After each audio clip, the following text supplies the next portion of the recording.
The story opens with a sudden storm of system alerts flooding every corner of the world, each one reporting something more bizarre than the last. Along the coastline, fishermen had dragged up a colossal abalone, so massive that even 10 grown men linking arms could not circle its shell. Specialists rushed to explain it away, blaming nuclear wastewater and environmental mutation, desperate to force logic onto something that clearly defied it. In a distant tourist region, an ancient tree went mad with growth, its roots tearing through stone and stretching for kilometers as if the earth itself were being ripped apart from within. The warnings did not stop there. Enormous vines were said to have dropped straight from the sky, as if fragments of legend were crashing into the real world. Underground, subway tunnels collapsed without warning, taking countless lives with them. And yet, most people only glanced at the headlines before moving on. To them, it was just another wave of exaggerated news, no different from that ridiculous zombie bite scare years ago that everyone had mocked and forgotten. Outside a school gate, students gathered in noisy clusters, trading gossip that felt far more exciting than distant disasters. Their chatter abruptly shifted when a familiar figure walked toward them. Chu Qingli, the school's celebrated beauty, drew every gaze the moment she appeared. Whispers spread instantly. Was she finally breaking up with her boyfriend? Many had always believed their relationship was a mistake born of pity. She was already guaranteed a future at the elite Qingqing University, while her boyfriend had failed to even enter an ordinary one. In their eyes, the gap between their futures was already too wide to cross. Chu Qingli stopped in front of Fang Yi and called his name. He turned, meeting her eyes as she spoke in a voice that was calm yet distant. She said she had thought everything through. Their relationship was unrealistic. High school love, she explained, always collapsed once people woke up to reality. Building a life together required more than courage. It required compatibility, and they simply did not have it. For that reason, she wanted to end things. Deep down, she was convinced he had no way to win her back. No matter what he did, it would be meaningless. To her, the decision was final. Fang Yi said nothing. He did not protest. He did not plead. The surrounding students took his silence as proof that the blow had shattered him. After all, Chu Qingli was the most admired girl in school. Anyone else would have fallen to their knees, begging for another chance. In the crowd's eyes, the verdict was obvious. Fang Yi was nothing more than a toad daring to dream of a swan, completely unworthy of someone as radiant and wealthy as Chu Qingli. But instead of collapsing, he simply looked at her with calm, steady eyes and agreed to the breakup. His composure stunned everyone, Chu Qingli most of all. Without offering another word, Fang Yi turned his back and started to walk away. A flicker of panic crossed her face, and she suddenly called out to stop him. He turned slowly, his gaze sharp as he asked what she wanted. With anger burning in her eyes, she declared that no matter what scheme he was thinking of, no matter what tricks he might try, she would never return to him. She wanted him to understand that clearly. Fang Yi stared straight at her and answered with words sharp enough to cut, telling her not to flatter herself, calling her school beauty with cold disdain. Her eyes flew wide, a faint blush creeping up as the meaning of his words hit her far harder than she expected. The students watching from the sides were stunned into silence. No one had imagined he would strike back like that. But Fang Yi was no longer paying her any attention, nor did he care about the whispers buzzing around him. He understood something none of them could.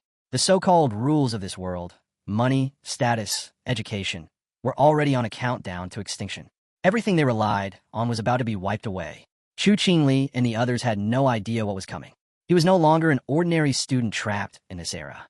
He was someone who had crawled back from the ashes of a destroyed future and been reborn into this moment. To him, she was nothing more than a fading shadow from another lifetime. He left the school grounds without ever looking back.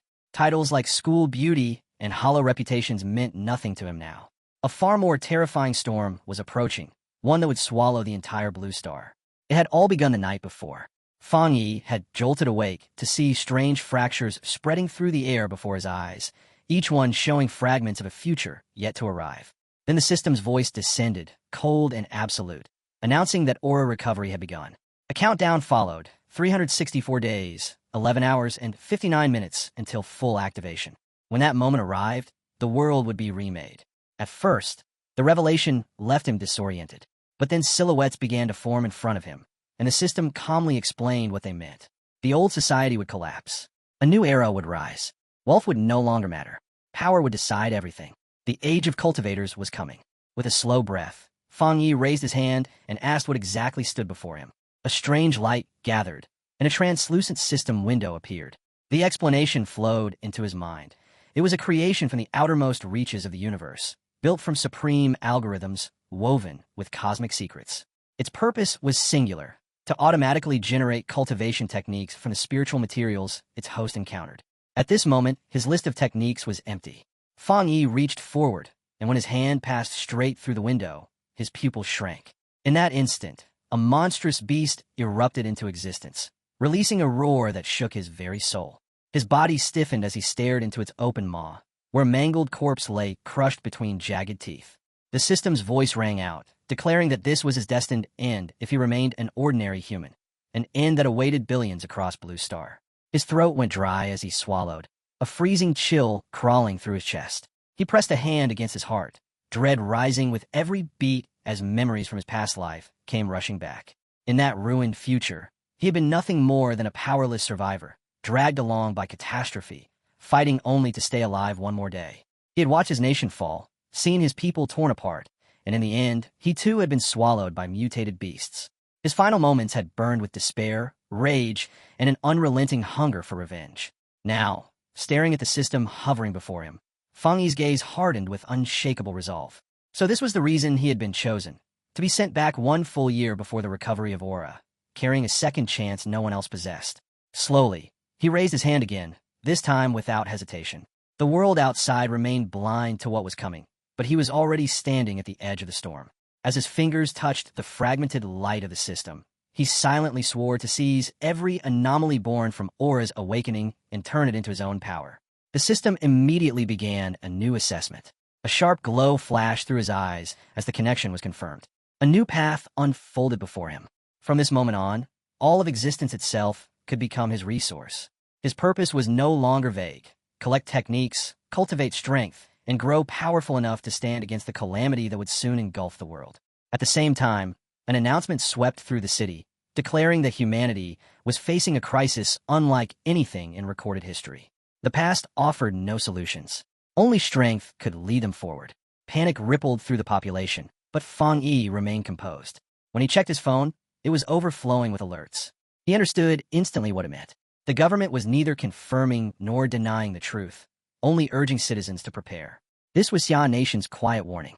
In his previous life, reports like these would have been crushed before they could spread, dismissed as nonsense.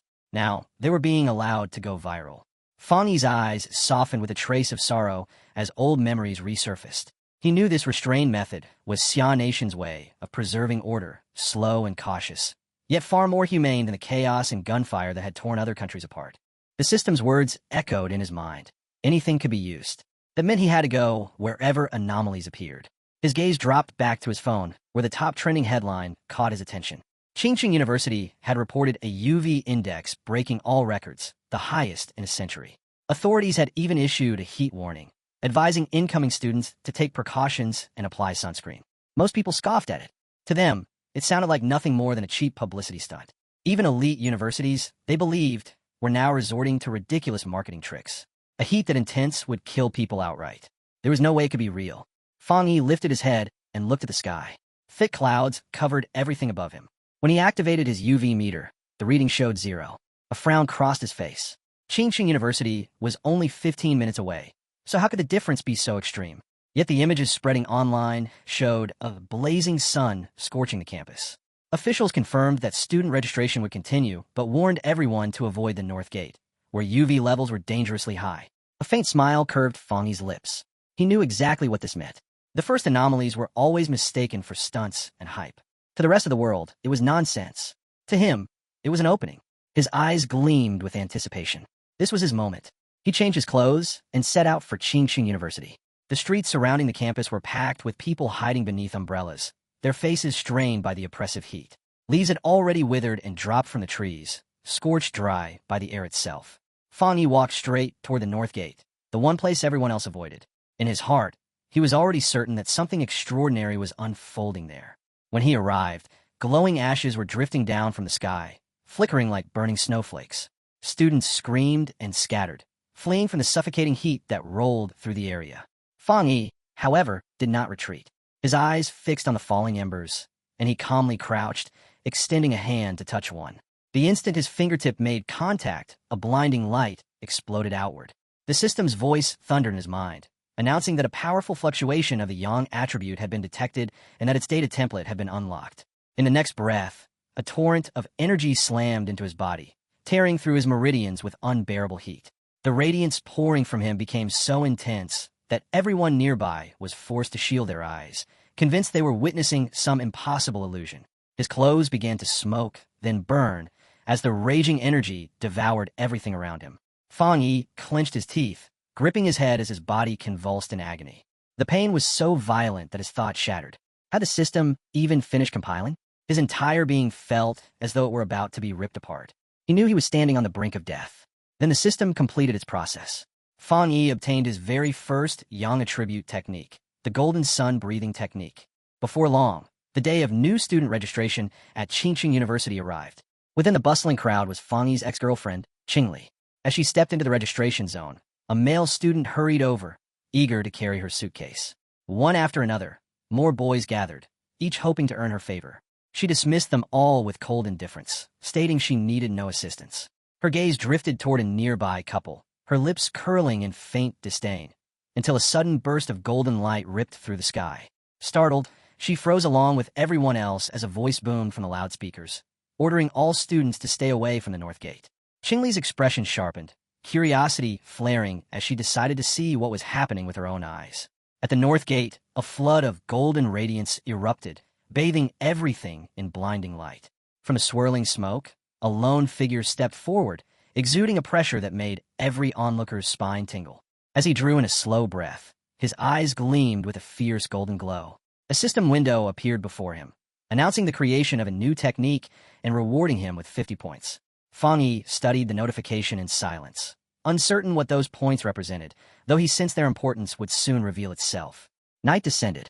An unnatural moon hung in the sky, spilling eerie light across the land. In the stillness, Fang Yi began to cultivate the Golden Sun breathing technique. When dawn arrived, a brilliant sun rose over Qingqing University, its rays carrying a strange new energy that rippled through the campus. As students continued their daily routines, the sky above Qingqing University suddenly dimmed. A brief chill swept through the air, then the light returned as if nothing had happened. Unease spread instantly. Groups of students began rushing toward the north gate, and within minutes a massive crowd had gathered, voices buzzing with fear and speculation. The university's dean soon arrived, his face dark with fury as he demanded to know why his warnings had been ignored. The crowd shifted as several people forced their way forward. Among them was a hooded figure whose presence carried an unmistakable authority. With a firm, commanding voice, she ordered the dean to seal off the north gate completely. At that same moment, Fang Yi's system sent him a notification. He had successfully purified a contaminated zone. His heart skipped. If the government already knew about these polluted areas, then that meant others like him must exist.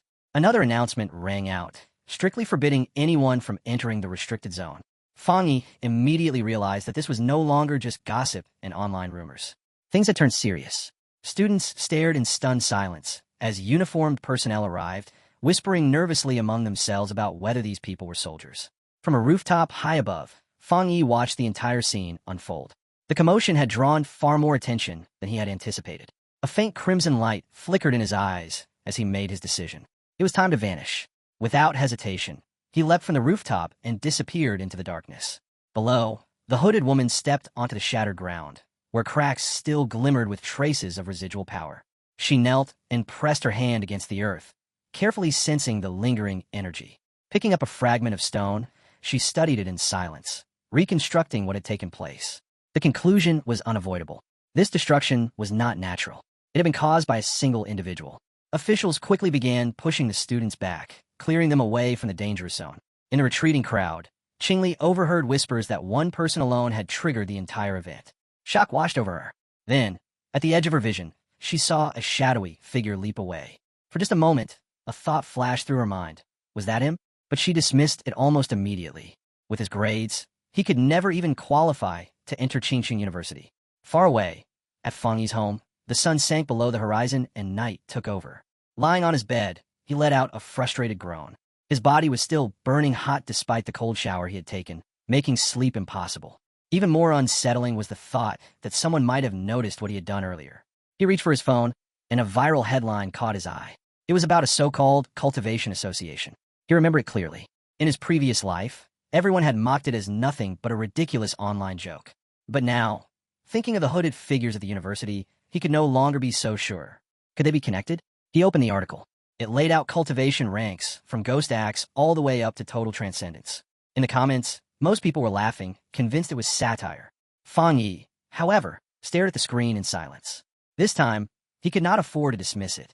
If that announcement was true, then it was knowledge he had never possessed in his previous life as a powerless ordinary man. Fang Yi sat upright on his bed, fists clenched tight. The Cultivation Association, the hooded figures, none of this was a joke. With his resolve hardened, he decided to test the golden sun breathing technique again. He closed his eyes and drew in the blazing energy. Heat poured through his veins as golden light wrapped around his body, sweat rolling down his skin. Slowly, his body lifted from the bed, suspended in midair and bathed in radiant brilliance. The system's voice resonated in his mind, declaring the first step, strengthening the body to endure the power of heaven and earth. Fang Yi forced the energy to bend to his will. He compressed it, refined it, until a shape began to take form in his hands. A divine axe of pure golden force emerged, its radiance lighting the room. His eyes burned as a faint smile tugged at his lips. This was true power. The system confirmed his breakthrough. He had reached the Dochi level and gained another 50 points. Remembering the points he had accumulated, Fang Yi summoned the system screen again. A new function had unlocked. The explanation was simple. These points could be used to embed compiled data into objects, so he could channel power into items. His gaze shifted to a plain mug on the table. With curiosity, he extended a hand, golden light shimmering at his fingertips. The system asked if he wished to spend 1 point to infuse the yang attribute into the mug. Understanding dawned on him. This was enchantment, the ability to grant objects special properties. If he could do this, then weapons enhanced with such power would become his greatest allies against the monsters that were coming. The idea sent a surge of excitement through him. Strengthening weapons would be essential in the battles ahead.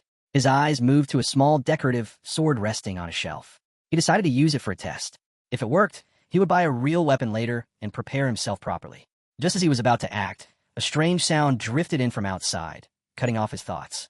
Something moved in the darkness beyond his walls. Unseen, a monstrous presence crouched nearby. Enormous claws scraped softly against concrete as glowing red eyes stared into the night. Rows of sharp fangs glinted as the creature revealed its form. A grotesque, demonic rabbit, huge and horrifying, poised to strike the building. Inside the apartment, Fang Yi had no idea that death was already at his door. Still restless from cultivation, he sat up, his own eyes faintly red from the energy surging within him. He frowned. The sound was still there, like a rat scurrying. It wasn't coming from inside the room or the pipes. Was it a neighbor's pet?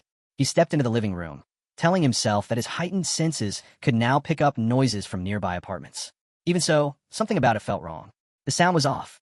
Unease crept into his chest as he focused, pushing his hearing to sharpen even further. That was when realization struck. Something was terribly wrong. Fang Yi's muscles tightened as instinct screamed at him to be careful. He moved toward the front door, each step measured.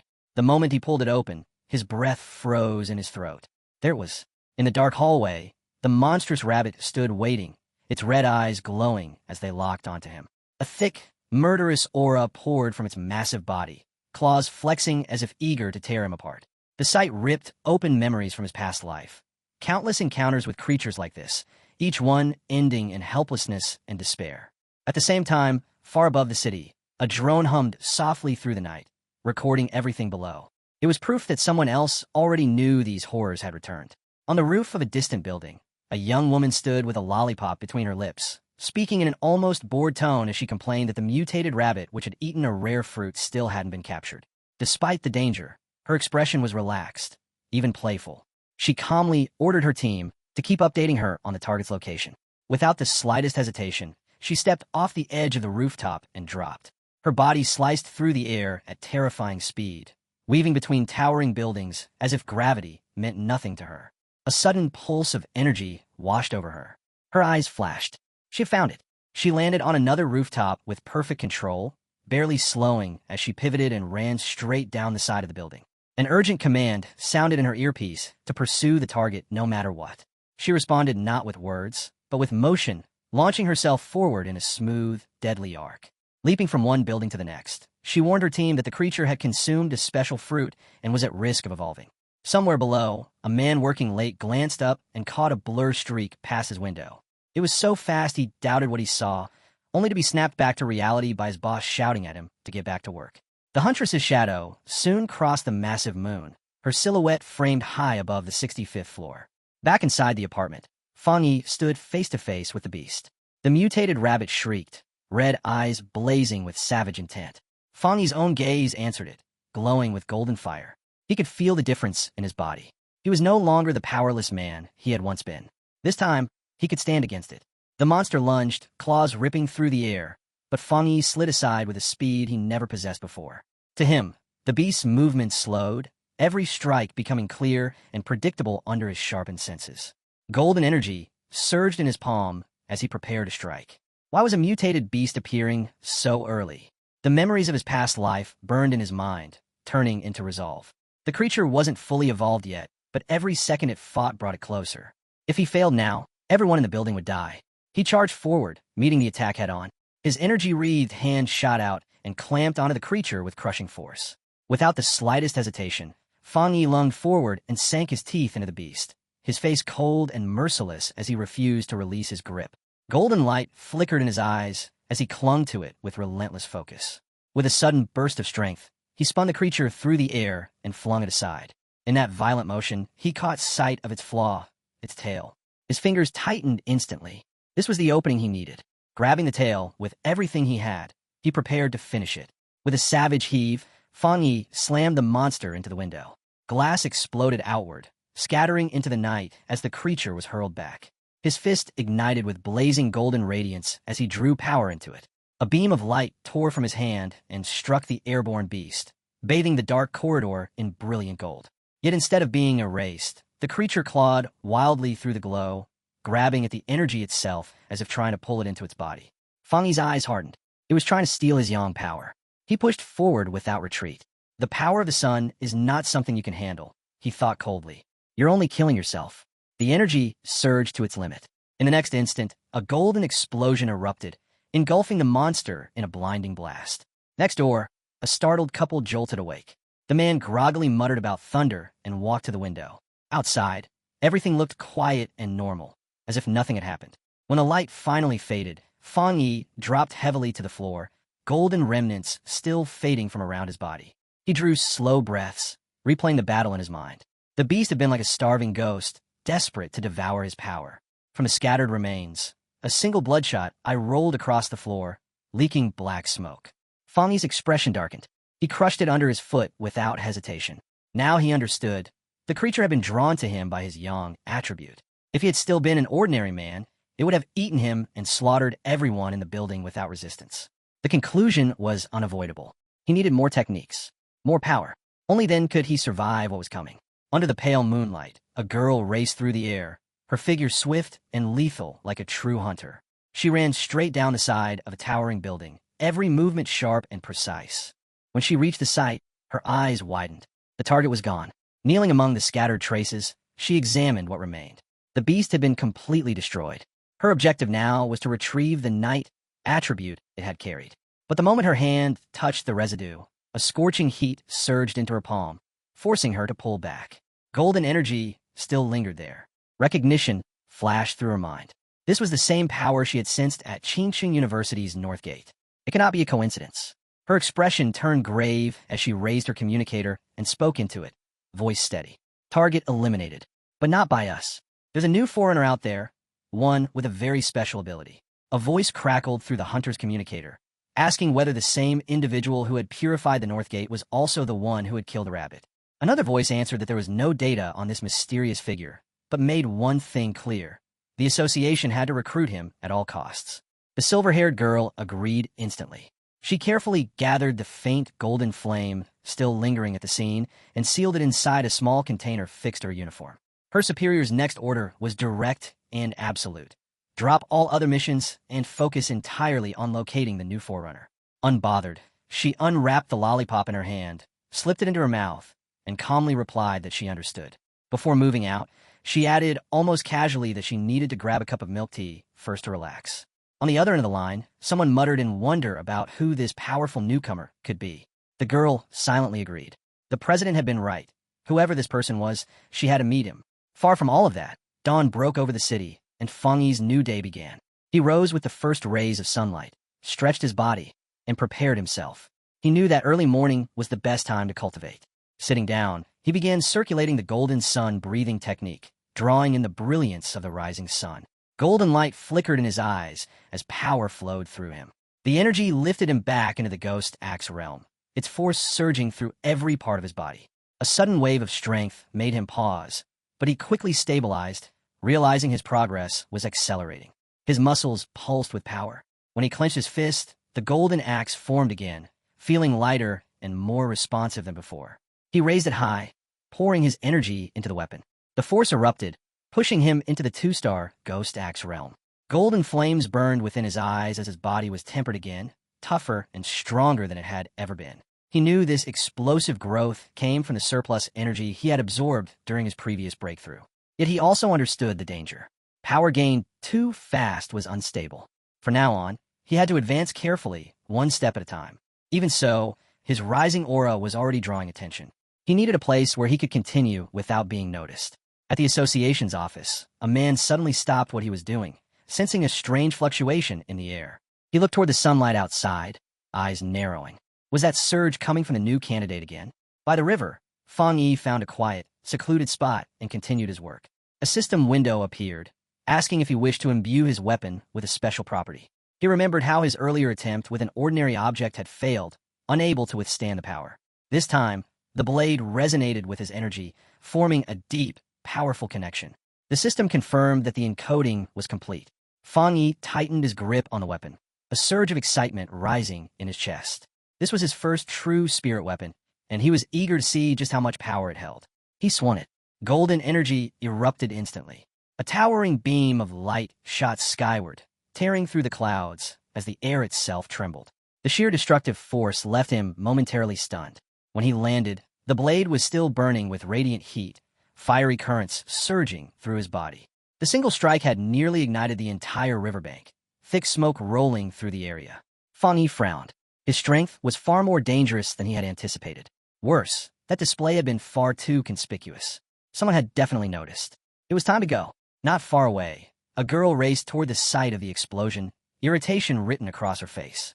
She muttered that she had only stepped away for a moment and had already missed everything. But when she arrived, she froze in disbelief. The river was boiling. Hovering above the scorched land, the agent surveyed the devastation. What in the world did that guy do here? She thought grimly. Ever since his appearance, everything had spiraled out of control, and she could already picture the scolding waiting for her. Then, at the edge of her vision, she sensed a flash of golden light far away. Her expression sharpened. What she felt was impossible. His cultivation had already advanced from 1 star to 2, and he had even forged a spirit weapon. Even the association possessed only 2 such weapons, and their creation method was still not fully understood. Doubt crept into her mind. How could one person reach this level alone? She shook her head, forcing the thought aside. For now, she had to deal with the aftermath he had left behind. Far from the disturbance, Feng Yi examined his new weapon. The yang attribute pulsed powerfully within it, but he was not satisfied. The system could encode anything. If he layered more attributes into it, the blade would become truly terrifying. Just then, his phone vibrated. A message appeared from an unfamiliar number. His heart sank. He had been careless. His trail was already being noticed. It was an invitation to join a pioneers group. The sender explained that only those who had reached the Ghost Axe realm or higher were eligible. Feng Yi continued reading. They were organizing a hunt in a newly discovered pollution zone and wanted him to participate. Attached was a file describing the target, the lava dragon of Shadow River, a place saturated with lava energy and rich in the yang attribute, the same power he wielded. The offer was too valuable to ignore. Feng Yi chose to accept. Elsewhere, in the Binmu district, a team had already assembled. They were waiting for an old acquaintance of Elder Li to arrive. One of them commented that the blonde girl's map had been so accurate it made the journey effortless. She thanked them all for coming, but made it clear that this mission would only succeed if everyone moved as one. Then she introduced herself as a member of the Cultivation Association. Her tone was polite, yet her eyes carried a trace of disappointment. The pioneers gathered here were far weaker than she had hoped. What none of them understood was that the association was no small organization. It was directly backed by the government itself. Getting into this team had not been easy. The blonde agent knew that better than anyone. Her family had called in favors just to secure her slot among the pioneers, and that made failure unacceptable. As the group waited near the Shadow River Cave, one of the scouts suddenly looked up. "Fang's here," he called. Fang Yi stepped out of the shadows, a newly forged sword resting in his hand. His presence was firm and commanding, yet when he spoke, his voice was calm and steady. The blonde agent blinked in surprise. With his strength, she had expected a crushing pressure, something overwhelming. Instead, there was only a strange, reassuring warmth that made him feel easy to trust. With everyone gathered, the leader gave the signal to move. They headed toward the cave entrance, and Fang Yi volunteered to go first, asking the blonde agent to provide the light. Side by side, they entered the darkness. The path inside was dangerous. Loose stones slid under their boots, and one explorer quickly warned Fang Yi to watch his step. Stranger still was the heat, or rather the lack of it. For a place tied to lava, the cave felt far cooler than expected. As they pressed forward, Fang Yi noticed how naturally the group had accepted him. Their teamwork felt real. In places like this, where death could strike at any moment, even strangers could become allies in an instant. Then the stone beneath his feet began to darken. The change was subtle, but to him it was a clear warning. A few steps later, the tunnel opened into a vast chamber, and before them flowed a massive river of molten lava. Before anyone could react, Fang Yi moved. He sprinted straight toward the boiling current. "Don't be reckless," the blonde agent shouted, but he was already at the edge. To everyone's horror, Fang Yi drove his sword straight into the lava. The cavern erupted in panic. Shouts rang out as a violent blast of fire and heat tore through the chamber, hurling the explorers backward and shaking the ground beneath them. Amid the chaos, Fang Yi's system activated, rapidly analyzing what had just happened. Streams of data flooded his vision. A new attribute had formed: Inner Flame, a power with extreme internal heat and terrifying explosive force. Along with it came a technique: Scarlet Flame Sword, a style that would wrap his blade in both fire and lightning whenever it was drawn. Without hesitation, Fang Yi tightened his grip on his Tang sword. His eyes burned with a fierce glow, reflected perfectly by the flames racing along the edge of his weapon. Below him, the explorers struggled back to their feet, staring in disbelief. Fang Yi stood untouched at the center of a raging vortex of fire, his sword drinking in the molten power of the lava river itself. The system prompted him once more. He spent his points at once, permanently engraving the Scarlet Flame attribute into his sword. Flames roared around the blade, then slowly settled, leaving the weapon burning with a relentless, controlled power. When the firestorm finally faded, the teammates hurried closer. To them, it looked like nothing more than a minor cultivation accident. Seeing Fang Yi standing there without a single injury, they all let out breaths of relief. At the same time, they could feel it. The spiritual energy in the cave had stabilized. Excitement spread through the group. One cultivator laughed as he felt how smoothly he could now absorb the refined energy. Another, still at the very beginning of his path, excitedly shouted Xiaoya's name as power flowed into him. The blonde agent smiled at their reactions and urged them to keep cultivating. She told them she would stay alert and stand guard, and the team thanked her sincerely for the opportunity she had given them. The calm didn't last long. Xiaoya's sharp gaze snapped toward the cave entrance. Shapes were moving in the shadows. More pioneers were approaching. She immediately warned her team. 3 burly men walked in, their auras thick with arrogance. Leading them was a man with an eye patch and faintly glowing red eyes. He smirked as he declared that this resource-filled territory now belonged to them. Xiaoya's face tightened. She could feel their cultivation clearly. All 3 were at the 1-star Ghost Axe realm. Her own group stood no chance in a direct fight. Still, she forced herself to speak calmly, pointing out that her team had arrived first and even offering to share the area. The response was nothing but mockery. The eye-patched leader sneered at her cultivation, calling her too weak to negotiate, and coldly ordered them to leave or pay the price. Xiaoya clenched her fists. In this new world, strength ruled everything. But as a member of Xia Nation's association, she could not simply step aside and allow such blatant bullying. Just as the tension reached its breaking point, Fang Yi stepped forward, placing himself between Xiaoya and the hostile leader. Golden flames flared along his Tang sword as he spoke in a calm, icy voice. "Do you really have nothing better to do than bully a young woman?" The leader froze, completely caught off guard, unable to answer. Fang Yi did not wait. He swung his sword. A single, overwhelming strike of fire and light erupted, blasting all 3 men backward. The cavern shook violently, and Xiaoya's teammates were jolted out of their meditation by the shockwave. Fang Yi's thoughts were steady. Memories of his past life surfaced, of a world where the strong trampled the weak and left only devastation behind. Against people like these, words meant nothing. Only power could stop them. To make it unmistakably clear, he drove his blazing blade into the ground before the rival leader. A golden aura surged outward, crushing the air and pressing down on everyone present. His voice carried no warmth at all. Scram. Pure terror filled the leader's eyes. Shaking, he called Fang Yi a monster and screamed at his men to retreat. The three of them fled, their earlier arrogance completely gone. Xiaoya's team rushed forward, their faces lit with shock and admiration at what they had just witnessed. Fang Yi merely gave a faint smile, waved it off, and told them it was time to keep moving. As the group moved out, Xiaoya's thoughts were in turmoil. She had seen it too, clearly. Fang Yi had not even been using his full strength. His control, his presence, the way his blade moved, this was not just a powerful cultivator. This was a top-tier pioneer, the kind of existence that could tilt the balance of an entire era. She knew what had to be done. This discovery had to be reported immediately. The scene cut to the Spiritual Energy Cultivation Association office. On the phone, a young woman repeated Xiaoya's report, her voice filled with disbelief. Another high-attribute pioneer had appeared. The room went silent. Only then did the young worker realize what she had just said out loud. Standing right behind her was her superior, an imposing figure whose shadow fell over her desk. Flustered, she hurriedly ended the call after confirming the details. Turning around with an awkward, forced smile, she joked that maybe they were lucky enough to have discovered two high-attribute pioneers so quickly. Her superior did not smile. A stern man with streaks of gray in his hair, he cut her off in a low, heavy voice. This had nothing to do with luck. Every high-attribute pioneer would become a new center of power, and wherever such power rose, chaos and upheaval followed. Far from being fortunate, it was a crushing responsibility. The weight of that truth was written plainly on his grim face. Under a bright sky, Fang Yi returned to the city. Trying to avoid attention, he threw on a cosplayer's outfit, but the sharp edge of his aura and the real sword strapped to his back only made more people stare. As he walked, his phone buzzed. The events at the cave were already trending. The news was spreading fast. Fang Yi sighed inwardly. The eruption of his inner flame had been far too noticeable. Still, he did not believe his teammates had betrayed him. That was not the issue. The real problem was inside his body.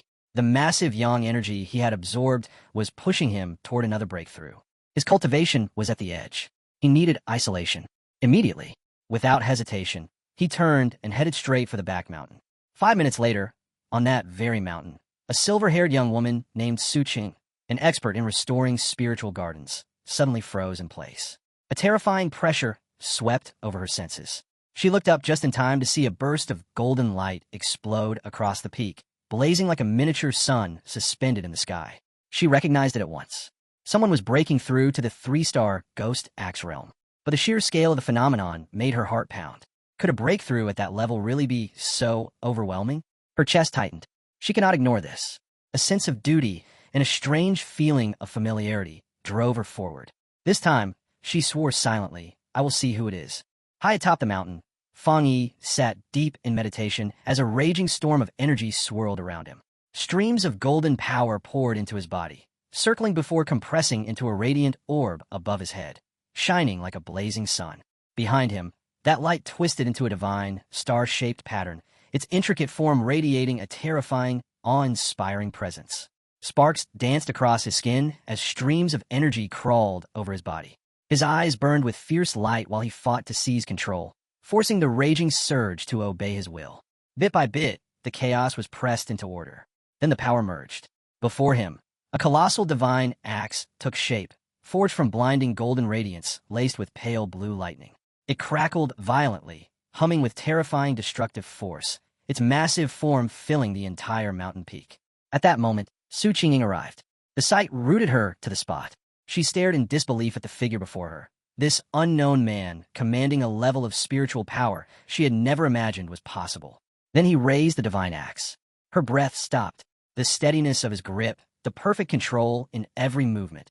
How could anyone handle such overwhelming energy with such calm precision? Had he been cultivating for centuries in secret? As the divine axe flared even brighter, a painful memory rose in her heart. She remembered the day she had tried to break into the Ghost Axe 2-star realm. The weight of her own divine axe had crushed her, forcing blood from her lips and leaving her bedridden for a full week. Her natural talent had not been enough. She had failed. Yet now, this man stood before her, succeeding where she could not. His breakthrough was countless times more violent than hers had ever been, yet he endured it as if it were nothing. The closer she rushed, the more unreal it felt. The sheer volume of spiritual energy, the flawless precision of every movement, the way each strand of power was refined again and again, it was beyond anything she had ever witnessed. He was not just a terrifying genius. To her, he looked like a god walking down from the heavens. What struck her even more was his composure. Most cultivators would charge desperately toward a breakthrough, afraid of losing it. But this man moved with patience and certainty, like someone who carried the wisdom of countless years. Her thoughts shattered as the blazing divine axe suddenly shifted. With a thunderous swing, it cleaved through the air toward the east. At the peak of his power, Fang Yi's eyes shone like molten gold as cracks of energy spread across his face. Wrapped in a raging storm of golden light, he finally brought the overflowing power completely under control. Then, before her eyes, a system window confirmed it. Fang Yi had entered the Ghost Axe 2-star realm. The divine axe slammed into ground, unleashing a catastrophic shockwave that tore across the mountain. Su Qingying braced herself, barely enduring the torrent of golden energy as the forest was carved apart before it slowly settled. When she looked up again, he was gone. Not a single trace remained. Breathing hard, frustration welled inside her. She had still missed him, even though she had arrived within barely 30 breaths. A troubling thought crept into her mind. He must already know she was following him. If he kept vanishing like this, how could she ever hope to recruit him? Just as discouragement began to rise, something caught her eye. She froze and slowly looked away from the ruined path. Not far off, an ancient towering tree shimmered faintly, still bathed in the lingering glow of golden light. Resolve returned to her chest. Su Qing lifted her voice into the quiet forest, addressing him respectfully as senior, asking if he was still nearby. From the shadows, Fang Yi stepped out. His hooded figure radiated calm confidence, and his faintly glowing red eyes locked straight onto her. In that instant, he knew it. This was the woman who had been quietly investigating him for days. Su Qingying did not retreat. Steadying herself, she introduced herself properly. She declared that she was the captain of the Firefly Squad, part of the Spiritual Practitioners Association of Xian Nation and one of the nation's earliest pioneers.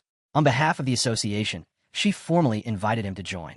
She admitted that she had followed him for 2 days and hoped it had not left a bad impression. Her tone was controlled, but inside her heart was pounding. Every word had to be chosen carefully. Push too hard, and she might anger him. Be too soft, and this chance would disappear. Fang Yi remained cloaked and unreadable. His silence was heavy, impossible to break. To fill it, Su Qingying added that although the announcement was not yet public, all official paperwork for the association had already been completed. She tried to sound composed, but her thoughts raced. Was she being respectful enough? Had she already gone too far? Her prepared words ended the moment Fang Yi finally spoke. His voice was flat and direct. Why should I join? The question struck her like a blow. She froze, her mind scrambling. But she quickly understood that flattery and empty promises would not work on someone like him. Only the truth mattered. Gathering her courage, she explained the association's purpose.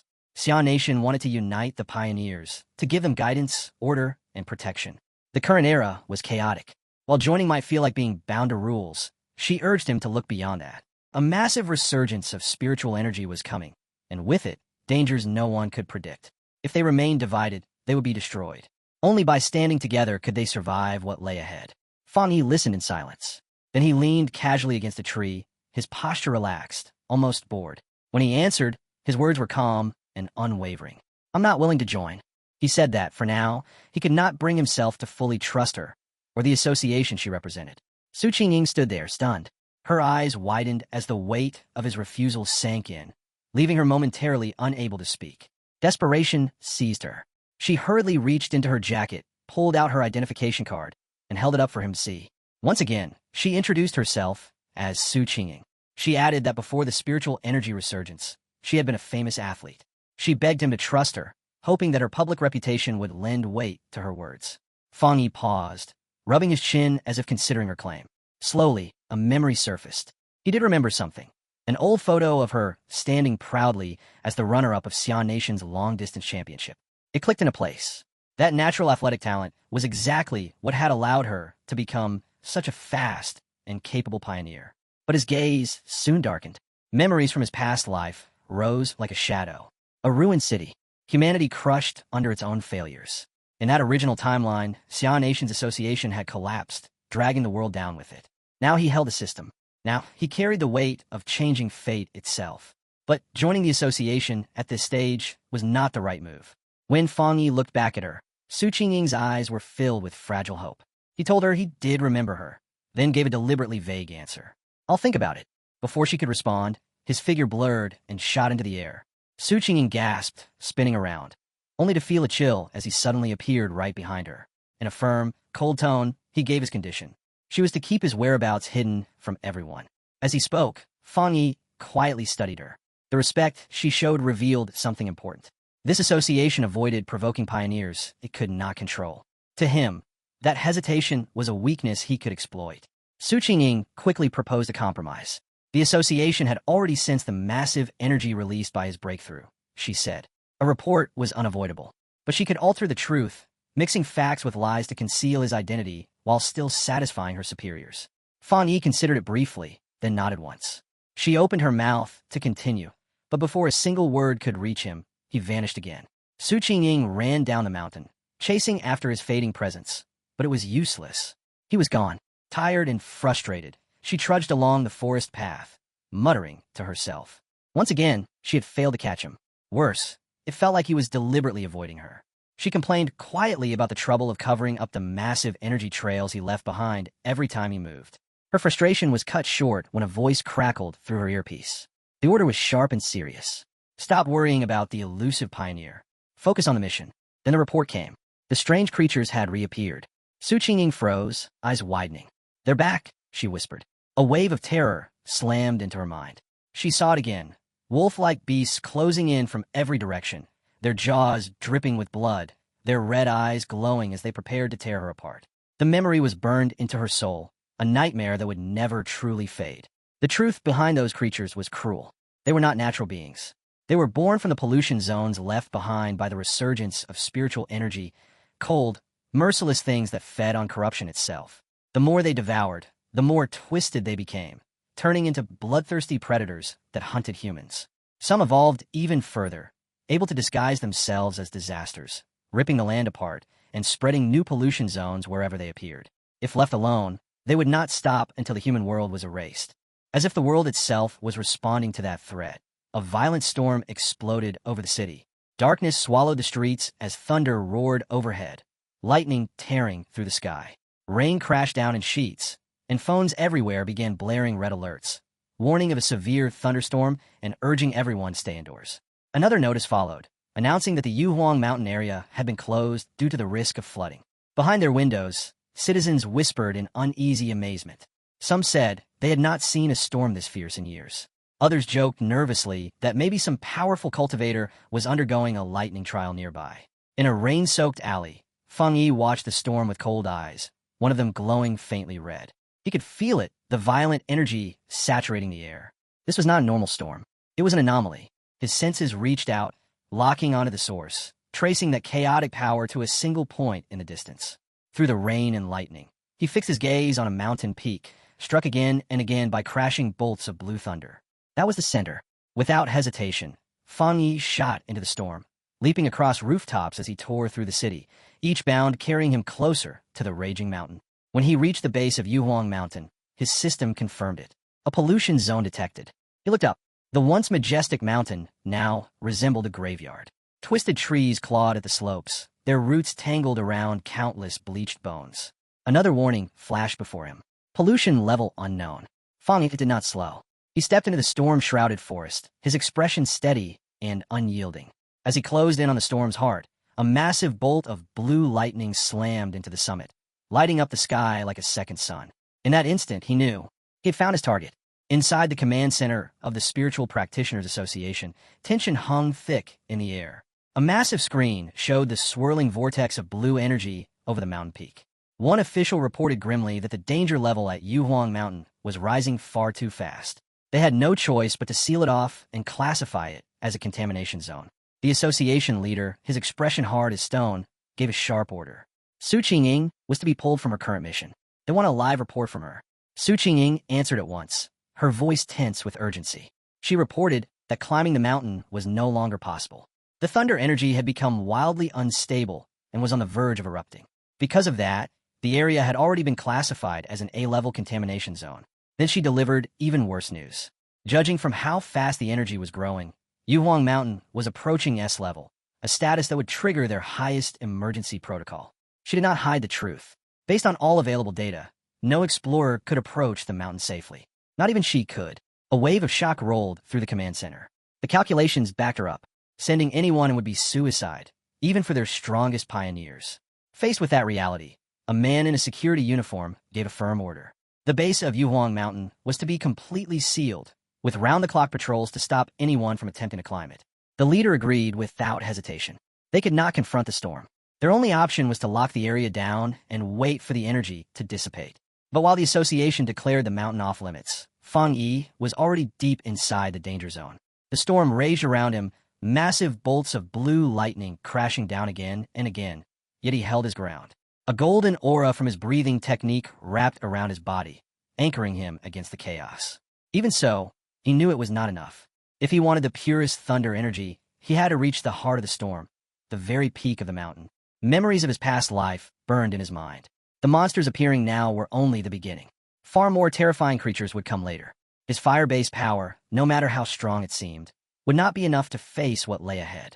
He could not rely on his sword alone. He had to become stronger himself. Standing in the middle of the raging storm, Fang Yi understood the rare chance before him. This thunder was not just a deadly threat. It was a perfect tool to temper his own body. If he missed this opportunity, the disasters waiting in the future would surely kill him. His eyes shone with golden light as he drew his blazing sword. With a defiant roar, he thrust the blade straight into a crashing bolt of blue lightning. The violent power slammed into him at once. His body convulsed as agony tore through every vein, yet his feet did not move. He could feel it clearly. This lightning was not neutral. It was punishment, divine judgment rejecting his intrusion. The storm howled like a furious beast, demanding that he submit or be destroyed. Fang Yi lifted his gaze to the sky as thunder exploded around him, asking himself how such wild power could ever be forced to obey. Then the answer surfaced: the rule of the system. To gain power, he had to touch the source itself. Golden light erupted from his body as he unleashed the golden sun breathing technique.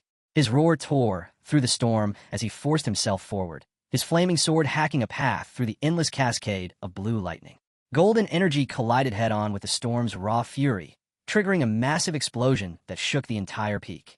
Blood spilled from his lips, his body pushed to its limit, yet the fire in his eyes never dimmed.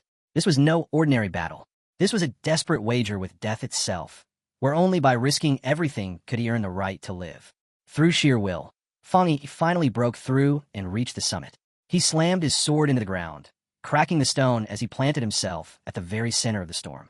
Here, the thunder was absolute. Every breath felt like inhaling molten steel. The storm was no longer trying to drive him away. It was trying to erase him from existence. The sky trembled as the clouds converged, drawing all their fury into a single, catastrophic strike. A massive beam of white-hot lightning descended, carrying only one intent: annihilation. At that instant, Fang Yi's system activated. It detected the thunder attribute and began processing it. Far below in the city, people stared up from high-rise buildings in stunned silence. One man hurriedly took photos, never having seen lightning of such scale. Another whispered in awe that perhaps a god was undergoing a heavenly trial, claiming he had even seen the silhouette of a man standing inside the storm. On the mountain peak, everything vanished in a blinding burst of light. Fang Yi had won. A system prompt appeared, confirming that he had obtained refined divine thunder power, granting him the ability to summon heavenly lightning and temper his body into something beyond mortal limits. As a bonus, 5 riding points were added to his account. Suspended in the storm's fading glow, Fang Yi floated as arcs of blue lightning wrapped around his golden aura. In that moment, he understood his new strength completely. The thunder attribute was unlike anything he had ever touched. It was supreme in both offense and defense. Where his sun power had focused on protection and stability, thunder was piercing, refining, and rebuilding. It was destruction, but also purification and rebirth. He could feel it flowing through his bones and muscles, reinforcing them without pain, reshaping his body into a vessel of living energy. The system then presented a new option: Punish Evil, an upgrade that doubled critical damage, purchasable with riding points. Fang Yi landed lightly on the scorched stone and considered his next move. His first instinct was to fuse the thunder into his Tang sword. The power would make it peerless, but he hesitated. The blade already carried the sun attribute. Forcing thunder into it risked damaging its balance. Worse, merging too many forces into a single vessel could cause it to collapse entirely. Then a better idea formed. Instead of forcing thunder into his weapon, why not wield it himself? He looked at his right hand, the plan becoming clear. The system responded at once, asking if he wished to embed the thunder attribute into the selected item. A confident smile curved across Fang Yi's face as he gave the order. At once, the raging storm answered his call. Every streak of blue lightning in the sky was drawn toward him, surging into his right hand as he seized the very essence of the thunder for himself. By the next day, Yu Huang's shattered summit lay silent, the storm's wrath nothing more than a fading memory. At the base of a cliff, Su Qingying stood beside Major Han Li of the army. Before them lay rows of body bags, lined up in grim silence. Su Qingying reported what had happened. The contamination zone's energy, which had peaked at an extreme level, had somehow dropped to a mild state in just 3 hours. A faint static still lingered in the air, but the overwhelming danger was gone. Major Han Li listened, his sharp eyes narrowing. Someone had interfered. A seeker, he said coldly. Someone who hunts these kinds of events on purpose. Su Qingying stared at him in disbelief. Another seeker, and one who could survive that storm? She knelt and searched the ground for any trace, but the heavy rain had washed everything away. No footprints, no lingering aura, nothing. Frustration tightened her chest as she pieced together the timeline. Whoever it was must have left the mountains safely around 8 the previous night. Major Han Li nodded in agreement. The phenomenon had started at 6 in the evening. By 7, the army had sealed the area. That meant the seeker had gone up before the lockdown. He added another detail. Their instruments had predicted the storm would reach S grade. Yet at exactly 8 o'clock, all the readings had collapsed, the energy dropping almost instantly. Standing where the lightning had struck the hardest, he spoke his conclusion. The mysterious seeker had not merely endured the storm. They had likely absorbed the thunder itself, turning catastrophe into personal gain. That sudden drop in energy was proof. Then his expression darkened. People like this were the most dangerous. No one could know whose side such a person was truly on. Su Qingying agreed. If someone with that level of power turned hostile, the damage would be beyond imagining. They had to find him as soon as possible. Far away, unaware that the military was now focused entirely on him, Fang Yi lounged on his couch and suddenly sneezed. Back on Yuhuang Mountain, Major Han Li made his decision. His voice was firm as he gave the order to hunt the mysterious figure down. From that moment on, the unknown seeker was given a name. The Tyrant. The investigation began immediately. Officially, the army kept everything under strict secrecy, while hoping the Spiritual Practitioners Association could recruit the one they now called Tyrant. In the shadows, however, they launched their own search. On the rain-soaked peak, the association leader turned to Major Han Li and assured him that a high-level pioneer was already trying to make contact. Then he looked at Su Qingying and told her to deliver her full report to the major. The sudden order hit her like a blade to the chest. Su Qingying sucked in a sharp breath, panic flashing through her as her mind raced. With no time to hesitate, she launched into a carefully woven report, one built from just enough truth to sound solid, while hiding everything that mattered. She connected the raging storm to the same mysterious pioneer who had once cleansed the university's polluted zone. Inside, her nerves shook violently, fear gnawing at her that a single misplaced word might expose the secret transaction she had made with Fang Yi. Keeping her voice steady, she explained how she had tried repeatedly to track him down, only for him to slip away every time.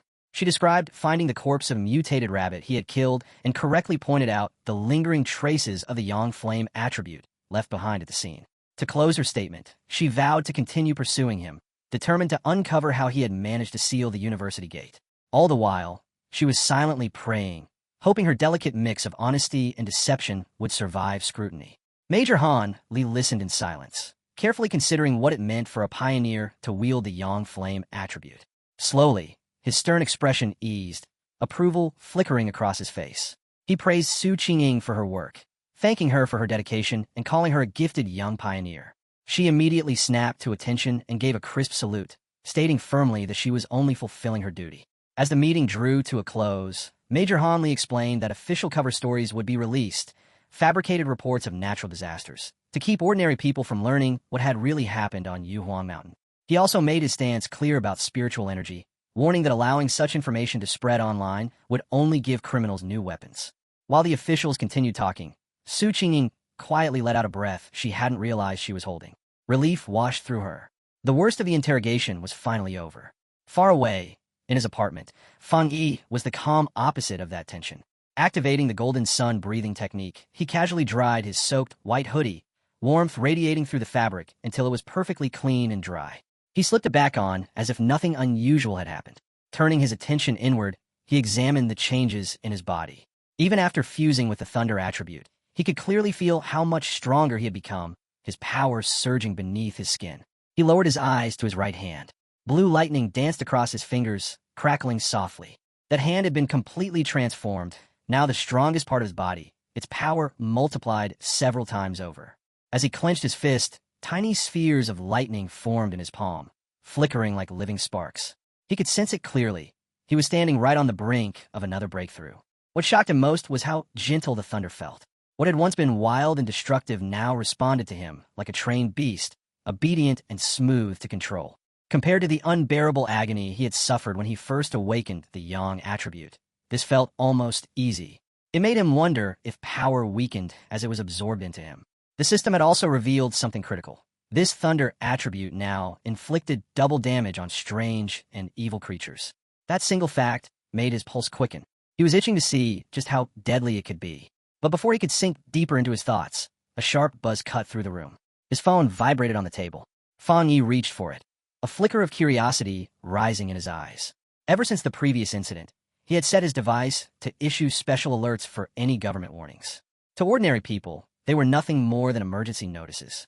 But to pioneers like Fang Yi, every crisis carried another meaning, a brutal opportunity to grow stronger, even if it meant putting his life on the line. His eyes flicked to the newest headline glowing on his screen. A massive explosion had torn through a chemical plant, spilling pollution into the city. The official announcement claimed there were no casualties and told the public to stay calm. Fang Yi didn't believe a single word. An event on that scale was never that clean. He jumped into online forums, and what he found was far more disturbing. People living nearby described an unbearable unease, a suffocating and unnatural atmosphere that made their skin crawl. Someone asked if it felt like a cold, evil aura, and others quickly agreed. Even those who couldn't explain, it admitted the air itself felt wrong. The words cold and evil aura struck Fang Yi like a hammer. A nightmare from his previous life surged back, hands drenched in blood, a towering presence radiating terror. He remembered trembling in fear as a massive crimson monster ripped everything apart. A grotesque, many-eyed rat-like abomination burned forever into his memory. Back in the present, his gaze sharpened. He knew exactly what kind of creatures these were. Ordinary animals or plants that had gained self-awareness and twisted into killing machines, their power warped into something meant only to hunt and slaughter. They always appeared under the cover of night. This was nothing like the mutated rabbit he had dealt with before. This was far worse. His fist tightened, blue lightning snapping across his knuckles. He had made his decision. Tonight, he would eliminate them before they could grow any stronger. As he rose, electricity surged around his body, faint light pulsing through him. This was the moment to unleash his new power, his 200% critical strike, in a real fight. That night, the storm arrived. Rain slammed into the city, streets deserted beneath flashing traffic lights. Across the slick asphalt, shadows streaked forward, a squad of cloaked figures moving at inhuman speed. The destroyer squad had begun its hunt. One of them reported to base that they were tracking anomaly file number 7, codename Candle Knight, but had lost visual contact. The creature could melt into the darkness itself, making it nearly impossible to follow. Even worse were the clues it left behind. A faint sizzling sound always marked its presence, and it had developed a taste for human flesh. Lightning ripped through the clouds as the squad regrouped on a rooftop, scanning the city below. Their leader, a pale-haired man with deep scars etched across his face, understood what this weather meant. It was the perfect hunting ground for Candle Knight. His order was absolute. They would not allow it to roam free. Inside a distant command center, new data poured in. File 7, Candle Knight, was immediately upgraded. The situation was classified as critical, and an extermination order was issued with a 12-hour deadline. Commands went out at once. The destroyer squad was to continue the pursuit, but their own survival was now the highest priority. Without slowing down, the squad surged back in motion, leaping from rooftop to rooftop through the pouring rain, chasing the shadow, hiding somewhere within the storm.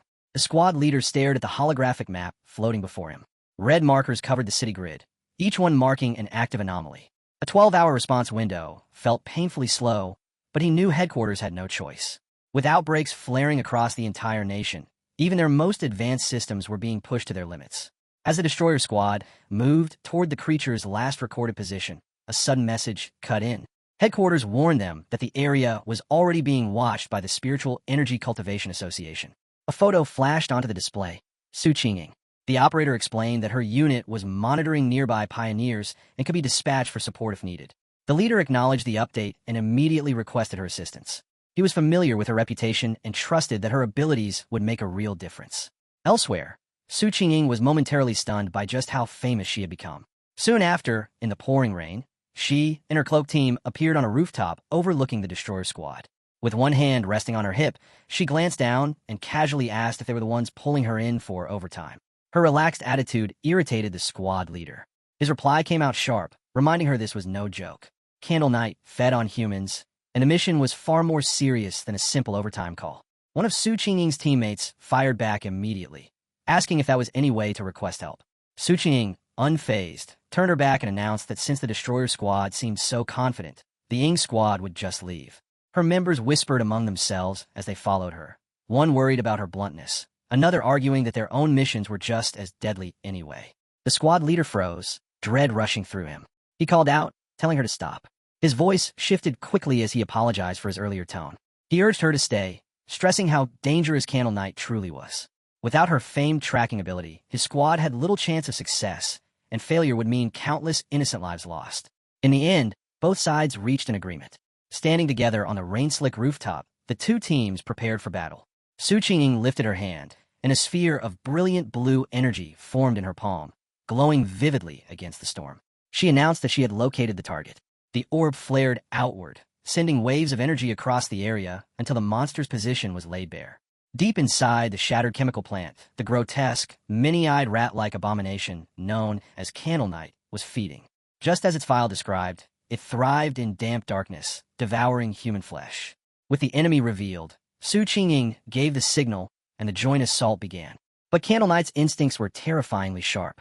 The moment they moved, it lifted its head and sprang away, an attack smashing into the ground where it had been standing only an instant before. A member of the destroyer squad shouted that they had been discovered and ordered everyone to close in. In an instant, their cloaked bodies blurred, slicing through the rain as they sealed off every escape route around the monster. With Candle Knight trapped inside their formation, they called out together and launched their attack. One fighter struck first, smashing the creature into a pile of broken concrete with a brutal blow. For a heartbeat, it looked like the battle was already over, until Candle Knight's flesh began to twist. Bulging red boils tore open across its back, black spikes ripping free as a shrill, inhuman scream ripped through the air. The creature struck back, a vortex of dark energy spiraling around its body. Su Qingying shouted a warning for everyone to evade the incoming shockwave, but it was a fraction too late.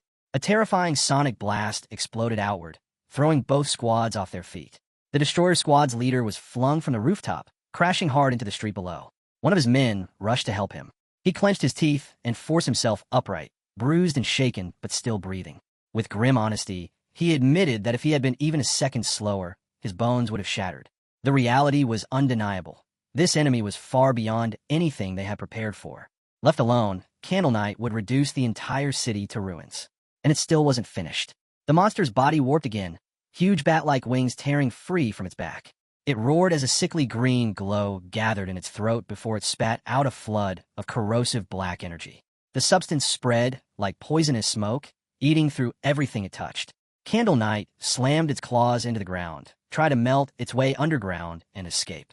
One of Su Qingying's teammates cried out, warning that the creature's dark power was violently corrosive and would destroy anything in its path.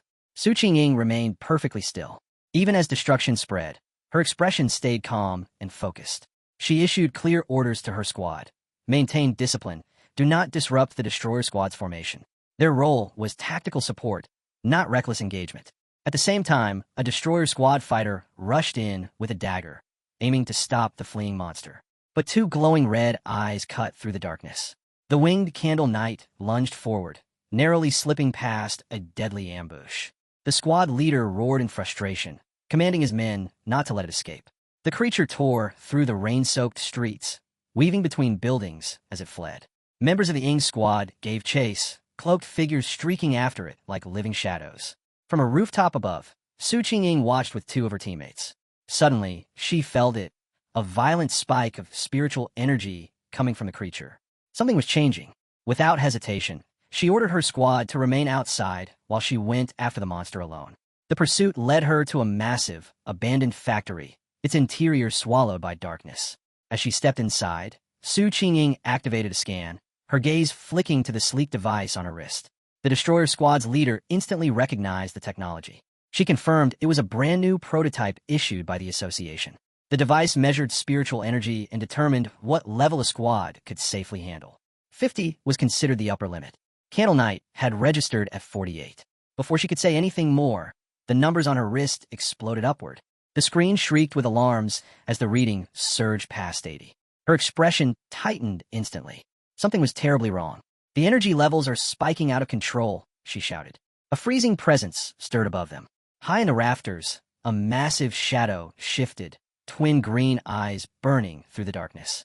They hadn't cornered Candle Knight at all. They had stepped straight into a trap. Su Qingying's heart plunged. Candle Knight wasn't alone. Another creature was here, and it was far more dangerous. The Destroyer Squad leader finally lost his composure and screamed for an immediate retreat. But Su Qingying seized control, barking orders for a tactical withdrawal toward the main entrance. Forcing the enemy into open ground was their only hope. She fired a blast of blue energy, ripping a path through the factory while yelling for everyone to move. Then everything went wrong. Pain ripped through her body without warning. Her legs gave out as invisible poison surged through her veins, cutting off her strength. She collapsed, her breath locked in her chest. Sickly green mist swallowed the space around her. The enormous factory seemed to stretch endlessly, yet pressed in on her like a cage. She called out to her squad, her voice echoing, but no one answered. She could sense them nearby, yet the toxin had severed their connection. Her thoughts raced. This wasn't a coincidence. Candle Knight had led them here on purpose. This place was the territory of something far worse. The faint presence she had felt earlier now revealed itself. A colossal serpent slid out of the shadows, its armored head lowering as green eyes glowed like lanterns through the haze. In that moment, Su Qingying understood the truth. Candle Knight's darkness was nothing compared to this thing. The black fog filling the factory wasn't shadow at all, it was poison. From the instant they had entered, they had been breathing it in. Silent and deadly, it crept into their bodies, paralyzing them and draining their spiritual energy with every breath. Struggling only made it worse. The more they resisted, the faster their power would burn away until nothing remained. She could already feel her strength leaking out, leaving her hollow and weak. Her knees gave out completely as she slumped onto the cold floor. As the last of her energy faded, despair closed in. This serpent wasn't just powerful, it was intelligent. It was playing with them, savoring their collapse. She closed her eyes, wondering if this was truly the end. Then a spark of light cut through the choking green fog. Her eyes snapped open. A single beam pierced the darkness, followed by a thunderous explosion as the factory ceiling shattered. Blinding light poured into the chamber as debris rained down. Through the falling rubble, a figure descended. Cloaked and hooded, Fang Yi landed with effortless control, his silhouette outlined against the blazing light pouring through the broken roof. He stepped forward, planting himself firmly between her and the serpent, his gaze locked onto the looming monster. One glance was enough for him to identify it, a dark attributed beast. The serpent wasted no time. Its armored head shot forward, jaws snapping wide as it tried to tear him apart. At the same instant, Candle Knight burst from the shadows, lunging from behind. Fang Yi slipped past the serpent's lethal strike and came face to face with the rat-like creature's gaping, dripping maw. In that heartbeat, everything became clear. The serpent's poison weakened its prey, draining them into helplessness, while Candle Knight moved in to finish them off. Together, they were a flawless killing machine. Then Fang Yi made a decision no one expected. He didn't dodge. He allowed Candle Knight's fangs to sink deep into his shoulder. Blood sprayed across the floor, yet his eyes burned with cold defiance. "So you love biting people?" He sneered at the creature, gnawing into him. "Then try this." Blue lightning exploded from his body like a raging storm. Electricity surged straight into the monster's jaws, ripping through its flesh from the inside.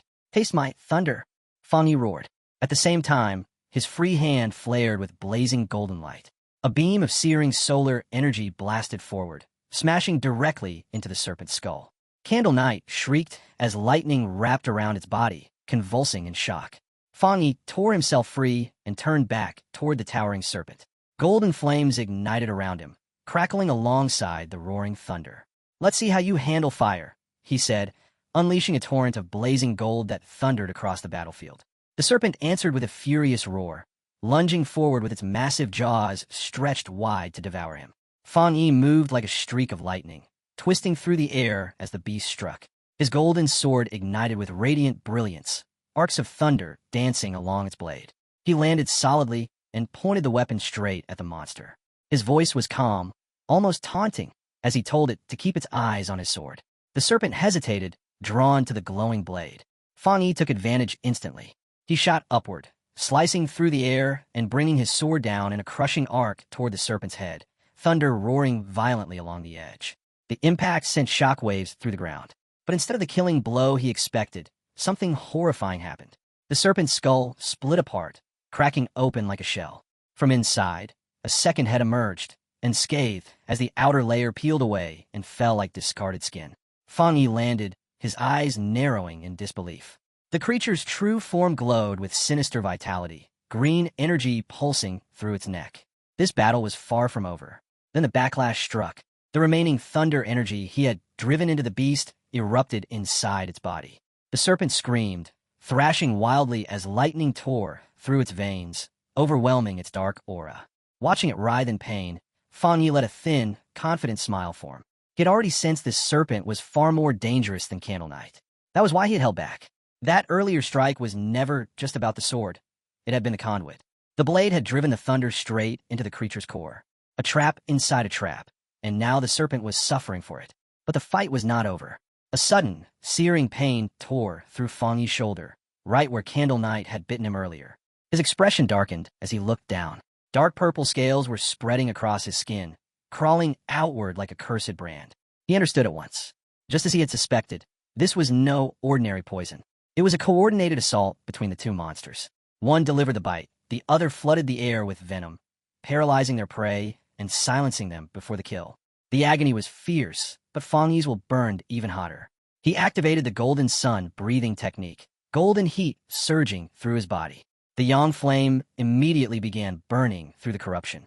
His solar power was already breaking down the poison, repairing what had been damaged. And his thunder, pure and ruthless, would wipe out whatever traces remained. This serpent had chosen the wrong target. As his powers flowed together, Fang Yi felt how perfectly they complemented one another. The fusion of yang flame and thunder didn't just grant strength, it gave him awareness. Every trace of poison now screamed as pain, acting as a built-in warning. He knew how lucky he was. For anyone else, the serpent's venom would have meant a silent, inevitable death. His eyes shifted to the smoldering remains of the monster. A creature that large could only survive by ambush.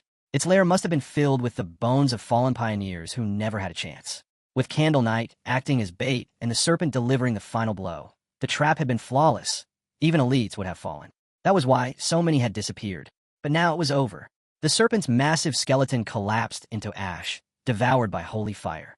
Fang Yi watched the flames rise, calm and satisfied. His inner flame was devastating, but it was the triple critical surge of his thunder that had truly ended the fight. For the first time, he felt certain his power could stand against even veteran pioneers. Silence settled over the ruins, broken only by the crackling fire. As Fang Yi turned to leave, he paused. His hand lifted slightly, sensing something. His eyes narrowed. He wasn't alone. Through the drifting smoke, a figure staggered forward, coughing through the ash. Su Qingying. She was filthy and exhausted, but alive. As the haze thinned, Fang Yi saw her sitting among her unconscious teammates. His gaze sharpened as he spoke to her directly, calmly telling her there was no need to keep pretending. Her act wasn't convincing. The comment froze her in place. Flustered, she raised a hand to cover her face, embarrassed at being exposed.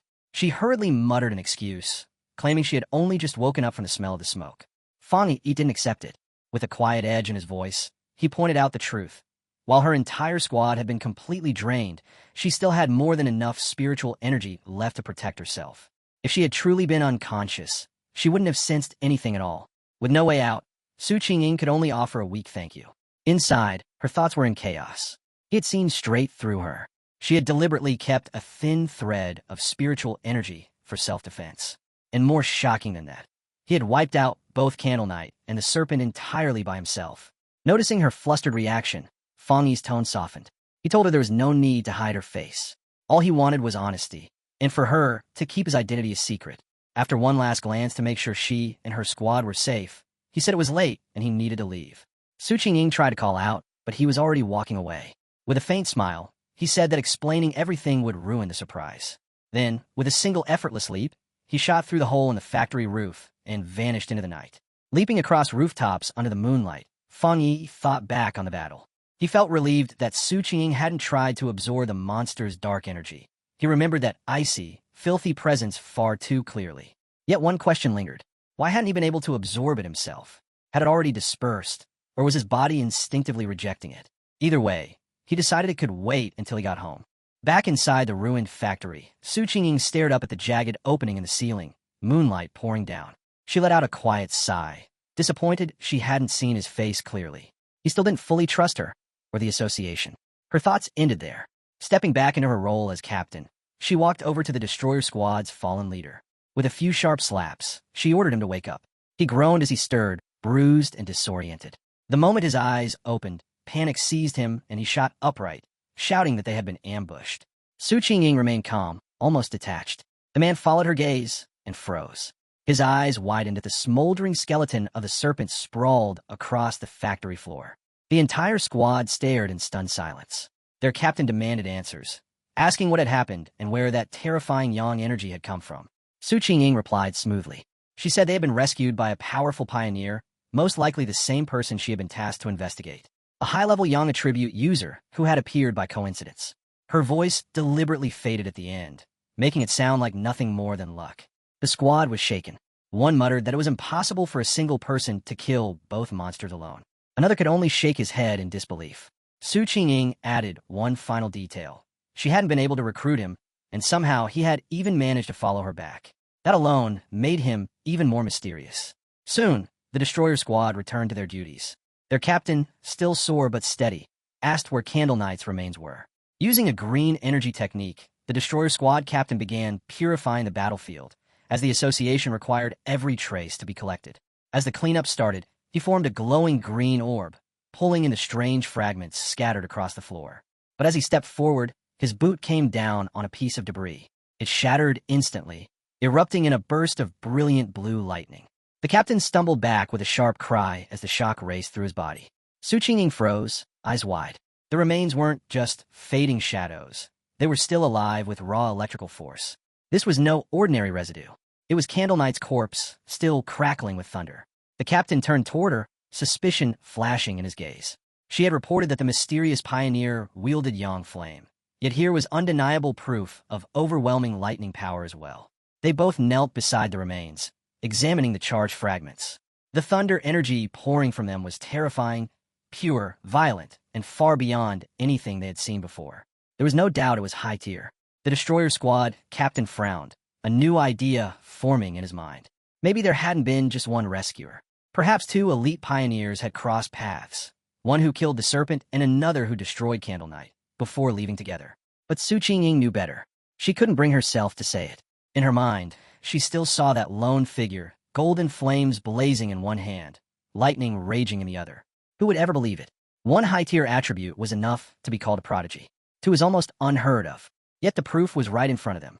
The serpent's scorched skeleton carried the unmistakable mark of a yang flame walker, while Candle Knight's electrified remains screamed of a thunder tyrant's fury.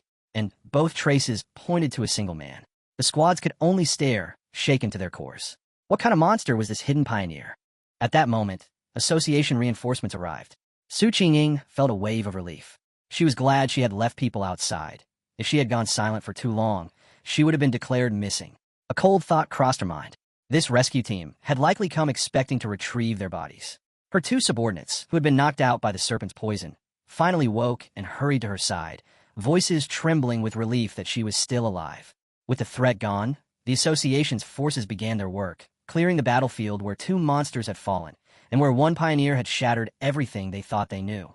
The mission shifted from rescue to investigation. Using advanced scanners, the team analyzed residual spiritual energy and battle traces, piecing together a detailed timeline for headquarters. A specialist soon approached Su Qing and the destroyer squad captain with the results. After comparing attack patterns, finishing strikes, and energy signatures, the probability was overwhelming. There was a 99% chance that a single individual had eliminated both targets. The two captains exchanged a silent look. Around them, squad members whispered in disbelief. They'd been saved by a pioneer who wielded two high-tier powers. Either monster could have annihilated them, yet that person had ended both fights in what appeared to be single blows. The gap in strength was immeasurable.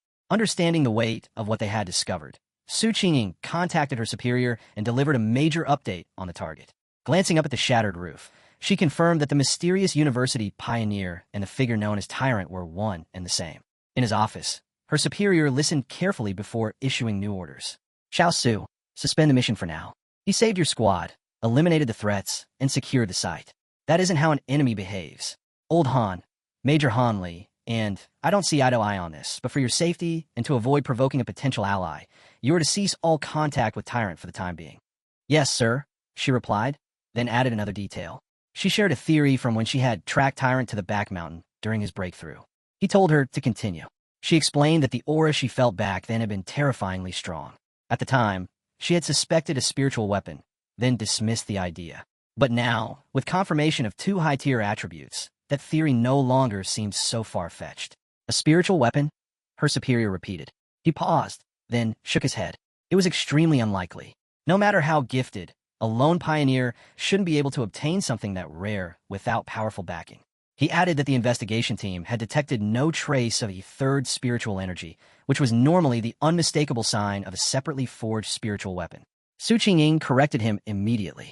The aura she had sensed during her first encounter hadn't been foreign energy at all.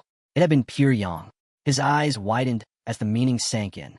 If the weapon's power was coming directly from a user's own yang energy, then it wasn't an external artifact at all. He was creating it himself.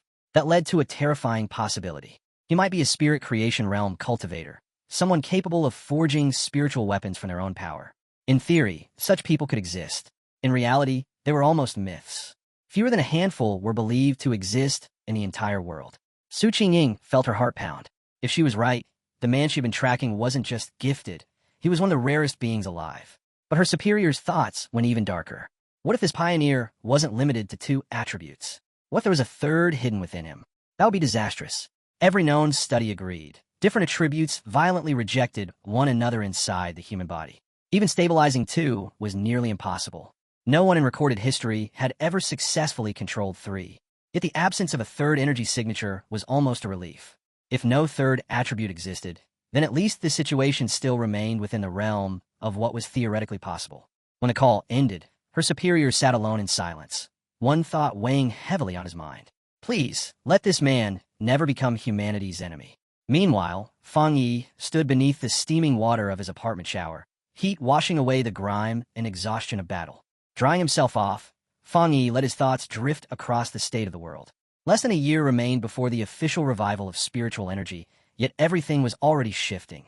Strange incidents surfacing, dangerous monsters appearing, and pioneers rising on their own, without waiting for permission. A soft glow of golden yang energy pulsed across his palm as he casually dried his clothes. His mind returned to the hostile men at Lava River. Once a body touched the spiritual world, it became sensitive to its tides. That was why, even without government approval, countless pioneers had already broken through into the 1-star Ghost Axe realm. And now agents like Su Qingying were actively searching for them. Fang Yi could see it clearly for what it was. This era was a fragile balance, a cautious standoff between the government and independent pioneers. Both sides probing, both sides feeling out the unknown, neither daring to move too fast. Standing alone in his room, Fang Yi thought of Major Han Li, of Su Qingying, of the world as it existed now. For the moment, the monsters were still contained. The various pioneer factions had not yet collided head-on. But as he finished getting dressed, he felt just how thin and unstable that peace truly was. The government had already established the Spiritual Energy Cultivation Association, yet its existence remained hidden from the public. Fang Yi understood their reasoning. People were already noticing strange phenomena. Monsters, distortions, unnatural events. The authorities were trying to prepare humanity quietly, releasing pressure in small doses instead of igniting mass hysteria. His recent victories hadn't softened his outlook. If anything, his judgment of the future had grown darker. The core issue was hesitation. The government lacked the resolve to announce a new cultivation era outright. With a population this massive, the moment the truth was exposed, chaos would explode.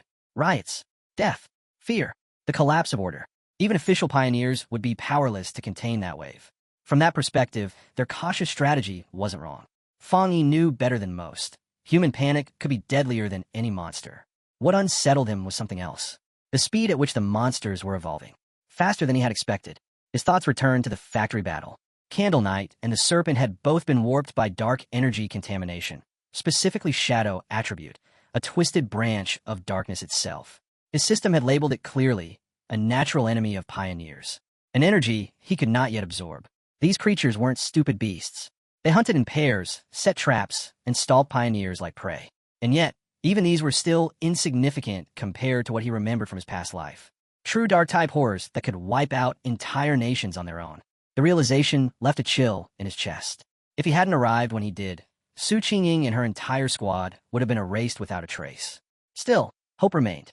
One line from his system echoed in his mind. Temporarily unabsorbable. That meant there was a future where even shadow attributes could be turned into his weapon.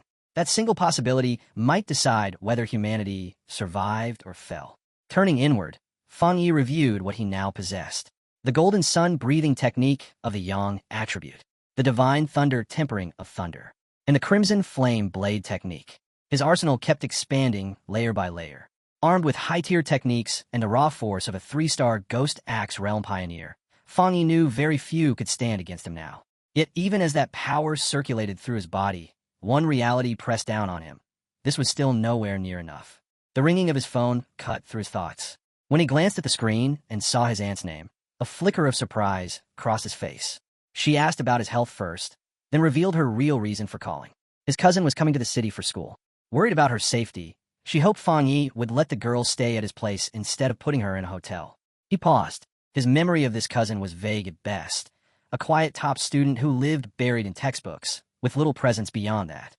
He couldn't even recall her face. Still, he agreed, mentioning that he had a spare room. When he asked when she would arrive, his aunt said she would send over the girl's contact and let her come on her own. Far away, inside a dim room lit only by a computer screen, long, slender fingers moved swiftly across a keyboard. A hooded girl with exposed ears had just finished that same phone call.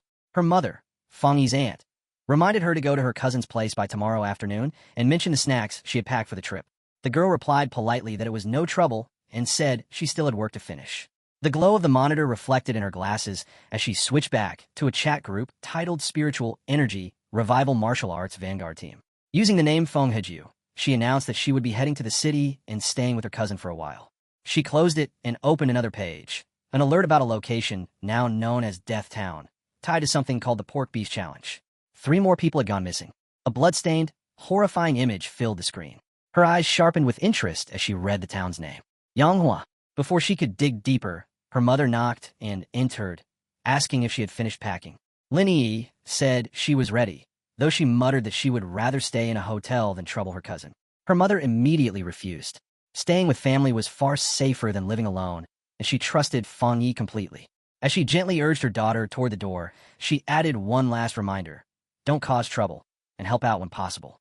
Lin Yi answered obediently, but once the door closed behind her, she let out a quiet sigh. This trip was just another obstacle. Adjusting her glasses, a glint of resolve appeared in her eyes. Whatever her cousin was like, he couldn't possibly be harder to deal with than a monster. The following day, beneath a clear blue sky, a young woman with long dark hair and glasses wheeled a suitcase toward an apartment building. She checked the map on her phone, confirmed the location, then looked up at the building. This should be it, she murmured. At that moment, Fang Yi stepped out of the building with a bag slung over his shoulder. A young woman standing nearby called out to him, asking if he was her cousin. He paused in surprise, looked her over, then asked if she was Lin Yi. Inside, he had to admit it. He didn't recognize her at all. An awkward silence settled between them, light but unmistakable. Back inside the apartment, they sat on the couch, exchanging stiff, polite words. Fang Yi asked if she had come to the city for a summer camp. She nodded, smoothly confirming the cover story. He told her to let him know if she needed anything, and she thanked him. After a few more empty pleasantries, he handed her the key to the room across from his before returning to his own. As she watched him disappear down the hallway, Lin Yi felt a wave of relief. Her cousin looked relaxed, harmless, unlikely to poke around in matters that weren't his. But Fang Yi had already noticed something. From the moment she stepped inside, a faint and unfamiliar spiritual aura had brushed against his senses. Was it a mistake, or was she simply inexperienced at hiding it? Either way, one thing was certain, Lin Yi wasn't here just for summer camp. She was a pioneer. Inside her room, her actions only confirmed it. Lin Yi picked up her phone and sent a message to her martial arts vanguard team, saying her cousin was easy to deal with and unlikely to interfere. The group quickly shifted to discussing the mysterious powerhouse who had appeared at Lava River. Lin Yi warned them not to act recklessly, Two many-strong pioneers were still hiding in the shadows. After everyone agreed to wait for her signal, she logged off. Cultivating right now was too risky. If her cousin sensed anything, her cover would be blown. 3 days passed in a blink. For Fang Yi, living together was becoming a test of endurance. Every cultivation session risked being interrupted. Once she stepped out of the bathroom, wrapped in nothing but a towel, forcing him to cut off his meditation instantly. The blazing golden aura of his yang breathing technique was far too eye-catching to leave exposed. But what truly threw him off wasn't the danger of discovery. It was her constant kindness. One night, she served him a carefully prepared dinner with quiet pride. When he tried to wash the dishes, she waved him away with a gentle smile, saying it was the least she could do. Her politeness, her meticulous habits, her almost obsessive neatness, something about it felt off. Still, Fang Yi went along with it. If she kept lowering her guard, he might uncover what she was really hiding. Just as they were eating, her phone buzzed on the table. The screen lit up. Both of them glanced at it, surprise flickering in their eyes. Fang Yi stood and excused himself, saying he would go back to his room so she could take the call. Lin Yi answered quietly, watching him leave before turning back to the device. Sitting on her bed, her tone shifted completely. Calm, focused, and serious, she began repeating the information coming through the line. The great change of heaven and earth would strike again, tomorrow, at 3 in the afternoon. Lin Yi confirmed she would be there. In his own room, Fang Yi heard everything clearly. The destination was the entrance to Manhua town. He knew it well, a place now trending online as Death Town, sitting just an hour outside the city. That was enough. His suspicions were confirmed. His cousin was a pioneer, with spiritual energy circulating in silence. Fang Yi observed her through the wall. She couldn't sense him. Her realm wasn't high enough. Even so, he felt a trace of admiration. She was still in middle school, yet she had already reached the 2-star Ghost Axe realm and was hovering on the edge of another breakthrough. He reevaluated Lin Yi. Her strange habits and distant nature suddenly made sense. Her talent had shaped her, and now the truth of her visit was clear. The summer camp was just a cover. She had come because she knew about the coming great change of heaven and earth, determined to witness it herself.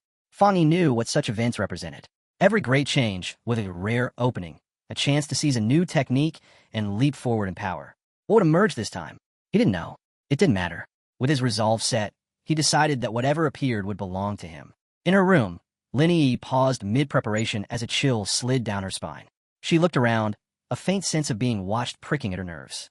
Outside, the moonlit mountains lay quiet and unmoving. After a moment, she shook it off as imagination and continued packing. The next day, Manhua town buzzed with voices as the mountains loomed in the distance.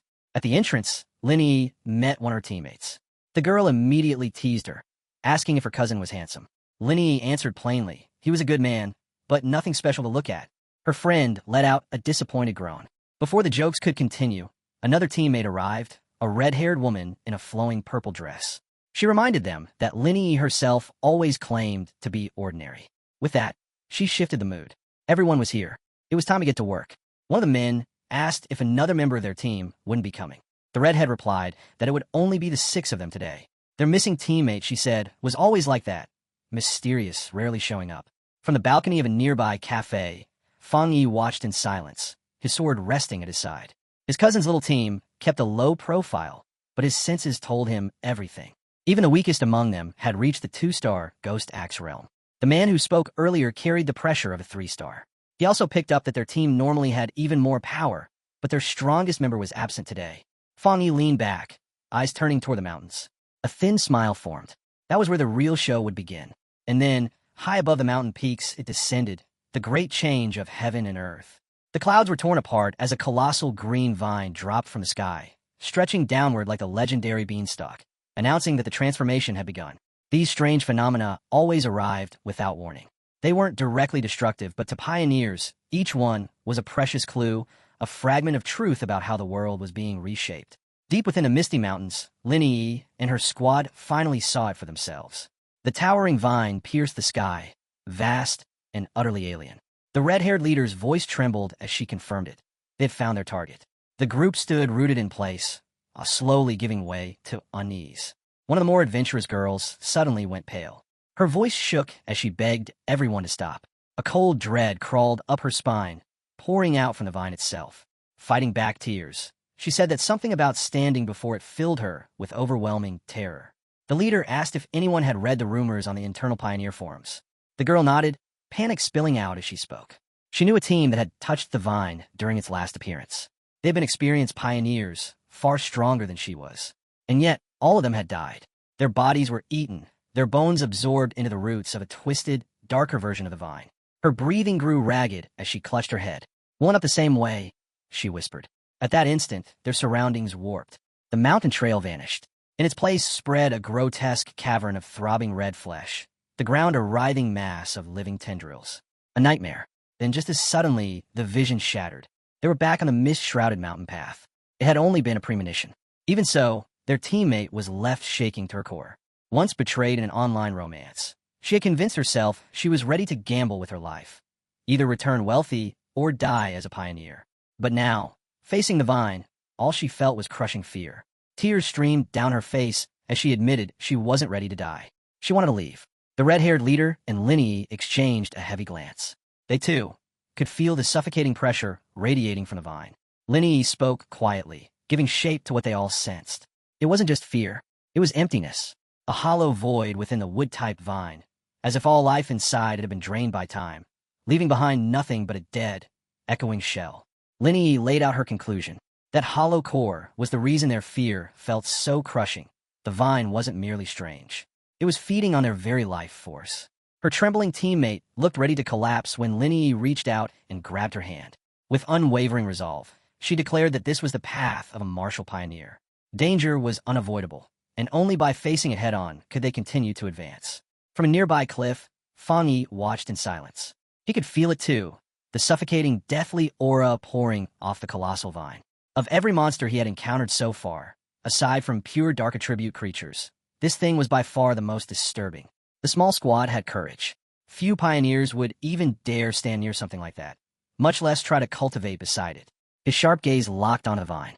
It looked like a plant, a symbol of life, yet there was no vitality inside it at all. What stood before them was hollow, a corpse wearing the shape of something living.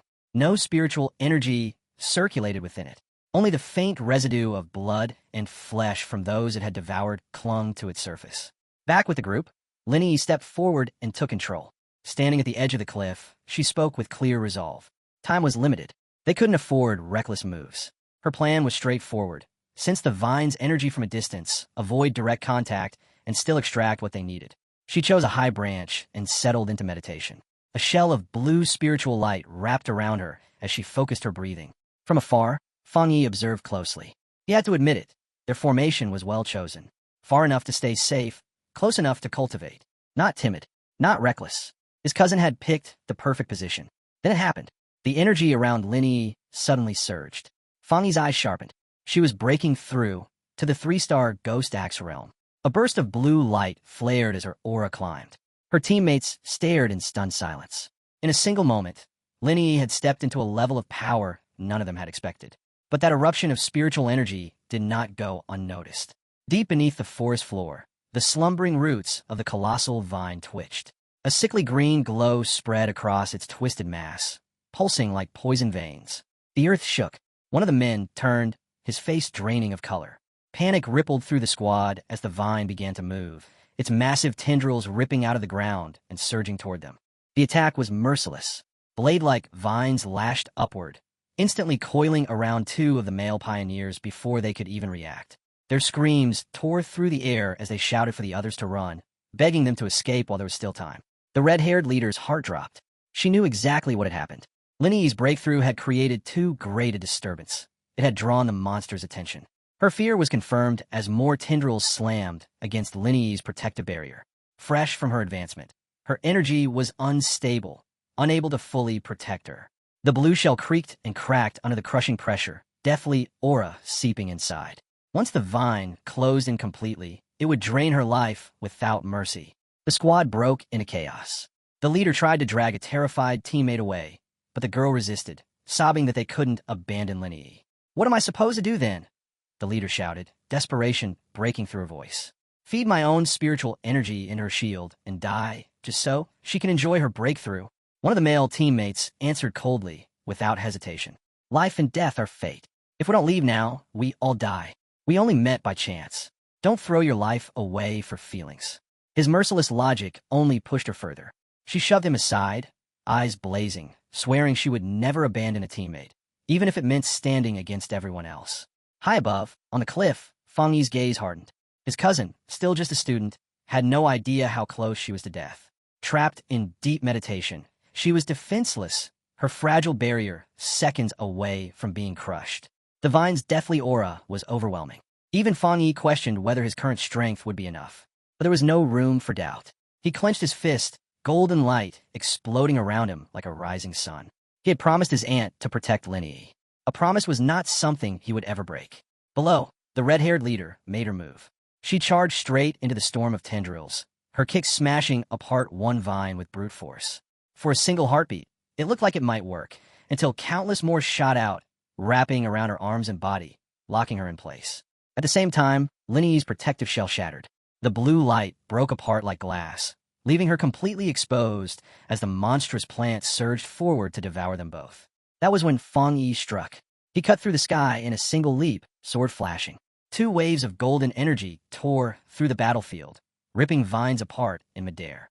From below, Lin Yi's teammates screamed her name in horror as her barrier collapsed, only to see the heavens blaze. A phoenix of golden fire descended, crashing into the writhing vines in a violent explosion of light and heat. When the smoke cleared, Fang Yi stood in the center of scorched earth, golden flames rising around him like a towering pillar. He had arrived at the final moment, pulling both Lin Yi and the red-haired leader back from the edge of death. Wrapped in radiant yang energy, his presence alone smothered the suffocating death aura. The colossal vine recoiled, its tendrils hissing as they withered and dissolved, forced back by the overwhelming purity of his power. The surviving pioneers could only shield their eyes. None of them could comprehend what they were witnessing, a stranger who shone like living sunlight. The man who had argued to abandon Lin Yi went pale, words dying in his throat. In disbelief, he muttered, wondering if this being was even human, or just another pioneer. The red-haired leader, still shaken, knew better. Even through the shock, she could feel the truth. This was no ordinary strength. It was the purest yang attribute she had ever encountered. Only a high-tier force of that level could ever drive back a life-devouring monster like the vine. The cold, practical male pioneer stared down at his own trembling hands. He had always been proud of himself, reaching the 3-star Ghost Axe realm at a speed few in the nation could match. Even Lin Yi, whom he acknowledged as gifted, barely stood beside him. And yet now, beneath that blazing golden figure, his strength felt laughably small. He lifted his eyes to the radiant light, and for the first time in his life, felt utterly insignificant. If pioneers like this truly existed, then what did that make the rest of them? This newcomer hadn't simply surpassed him. He had crushed them all with absolute, overwhelming power. Wrapped in golden radiance, Fang Yi felt a shift deep within. His system had activated. It locked onto the extreme wood-type energy of the vine and began auto-writing a new technique. In moments, the result appeared. Endless vitality, the ability to draw in surrounding life force and instantly restore any wound. Green energy surged around his body. Fang Yi sensed its boundless potential. As long as life existed nearby, he now possessed something close to an endless engine, an inexhaustible source of recovery. Then came the final message. The system had extracted the vine's true core. Extracted attribute, desolation. A power that released a withering aura, erasing all life within its domain. Standing amid the drained battlefield, Fang Yi calmly absorbed the last of the anomaly's strength. When his eyes opened again, they glimmered with the same eerie green as the vine's deadly power, a faint desolate aura lingering around him.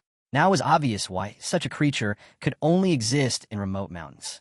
Anywhere else, it would have stripped entire regions of life, leaving nothing but barren wasteland. The desolation attribute was merciless, a force that stole life from everything around it and left only emptiness behind. A voice broke his thoughts. The red-haired leader stepped forward, wounded but alive, gratitude shining in her eyes. She bowed deeply, thanking him. Without him, they would have all died here. Hesitantly, she asked how they could repay him. Fang Yi waved it away with cool indifference. There was no need. Their paths would cross again. With that, he turned and walked off. There was no pride in his heart. He knew the truth. He had only gained this opportunity because of the information they brought. In the end, it was he who had taken the greatest reward. The conflict among the pioneers meant nothing to him. With a final leap, he shot into the sky, leaving the stunned group behind. He understood this new era well. When danger arrived, true natures were exposed, and a team as fractured as theirs would never survive. Back in the clearing, only the bold young girl and the scruffy-haired man remained, silently watching his figure disappear. Still shaken, the girl finally spoke, asking what they should do next. The man's reply came sharp and biting, filled with blame as he demanded to know whether she regretted not acting sooner to save their fallen teammates. With the danger gone and Linny having stepped into the third tier, the red-haired leader realized there was only one path left for them now, to stay together. Not long after, Linny slowly woke from her meditation, blue light flashing through her eyes as she regained awareness. Her teammates rushed to her side, relief washing over their faces. The man who had suggested abandoning her earlier lowered his head and admitted that from now on, their future rested on her judgment. Another voice cut in, insisting their true focus should be on the mysterious figure who had appeared to save them. Confused, Linny looked around and only then noticed the bodies of their fallen comrades scattered across the ground. As she stood, a fierce, burning warmth struck her senses. From a nearby tree still lingered the remnant of a terrifying yang attribute. Even from this distance, its heat made her heart tighten. The scruffy-haired man stepped forward and offered to explain everything that had happened while she was unconscious. Later that day, standing outside her cousin's apartment, Linny still felt dazed. She couldn't comprehend the existence of someone so overwhelmingly powerful. Her teammates' words echoed in her mind, calling that man a monster, describing how vines they couldn't even scratch had been brushed aside like dust, and how the towering beanstalk had retreated into the sky, too frightened to descend again. Even now, though he was gone, the vine remained subdued, as if his presence still weighed upon it. When she stepped inside, she was met by Fang Yi. Worry flickered across his face when he saw how pale she looked. Linny forced a smile, blaming it on a long day of studying. He didn't press her, only telling her she must be tired and should rest. He even offered to order takeout for dinner. She nodded and quietly went back to her room. The moment she closed the door, she collapsed on her bed, completely drained. A breakthrough demanded intense concentration, and this one had left her more exhausted than weeks without sleep. Lying there with her phone in hand, a faint sense of relief surfaced. She wasn't just ordinary anymore. A few sleepless nights wouldn't kill her. She had accepted it. This endless struggle was the destiny of a pioneer in a world that had already begun to change. Thinking of her cousin's calm, mundane life, she realized that road was no longer meant for her. A notification broke her thoughts. The Pioneer Group chat lit up. One name stood out, Garan, the mysterious powerhouse who almost never appeared. This time, his message was brief and cold. If there are any more signs of that man, report them immediately. It was the first time he had ever typed anything in the group, and it instantly drew Yi's focus. She answered right away, backing him up. Then, throughout her own thought, was this unknown rescuer the same figure from the Dark River Lava Dragon disaster? And if it was, what reason would someone that powerful have to step in for people like them? The chat erupted in seconds.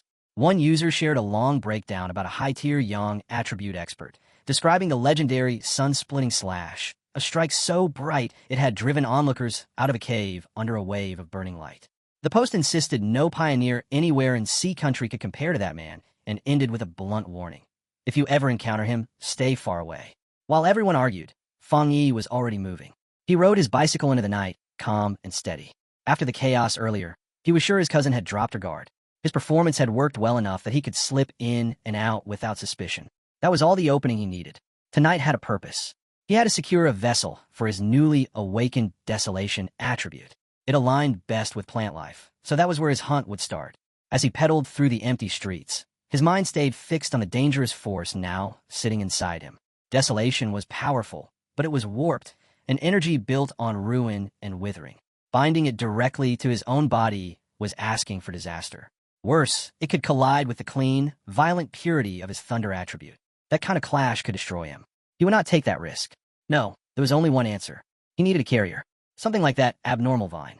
In his mind, the origin of that creature was already clear. An ordinary plant must have sensed the flood of returning spiritual energy, chosen to evolve, and in doing so birthed the desolation attribute to strengthen itself. That understanding locked everything into place. A faint, confident smile crossed his face as he set his course. Guided by the pale shine of the moon, he followed the subtle signs leading toward the forest park. Before long, he reached the vast stretch of city woodland, left his bicycle behind, and walked into the trees. Moonlight spilled through the branches, revealing a wide patch of faintly glowing flowers scattered across the ground. He only needed one, the plant that answered his own spiritual presence, the one that felt like it belonged to him. Fang Yi closed his eyes and pushed his senses outward. A sweep of green, spiritual energy rolled away from him, flowing through the forest and touching every leaf and stem in its path. The plants answered in return, a soft wave of energy rising to greet him. It was abundant, alive, but still wrong. Not what he was looking for. He poured out more of his aura, pushing deeper, demanding a clear response. Then it happened. A single signal flared from somewhere hidden in the grass, sharp and unmistakable, snapping his attention straight toward it. A single white flower with a softly glowing core swayed in the grass, almost as if it were calling out to him. Was this the one he had been waiting for? He moved closer and extended a finger. The instant he made contact, the petals drew inward, pulling in his spiritual energy. When they opened again, the bloom shone brighter, relaxed and satisfied, as if it had just been fed. Fang Yi lowered himself beside it, a faint smile forming. Its spirit was unusually strong. Even though it was just a small plant, it reacted vividly, like a starving puppy gulping down energy, then nudging him for more. Out of the entire forest, this was the only one that had answered him so fiercely. This was the match, the ideal vessel for the desolation attribute. He studied the fragile-looking flower and quietly told it that it had been chosen, asking if it was ready. Then he released a flood of green, spiritual energy, forcing it straight into the glowing bloom. A system message appeared. Do you wish to forcibly implant the desolation attribute into this plant? Green light blazed in his eyes as he confirmed. Power exploded from his palm, swallowing the flower in radiant brilliance as its shape began to change. Thin petals stretched and reshaped, becoming something larger and more complex. When the light finally faded, the transformation was done. The ordinary white flower no longer existed. In its place stood a lotus-like bloom, its thick leaves shining with a dense green aura. The sudden surge of power made Fang Yi tense in surprise, and the change went far beyond its looks. The new plant released a terrifying wave of desolation energy. Its roots drilled into the ground, dragging in more and more strength. The surrounding forest was erased in seconds. Trees shriveled, soil turned to dust, and the once lush field was left dead and bare. Fang Yi could only stare at the scale of the destruction. In moments, an entire stretch of forest had been drained dry, and the spreading energy showed no sign of slowing.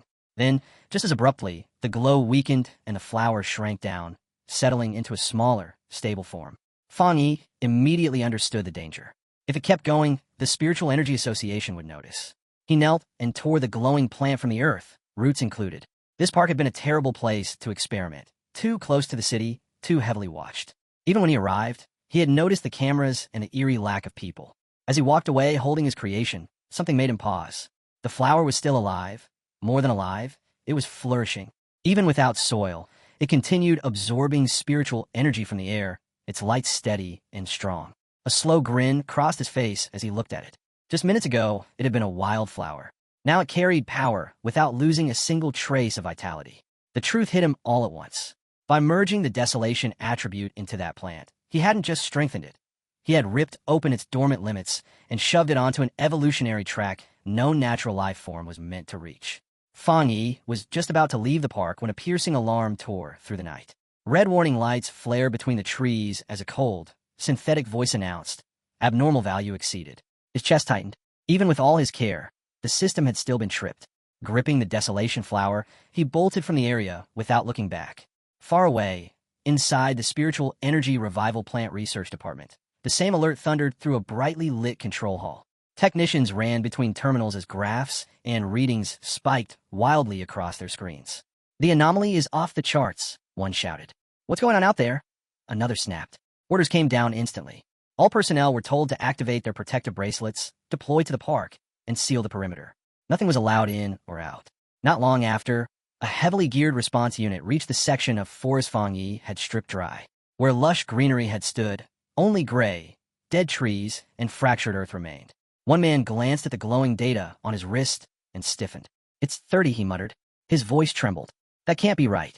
A heavy silence spread through the team. Everyone knew the numbers. The Qingqing University event had only reached 8 to 10.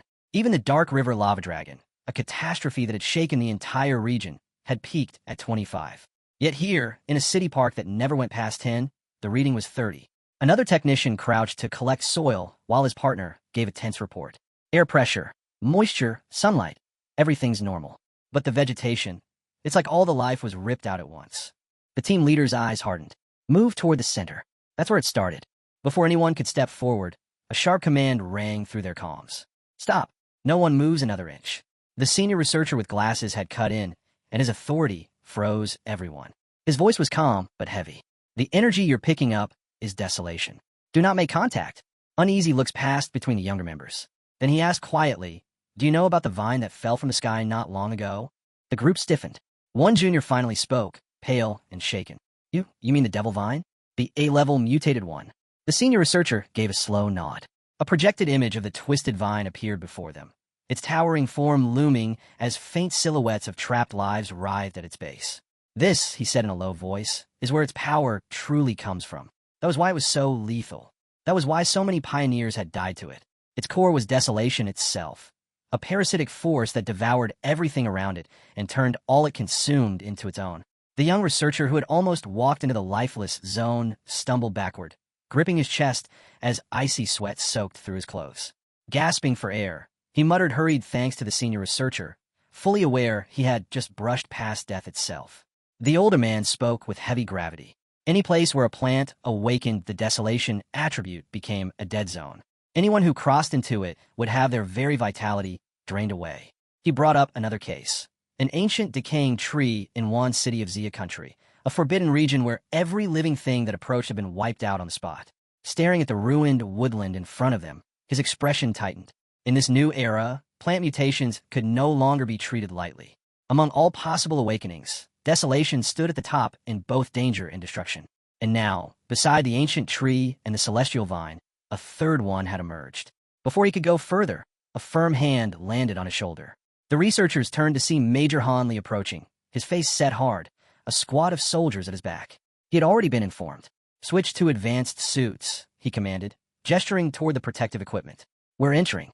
Moments later, the team was fully geared up, now joined by Su Qingying. With Hanley leading, they moved straight into the dead zone. Scanners hummed as numbers flickered across their displays. But instead of clarity, the readings brought confusion. The desolation aura was already fading, dropping to 25 since their arrival. Even stranger, there was no visible origin.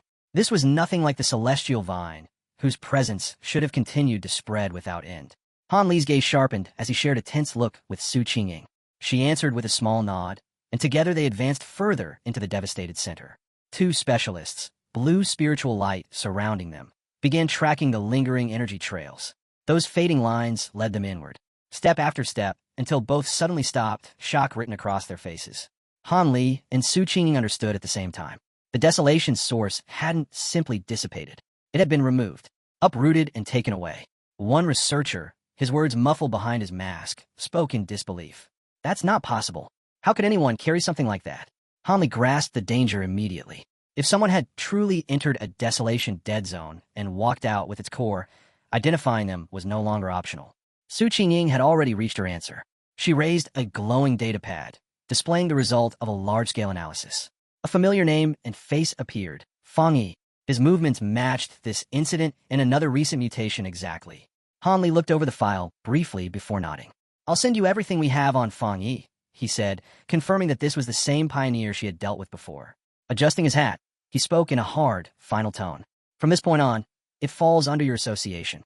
With that, he turned and left, leaving Su Qingying alone in the ruined clearing, the cold glow of her data pad reflecting off her tense face. 2 hours later, inside his apartment, Fang Yi gently placed the desolation flower into a small pot. He paused to look at it, a faint smile appearing as the thought struck him. This was the first flower he had ever raised. Letting out a quiet laugh, he gave it a name, the obedient little white flower. As if it could hear him, he spoke softly, telling it that now that desolation had merged with it, it would grow by itself and one day become a powerful helper. Its ability to drain life would make it lethal in combat, while its simple, harmless look would let it stay hidden right under his cousin's nose. His fingers brushed over a petal as another idea settled in his mind. In this brutal new world, brute force alone was never enough. The ones who survived were those who carried the most concealed weapons. The comm was broken by his phone vibrating. He checked the screen, his eyes widening. The caller was old Wang Liang, his childhood friend. They hadn't spoken since Fang Yi had left 3 years earlier to join the army. Old memories surfaced, the two of them inseparable back in school, until Wang Liang had suddenly announced his enlistment and disappeared from his life. He answered, and a familiar laugh came through. You're back in town? Come have a drink at our old place, Wang Liang said brightly. Fang Yi paused, surprised by the sudden call. Wang laughed again. I've got something big to tell you. Just don't freak out when you hear it. What sounded like a simple reunion was nothing of the sort. When the call ended, the truth became clear. Wang Liang was not alone. In a dim room, he sat reporting to a red-haired woman scarred by countless battles, her military uniform bearing the insignia of high rank. Su Qingying sat at the same table, her face unreadable. Wang Liang confirmed he had followed her orders. Then, hesitating, he asked if Fang Yi could be spared if he turned out not to be their target. The red-haired officer tapped her fingers against the table, eyes cold. She brushed his request aside. Focus on your task. That's all. Then, in a flat, merciless tone, she added, if he isn't who we're after, take it as the price he pays for being your friend. In a quiet bar, Fang Yi and Wang Liang clinked their beer bottles together. They drank and talked, filling in the missing 3 years. Fang Yi couldn't help noticing how different his friend looked now. Calmer, sharper. The military had clearly carved its mark into him.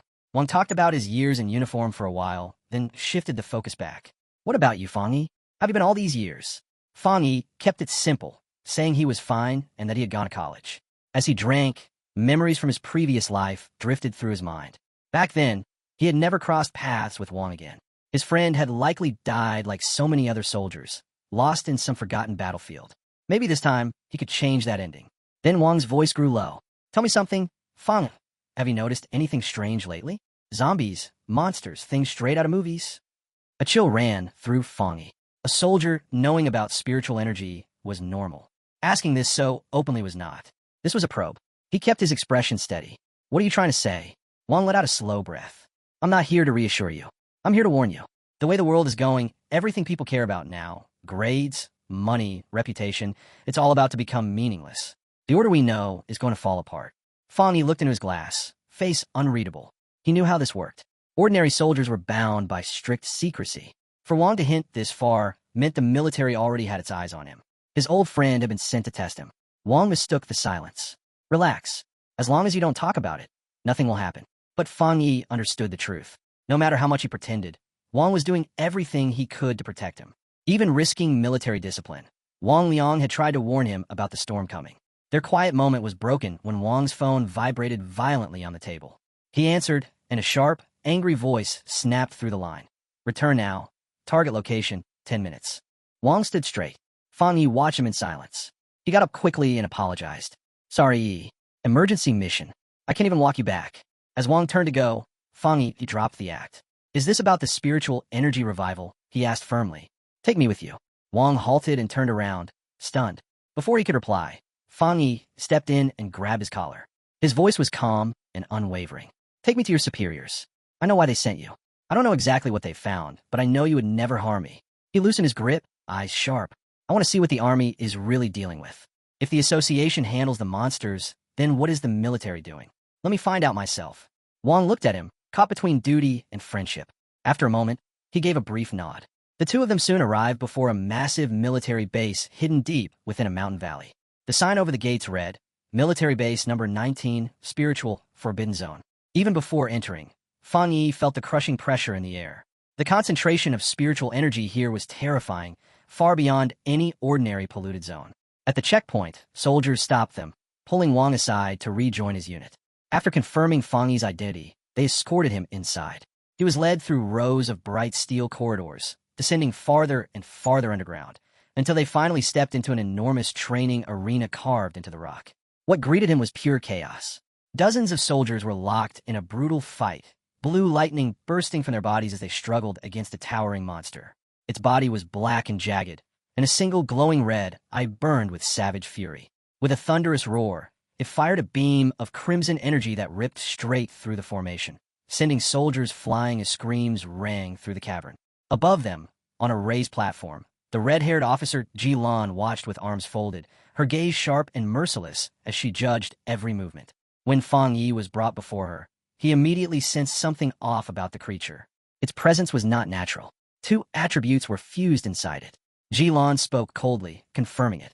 Dark and flame. A perfect combination. That's why it's so dangerous. She added that several soldiers had already been badly wounded. A display beside her showed her rank. Jilan, Ghost Axe Realm, 3-star officer. Her eyes cut toward Wang Liang. Wang Liang.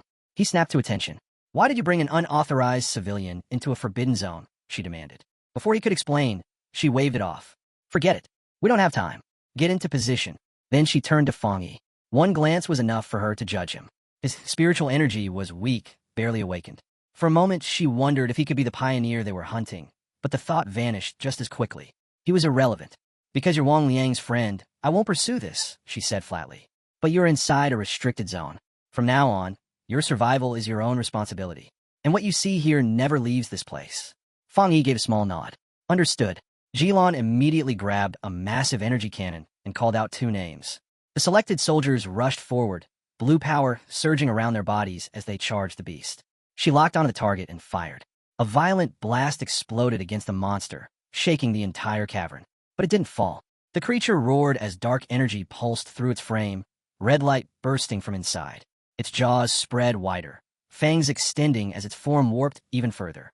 The attack had only driven it into a more violent stage of mutation. The monster swung wildly, its claws ripping through the air. Move, a soldier shouted.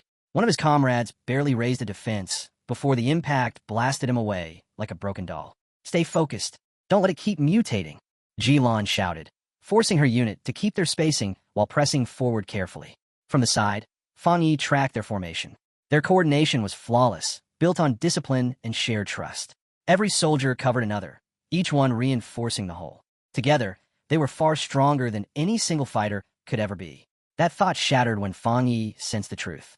The creature's power was climbing at a horrifying rate. He yelled for them to fall back, warning that its current strength was beyond what they could handle.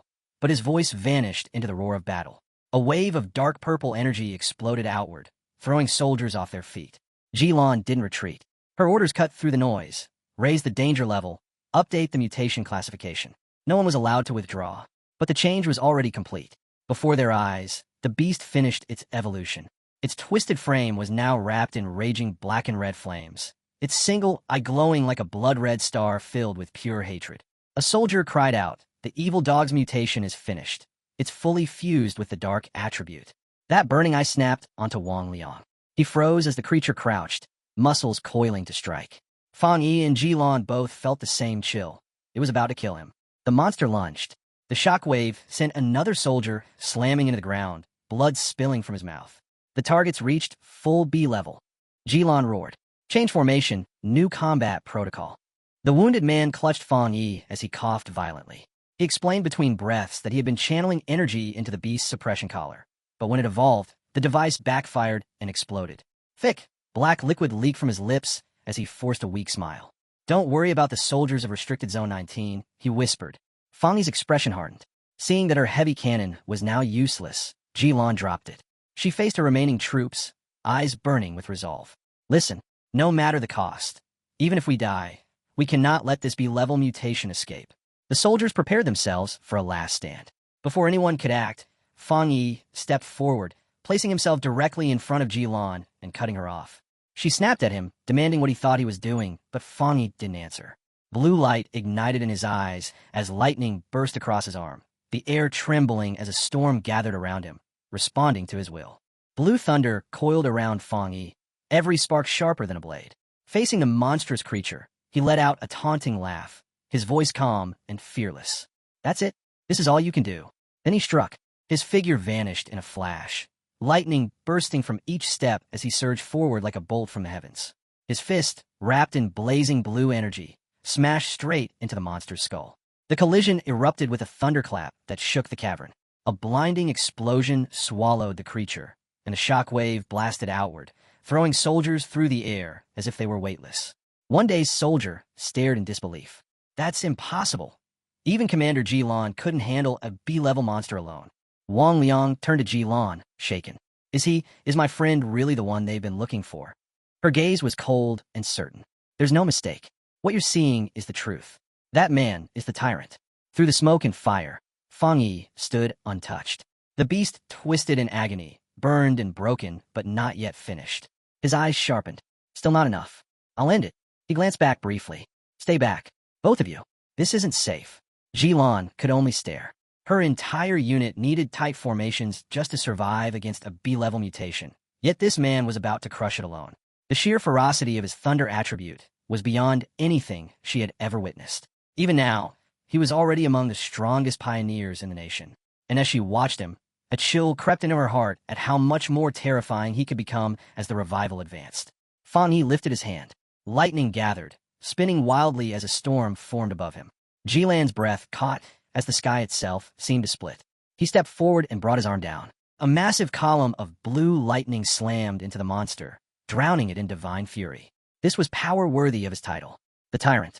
When the thunder finally died out and the light faded, Fang Yi remained standing, stray arcs of lightning still flickering around him. His eyes were steady, filled with quiet resolve. The soldiers were frozen. One whispered to another, voice trembling. That dark power was already horrifying, but this thunder, it's on a completely different level. My legs are shaking just looking at it. As the dust cleared, Fang Yi casually raised his hand and flashed Wang Liang a thumbs up. It's finished. Wang Liang ran over, letting out a relieved laugh. You nearly gave me a heart attack. He punched Fang Yi lightly on the shoulder. I never imagined you'd become this powerful. Then his laughter slowly faded, and his smile weakened as he lowered his gaze. I'm sorry. I suspected you were a pioneer, but I still had to carry out my orders. Fang Yi waved it off with a light smile. Why talk like that after 3 years? I understand. Before they could say more, Jilan walked over, her gaze steady and composed. She stopped in front of Fang Yi and extended her hand. Thank you. You saved this base. Fang Yi smiled back and shook her hand. It was nothing. I just didn't want my friend to die. She straightened and formally introduced herself. Jilan, Warden of Forbidden Area 019. Her tone turned procedural. Since you intervened, I'll need to submit a report. Please leave your contact information. Sure, Fang Yi replied easily. Off to the side, Wang Liang watched in silence, stunned. His commander, someone who ruled hardened soldiers with absolute authority, was treating his childhood friend with open respect. Once the formalities ended, Jilan went straight to the point. Her voice was firm. Your strength exceeds that of many elite pioneers. I formally invite you to join the military. She paused briefly. However, I'm aware that an invitation from a single warden may not carry enough weight for you. Inside, Jilan was still unsettled. Fang Yi wasn't merely strong. He was terrifying. He had already reached the 3-star Ghost Axe realm, the same level as her, yet his combat power was on a completely different tier. He had shattered every assumption about what that realm could produce. He was, without question, a monster.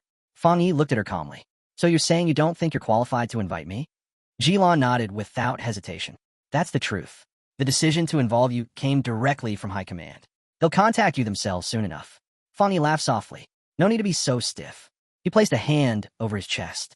I respect soldiers like you. Not everyone is willing to put their life on the line for others.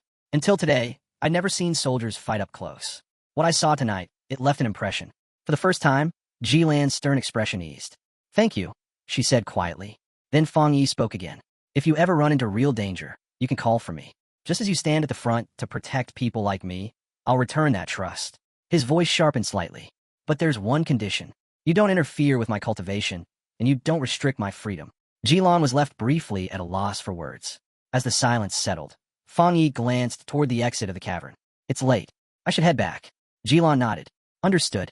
Wang Liang, and I still need to deal with the remains of the mutation. I'll have someone escort you out. As Fang Yi walked away, the truth finally settled into place. The military was not just a group of pioneers throwing themselves into dangerous, energy-saturated zones for glory. They were the wall holding back the tide, the last line standing between the monsters and the ordinary world. Without them, everything people called normal life would have already collapsed. After he disappeared into the distance, Jilan slowly turned toward Wang Liang, her eyes deep with thought. Your friend can't be measured by something as shallow, as impressive. What we witnessed today was only the surface. For a pioneer to rise that far, that quickly, his comprehension has to be terrifying. Luck, courage, and talent combined like that. It's the seed of a true powerhouse. Wang Liang broke into a wide grin when he heard such rare praise from his commander. Then if you think you're not the right person to approach him, why not leave it to me? I mean, we grew up together. A sharp knock landed on his head before he could feel proud. Stop talking nonsense, Jilan snapped. Move. We still have a mess to clean. Rubbing his head with an awkward smile, Wang Liang had no choice but to follow as she dragged him back to work. That night, far away from all of it, Fang Yi sat cross-legged on the rooftop of his apartment, bathed in a blazing golden radiance that made the air around him tremble. His thoughts returned to the military encounter. Even though his identity had been exposed, he had only revealed his thunder attribute. Everything else he possessed was still hidden. From the way they treated him, with caution, respect, and even a hint of restraint, it was clear that this concealment had worked exactly as he intended. More importantly, he had understood something vital. Thunder was the natural enemy of the dark creatures the army fought. That single attribute already made him irreplaceable. They would never dare threaten him. They would want him on their side. And joining them meant something far more valuable than protection. Access to rapid growth paths, first-hand intelligence, and resources that ordinary pioneers could only dream about. Today had also revealed the structure of power in this new world. The nation's two great pioneer forces served completely different purposes. The military, led by people like Jilan, stood guard over the forbidden zones, acting as silent sentinels against disasters that could wipe out entire regions. The Spiritual Energy Cultivation Association, with agents like Su Qingying, protected the cities, hunting down whatever dangers slipped through and keeping civilians safe. Together, they formed a careful two-layer system. The most terrifying threats were sealed inside restricted areas, while information about the world's true danger was slowly, deliberately released. By controlling what the public knew, the government was buying time to prevent panic, time to prepare humanity for what was coming. As Fang Yi continued to meditate, the golden energy in his dantian began to throb. He had already absorbed an enormous amount of aura from the forbidden zone, yet until now his body had remained strangely calm. That calm shattered. The golden light inside him suddenly surged like a raging tide. Power flooded every inch of his body, thin cracks of energy spreading across his skin as if he were made of glowing porcelain. Fang Yi opened his eyes. He knew this feeling. His body had reached its limit. Spiritual power was overflowing. A breakthrough was no longer optional. It was unavoidable. At the same moment, on the street below, Lin Yi was walking home with bags of groceries in her hands, her thoughts light and simple. If her cousin was home, maybe she could make him try her cooking tonight. Then her world froze. She slowly lifted her head, eyes wide, as a towering pillar of golden light erupted from the roof of her building, shooting straight into the night sky like a divine beacon. Her eyes widened as the blazing shape in the heavens sharpened, a divine axe forged entirely from raging energy. She recognized it at once, the unmistakable manifestation of a ghost axe realm breakthrough. But something was wrong. The scale was absurd. The pressure was suffocating. That burning axe hanging in the sky was far beyond anything a normal ghost axe pioneer could produce. It felt less like a cultivation phenomenon and more like a divine punishment descending from above. Her heart slammed against her ribs as she stood frozen, staring upward.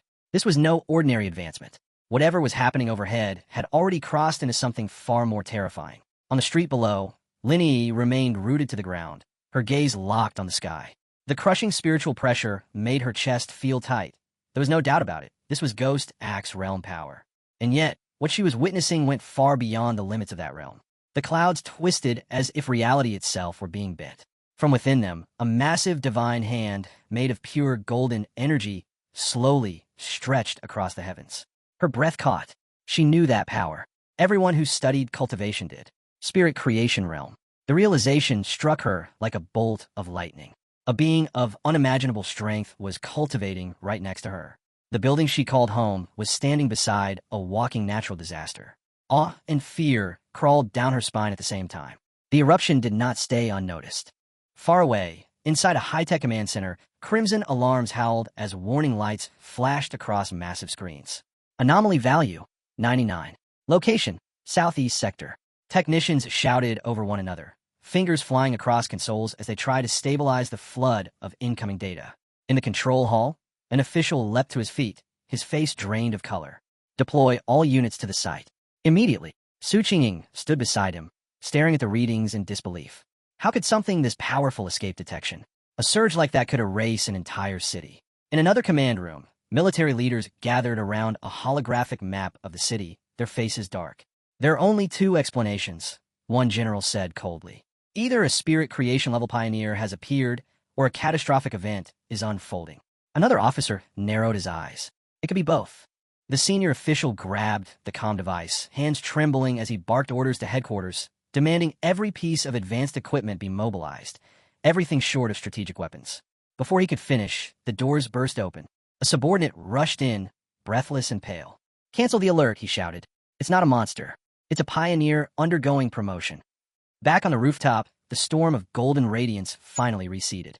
The sky returned to its quiet darkness as Fang Yi slowly opened his eyes and released a steady breath. His breakthrough was complete. One-star spirit creation realm, he murmured, almost casually.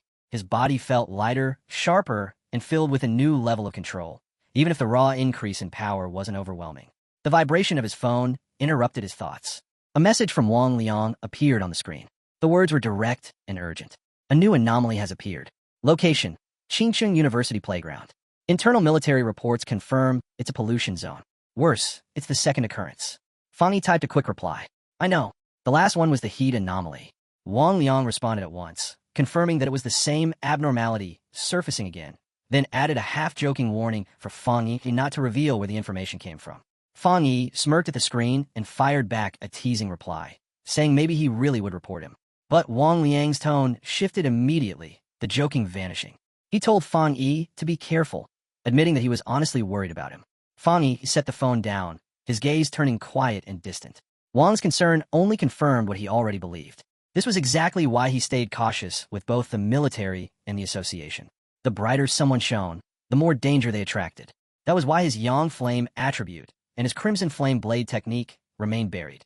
Those were his trump cards, meant to stay hidden until the moment his life truly depended on them.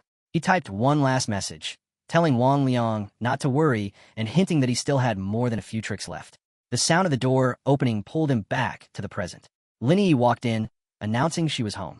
When she spotted him on the couch, she asked if he had eaten and held out the takeout she had bought. Without lifting his eyes from the phone, Fang Yi told her to put it on the table and said he would eat later. Lin Yi watched him for a moment, a faint frown forming. Inside, she let out a tired sigh. In her eyes, her cousin was kind and gentle, but unbelievably lazy. He stayed home all day, glued to his phone, not even bothering to attend college. The contrast almost felt ridiculous. She and the other pioneers lived in constant tension, hiding who they were while chasing power and survival. Yet Fang Yi lived so freely, so carelessly, as if nothing in the world could touch him. Too exhausted to lecture him, she went to her room and fell onto her bed. As her eyes closed, her thoughts drifted back to the shocking news. A spirit creation realm pioneer had appeared in their district. Soon, the entire city would be talking about it. In the silence, she made a quiet promise to herself. No matter what happened, she would protect her cousin. Meanwhile, Fang Yi wasn't wasting time scrolling aimlessly. He was watching the footage Wang Liang had sent. The university playground was swallowed by towering flames, the scene looking more like a battlefield than a campus. The first anomaly had been extreme heat. Now there was fire. Fang Yi's eyes narrowed. The Yang attribute kept showing itself in different forms. The video made one thing obvious. The flames had erupted far too fast, spreading with terrifying speed. The comments below were filled with shock and wild speculation. Many people were convinced that special forces must have been deployed. Otherwise, how could a normal fire burn like that? The report stated that every tree, every flower bed, and every blade of grass around the playground had been reduced to ashes. The entire area had been sealed off. Fang Yi replayed the short clip, noticing how abruptly it ended. Even so, the danger was obvious. This blaze was far worse than the previous anomaly. A deep crease formed between his brows. What made this Yang manifestation so different? There was only one way to get the answer. He would have to see it himself. And to enter a restricted zone like that, he would need the help of his newest military connection, Jilan. The following morning, the university gates were surrounded by a sea of reporters, all blocked off by armed soldiers standing shoulder to shoulder. Is it true the fire can't be extinguished? Someone shouted. Why hasn't this been reported on the news? Another demanded. Questions crashed over the barricades like waves, but the soldiers didn't answer a single one. Then Jilan appeared, with Fang Yi walking calmly beside her. Cameras instantly swung toward them. The reporters whispered in confusion, trying to figure out who these two were. Before anyone could react, the soldiers guarding the entrance stepped aside without hesitation, opening a clear path straight through. The crowd was left staring in disbelief. They hadn't been allowed to move an inch, yet these two passed through as if the gates were made for them. Inside the sealed zone, thick smoke still lingered in the air. What had once been a lively playground was now nothing but scorched earth and twisted, blackened remains. Fang Yi swept his eyes over the devastation. So, this is Skyfire? He asked quietly. Jilan nodded.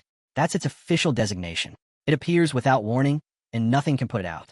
All anyone can do is wait until it finishes burning, turning everything it chooses into ash. The name suits it, Fang Yi muttered. After surveying the area, Jilan straightened. I need to speak with the principal. Wait here. I will, Fang Yi replied. Left on his own, he walked along the edge of the burned ground, now wrapped in yellow warning tape. He crouched down and placed his palm against the soil. It was cold, completely dead. More than that, there wasn't even the faintest trace of lingering spiritual energy. His brows drew together. He had hoped to extract something from the Skyfire, but reality had crushed that idea instantly. A familiar voice suddenly cut through his thoughts. Fang Yi. He looked up. Standing on the steps was Chu Qingli, his ex-girlfriend, with a bespectacled girl beside her. Surprise flashed across Chu Qingli's face. What are you doing here? Her companion adjusted her glasses and leaned closer, whispering, Wait, this is him, the ex you told me about? The one who only made it into a vocational college. Chu Qingli gave a small nod. Yes, it's him. The girl smirked, patting Chu Qingli's shoulder in mock sympathy before turning to Fang Yi. I get it now. You're here because you can't let her go. But the gap between you two is huge now. You should stop embarrassing yourself by clinging to the past. Fang Yi blinked, honestly confused. Still hung up on her? The idea didn't even make sense to him. Around them, nearby students had already begun whispering. Who's that guy with Chu Qingli? Another lovesick admirer? He doesn't even look like one of our students. How'd he get past security? Chu Qingli's friend stepped forward, her voice turning sharp. Listen carefully. Qingli is the campus beauty now. Men far above your level are lining up for her. You don't even qualify to be compared. This isn't where you belong, so leave. Now, she pointed a finger at him, sneering. And if you don't explain how you got inside, I'll report you to the disciplinary office myself. Chu Qingli stayed silent, her gaze fixed on Fang Yi, a storm of emotions flickering in her eyes. She remembered the day they broke up, how he had said he wouldn't regret it. Back then she had believed him. But now, seeing him here, she convinced herself that his calm had only been an act, a way to save his pride. The tense air cracked apart as Jilan returned. Is this girl your friend? She asked flatly. Chu Qingli stiffened as the tall, red-haired officer stepped into view. Jilan's presence alone carried a crushing sense of authority, enough to make even seasoned soldiers straighten their backs. Fang Yi answered without hesitation, his tone indifferent. No, just a high school classmate. Jilan gave a brief nod. So just classmates. She slid on her dark sunglasses, and her already intimidating aura sharpened, pressing down on everyone nearby. Chu Qingli and her bespectacled friend froze, a chill running through them. Who was this woman? And how could someone like her be standing beside Fang Yi? Jilan turned back to him. I spoke with the principal. The Skyfire situation is more complicated than we first thought. He's on his way to take us to the exact ignition point. Since you're acting as a special military consultant, you're required to be present. Fang Yi nodded at once. Right then, the principal shows up with his men and, without a second of hesitation, orders the playground cleared on the spot, declaring the whole area off limits and warning that no one is permitted to get close to him. Chu Qingli freezes when she realizes she's seeing him with her own eyes, because the principal almost never appears on campus, and even the vice principal can barely secure a meeting with him. Rumor says he's never smiled even once, and as she watches him advance, she can't help wondering if he came because of that woman in Fang Yi. Beside her, a friend murmurs that the bearded, prince-like man must be here to arrest the two intruders, and Chu Qingli doesn't respond, only keeps her gaze fixed on what's about to happen. But instead of stirring up trouble, the principal walks straight past everyone and heads directly for their hero and the woman. And then, to the complete shock of the crowd, he extends his hand and actually shakes the young man's hand, greeting him with unmistakable respect as he says he must be Advisor Fang, the one Commander Ji introduced to him. He admits the school has been drowning in bizarre incidents, that has been terrified students could be hurt by the recent fires, and that his genuinely relieved help has finally arrived. And then something even harder to believe happens. The principal bows. Their hero immediately reaches to stop him, but the principal won't have it, insisting on the bow and formally requesting that he take personal charge of the playground incident. And at once the guards move in, forming a defensive ring around them and ordering everyone to step back so the conversation can happen properly. The entire playground drops into a stunned, breathless silence as students simply stare, unable to process what they are seeing, because a man with the principal's age and standing is bowing to a young man. Whispers begin to ripple through the crowd that this guy must be someone with an extraordinary background, and now it makes sense why he was allowed into the academy. As the murmuring swells, some people laugh bitterly at their earlier guesses, asking who had been the one to claim he was Chu Qingli's suitor or her ex-boyfriend, while others sneer at the idea altogether, saying that even if she chased him, there's no chance she could ever reach someone on his level. And hearing that, Chu Qingli feels a sharp, cutting jolt of rejection, because everyone is pointing out the same thing. The entire time, the young man never once acknowledges Chu, the so-called school beauty. In Qingchun University's North District, the principal led Fang Yi and Jilan toward the heart of the anomaly. As they walked, he explained everything in a low, tense voice. It had all started with the Golden Sun incident, which he had hoped would be the end of their troubles. But only a few nights ago, flames had erupted on a playground, fires so fierce that even the fire department couldn't put out. By sheer luck, it had happened late at night when no students were present, giving the school just enough time to seal the area. His expression darkened as he continued. One fire could have been brushed off as an accident. But not long after, 2 more playgrounds had gone up in flames. He admitted that he had personally seen a crimson fire descend from the sky and hover in midair, leaving no doubt that this was something supernatural. While most of the fires had eventually burned out, one of them was still burning. As they neared the final site, a thick, choking smell of smoke filled the air. They stepped onto a basketball court where a single hoop was wrapped in an eternal blaze. The principal confirmed it. This was the origin point, the fire that refused to die. Jilon checked the device, strapped to her wrist. The display showed a reading of 11. She explained that it was a spiritual anomaly detector, and anything above 10 was already classified as a disaster-level event for ordinary people, the kind that required a full lockdown. Before she could finish, the device suddenly shrieked. Warning lights flashed as the number shot up to 60. Jilan's voice turned sharp with urgency. If the energy kept rising, it wouldn't just threaten the university. It could swallow the entire city. The only option was to dispatch an elite squad of pioneers to suppress it. Before any orders could be issued, Fang Yi moved. Without the slightest pause, Fang Yi vaulted over the chain-link fence, ignoring every warning sign as he charged straight toward the raging flames. In the next instant, fire swallowed his entire body, leaving Jilan and the principal staring in stunned disbelief. At the same moment, Jilan's detector shrieked again. The number surged wildly, blasting past its limit until it locked onto 110. Her face went pale as she shouted that the anomaly had just risen to S level. The principal's composure shattered. He turned to her in panic. What do we do now? Fang is inside. Jilan could only stare at the inferno, her voice tight with disbelief. Even the elite soldiers who fought inside the forbidden zones wouldn't dare walk alone into something like this. Yet within the roaring sea of flames, Fang Yi stood unmoving, completely unharmed. The fire raged around him, but not a single spark touched his body. He understood why. Just as his yang attribute had once shielded him from divine thunder, it was now protecting him from the skyfire. But in the next heartbeat, he realized the problem.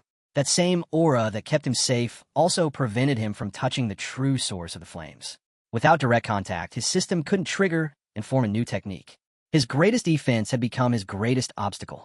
To take control of this power, he had to reach the heart of the fire. The skyfire coiled around the basketball hoop like a colossal blazing dragon, its violent energy surging with every crackle.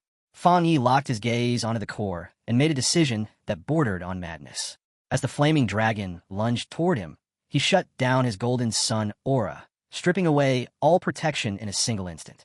The skyfire slammed into him.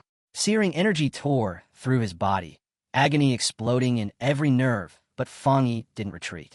He forced himself forward, driving his hand straight into the source. The moment he made contact, the system responded. A notification appeared, confirming detection of an intense skyfire attribute fluctuation. Even as pain threatened to tear him apart, a fierce smile spread across Fang Yi's face. The skyfire's power was terrifying, until even stronger than the desolation attribute he had absorbed before. But Fang Yi didn't waver. No matter the cost, he would claim it. The system rapidly processed the data. A new window flashed into existence, announcing success. He had obtained the Skyfire attribute technique, the 9-dragon Skyfire sealing art, a fearsome power designed to destroy evil and imprison demons. The raging flames reacted instantly. Like a dragon forced into submission, the fire curled around his arm, no longer fighting him, but obeying. The system confirmed the technique was fully unlocked. With that, Fang Yi focused on the final step, extracting the Skyfire attribute itself. The raw essence poured into him, merging with his body. His eyes flared with a deep crimson glow, while burning patterns etched themselves across his face, marking him with living flame. Hands forming a seal, Fang Yi's eyes burned like twin embers as he prepared to unleash his newly claimed power. His voice rang through the inferno as he called out the name of the 9 dragons' Skyfire sealing art. In the next instant, enormous chains of blazing crimson energy erupted from his back, surging outward like living serpents as they tore through the raging flames. Beyond the fence, Jilan and the principal stood rooted to the ground, stunned by what they were witnessing. Jilan recognized the aura immediately. It was sealing energy, the same type she had only ever seen once before when a top-tier military pioneer had sealed an entire forbidden land. Fang Yi's method was different, but the sheer weight of that power was identical. With a single command, Fang Yi ordered the chains to tighten. They pulled inward with crushing force, dragging every trace of the violent skyfire into a single, compact sphere. The raging inferno was compressed into a glowing orb bound tightly by the burning chains. Suspended in midair, Fang Yi floated with it, then slowly guided the sealed fire back down toward the basketball hoop. When it was set in place, the process was finished. He landed lightly and turned toward Ji Lan and the principal, explaining that the skyfire had been sealed for now.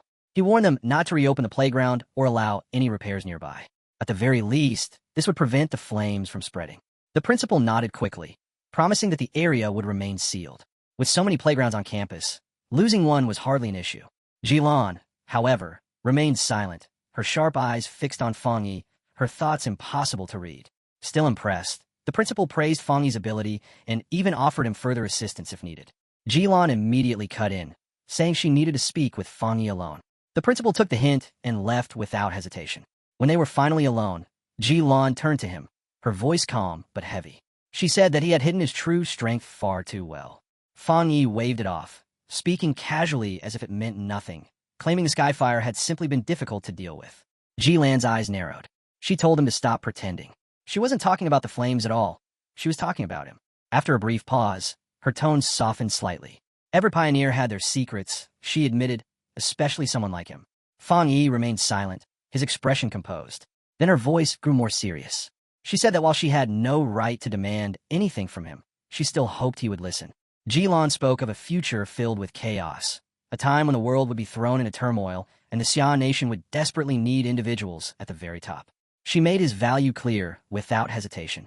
Once spiritual energy fully revived, a person of Fang Yi's strength would be the equivalent of a nuclear weapon in the modern world. Because of that, she warned him, every major faction would come for him. The military forces guarding the Forbidden Zones and the Spiritual Energy Cultivation Association would both fight to recruit him. Even high-ranking officials would appear in person, offering conditions that ordinary pioneers could never hope to receive. She admitted that her reasons weren't entirely selfless. If Fang Yi joined her unit, she would gain an irreplaceable ally, and he would gain a powerful connection. That was why she wanted him to think carefully now, to decide where he wanted to stand when the inevitable invitations arrived. Fang Yi was silent for a moment before voicing the doubt that had been lingering in his mind. Why did both she and Wang Liang seem hesitant to recruit him into their own forbidden zone? Almost as if they felt they weren't qualified to. Ji Lan didn't hesitate to answer. It wasn't hesitation at all. It was because of another military region, one so legendary that she was certain it would interest him far more than her own. A force whose strength dwarfed most others. A faint smile appeared on Fang Yi's lips as he asked if she was talking about one of the top-level units. Ji Lan confirmed it. She admitted she hadn't had much direct contact with them, but their reputation was everywhere. They had been moving so aggressively lately that even other military regions could feel the pressure. She then changed the subject, suggesting they leave this conversation for another time. The principal had invited them to eat at the university cafeteria, and they were already late. As they walked, Fang Yi's thoughts grew heavy. Her words had revealed something unsettling. Even most powerful forces in the nation were under strain. That could only mean one thing. Terrifying anomalies had already begun to appear, threats far beyond what most pioneers could handle. To face such dangers, even cultivators of the spirit creation realm like him would be sent out, perhaps even beings above that level. A sense of urgency settled deep in his chest. The full revival of spiritual energy was approaching, and he was still not strong enough. He pushed those thoughts aside and focused on what he had just gained, the Skyfire attribute. He examined its nature. Violent, chaotic, a flame that devoured everything without mercy. And that was exactly what made it so terrifying. Skyfire was the perfect counter to anomalies that could endlessly regenerate or multiply. Then a realization struck him. The wild power Skyfire was a perfect match for his Crimson Flameblade. If his sword were infused with this new attribute, his combat strength would leap to a completely different level. To test his theory, Fang Yi headed toward the back mountain, his usual training ground. But when he arrived, a massive warning sign blocked the path, declaring the area dangerous and strictly forbidden. Fang Yi stopped in his tracks. There hadn't been any monsters there, and the military couldn't possibly have discovered his training spot that quickly. That left only one possibility. The Spiritual Energy Cultivation Association had sealed the mountain off for him, trying to give him a private training ground in exchange for his favor. A faint smile curved across Fang Yi's lips. If they were willing to hand him a gift like that, he had no reason to turn it down. Then his expression shifted. His senses caught something wrong. Someone, or something, was on the mountain. An intruder. He focused on the aura, and recognition flickered in his eyes. It felt similar to the mutant he had fought at the factory, though weaker. From between the trees, a massive monkey-like creature stepped into view, its red eyes glowing in the shadows. It moved with caution, not blind rage. It was thinking, measuring him. Fang Yi tightened his grip on his sword, faint energy already gathering along its edge. If there was ever a time to test his new power, this was it. A system prompt appeared before his eyes, asking whether he wished to infuse his Tang sword with the Skyfire attribute. The description flashed alongside it, describing Skyfire as a radiant force designed to eradicate evil. Fang Yi accepted without hesitation. In the next instant, his sword erupted into a roaring pillar of fire, crackling with violent heat. A sharp grin spread across his face. This was exactly what he wanted, to combine Skyfire with his crimson flame blade. And the mutant standing before him would be the first proof. He swung. A raging storm of flames tore forward. The beast's crimson eyes widened in terror as the fire swallowed it whole, its shrill screeches vanishing beneath the roar of the inferno. When the flames settled, Fang Yi stood at the center of the scorched ground, calmly gauging the result. The power of that strike was overwhelming, easily twice, maybe even 3 times stronger than before. And despite the fire raging around him, he felt nothing. Even with his blade still burning, his hand was wrapped in cool, steady steel. Then he sensed it. The monster was still alive. Wounded, but not destroyed, it was fleeing into the forest. Fang Yi moved at once, giving chase. He wanted to know just how far Skyfire could push this creature. Deeper in the same woods, a young woman with curly red hair was live-streaming with her phone held out on a selfie stick. She spoke confidently to her viewers, insisting she wasn't lying. Luck just had a habit of finding her, delivering unbelievable content straight into her lap. Her audience wasn't convinced. Messages flooded the chat, daring her to prove it by going to Qingchan University to capture footage of the mysterious Skyfire that everyone was talking about.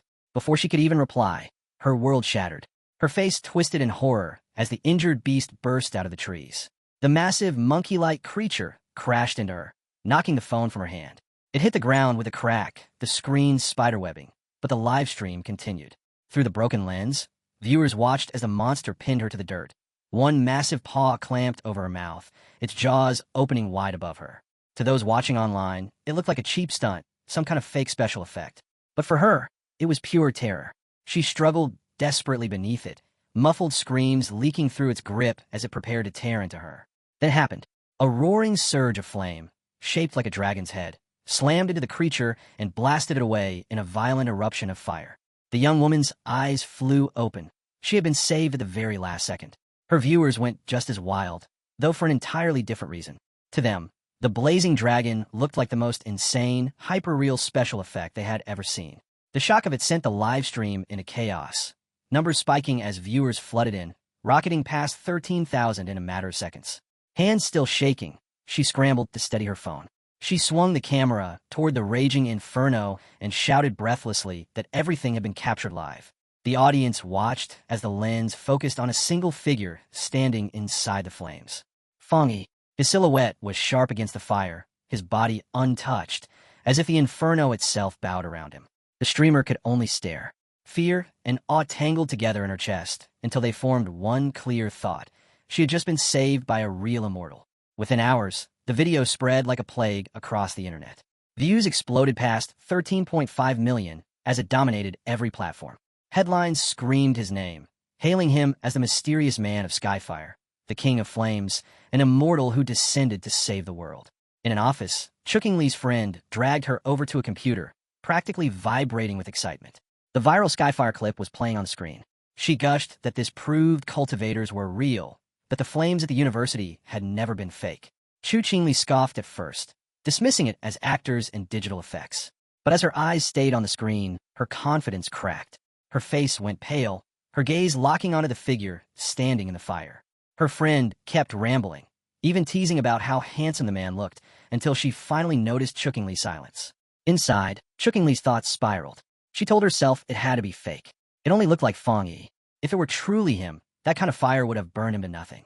Yet the more she tried to deny it, the colder her fear became. What if it really was him? What if Fang Yi had gained power like this? And if he had, would he come for her? Her fingers curled tight. Whatever the truth was, she swore she would never bow her head to him. Elsewhere, the same video was making its rounds. The red-haired captain of Lin Yi's pioneer squad held up her phone, replaying the clip. She asked Yi if the man looked familiar, hinting that he resembled the one who had saved them from the monstrous vine. Yi nodded slowly, then dropped a bombshell, someone in her neighborhood had recently broken through to the spirit creation realm. A quiet thought crept into her mind. Could her normally unremarkable cousin, and this blazing figure in the flames, be one and the same?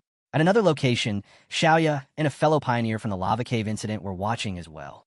The man recognized Fang Yi's stance instantly, his eyes widening as he remarked on how much his strength had grown. His companion followed it up, pointing out that even his blade technique was unchanged from before. In that moment, both of them realized just how lucky they had been to stand on the same battlefield as someone like him. The news kept climbing, spreading upward through every layer of society until it reached the highest authorities. Inside a sleek skyscraper that could only belong to the association's headquarters, senior leaders were already gathered. The situation in the city was deteriorating by the hour, with pioneers barely managing to hold back endless waves of anomalies. In the middle of that tense meeting, Su Qingying spoke up. She informed the officials that the military was already in close contact with Fang Yi and stated with absolute certainty that he would eventually agree to lend them his power. At the same time, inside a military command center, Jilan, Major Han Li, and several high-ranking officers were reviewing everything they knew about Fang Yi. His rise was so fast it left the room in stunned silence. One officer muttered that breaking into the spirit creation realm in such a short time was nothing short of monstrous. Another wondered how many high-tier attributes he might possess. 3, maybe even more. On one point, everyone agreed. Trying to pressure him before had been a mistake. Recruitment was now their only option. Major Han Li asked whether High Command had finally decided to approach Fang Yi directly. Jilan confirmed it, though she admitted the top brass were uneasy. Every pioneer of that level had always come from their own ranks, and lowering themselves now was not something they were comfortable with. Stepping forward, Major Han Li laid out his plan. First, they would find out what weapons or equipment Fang Yi might need and deliver them to him before he even asked.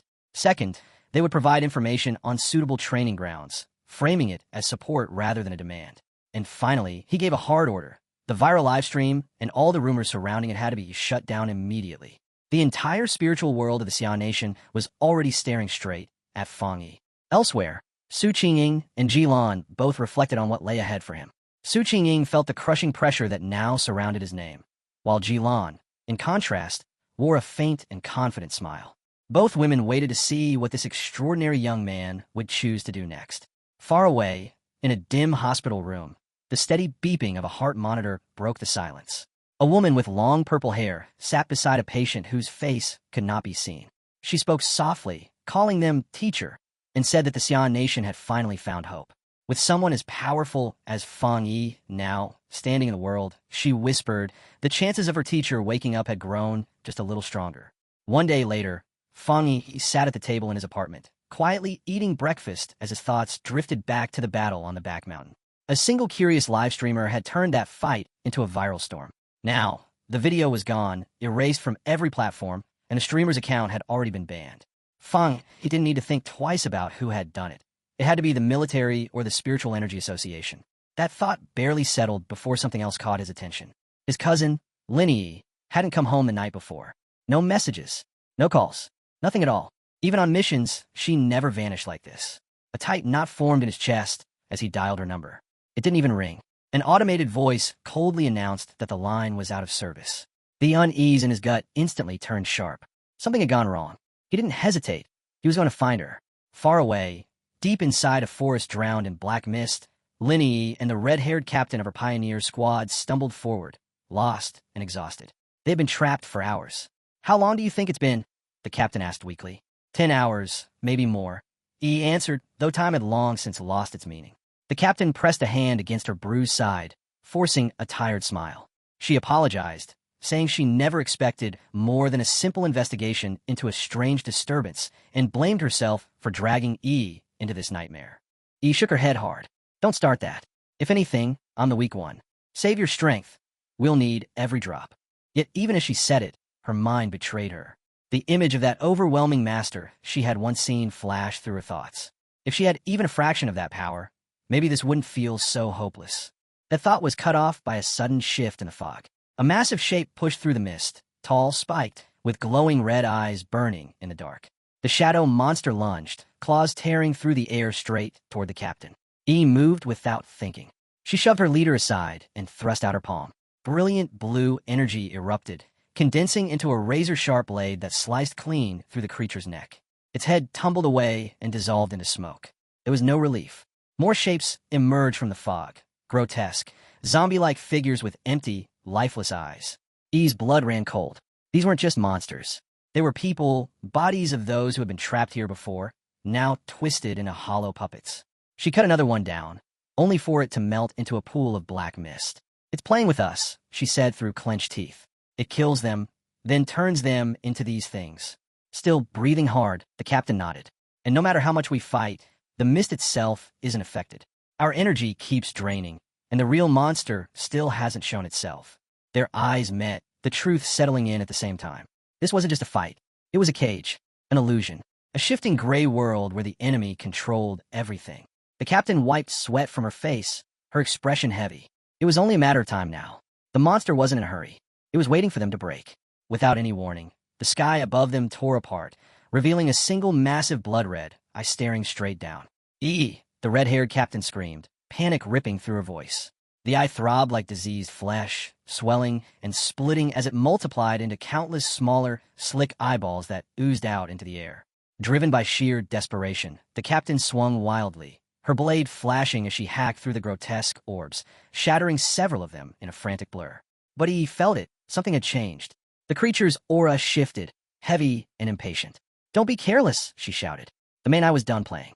A low, terrifying hum filled the space, and then a concentrated beam of crimson energy fired from the giant eye. EE threw up a crystal barrier just in time, but the impact was overwhelming.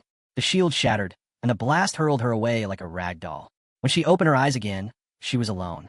Darkness closed in from every side. Dozens of glowing red eyes floated around her, circling like hungry predators. Her strength was fading. Her hope was bleeding out. Shadowy tendrils wrapped around her limbs and dragged her downward into the void. The captain's voice vanished, swallowed by the abyss. A hollow ache spread through E's chest as regret crushed her. She had been reckless, foolish to think they could face something like this alone. Her thoughts drifted as despair took hold. She would never see the world after the full spiritual energy revival. She would never witness the magnificent era that was supposed to come. Tears streamed down her face as she reached a trembling hand toward the endless red glow. She closed her eyes and gave in. Then light. A thunderous burst of radiant blue ripped through the darkness. A figure tore through the shadows, lightning exploding around his body. Fongy. His eyes blazed as he muttered under his breath. "I almost didn't make it." E's breath caught. Her tears hadn't even dried when she recognized him. "Cousin." In the next instant, Fongy unleashed a crushing wave of divine thunder. The storm annihilated the monstrous domain, tearing the illusion apart in a single unstoppable blast. The forest snapped back into focus. Fang Yi landed lightly, arcs of electricity still dancing across his hand. Nearby, the captain lay unconscious, while Lin Yi stood frozen, saved at the very edge of death. She could only stare, her mind collapsing under the truth that her lazy, ordinary cousin was actually a terrifyingly powerful pioneer. But it wasn't over. From the shadows, the anomaly's true body crawled out, a grotesque mass of flesh covered in writhing eyes. Yi snapped back to herself and shouted, "Cousin, behind you!" Fang, he didn't even turn. Golden red skyfire flared in his hand, his smile calm and confident. To him, this was the perfect chance to test his new strength against something born of darkness. He charged forward, his blade ignited with the crimson flame technique, now fueled by the undying fury of skyfire. The slash exploded into a storm of divine fire, swallowing the abomination whole. Its shriek tore through the night, a cry of pure agony, before it was swallowed and erased by the raging blaze. When the fire finally died down, the red-haired captain slowly stirred. She blinked, dazed, and found herself and E sitting inside a ring of protective flames. Her face drained of color. Did we die? Is this hell? E, now steadier, shook her head. "No, look around. We're still alive."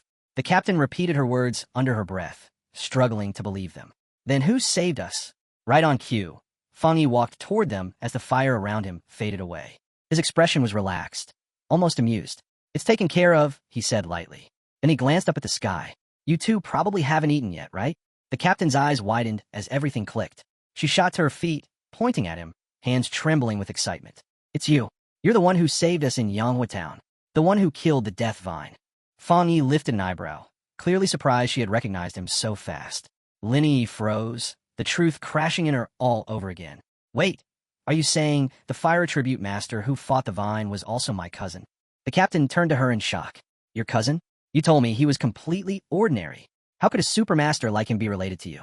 Fang Yi scratched the back of his head, smiling awkwardly, offering no explanation at all. Still buzzing, the captain grabbed Yi by the shoulders. Do you realize what this means? He's the same man who cut down the desolation vine with a single strike. Yi's mind spun. Her cousin, the man she had always thought of as ordinary, was that fire user. Yet she had just watched him wield thunder so terrifying it shattered the dark domain itself. Fire and thunder. Two high-tier attributes. That could only mean one thing. A genius beyond measure. Her heart pounded as another memory surfaced. The massive spiritual disturbance near her neighborhood. The one that had shaken the city. The sign of someone breaking into the spirit creation realm. Could that power have belonged to him? Before she could sink deeper into her thoughts, Fang Yi cut in casually. Yes, it was me. His tone left no room for argument. Then he shifted the focus back to the mission. Tell me about the anomaly. You should have known something with a dark attribute like that wouldn't be simple. Why were only you two here? Where's the rest of your squad? The captain's excitement faded as she explained. One teammate was sick at home. Another had been sent out on a more dangerous assignment. Their squad wasn't always at full strength. Yi lowered her head, guilt creeping into her voice. This is on me. After I broke through, I got reckless. I thought I could handle it alone. I was wrong.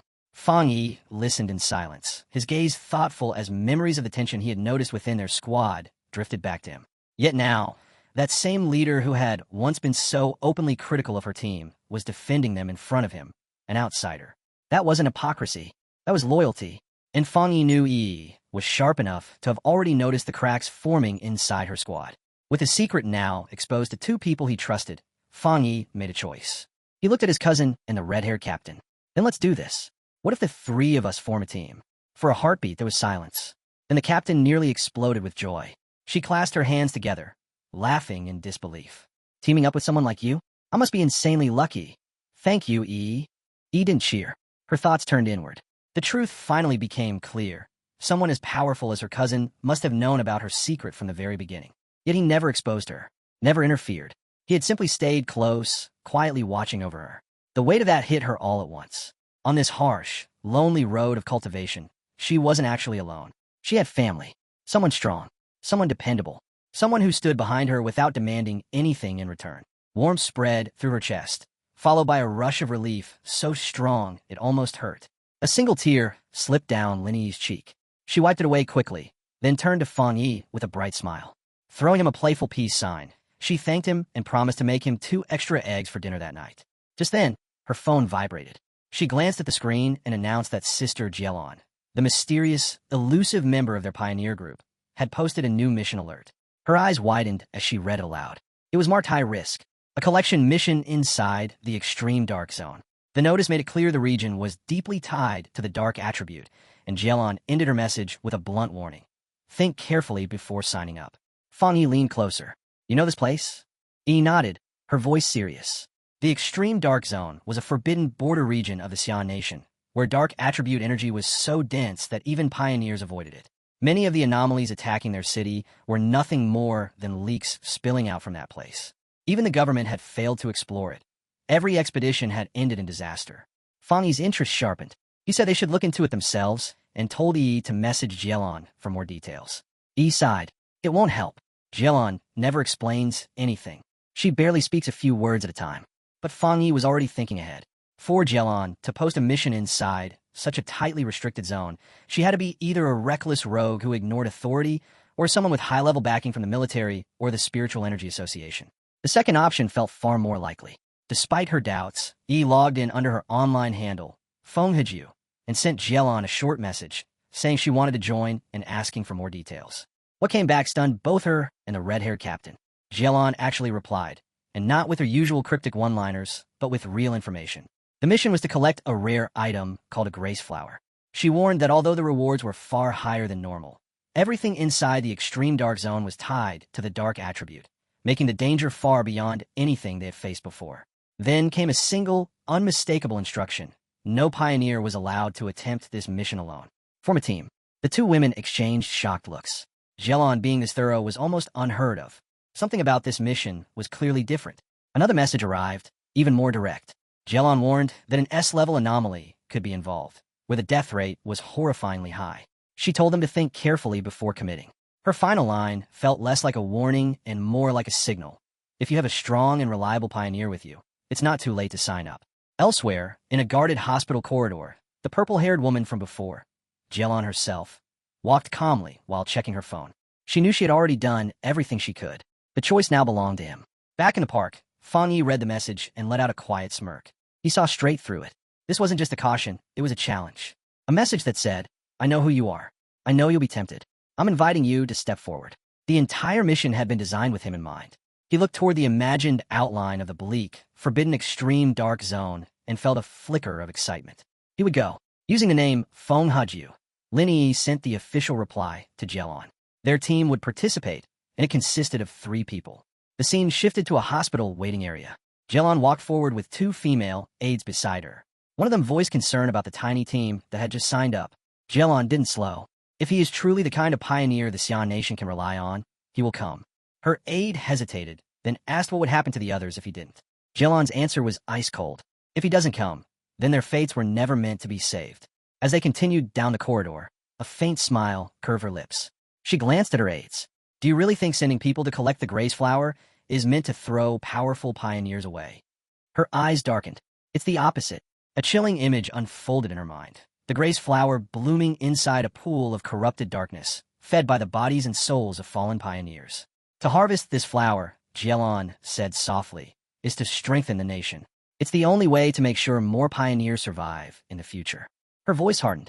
This mission exists not just to protect the rising generation, pioneers like Fang Yi and his team who are already on their way, but also to restore the top-tier fighting power we've already lost. The vision shifted, replaced by Fang Yi, Lin Yi, and their captain riding a subway, the route to the extreme dark zone already pulling them forward. They soon arrived at the hospital room of Jelon's teacher. The elderly man lay motionless, trapped in a deep coma. Jelon took his frail hand and spoke softly, yet with unshakable resolve. No matter the cost, they had to obtain more grace flowers. Then she revealed the truth.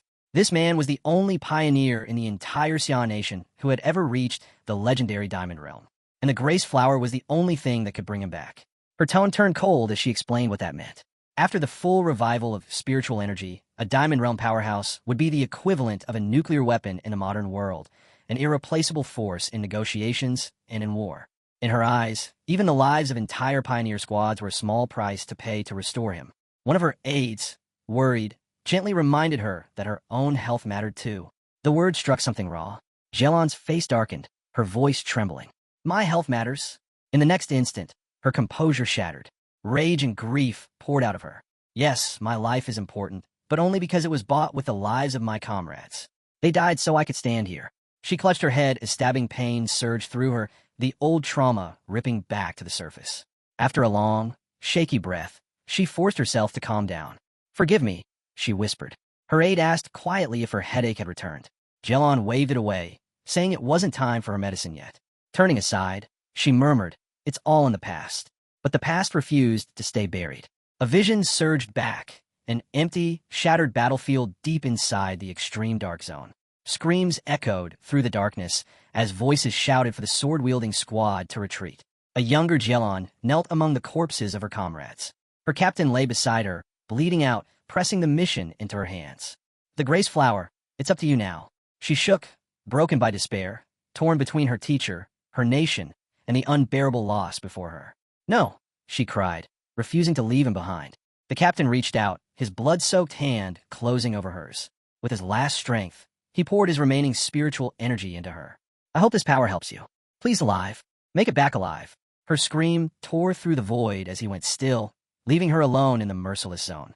Back in the present, Jelon stood quietly in the hospital room, the weight of that memory pressing down on her chest. She whispered the cruel truth, the bitter irony behind their sacrifice. They had poured their power into her, so she could finish the mission, but they never knew. A grace flower was useless if it was stained by blood, or if it wasn't harvested perfectly intact. No matter how many lives had been given to protect her, the mission had already failed. After a long journey, Fang Yi's newly formed team finally reached the desolate outskirts of the extreme dark zone. The red-haired captain groaned, rubbing her legs. All this walking, why don't we just fly? We're pioneers, aren't we? Yi shook her head. Flight drains massive amounts of spiritual energy. Until you reach a much higher realm, you can't sustain it for long. Fang Yi didn't respond. His glowing red eyes stayed locked on the land ahead. Soon, The terrain opened up to reveal a massive fortified checkpoint. Endless rows of fencing, tank traps, and barricades spread outward, all surrounding a colossal wall of shimmering blue energy. That's it, Fang Yi said quietly. The extreme dark zone. Even through all the defenses, he could feel it. The suffocating pressure of the dark attribute seeped through the air, cold and hostile, pressing down on his senses.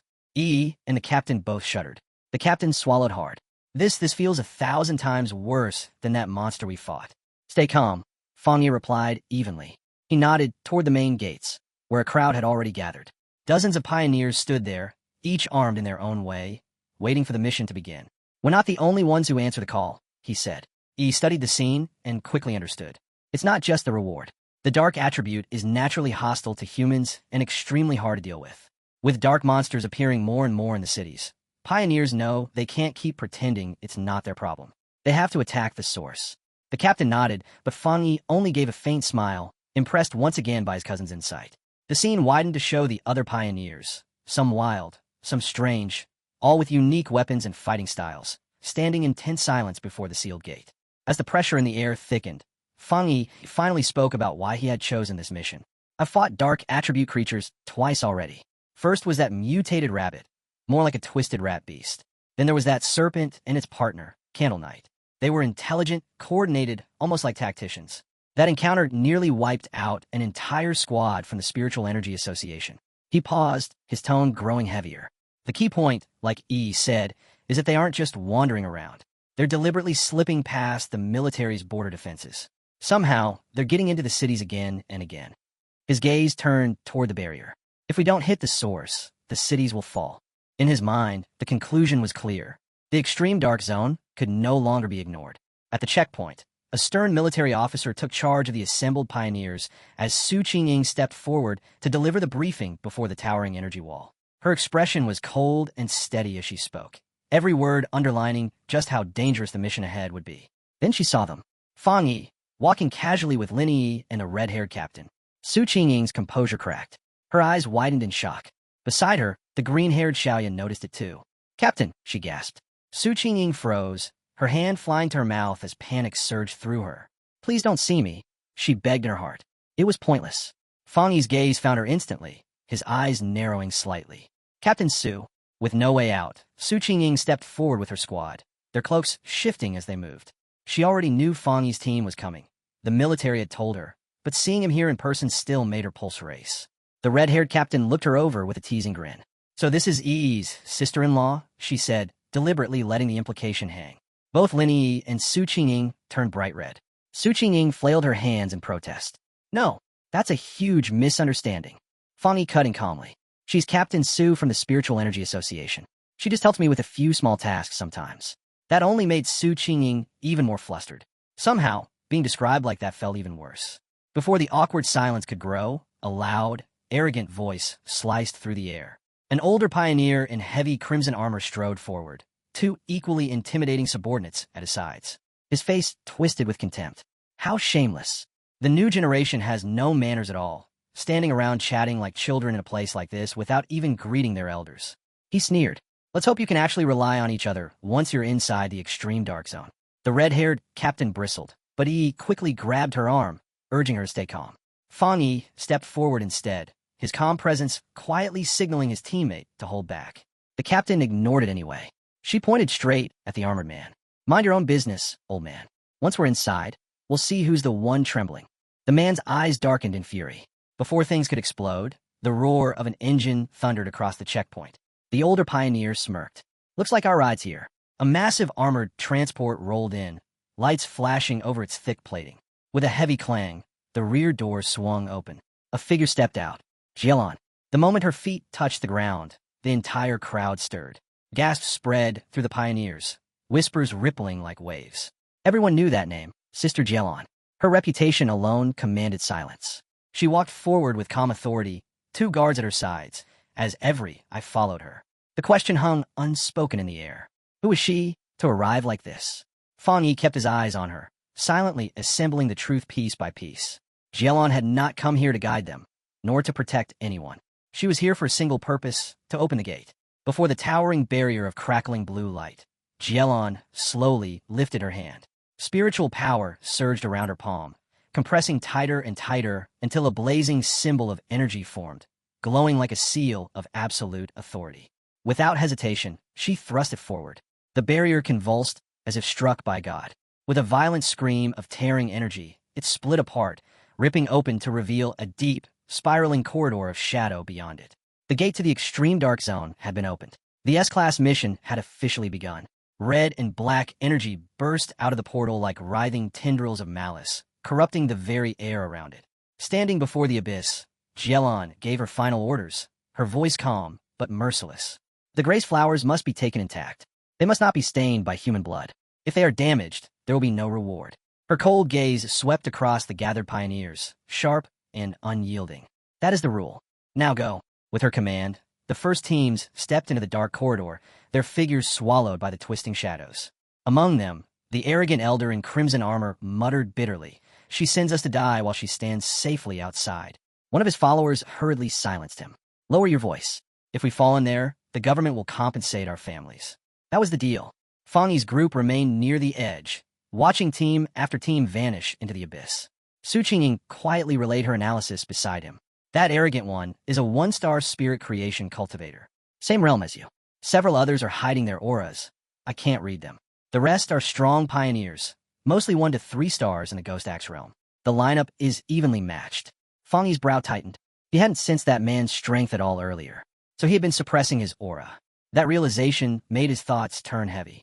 If this many elites had been mobilized, then whatever waited inside the extreme dark zone was far more terrifying than he had first assumed. Outside the portal, one of Jelon's aides reported the final data from a tablet. 37 Ghost Axe Pioneers, 7 one-star Pioneers, 3 Spirit Creation Cultivators. The mission zone contained threats ranging from B level all the way to S level. Jelon listened without the slightest change in expression. She simply ordered the monitoring systems to be prepared, stating that everything was ready. Inside the portal, the pioneers emerged into a bleak wasteland swallowed by fog and darkness. Dead trees twisted across the land like skeletal hands. The instant Fang Yi's group stepped inside, waves of black energy wrapped around them like living shadows. Fang Yi immediately warned everyone to stay close.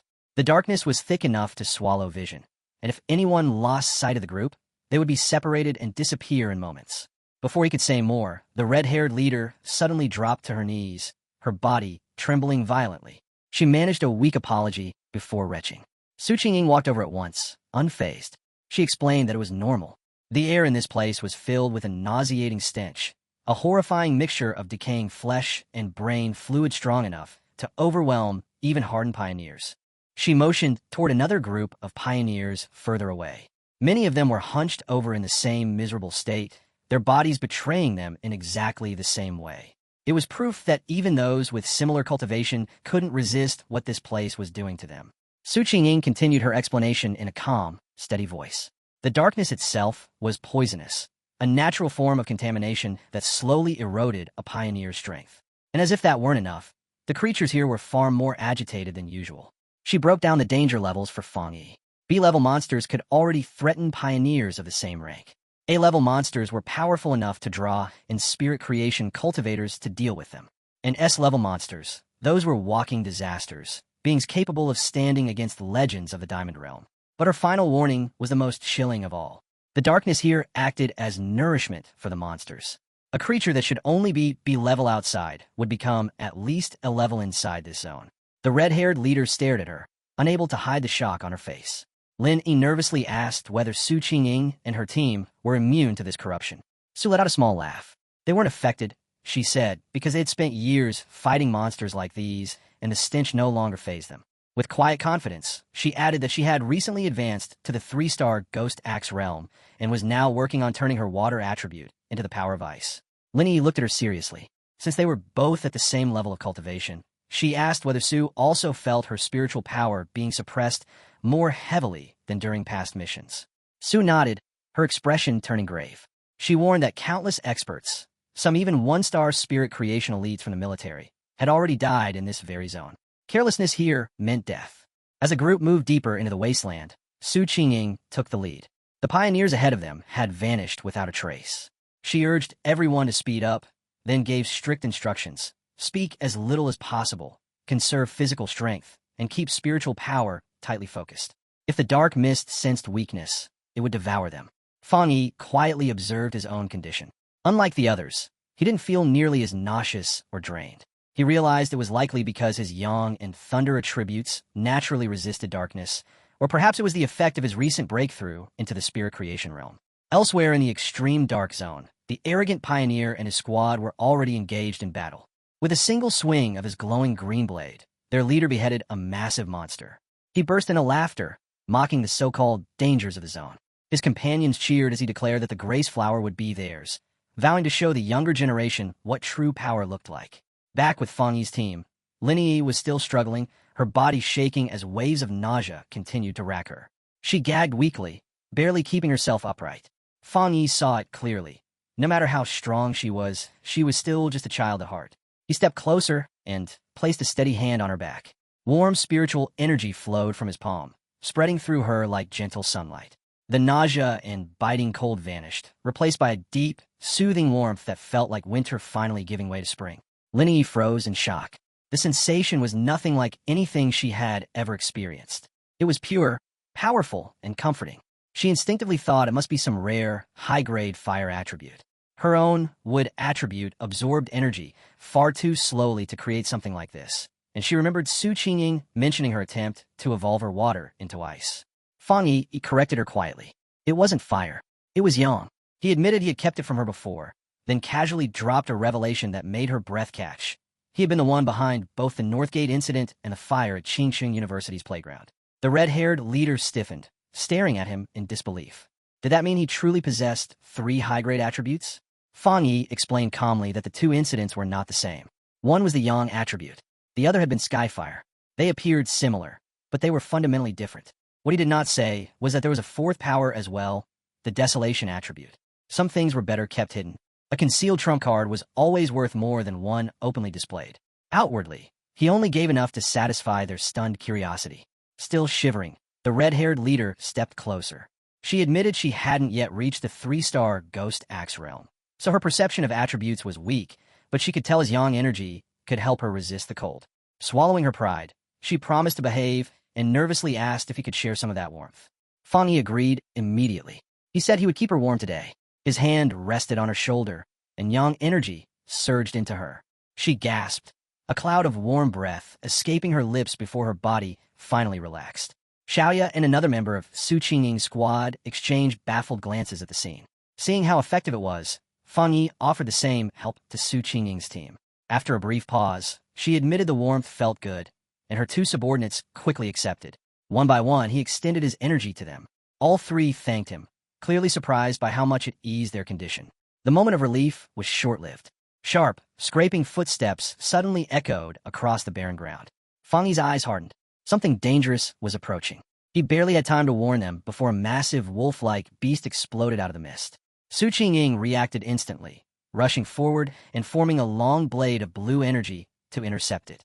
The creature crashed down, skidding across the ground and stopping just behind the red-haired leader. Fang Yi shouted for her to move as the beast slowly rose, its body wrapped in a sinister swirl of purple and black energy.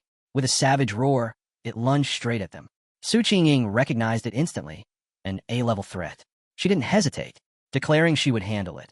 She released a storm of razor-sharp ice energy that slammed into the beast. In a blink, the monster shattered and dissolved into nothing, as if it had never existed. Su remained on guard, an ice crystal forming in her palm, while Lin Yi muttered in disbelief, wondering if it had truly vanished. Fang Yi, however, was still staring into the mist, his eyes narrowed. He had already seen through it. That creature had only been bait. The true danger emerged moments later. From within the fog came a vast horde of corpse-like figures, their red eyes glowing as they moved without sound. Fang Yi shouted for everyone to be careful, but it was already too late. The ground beneath them split open, releasing countless shadowy hands and writhing tendrils that coiled around their legs and bodies, locking them in place as the red-eyed swarm closed in from all sides. Even then, Fang Yi stayed calm. He ordered the others to pull back as he drew his blade. His eyes ignited with blinding light, and in the next instant, a terrifying surge of fire erupted from him. The explosion swallowed the entire horde. Agonized screams filled the air as the shadow figures were burned away, reduced to drifting ash and fading embers. When the ground finally settled, Fang Yi casually spun his sword and told them they were safe for now. What they had seen was never a true army. It had been an illusion, controlled by just two monsters. Su Qingying stared in disbelief. The creatures here had already evolved far enough to mimic human speech. Fang Yi's gaze darkened as he gave his conclusion. They had consumed too many humans, stealing their knowledge along with their flesh. The group was left stunned by the overwhelming power they had just witnessed. Su Qingying reminded them grimly that this was the reality of the extreme dark zone. Even its weakest beings were pushed to A-level strength, far beyond what anyone below the spirit creation realm could survive against. Not far away, Xiaoya quietly reflected on the scene. She admitted inwardly that Fang Yi was terrifying. Two A-level phantom beasts had been erased in a single strike. Even she would have needed several exchanges to achieve the same result. Back with the group, Lin Yi spoke firmly. If Su Qingying was right, then sticking together was their only option. The monsters here could disguise themselves, waiting for the perfect moment to attack. She turned and urged the red-haired leader to get back up. But the red-haired leader was still shaken, not by the monsters but by Fang Yi. She complained about the crushing pressure of his aura, saying it was more suffocating than the undead swarm. To her, even brushing against his flames would have been enough to kill her. Then the ground began to tremble. A deep, thunderous rumble rolled across the wasteland. Lin Yi froze, then asked if the others could hear it too. The distant roar of waves crashing against a shore that did not exist. The ground suddenly convulsed, throwing everyone off balance. Far away, other pioneer squads were already in full retreat. One man screamed at his companion to stop fighting and run, his voice cracking as he shouted that what was coming was pure evil, that they were staring straight into ghosts. Fang Yi, Su Qingying, and Lin Yi watched with dark expressions as the battlefield descended into chaos. In the distance, a colossal vortex of pure darkness surged forward, filled with countless twisted shapes and endless glowing red eyes. Everything it touched was swallowed whole. The arrogant pioneer and his squad stood directly in its path. The name of the disaster spread instantly, the Dark Tide.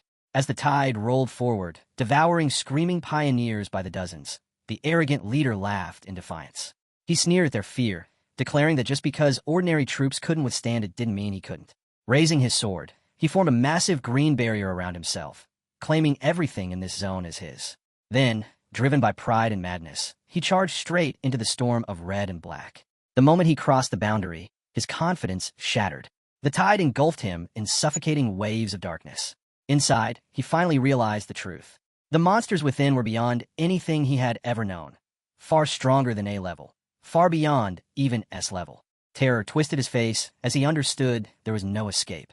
His struggles were meaningless. He, his squad, and countless others were dragged into the darkness, their screams swallowed as they vanished. From afar, Fang Yi's group watched in stunned silence. The red-haired leader trembled, whispering whether everyone had already died and whether they themselves had any chance of surviving. Lin Yi turned sharply to Su Qingying, demanding to know what the Dark Tide truly was. Su Qingying's voice was heavy as she explained. It was the ultimate manifestation of the dark attribute, a wave of corruption that devoured all existence, even other monsters. But unease crept into her expression. The mission had been planned carefully to avoid this very phenomenon. It was here. She feared that every pioneer who had gone ahead was already lost. Lin Yi remembered what she had read on the pioneer forums. The Dark Tide was said to be powerful enough to erase entire cities. Cold dread settled into her chest. She turned to Fang Yi, urging him desperately to retreat while they still could. Fang Yi alone remained steady. He told everyone to hold their ground as he summoned a massive shield of golden light threaded with blue lightning, enclosing the entire group. He explained that the barrier naturally countered the dark element and reminded them that if it came to it, they still had a way to endure. They could pool their strength to hold the barrier and withstand the wave. Su Qingying was stunned by the idea.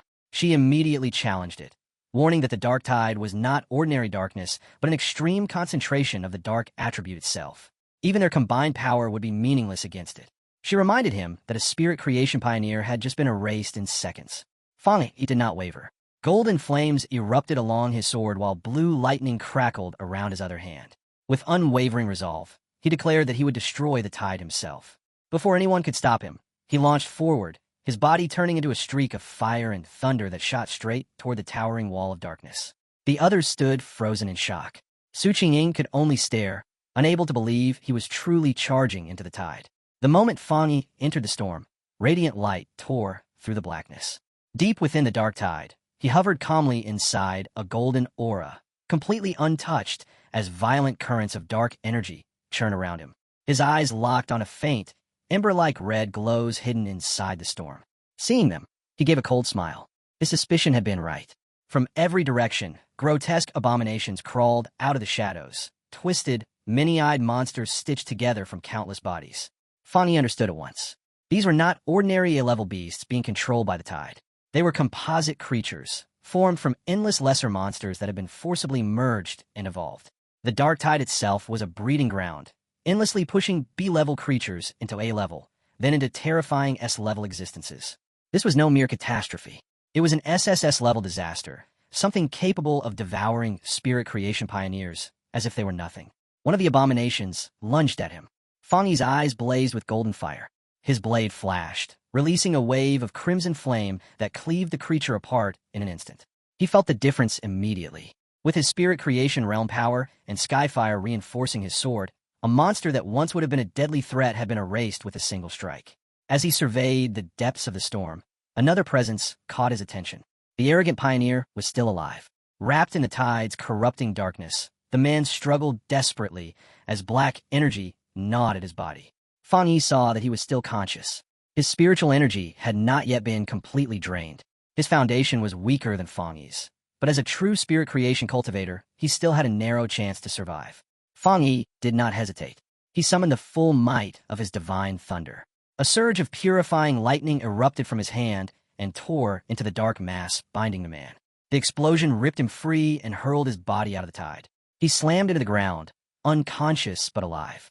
Barely. Standing over him, Fang Yi noted calmly that survival inside the dark tide was possible, but only by the thinnest of margins.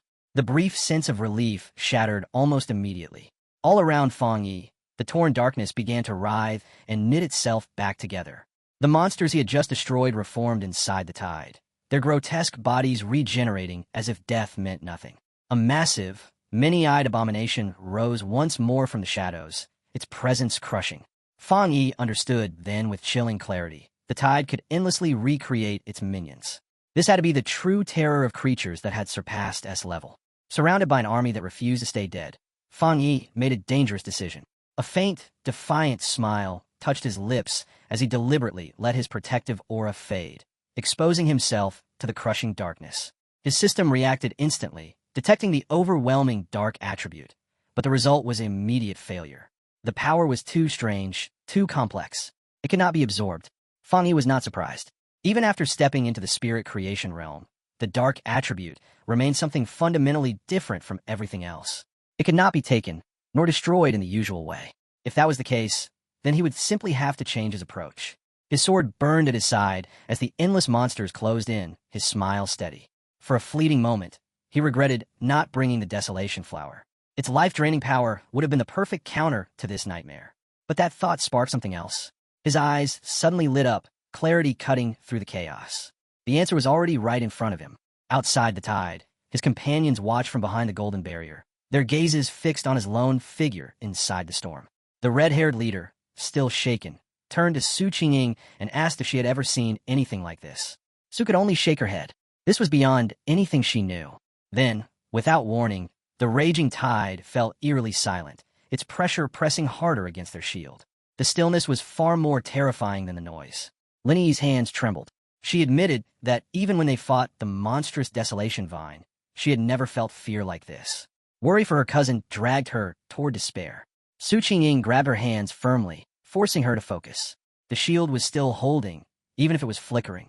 They needed to pour their strength into it together. Her words were harsh but real. If Fang Yi fell, none of it would matter anyway. She continued, reminding them that Fang Yi was not an ordinary cultivator. He had reached the spirit creation realm and wielded multiple attributes. His true power was far beyond what they had seen so far. It wasn't their role to save him. They had to believe in him. Her blunt sincerity, laced with unexpected humor, pulled Yi back from the edge. Yi managed a weak smile and thanked her. Su Qingying returned it, saying her teammates always complained she was too serious, then asked if she felt a little better.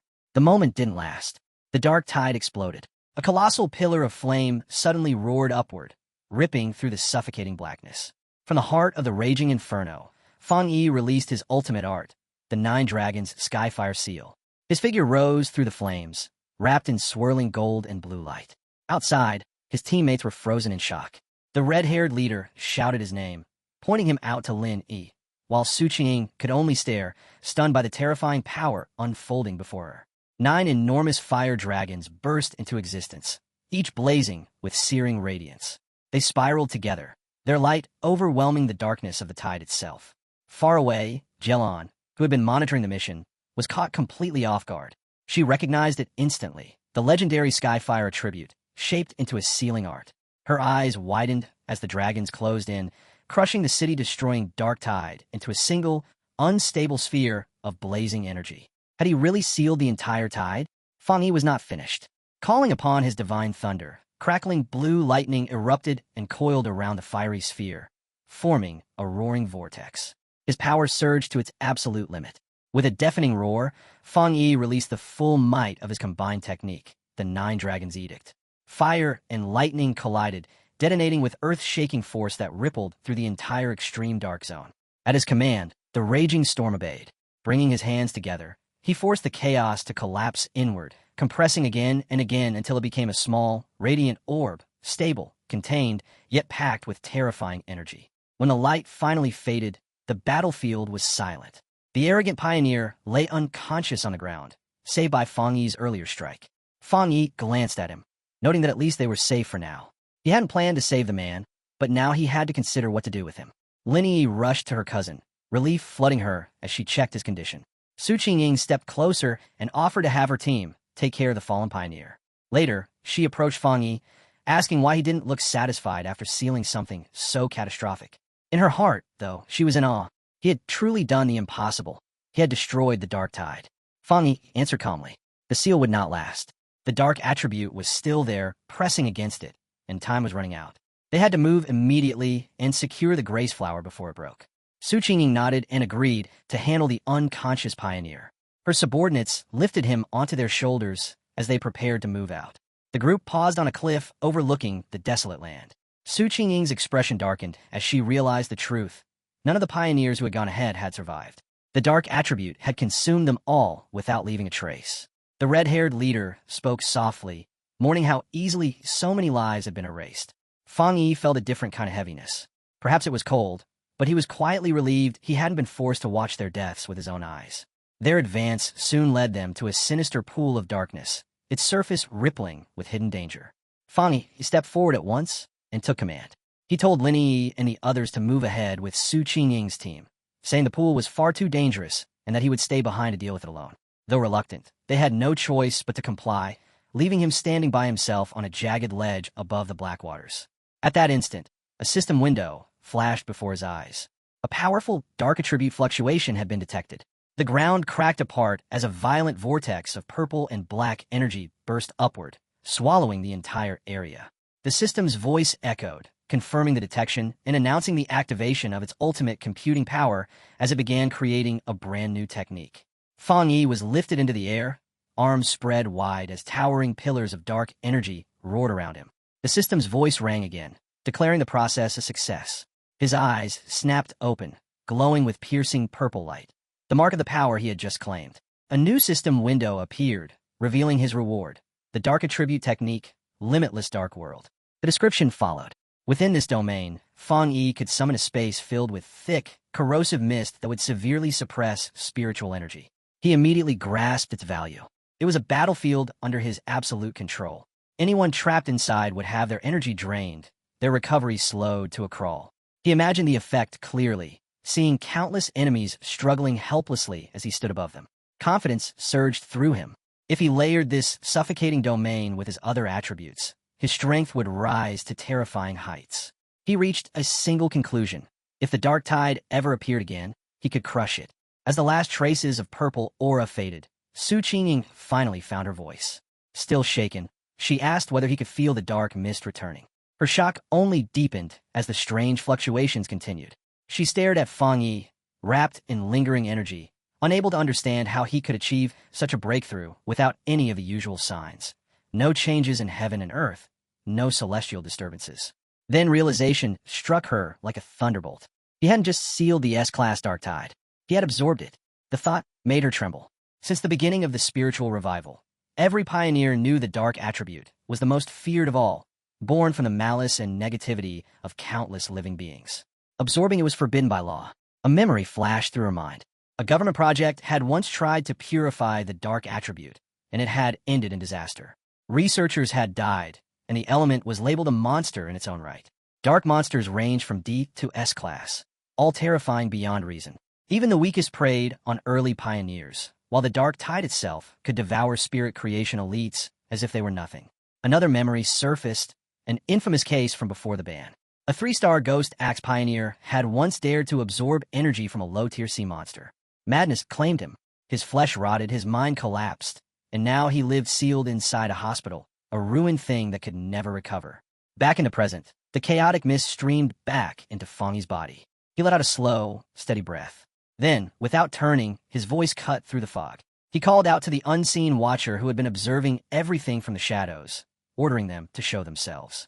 Fangyi's crimson eyes swept across the mist with cold precision. Jielon stepped forward. Her tone was calm as she spoke, saying that if her judgment was correct, Fangyi had been the one who sealed the dark tide on his own. Su Qingying gasped when she saw her, blurting out Jielon's name in shock. Jielon descended slowly and stopped before Fangyi. Her gaze locked onto him as she asked directly whether he had truly absorbed the dark attribute. Fangyi answered without hesitation. He had. The words struck Su Qingying like a hammer, shaking her to the core. Before she could react, Jielon moved. In one smooth motion, she drew a pistol and aimed it straight at Fangyi's head. Jielon, the red-haired leader, roared in fury. She and a trembling Lin Yi froze, but Su Qingying leapt forward, slapping the barrel aside and placing herself between them. Her voice was sharp as she reminded Jielon that Fangyi was the military's highest priority recruit. Then she pushed harder, accusing her of hypocrisy. The association wanted him as well, yet the military had claimed him first. What was the meaning of pointing a gun at him now? Jielon did not answer. Her silence was colder than any reply. Fangyi calmly placed a hand on Su Qingying's shoulder, telling her to stand down. He turned to Jielon, his voice level but cutting. Their mission, he reminded her, was to retrieve the Grace Flower. It was strange. She was obsessed with completing the mission, yet clearly displeased that they had survived. Jielon kept the gun raised, the metal glinting faintly in the mist, her expression unreadable. The red-haired leader finally exploded. She accused Jielon of betraying their trust, demanding to know why she had done nothing when the dark tide was about to wipe them out. Without Fangyi, all of them would be dead. Lin Yi was still just a child.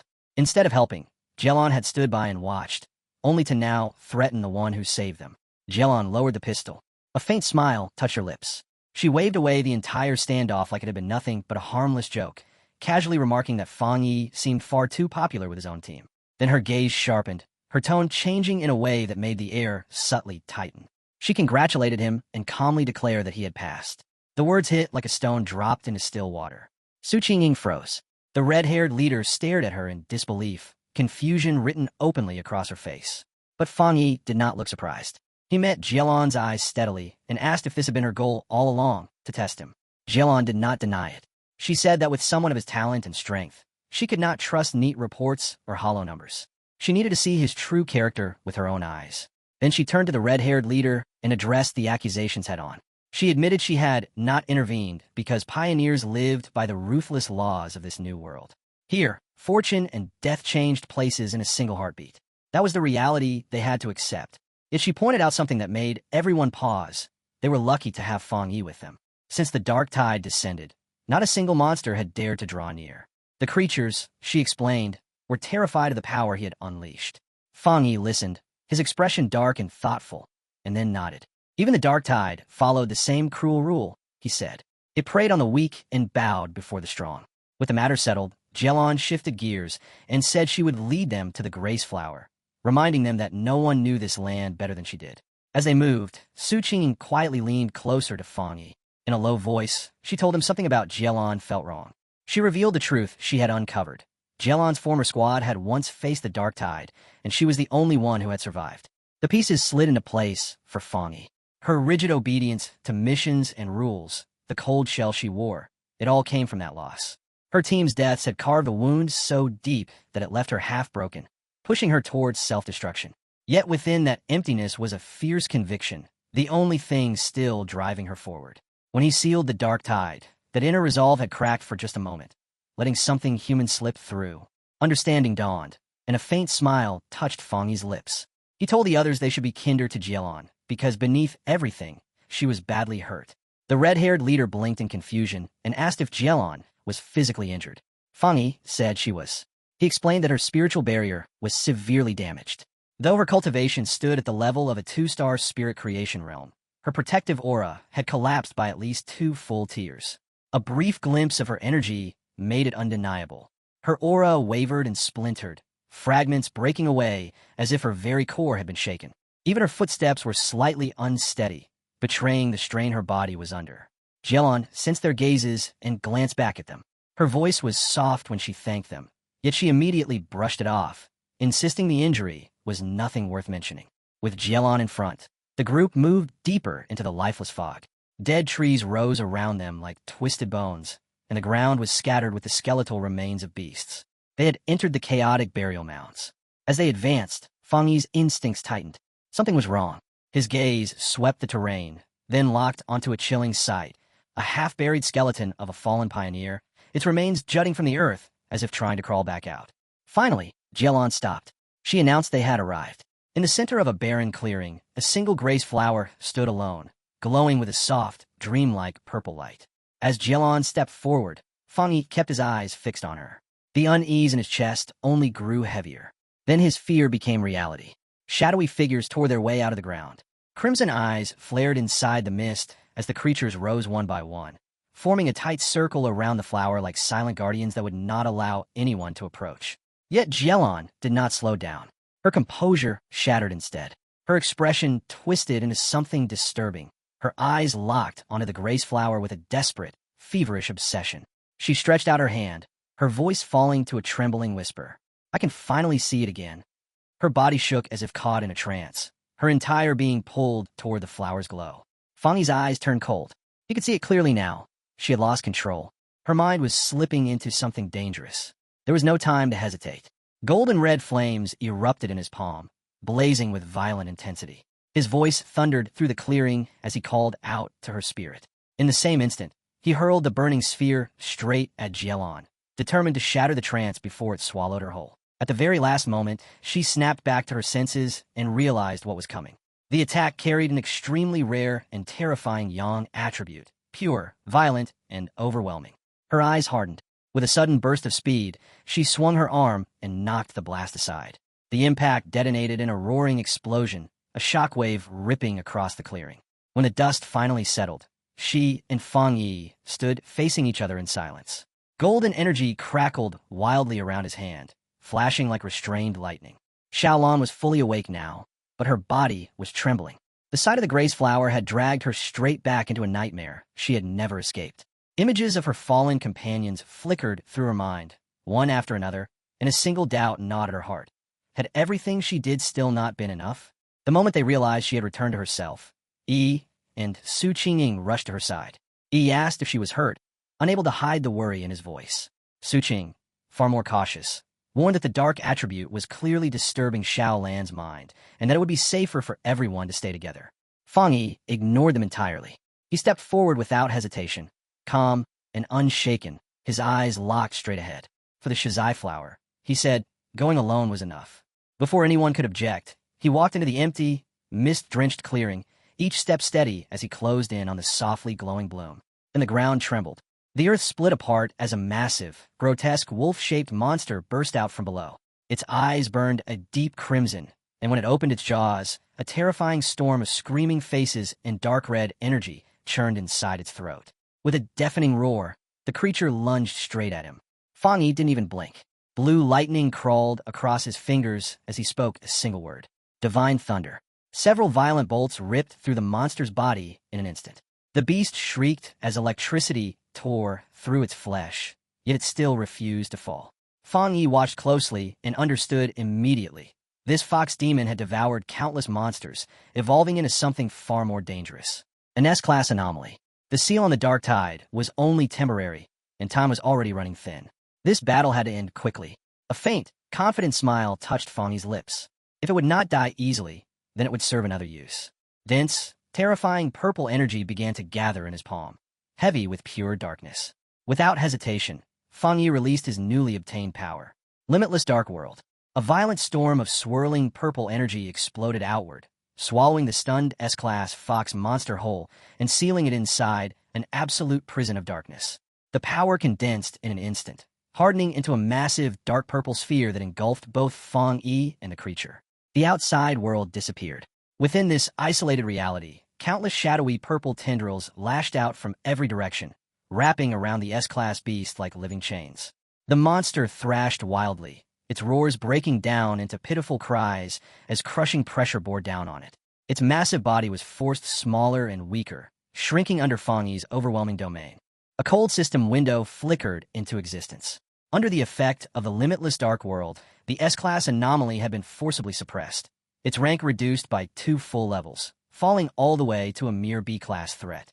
Fang Yi stood calmly before the now diminished creature, his eyes unreadable. He remarked that any S-Class anomaly that collapsed so easily must have had a terribly fragile foundation from the start. With the danger fully contained, his sword flared to life, bursting into blazing golden-red flames. "It's over," he said quietly. One clean slash cut through the darkness. Fire roared through the space, and the weakened monster was wiped out completely, reduced to nothing but drifting embers. Outside the sphere, Su Qingying and Yi stared at the massive orb of dark energy in stunned silence. Su Qingying frowned. It was clearly a dark attribute, yet it felt strange, different. Yi nodded slowly. There was none of the usual suffocating chill, none of the nauseating weight that normally came with dark power.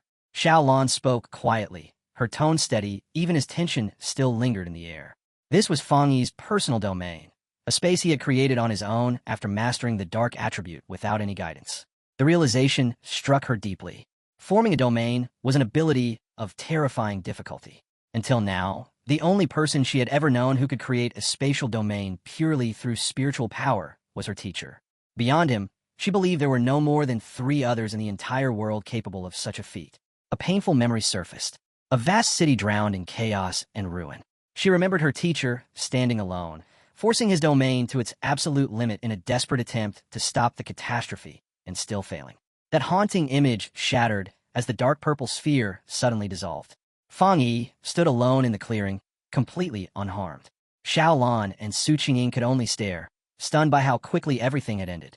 Fang Yi simply lifted a hand and gave them a relaxed, reassuring smile, saying that the chaotic burial mounds should be free of trouble now. With the threat gone, he turned and walked calmly toward the glowing shizai flower. He knelt, gently cupped the plant in his hands, and carefully pulled it from the earth with its roots intact, preserving it with meticulous care. Holding the softly glowing flower, Fang Yi studied it for a brief moment before nodding to himself. This would be enough. The mission had reached its most critical point, and Gaolan watched him closely, tension still etched across her face. Fang Yi returned and placed the flower into Xiaolan's hands. She blinked, surprised by how small and fragile it felt. He told her calmly that their objective was complete and urged everyone to leave at once. The sealed dark tide, he explained, was nothing like ordinary monsters. It could break free at any moment. On top of that, they still had to deal with the unconscious, overly arrogant pioneer and his team. Xiaolan's rigid posture finally eased. The strain drained from her expression, replaced by real relief. Holding the glowing flower close, she thanked Fang Yi sincerely, admitting that without his overwhelming strength, their mission would have failed. She then turned to thank the others before announcing that it was time to withdraw. Just as they began to move, Xiao Lan suddenly stopped. She turned back and looked directly at Fang Yi. Her voice grew serious as she revealed the truth behind their mission. Elder Wu, the Sea Nation's only realm pioneer, was dying. The flower was the only medicine that could save him. With a faint but heartfelt smile, she told Fang Yi that it had just saved the life of the nation's strongest guardian. Fang Yi listened in silence, his expression thoughtful as the weight of her words settled over him. He softly repeated the name of the legendary Qingong realm to himself. When the group finally stepped through the dark portal of the extreme dark zone, a sky filled with swirling crimson clouds greeted them. The red-haired leader threw her fists into the air, shouting in pure relief that they could finally see the light again, and that they had survived. Yi felt the same, grateful just to stand beneath the open sky after everything they had endured. Their return instantly sparked a wave of cheers. Officials who had been waiting in tense anticipation rushed forward, celebrating the successful retrieval of the shizai flower. Many of them openly admitted they had never truly believed it was possible when Xiao Lan first reported the mission. As the team walked through the path, cleared by the crowd, the red-haired leader stared around in disbelief at how many people had gathered. Somewhere among the voices, someone whispered, wondering who it was that had actually brought the flower back. That was when he slowed to a stop. Her eyes widened as she noticed something blocking their way. A massive, heavily armored military vehicle sat squarely in front of them. Dark steel plating covered its body. An elite soldier stood on both sides in perfect formation. The red-haired leader froze. Her gaze locked onto the emblem stamped on the vehicle, the unmistakable symbol of the Star God War Zone, the most powerful and prestigious military force in all of the Xia Nation. The realization hit her instantly. Heat rushed to her face as embarrassment followed. So Gaolan was one of them. The memory of how she had shouted earlier made her wince. The Star God War Zone was not an ordinary unit. It ranked #1 in the nation, and ever since spiritual energy had revived, its overwhelming advantages had allowed it to seize the most resource-rich forbidden zones and turn them into supreme cultivation grounds. As the group approached, an official stepped forward carefully, holding the shizai flower sealed inside a glowing blue container. He respectfully handed it to a high-ranking officer who introduced himself as Major Han Li. Taking the container, Han Li allowed himself a faint smile of satisfaction. Then, without any warning, Major Han Li snapped to attention. Every soldier behind him did the same. In one flawless motion, they raised their hands in a sharp military salute, directed straight at Fang Yi. The sudden show of respect left him momentarily stunned. After lowering his hand, Han Li turned to Xiaolan and assured her that the shizai flower would be delivered to the hospital immediately. She could finally rest easy. Xiaolan nodded, saying she would follow soon. With its precious cargo secured, the armored vehicle roared to life and sped away down the cleared path.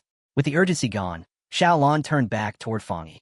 She asked him directly whether he was connected to the Star God War Zone. When he answered, she revealed her own identity just as calmly. She added in an even tone that news of his overwhelming strength had already spread through the entire military district. With a confident, knowing look, she told him it was only a matter of time before his name became widely known and carried real weight. Then she spoke plainly. His individual combat power, she admitted, was already enough to suppress even the most elite squads within her own war zone. With that, she made her offer, formally and without hesitation. She acknowledged his terrifying potential and invited him to join the Star God War Zone, promising him access to the finest cultivation resources available. She also assured him that the rewards from this mission, for both his team and Su Qingying's squad, would be delivered soon. Fang Yi listened in silence, a faint smile resting on his lips as he considered her words. But her tone soon changed. The confidence faded, replaced by something heavier and more solemn. And as she continued, it became clear that the danger they faced was far from over. She told him that as the world changed at an unprecedented pace, the nation's greatest and most terrifying threat was the rise of dark attribute anomalies. As she spoke, a vision took shape in his mind. An entire city swallowed by a vast, ominous cloud of purple-black energy, buildings vanishing as if they had never existed. That image alone made everything clear. She warned him that the number of these anomalies was increasing at a frightening rate. The dark zones they created would keep spreading, growing like a malignant tumor, capable of triggering catastrophic disasters without warning. That was why forbidden zones had to be established, and why organizations like the Spiritual Energy Association were forced to guard them with absolute severity. After a brief pause, she clarified herself. She was not saying this to pressure him into joining the Star God War Zone. She was telling him because she believed a pioneer of his caliber, someone truly exceptional, had earned the right to know the truth about the world's condition. Fang Yi felt the sincerity in her words. A faint smile returned as he gave her his answer. He told her he understood, and that if he ever encountered dark attribute anomalies in the future, he would not look away. On that matter, she could rest easy. At those words, the stern exhaustion in Xiaolan's expression finally eased. Genuine relief appeared on her face. She introduced herself properly at last, saying it was a pleasure to meet him, and then handed him a small, dark token. Fang Yi took it, revealing a black tablet engraved with a dragon and the characters of the Star God War Zone. Xiaolan explained that the token granted him unrestricted access to any forbidden zone for cultivation, and that the gates of the Star God War Zone would always be open to him. Then she hesitated slightly before making one last request. She asked if he would be willing to go and see Elder Wu. Fang Yi raised a brow and asked if she meant the Qingyong realm pioneer. She nodded and said that Elder Wu was her teacher. Fang Yi should meet him, she explained, though she did not hide that it was also a personal wish. She wanted to be his friend. Fang Yi accepted both the token and her invitation, slipping it casually into his pocket. He agreed to go with her, saying it was always good to have more friends. Then, as if to seal that new bond, he extended his hand. Blue lightning crackled across his palm as he told her he had something to give her. Xiaolan looked at him in confusion. Fang Yi smiled and calmly explained that he believed he could completely cleanse the remaining dark attribute poison from her body. Before she could even respond, he released it. A surge of pure blue lightning burst forth, engulfing her in an instant. The shock locked her in place, breath caught in her throat as the thunder attribute surged through her body. Yet instead of pain, she felt something impossible. Healing. The cold, deep ache that had haunted her bones dissolved, replaced by a warm, tingling numbness. The discomfort she had carried for so long simply vanished. Inside her, the wounds left by the dark attribute began to close as the corrupt energy was torn apart and washed away, cleansed by the thunder from the inside out. It felt like being reborn. The rare, powerful lightning scoured her body clean, purging toxins she did not even realize were still there. When the glow finally faded, faint sparks still danced around her. Fang Yi looked at her and asked how she felt. Xiaolan exhaled slowly and nodded. She felt incredible, better than she had in years. The lingering dark energy was gone. Nearby, Su Qingying watched as paramedics rushed to the unconscious, once arrogant pioneer. She couldn't help wondering if someone that badly injured could even survive. When she turned back, she was startled to see Fang Yi and Xiaolan still standing there. Yet something was different. Xiaolan's aura had changed. Her injuries were gone. Xiaolan explained simply that Fang Yi had used his rare, pure thunder attribute to completely cleanse the dark poison from her system. Su Qingying froze, staring at him in disbelief. So this was the true nature of his power. Not just destruction, but salvation. Without realizing it, she pointed at Fang Yi, eyes wide. He noticed and asked flatly what she was staring at. That was when inspiration struck her. She spun around and urgently waved the paramedics over, excitement flooding her voice. She turned back to Fang Yi and proposed a partnership. If his spiritual power could be combined with their advanced medical technology, they could save countless pioneers suffering from dark attribute corruption. To show her sincerity, she bowed deeply, lowering herself without hesitation, asking him to demonstrate his power just once more. Fang Yi did not answer right away. He fell silent, weighing her words. Then he raised his hand. A controlled burst of blue lightning flickered from his palm. Calm, precise. He asked if that was enough of a demonstration. One of the paramedics gasped as he examined the energy, his eyes shining. It was working. There was no doubt about it. Such a high-level thunder attribute could directly counter the dark attribute. Xiaolan added that when Fang Yi had treated her, the power had been sent straight into her body, destroying the corruption at its very source. Su Qingying nodded quickly, already piecing everything together. All they would need, she said, was for Fang Yi and the patient to hold hands. But one of the paramedics spoke up, his excitement tempered by caution. Not every cultivator, even those at the spirit creation realm, could endure energy this pure. He explained this calmly to Su Qingying, adding that while Xiaolan's injuries had been serious, they were nothing compared to the condition of the other patient. Healing that arrogant pioneer, he estimated, would require at least 10 times more spiritual energy. And even then, simply keeping him alive would already be a miracle. A full recovery, he admitted honestly, was nearly impossible. Fang Yi listened without interrupting. Then he agreed. He asked how to transfer his spiritual energy, and the paramedics guided him toward the ambulance. One of them pointed to a specialized device and instructed him to place his hand inside and release his power steadily. Fang Yi nodded and did exactly that, blue lightning flowing out in a controlled stream. From a distance, Yi watched in silence. She had never imagined Xiaolan was a high-ranking member of the elite Star God War Zone. Even more shocking was the fact that her cousin was so powerful that this legendary military force was actively trying to build a relationship with him. Her thoughts drifted back to Xiaolan, usually cold and distant, personally asking to be Fang Yi's friend and even giving him her own token. When the energy transfer finally ended, Fang Yi turned toward Yi and the red-haired leader to check on them. Yi smiled and said they were fine. Then she explained that she and the red-haired leader had decided to head out on their own for more training and missions. They couldn't keep relying on him forever. If they wanted to survive, they needed to grow stronger on their own. Fang Yi agreed immediately. He only told them to be careful. As they left, he watched their backs with a small, proud smile. Somewhere along the way, his cousin really had grown up. Su Qingying and her team prepared to depart as well. She waved goodbye, telling Fang Yi and Xiaolan that they would meet again on the next mission. Once they were alone, Xiaolan turned to Fang Yi and reminded him that it was time to visit Elder Wu. As the ambulance pulled away, Su Qingying couldn't hide her frustration. She complained loudly that the Star God War Zone had just snatched someone this powerful right out from under them. Her teammates hurried to calm her, but the irritation did not fade. Deep down, everyone knew the truth. The Spiritual Energy Association was a mess, too many internal struggles, too much chaos, and its strongest squads refused to truly work together. By the time Fang Yi and Xiaolan arrived, they were standing before a massive, modern hospital, the highest security ward of the Star God War Zone's medical base. Fang Yi asked quietly if this was where Elder Wu was being treated. Inside the room, they stopped beside a bed buried in medical equipment. Tubes, monitors, and softly humming machines surrounded the unconscious figure lying there. Fang Yi took in the sight and couldn't help commenting on how strange it felt. The ultimate powerhouse of the Qingong realm, reduced to a withered old man. He stepped closer to examine him. Dark red veins spread across Elder Wu's face and neck, swollen and unnatural. A respirator rose and fell with each strained breath. Xiaolan told him it had been far worse before. Back then, her teacher had looked more like a corpse than a living person. Even after using the precious shizai flower, he still had not woken up. Fang Yi frowned. What kind of catastrophe could leave someone this powerful in such a state? Xiaolan slowly let out a breath and began to explain.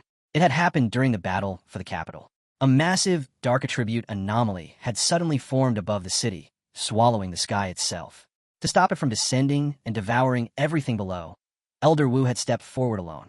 In her memory, the rest of the squad stood behind him, desperately pouring their own spiritual energy into his body to support him. But the anomaly was no ordinary enemy. It was far beyond S-level. Above the shattered city had hovered a monstrous, dragon-shaped mass of pure dark energy, its presence crushing the land beneath it. Xiaolan's voice tightened as she spoke. If that thing had fully descended, it would not have stopped with the capital. The surrounding cities would have fallen next.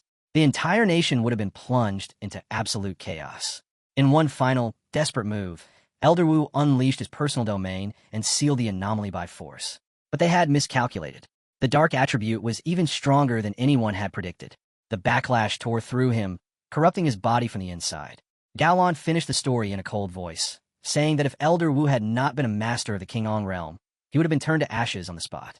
The room fell into silence. Back in the present, Fang Yi looked down at the unconscious hero with new eyes. To give up everything just to save a city, this man truly was a great pioneer. As Fang Yi studied Elder Wu's face, memories from his past life rose to the surface. Countless pioneers throwing themselves into hopeless battles.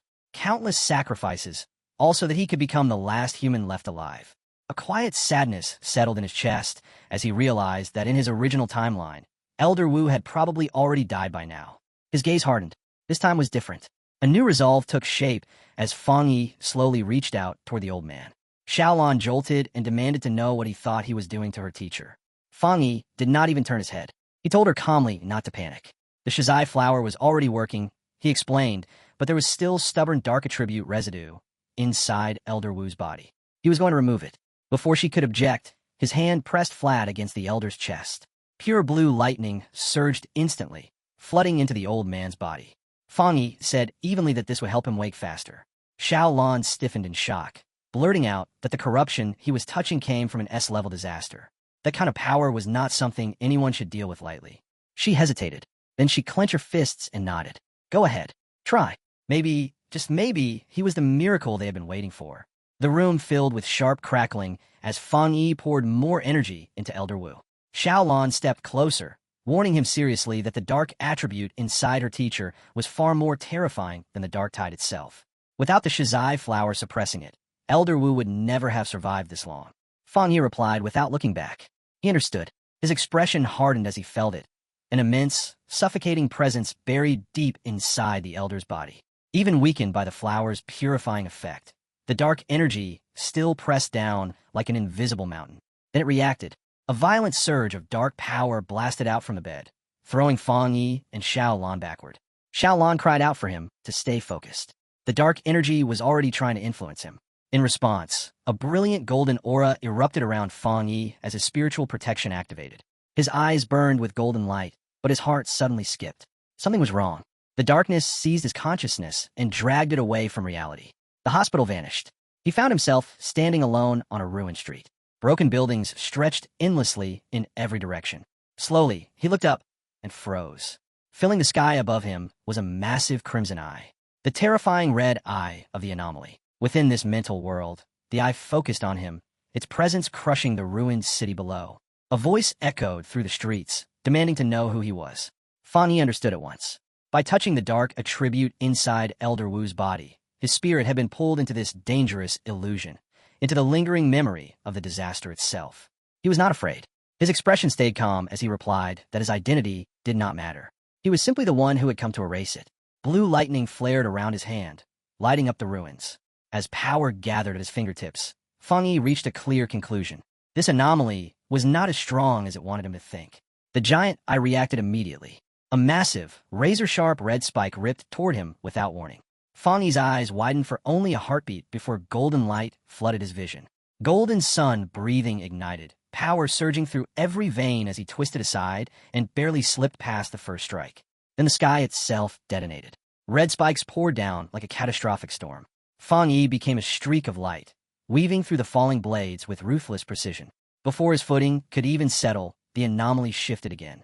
Red-black lightning lashed out, tearing through the air with divine fury. Fan Yi's expression tightened. This lightning, it was on the same level as the heavenly thunder he had absorbed on Yuhuang Mountain. Then the illusion stopped pretending. The single crimson eye shattered into motion, multiplying into a vast swarm. Countless insect-shaped entities formed from pure dark attribute energy, all revolving around a blazing red core. Fan Yi's pupils shrank. Each of them carried the strength of a dark tide monster. And there were tens of millions. The swarm collapsed inward like a living vortex, devouring the sky as it rushed straight for him. Fan Yi did not step back. Flames erupted as his sword manifested in his grip, heat warping the shattered air around him. Facing the advancing nightmare, his voice carried nothing but cold resolve. There was only one choice left: exterminate the pests. He lunged forward and swung. A massive arc of fire carved through the swarm, ripping a burning corridor straight through its center. The strike split the crimson core in two. Fan Yi's eyes sharpened as he studied the reaction. An S-level collective anomaly, but crippled. Whether because this was only an illusion, or because the Shizai flower had already cleansed part of the corruption inside Elder Wu, its power was nowhere near its true peak. Both halves of the swarm slammed into the ruined city below, erupting in violent explosions. Fan Yi landed on a shattered rooftop and surveyed the devastation. From what remained, its strength had probably fallen to a level. Even so, a chill passed through him. This was the disaster that had nearly destroyed the city when Elder Wu faced it alone. The weight of that truth hardened his expression. Dark energy coiled around his hand, thick and ferocious. Without hesitation, Fan Yi released his own dark attribute technique. Limitless Dark World. A colossal vortex of absolute darkness burst from his body, twisting space as it began devouring the remaining insect-like anomaly. Terror rippled through the creature's fading consciousness. Only now did it realize the truth. This opponent was not human. Fan Yi let out a faint smirk. Guess so. He lifted his hand and spoke a single word. Open. The dark vortex expanded violently, swallowing the rest of the S-level anomaly whole. As its final fragments were erased, a cold, echoing voice rang out from the void. We will be back soon. Fan Yi hovered calmly inside his sphere of dark energy, unshaken. He knew exactly what that had been. A remnant of the anomaly's will. And next time, he would be ready. His gaze lingered on that final word. We. Not one. We. The warning kept echoing through Fan Yi's mind, and for the first time, a chilling thought took root. What if this disaster had never been meant to exist alone? If one anomaly could emerge, then how many more were already waiting in the dark, ready to surface? Before the question could settle, the illusionary world began to roar. The sky split apart. Space folded inward, cracking like fragile glass. Fan Yi did not fight it. This was not the place to chase answers. Those would come later. The next instant, his consciousness was violently pulled back. His eyes snapped open in the real world. Without even a moment of hesitation, Fan Yi drove his hand into Elder Wu's body, his spiritual sense locking onto the core of the corruption. A violent mass of dark purple energy was ripped from the Elder's chest, shrieking as it collided with Fan Yi's own blue lightning. The two forces ground against each other, unstable and ferocious. To suppress it, Fan Yi activated the Nine Dragons Skyfire sealing art. Blazing red chains erupted into existence, wrapping around the dark mass and crushing it into a tightly sealed sphere. The air trembled as the orb struggled, its power raging wildly, but trapped. Holding the burning seal in his hand, Fan Yi turned to the stunned Gaolan and calmly explained that this was the dark attribute remnant left behind in Elder Wu's body. His conclusion was absolute. This was the final fragment of the anomaly that had nearly destroyed the city. Even sealed, the orb still radiated frightening power, but its influence had been drastically reduced, first by the Shizai flower, then by Elder Wu's own seal. Fang Yi looked at the unconscious old man with genuine respect and called him the nation's true number one pioneer. Anyone else would have died countless times over trying to endure such corruption. Xiaolon followed his gaze. The terrifying red veins on her teacher's face had vanished, and his breathing was calm and steady. Her voice trembled as she told Fang Yi that he had truly saved her teacher's life. Fang Yi shook his head lightly. It was not his strength alone. Without the shizai flower weakening the corruption beforehand, he admitted even he would not have been able to extract such a stubborn dark attribute. Xiaolon nodded. The flower had saved her teacher from immediate death, but Fang Yi's power had given him the chance to truly recover. Then, Fang Yi clenched his fist. The blazing chains tightened violently, and the sealed orb collapsed inward with a sharp crack before shattering completely. The dark energy turned to ash and scattered into nothingness. He stated simply that the remnant was now useless, but he did not relax. Instead, he looked back at Xiaolon and told her there was one more truth she had to hear. Inside the mental illusion, the remnant of the dark attribute anomaly had issued a warning. It claimed it would return. Fang Yi's expression hardened. They had to be ready at all times. They could not, must not, allow an old man who had only just escaped death to ever stand on the front lines again. Xiaolon nodded slowly, saying she already knew. She had heard the rumor long before this. When Fang Yi asked what she meant, she explained that both the military and the association had monitoring departments devoted to tracking fluctuations in spiritual energy. Data was gathered non-stop, mapping every change across the land. And from that data, a terrifying rumor had begun to circulate, one no one dared to speak aloud. With the CIA nation's current strength, they might not even survive the first year after the full spiritual energy revival. Of course, she added quickly, no one truly believed it. Most people dismissed it as fear born from cold numbers, exaggerations without real context. Fang Yi replied quietly, noting that monitoring spiritual energy changes sounded unusually formal and systematic. Then Xiaolon looked straight at him and asked if he thought the rumor could actually be true. A shadow crossed Fang Yi's face. For a fleeting moment, his thoughts drifted far away. He wondered if his rebirth had already altered the future in ways no one could calculate. In his original timeline, he had survived only 3 years after the spiritual energy revival, and by then, the world itself had been pushed to the edge of ruin. The memory slipped away. Returning to the present, Fang Yi placed a steady hand on Xiaolan's shoulder and told her not to dwell on it. Elder Wu would wake up soon. His voice was calm and reassuring, meant to ease her heart. Then his gaze sharpened. If the disaster returned, he said he would stand with them and fight. The final battle against the great calamity would come sooner or later, but this time, burning resolve shone in his eyes. He would change the outcome. Later that night, Fang Yi returned to his apartment. He sat cross-legged on the couch, meditating as streams of energy flowed quietly around him. His newly gained dark attribute moved smoothly through his body, perfectly under his control. Reviewing his recent battles, he realized that after facing 2 S-level anomalies, he was only a step away from breaking into the 2-star spirit creation realm. Yet the sense of urgency remained. The full spiritual energy revival was approaching far too fast. Even with his new dark attribute, his current strength was nowhere near enough. His thoughts returned to the anomaly inside the mental illusion. Even weakened, its true power had been terrifying. That had only been a fragment, and it was already overwhelming. His gaze shifted to the potted plant resting on the table. The obedient little white flower. He spoke to it quietly, admitting that it was not easy to carry around, and that leaving it behind on his last mission had been his own mistake. A faint smile touched his lips as he picked it up. The small flower seemed to glow a little brighter, almost as if responding to his voice. He told it he regretted not giving it a chance to level up. Decision made, Fang Yi said he would take it out for a walk. He headed toward the back mountain, the private training ground. As he followed the quiet path beneath the moonlight, his thoughts drifted to the association's plant research department. To cultivate something like this, their skill had to be extraordinary. He noticed it almost immediately. In a short time since this place had last been devastated, the forest was already recovering. Fresh growth crept over shattered ground, roots stitching the soil back together. Nature's self-healing had clearly become far stronger in this new era. Going deeper into the woods, Fang Yi found a suitable clearing and knelt down. He carefully lifted the flower from its pot, feeling the rich earth between his fingers, and silently reminded himself to thank Su Qing and her team for securing this place for him.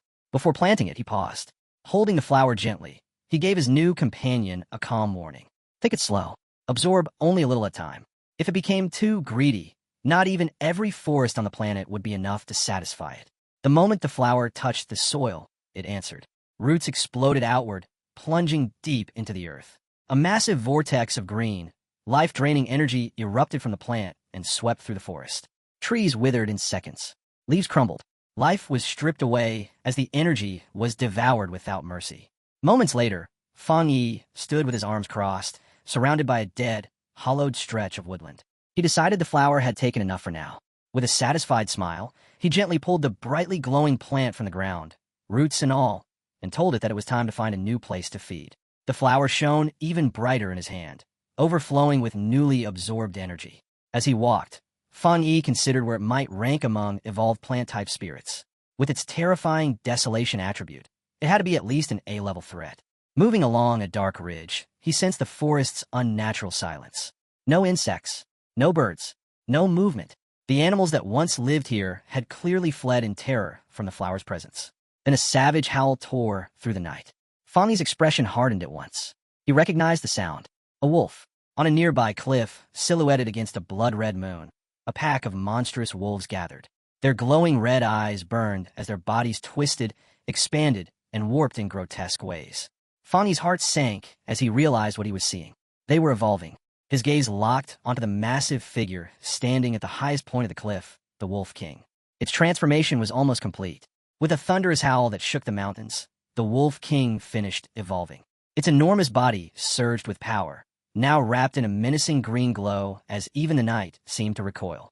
Still holding the potted flower, Fang Yi felt at the instant the beast stabilized. An overwhelming wave of spiritual power blasted outward, heavy enough to make the very air tremble. His eyes sharpened as realization struck. This thing was about to cross the threshold and become an A-level anomaly. Before he could even shift position, the newly evolved wolf pack moved. They spread out with terrifying coordination, encircling him from every direction and sealing off every possible escape. Fang Yi's gaze swept across them once, instantly understanding what had happened. The Wolf King had not only grown stronger, it had changed. Its original wood attribute had mutated, giving birth to a deadly poison attribute, most likely from absorbing the residual dark energy saturating the area. A dangerous evolution. Yet Fang Yi remained completely calm. In the end, it was still only a difference in level. He reached down and lifted the obedient little white flower from its pot, speaking to it softly, like a trusted companion. It was time to resolve this. Kneeling, he planted it firmly into the ground. In his mind, he weighed the situation. The anomaly itself was not the greatest threat. It was the number of wolves. And more importantly, the city lay just beyond a mountain. If even one of them broke through, the consequences would be catastrophic. As the Wolf King suddenly lunged forward, Fang Yi issued a single command. Begin. Brilliant green energy poured from the flower in response. Fang Yi watched carefully, deliberately testing its strength. He wanted to see just how much destruction it could unleash on its own. The answer came immediately. A colossal beam of green, life-draining energy erupted into the sky, tearing through the darkness and lighting up the entire mountain range. It was so intense that it could be seen far below, where another group of pioneers had frozen in place, staring upward in shock. Within that squad, one man swallowed hard and muttered that the Wolf King had successfully evolved, and that its power was horrifying. He urgently asked for the contamination level. A cloaked figure checked the readings and answered in a low voice. 90%. The number struck like a hammer. Faces turned pale. That level was far beyond their expectations. The blonde-haired leader clenched his fists, tension pouring from him as he realized the danger was still rising. The Wolf King's wood attribute alone was at least at the 3-star Ghost Axe realm, possibly even brushing the Spirit Creation realm. And the rest of the pack, none of them were weak. His voice tightened as he admitted the truth. They did not have enough manpower. Even himself had only just broken through to the 3-star Ghost Axe realm. Then his eyes widened.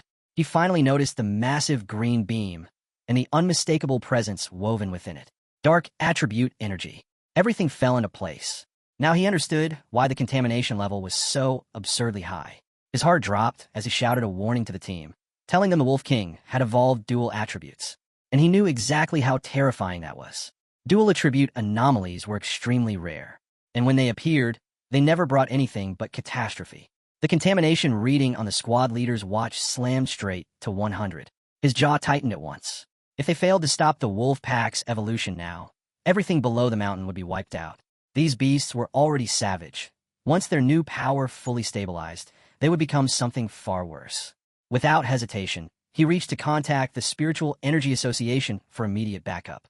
But before the signal could even complete, the ground lurched violently. One of his men staggered and shouted, asking if it was an earthquake. The leader's eyes darkened. No, a normal evolution could never cause tremors like this. A chill crept up his spine. Another anomaly. His watch confirmed it a second later. The contamination reading exploded upward to 1,000. Impossible. The pioneers froze in horror as a massive eruption of green desolation energy blasted from the mountaintop, tearing through the night like a living disaster. The green-haired pioneer's breath caught. He recognized that power instantly. Desolation, but why here? As the life-draining wave rushed toward them, panic spread through the squad. One man screamed, asking if this was the giant vine from the sky, the one that had vanished without a trace. There had been no warning, no signal, nothing at all. The squad leader didn't hesitate. Retreat. Evacuate everyone below the mountain. Immediately, but just as suddenly as it appeared, the wave stopped. A stunned voice called out, saying the energy was no longer advancing. The entire squad watched in disbelief as the massive vortex of green power folded inward, reversing direction and sinking back into the mountain like a restrained beast. Silence fell. Did it end? One man asked if they should still submit the report.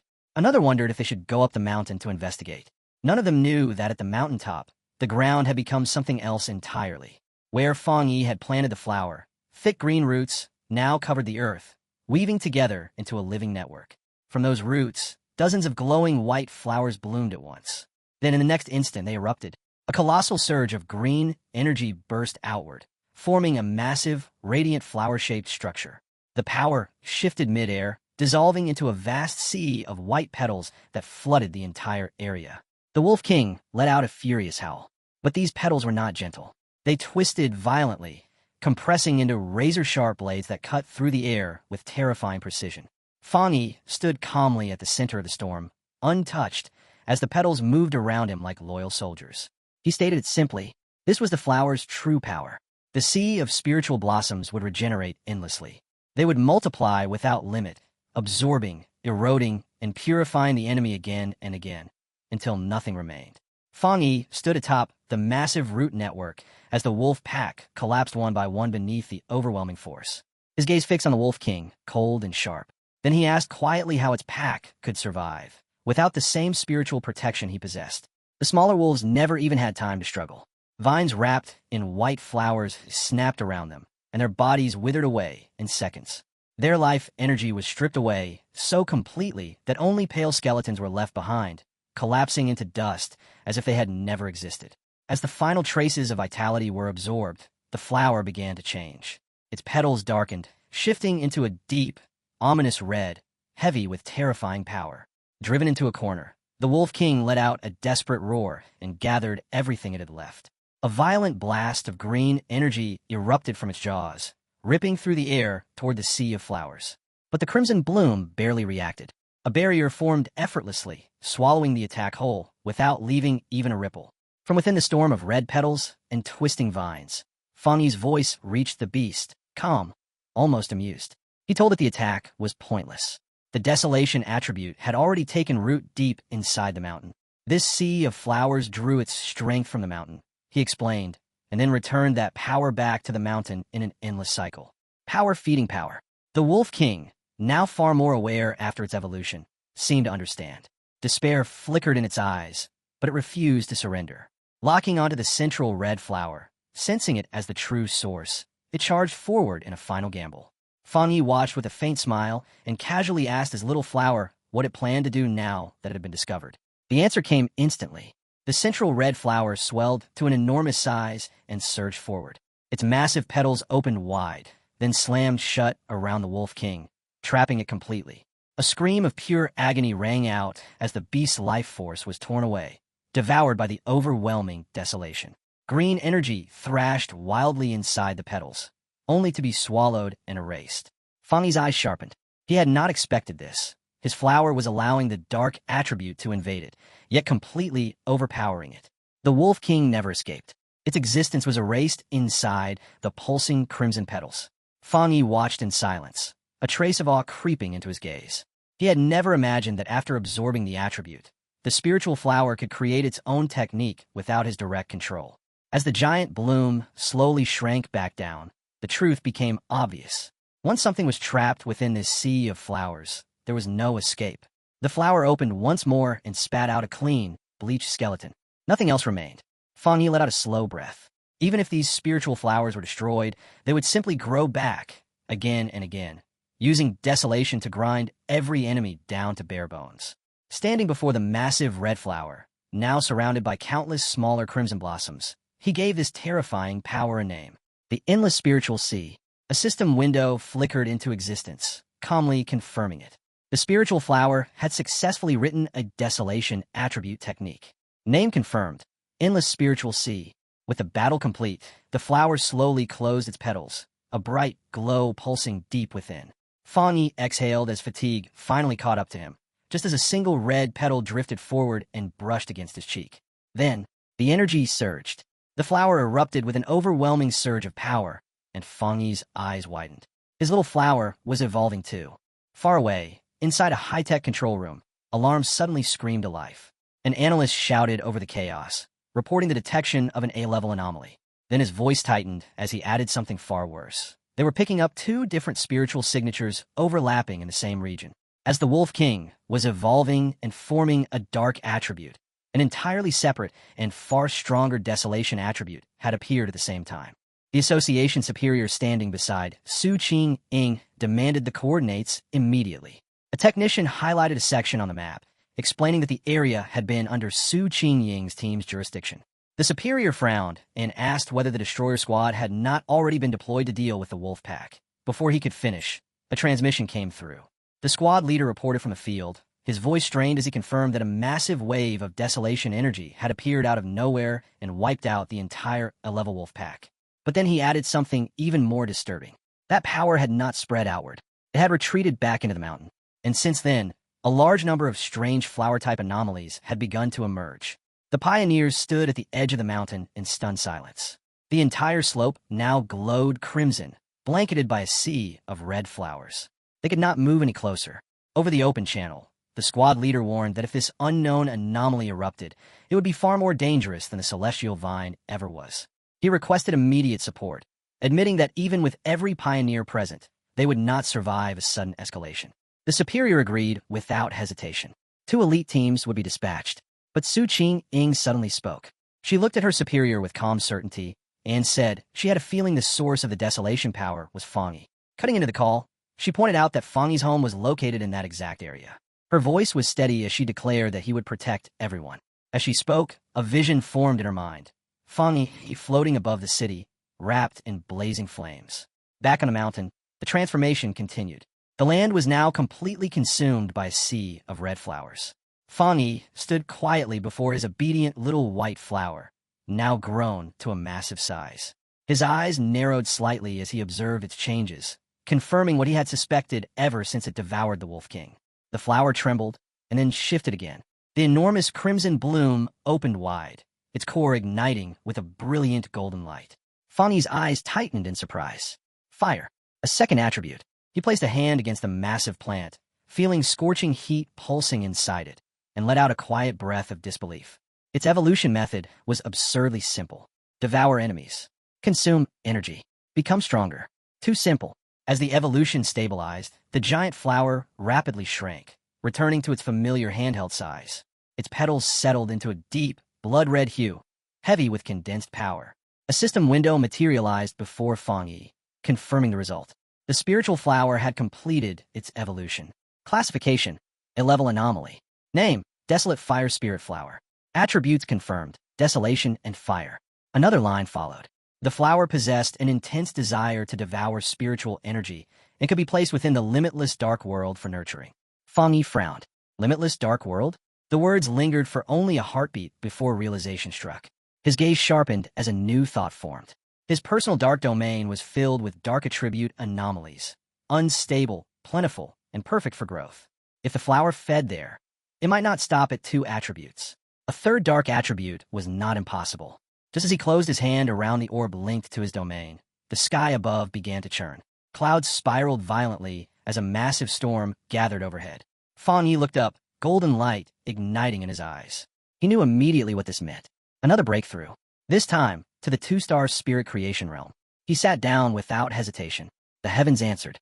A towering pillar of golden divine energy crashed from the sky, completely engulfing him.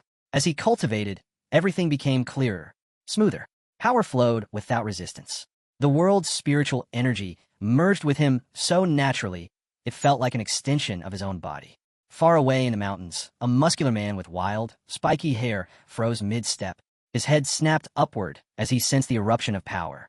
Excitement flared across his face as he followed the glow, racing toward its source. When he arrived, his breath caught. Legendary aura. Heavenly flames. A 2-star spirit creation cultivator. Watching footage of Fang Yi's earlier battle, fire coiled around the man's body as his grin widened. A fire attribute pioneer. Perfect. He declared aloud that he would crush this newcomer and prove that he stood at the very top. Back at the cultivation site, Fang Yi's eyes snapped open. His senses flared as he detected a foreign presence rapidly closing in. He rose and called out sharply, demanding to know who was there. The reply came as a blazing sphere of fire hurled straight toward him. The stranger's voice followed, taunting him, asking if Fang Yi truly dared to call himself a fire attribute pioneer. Fang Yi did not even blink. Dark energy surged as he raised his hand, forming a swirling vortex that swallowed the fireball whole. The attack vanished without a trace, leaving the air eerily calm as Fang Yi stood there, unmoved, unthreatened, and fully ready. A faint smile curved his lips. The bait had worked exactly as he expected. He had sensed the man lurking nearby for some time, his spiritual energy barely concealed, almost arrogantly exposed. A wild pioneer, one of the unaffiliated challengers who roamed freely after breaking into the spirit creation realm, living only for battle. The man finally stepped into view. Muscular, broad-shouldered, flames rolling over his body like living armor. He landed heavily in front of Fang Yi. His fiery aura surged as he sized Fang Yi up, interest flashing through his eyes. He remarked that Fang Yi was intriguing, that the spiritual pressure radiating from him felt far heavier than expected. Then, with a sharp grin, he introduced himself, Zhang Lu, and demanded to know how Fang Yi had blocked his earlier fire attack. Fang Yi did not answer. He only watched. Zhang Lu clicked his tongue, then laughed, claiming he had nearly forgotten proper introductions. His grin widened as he repeated his name, promising Fang Yi would remember it soon enough. The moment the words left his mouth, he exploded forward, flames roaring as his body turned into a blazing meteor aimed straight at Fang Yi. Fang Yi raised one hand. 2 fingers pointed calmly toward the sky. Divine thunder. The heavens responded instantly. A massive bolt of brilliant blue lightning tore downward, locking onto Zhang Lu mid-charge. His eyes widened in pure shock as the thunder struck him head-on. The impact was devastating. He coughed violently, smoke pouring from his mouth as his body was blasted into the ground. Crackling blue electricity crawled over his scorched skin as he struggled to move. His limbs trembled uncontrollably. Confusion flooded his face. Thunder? How could this be thunder? He had come to fight a fire attribute pioneer. His teeth clenched as the lingering shock racked his body, leaving him barely able to rise. Fang Yi stepped forward. Zhang Lu collapsed onto his hands and knees, completely helpless. Fang Yi grabbed him by the hair without hesitation and smashed his head into the ground. The rock shattered on impact, fragments exploding outward as blue lightning continued to dance around Fang Yi's body. Looking down at the broken man, Fang Yi tilted his head slightly and asked him to repeat his name. He said he had not heard it clearly the first time. Zhang Lu could only stare in stunned silence, his face pressed into the fractured earth. Disbelief consumed him. How could this happen? He had just reached the 1-star spirit creation realm. He had always been the fastest cultivator among his peers. He had never imagined losing, certainly not like this. He had not even been given a chance to use his ultimate move. His thoughts drifted back to the days of praise, when his rare and powerful fire attribute marked him as a rising powerhouse. And yet now, he could not even lift his head. He had truly believed that sooner or later, everyone would bow before him. A faint, dismissive sound escaped Fang Yi's lips. In the next instant, another surge of blue lightning flooded through Zhang Lu's body. Agony exploded through him, ripping a scream from his throat as his muscles seized violently. Terror crept into his eyes. Thunder? Why thunder? Was this man not supposed to be a fire pioneer? Fang Yi looked down at him, one eye glowing with cold blue light. Disappointment was clear in his expression as he said flatly that he had expected far more. A thin, condescending curve formed on Fang Yi's lips as he mocked the younger generation's blind arrogance, his surging electric force pinning Zhang Lu hard into the shattered ground. Zhang Lu clenched his teeth as his body trembled uncontrollably, his thoughts spiraling as the truth finally became clear. Fang Yi might only be in the two-star spirit creation realm, but the spiritual pressure crushing down on him felt monstrously heavier, at least 2 entire realms above his own. No, it was far worse than that. It felt like a gap of 3 complete realms. The realization struck like a death verdict. Zhang Lu's heart sank straight into his chest. This was the end. He was going to die here. The proud Zhang Lu, defeated, crushed, wiped out without even forcing his opponent to take him seriously. Terror swallowed him whole, and he could only beg Fang Yi not to kill him. Fang Yi's expression didn't shift in the slightest. After a long, frigid silence, the crushing pressure vanished. Fang Yi stepped back, releasing him, his voice calm as he warned that a pioneer's power was not something to be used recklessly on others. If Zhang Lu had that much time to waste, he should go deal with the new anomalies instead of hunting for pointless fights. With one last indifferent glance, Fang Yi turned and walked away. Zhang Lu stayed sprawled on the broken ground, stunned, watching Fang Yi's figure fade into the distance. His mind churned in confusion. Was Fang Yi truly a once-in-a-generation monster, or had Zhang Lu simply never realized how weak he really was? Later that night, inside a lavish apartment, a shaken Zhang Lu pushed open the door to find 2 men waiting. One greeted him lightly, joking about his new hairstyle. The other, a red-haired man, snapped immediately, reminding him that he had warned him not to go looking for trouble. He scolded him sharply, saying Zhang Lu's violent temperament was dangerous, especially when the spiritual energy revival hadn't even officially begun. Acting like this would only bring disaster. But instead of exploding, Zhang Lu dropped heavily onto the sofa. Empty, exhausted, the 2 men froze at the sight. One frowned, staring at him, asking what had happened, asking if this hollow shell was really the same Zhang Lu who was always desperate for a fight. The red-haired man broke the silence, asking Zhang Lu what had gone wrong, reminding him that he had gone out to challenge the heavenly Fireblade user. Zhang Lu lowered his head, his voice flat and lifeless, admitting that it had ended in a single instant. One of the others grabbed his shoulders and shook him, demanding a real explanation. That was when Zhang Lu finally broke. Tears streamed down his face as he confessed that he had been the one defeated. Instantly, disbelief filled the room. Zhang Lu's chest heaved as regret poured out of him. If only he had sensed something was wrong. If only he had backed down. Then he wouldn't be drowning in this crushing humiliation. The man sitting nearby frowned deeply, unable to understand it. How could the heavenly Fireblade possibly be that powerful? Zhang Lu was a rare genius, someone who had forced his way into the spirit creation realm in only a few short months. Someone like that wasn't supposed to be defeated so effortlessly. His thoughts drifted back to that moment. He remembered unleashing his strongest technique, Meteor Flame, burning everything he had into it, only for it to be erased in a single breath by thunder. Pure, overwhelming thunder that wiped out his attack as if it had never existed. His friends tried to make sense of it, but none of it added up. The man sitting nearby muttered that maybe Zhang Lu had simply challenged the wrong person. With his firepower and his spirit creation realm cultivation, being crushed that badly should have been impossible. The red-haired man offered another theory. Maybe that person wasn't even a pioneer. Maybe their original judgment of his strength had been completely wrong. Zhang Lu snapped back at them, his emotions finally boiling over. He shouted that he couldn't have been mistaken, that the location alone proved it was the man's territory. They didn't understand, he said, because they hadn't felt it. To him, that man was a monster.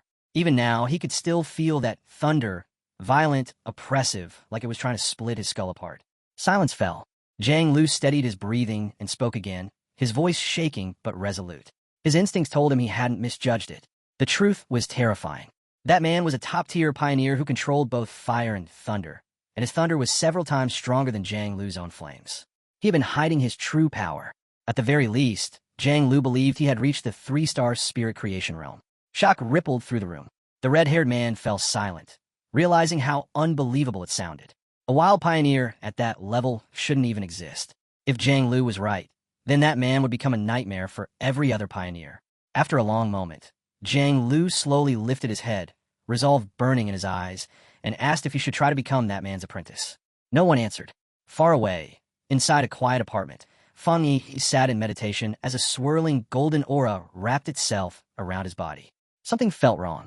The familiar sensation of standing on the verge of breaking into the 2-star spirit creation realm had suddenly vanished, as if it had been wiped away. Fang Yi opened his eyes, fiery light flaring within them, and immediately realized the problem wasn't him. It was the world around him.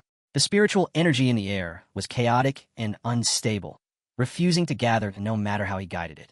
Under these conditions, advancing was impossible. His heart sank. The unease he'd been feeling was now confirmed. He thought of the government's secret monitoring of spiritual energy, the rumors of an approaching disaster, and a chilling conclusion took shape. What if those whispers were true? He turned his gaze toward the city. High above it, a massive electrical storm was forming, thunderclouds rolling at an unnatural speed. In that instant, his suspicion became certainty. The full spiritual energy revival was beginning early, and it was starting right here, in his city. Without a moment's hesitation, Fang Yi, he tried, calling Xiaolan to learn what the military knew. The call failed. His grip tightened around the phone. If they had gone silent, then things had already reached the worst-case scenario. Just then, his phone rang. Su Qingying's name flashed across the screen. He answered, only to be met by heavy static and her panicked voice. She said the situation had changed and begged for his help. As Fang Yi asked whether the interference meant monsters had already appeared in the city, something slammed into his window with a deafening crash, spiderweb cracks racing across the glass. Through the static, Su Qingying confirmed it was bad, far worse than expected, and that she was already inside the city. Before another word could pass between them, a bat-like creature outside, red eyes blazing and dark energy twisting around its body, smashed through the window and lunged straight at him. Fang Yi didn't even rise from his seat. He simply remarked that the creature was overestimating its own strength. In the next instant, blue lightning gathered in his palm, condensing into a blade of pure electrical power. He flicked his arm and hurled it forward. The lightning blade pierced the monster cleanly, erasing it in a blinding flash. The explosion shook the apartment. Yi rushed out of her room, shouting a warning about the bat-like monster, only to freeze in place. The window was shattered, lightning crackled through the air, and her cousin stood there calmly, completely unharmed. She demanded to know what was happening. Fang Yi looked out through the broken window and told her that while monsters usually appeared randomly, it was deeply alarming that they were now materializing directly inside their home, and more than one at that. For now, he said, things are still under control. Together, they stared at the massive electrical storm swallowing the skyline. In a low voice, Fang Yi said this might be the beginning of a major catastrophe. He could feel just how abnormal it all was. A 2-star ghost axe realm monster should have been lurking in the shadows, not charging straight into a pioneer's apartment in the middle of the city. Something was forcing them out. Knowing a brutal fight was coming, he turned to Yi and told her to contact every pioneer she knew and have them gather here. She nodded without hesitation. Fang Yi stepped onto the ledge of the shattered window, rain and lightning pouring over him. He told his cousin that since she was on the verge of her own breakthrough, he was entrusting her with protecting their home. Guard the window, he said. He would handle everything else. Before she could respond, he was already gone. Elsewhere in the city, chaos spread beneath the storm. On a rooftop, Su Qingying and her squad fought to keep their communications stable as interference hissed through their devices. Zhang Xiaoya frowned and asked if their equipment was failing. Su Qingying's expression hardened. If this turned into a real disaster, Su Qingying said they wouldn't be able to rely on any outside support. They would be completely on their own. Everyone lifted their heads. High above, a massive vortex twisted through the sky, swallowing clouds and lightning alike. Su Qingying silently prayed it was a false alarm. Acting as captain, she activated her communicator, checking patrol reports and ordering all units to maintain maximum alert. Her voice cut off mid-command. Shock and terror spread across every face as they stared upward. From the core of the vortex, countless dark bat-like monsters poured out, red eyes glowing as they descended like a living flood. Someone screamed in horror. An anomaly group had appeared. The invasion had begun. Across the city, a red alert blared from every screen and speaker, announcing the heaviest rainstorm in 50 years and ordering all citizens to stay indoors.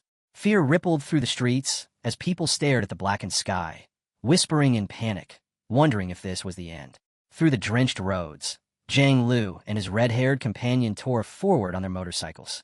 Rain lashed against them as the red-haired man shouted that something felt wrong, asking whether they should turn back or keep pushing. Zhang Lu didn't reply. His expression was grim, his jaw clenched tight. Without warning, a massive bat-like creature wrapped in dark red energy plunged straight down from the sky. Zhang Lu roared, shouting that the thing was courting death. Flames erupted as he formed a blazing fireball and hurled it upward. The explosion swallowed the monster whole, fire ripping through the rain. His friends stared in disbelief, muttering that these creatures usually avoided pioneers as strong as Zhang Lu. Then the flames split apart. With a shrill screech, the monster burst out, its body unharmed, its eyes burning even brighter. Zhang Lu's blood ran cold. In that instant, he understood. It wasn't that the creature had resisted the attack. It had revived instantly. Crushed by the sheer strength of the monsters flooding the city, Zhang Lu finally made the decision. They couldn't stay out here any longer. They had to get home now. Time seemed to roll backward. Several hours earlier, inside the cold blue light of a high-tech control room at the Spiritual Energy Association, Su Qing stood in a tense meeting with her superior. An official spoke cautiously, suggesting that if the situation escalated, they would need their strongest operatives to make contact with Fang Yi. The superior had just turned toward Su Qing to respond when a piercing alarm sliced through the room. Every screen flared to life. A crimson warning filled the main display. An A-level anomaly was predicted to reach the city center within 24 hours, while large numbers of bat-type anomalies were already converging on the surrounding suburbs. The room fell silent. The superior frowned deeply, questioning whether the assessment could really be accurate. An A-level threat was no small matter. Su Qing didn't hesitate. Worry flashed across her face as Su Qing insisted they deploy a team immediately, and that she would be going with them. The present slammed back into place. On a rain-drenched battlefield, the leader of the destroyer squad stared up in frozen terror. A colossal version of the bat-like monster descended from the storm clouds, its massive form dwarfing everything beneath it. He screamed into his communicator, his voice cracking as he corrected the report. This wasn't A-level. It was S-level. The creature's shadow swallowed the ground, its enormous red eyes glowing with merciless intent as it prepared to erase everything below. Elsewhere, the scene shifted to a military district locked in eerie silence. Inside, sleek futuristic corridors lay empty and untouched. Outside, hell had erupted. A dense swarm of glowing red bat-like anomalies slammed into a military warship hovering over the district. The vessel fired back, unleashing a devastating energy beam that ripped straight through the swarm. At the center of the chaos, Xiaolan fought like a living storm. Her body moved in ruthless rhythm as purple energy whips snapped from her hands, shredding wave after wave of dark creatures. Bat bodies burst apart midair, yet still they kept coming. She paused for a single breath, eyes following the endless tide pouring from the sky. Her unique ability allowed her to reshape and reinforce her spiritual power at will, yet even she could feel the strain mounting. The number of dark attribute bats wasn't just huge, it was growing. Deliberately, as if they were trying to keep her trapped here, preventing her forces from interfering with something far more important. Lightning split the air. A young blonde man wrapped in yellow electricity landed beside her, boots skidding across the scorched ground. He flashed her a casual smile, praising her strength, before his tone darkened as he explained how dire the situation had become. Only a few high-level officers were still holding the entire military district together. He asked for her orders. Xiaolan's expression turned cold. She told him their communications were completely jammed. There was no way to reach the outside world. If this was happening here, then the other military districts were likely facing the same nightmare. She lifted her gaze to the sky. It was going black. The swarm stretched without end, swallowing even the storm clouds. In that moment, Xiaolan made her decision. Her voice rang across the battlefield as she issued her command. 2 squads would stay behind and defend the restricted zone at all costs. Everyone else would follow her. They would smash through the enemy lines, break out of the blockade, and reconnect with the rest of the military, no matter what stood in their way. With her orders given, she didn't hesitate. Xiaolan surged forward, the blonde lightning user and the remaining soldiers charging after her, all of them throwing themselves into the fight with everything they had. This was no longer about protocol. It was about breaking free. As they forced their way through the air toward the city, rain and blood-red shadows crashing around them, a terrifying realization struck her. Xiaolan looked ahead, and her heart sank. The city was gone. It had been completely swallowed by the Crimson Swarm. In that instant, the truth became clear. The military zone had never been the real target. It was nothing more than a diversion. The anomaly's true objective was the entire city. Below, chaos ruled. Beneath the pounding rain, citizens screamed and scattered in every direction, desperately scrambling for cover. At a deserted bus stop, a live streamer named Malala stood with a man, her phone held high as rain poured around them. Unlike everyone else, she was smiling, excited.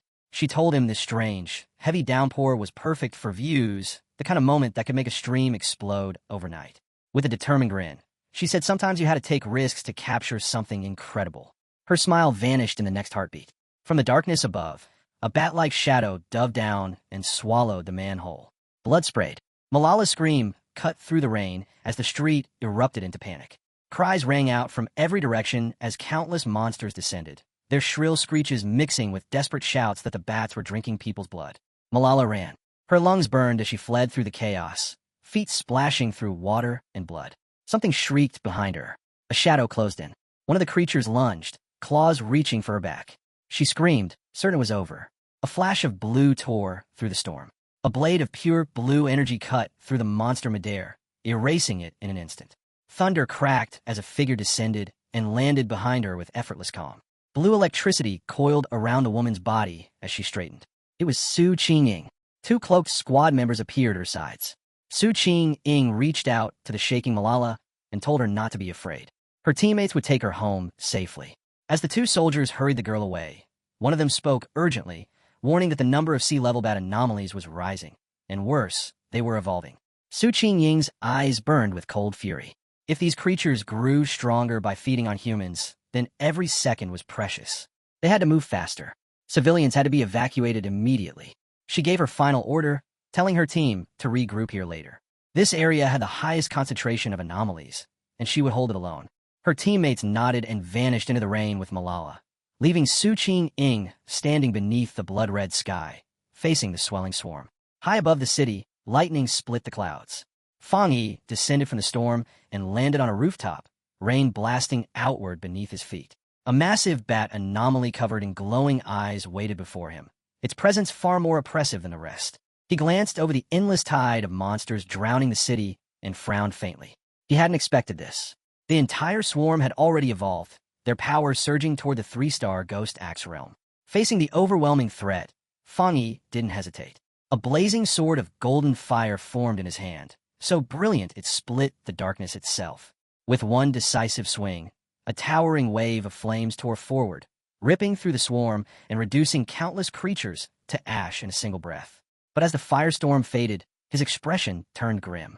One eye glowed red, and in that instant, he knew this fight was far from over. This anomaly was different. The bat swarm refused to die. It healed, multiplied, and reformed without end, as if destruction only fed it. Ordinary attacks were meaningless. His gaze swept over the city, and his heart sank. These dark attribute swarms weren't gathered in one place. They had appeared everywhere people were concentrated. Streets, buildings, shelters. It was as if countless identical disaster zones had erupted all at once. In this chaos, finding the association members would take far too long. Staring out over a city now buried beneath swirling black mist, he made his decision. There was no other option. He would deal with the swarms himself, one by one. Raising his hand, Fang Yi released his ultimate technique. Limitless Dark World. A massive vortex of dark green energy erupted from his body, twisting outward and devouring everything around it. His voice was cold and absolute as he declared that these anomalies would become nourishment for his spiritual flower. The vortex began dragging the swarm inward, ripping them apart as they were consumed. As the power surged, his thoughts drifted to those he cared about. Images flashed through his mind. Su Qing, Zhang Xiaoya, and the other pioneers gathered at his home. He forced his focus back. With his cousin's ability and the protection of the others, their home should be safe for now. But he knew the truth. If this disaster kept escalating, the nightmare would become real, and survival would turn nearly impossible for everyone. 10 minutes later, Su Qing was still fighting. She stood atop a rooftop, surrounded by an endless sea of dark anomalies. Her teeth clenched as she cut them down again and again, only for more to rise in their place. No matter how many she destroyed, they kept coming. Her spiritual power was recovering far too slowly, and exhaustion was starting to creep in. At this rate, she would be completely drained. For a brief moment, her thoughts went to her two teammates. She prayed they were still safe while escorting the civilians away. Then a scream ripped through the air. Her head snapped up, eyes widening as she looked into the sky. A massive, dense sphere of red anomalies was forming, countless bodies compressing into one horrifying mass. Her chest tightened. This was bad, worse than anything so far. Without hesitation, she sprinted and leapt up the side of a nearby building, climbing higher for a clear view. She knew what it meant. If the anomalies kept evolving like this, they would soon reach the spirit creation realm. With their forces scattered across the city, rescuing civilians, they no longer had the strength to face a threat like this, especially now that the creatures had begun attacking the buildings themselves. The situation was spiraling out of control, and time was slipping away. Su Qing fired several concentrated bursts of blue energy into the swarm, forcing a path through the sky. Explosions tore through dozens of bats at once, but it wasn't enough. There were simply too many. The creatures surged like a living ocean, crashing into her from every direction. Her balance shattered, and in the next moment she was hurled straight out of the air. As her body fell, a cold realization struck her. Looking up, she saw it. The enormous swirling vortex of dark energy and crackling lightning suspended above the city. In that instant, everything became clear. The swarm was never meant to only destroy. An anomaly king was about to be born. Below her, the city was collapsing into ruin. Beneath the relentless rain, shadowy bat-like creatures flooded the streets, rooftops, and skies. The scale of the disaster was beyond comprehension. It felt hopeless, like nothing could stop it. Not the military, not the Spiritual Energy Association, not anyone. Across the chaos, pioneers fought desperately in every corner of the city. Emergency reports flooded in without pause. Entire squads were being wiped out. Others were choosing to give their lives just to buy a few more seconds for civilians to escape. Su Qing fought alone now, her glowing barrier barely holding back the endless horde pressing in from all sides. Then a new alert flashed across the system. S-level anomaly reclassified. Threat confirmed, anomaly king. Inside the association's command center, the atmosphere turned deathly still. One report after another confirmed catastrophic losses. The number of creatures and their horrifying regeneration speed had completely crushed every defensive line. Reinforcements from other regions were no longer possible. A subordinate delivered the final blow. The entire city was now surrounded by massive black fog. All routes were sealed. No rescue could reach them. The truth hit with brutal clarity. The city was isolated. As the final moments drew near, the association's superior stood with his remaining men. His voice was steady despite the despair weighing on every face. As pioneers, they would stand with the city, and if needed, fall with it. The monsters would not pass unless they walked over their bodies. With grim resolve, he issued his final command. Send the last code to headquarters. If the disaster could not be stopped, headquarters must authorize a destruction strike at once. The dark attribute could not be allowed to spread, no matter the cost. Meanwhile, Su Qingying's battle reached its limit. Her protective barrier shook violently, fractures spreading across its surface. Every strike drained what little spiritual power she had left. Her breathing turned ragged as she felt herself nearing empty. Gathering the last of her strength, she focused everything into one final attack. Energy erupted as she fired a massive blast straight toward the swirling vortex of monsters. It didn't even slow them down. The attack was brushed aside without effort. From inside the vortex, the evolved creature finally revealed itself, its shape becoming clearer as a piercing, soul-rending shriek tore through the storm. The pressure alone made Su Qingying's blood run cold. In that instant, she understood its true level, and her heart sank. 3-star spirit creation realm. Before she could react, the creature struck. Its overwhelming power smashed into her barrier, shattering it completely. The shield burst apart into fading shards of light. Defeated, Su Qingying clenched her teeth in despair. Her spiritual energy was nearly depleted. Her body was battered, her strength almost gone. The creature descended. With nothing left to protect her, she fell through the rain, injured and helpless, as the massive anomaly king closed in from above. Realizing this could be the end, she forced her trembling body to move, gathering the last scraps of power she had. Weak spiritual energy flickered around her as she prepared one final, desperate attack. Then a streak of blazing fire tore past her like a falling star. The explosion ripped through the air, forcing the monster back and halting its advance. Through drifting sparks and fading flames, Su Qingying's eyes widened. Standing between her and the anomaly was Fang Yi. His sword still burned, flames licking along its edge as rain hissed and vanished on contact. He didn't look back at her. He simply stepped forward, placing himself between her and death. He turned to face the creature, power pouring off him in crushing waves. One of his eyes burned a fierce orange, the other crackled with electric blue. His voice cut through the storm as he declared his authority. Divine thunder. In the next instant, he charged. Fire and lightning surged together, flooding his blade as he closed the distance without hesitation. He met the creature head-on, and with one devastating swing, his sword cleaved straight through its massive body, splitting it cleanly in two. A chain of violent explosions followed as the severed halves detonated in bursts of flame. The dark sky above the city blazed as if dawn had arrived early. When it ended, Fang Yi and Su Qingying landed on a rain-soaked road below, water splashing beneath their feet. Fang Yi finally turned to her and calmly apologized for arriving late, explaining that there had been too many identical swarms scattered across the city. Still weak, Su Qingying warned him to be careful. She told him the creatures could revive. As if answering her words, the scattered remains began to stir, fragments of dark energy rising and twisting together in the sky once more. Fang Yi looked up without surprise. He said he already knew. Facing the regenerating swarm, he told Su Qing not to worry. He always finished what he started. Every time, thick purple, dark attribute energy gathered rapidly in his hand, warping the air around it as he activated his limitless dark world. A massive vortex exploded outward, roaring as it dragged everything nearby into its pull. Fang Yi stated calmly that he always kept his word.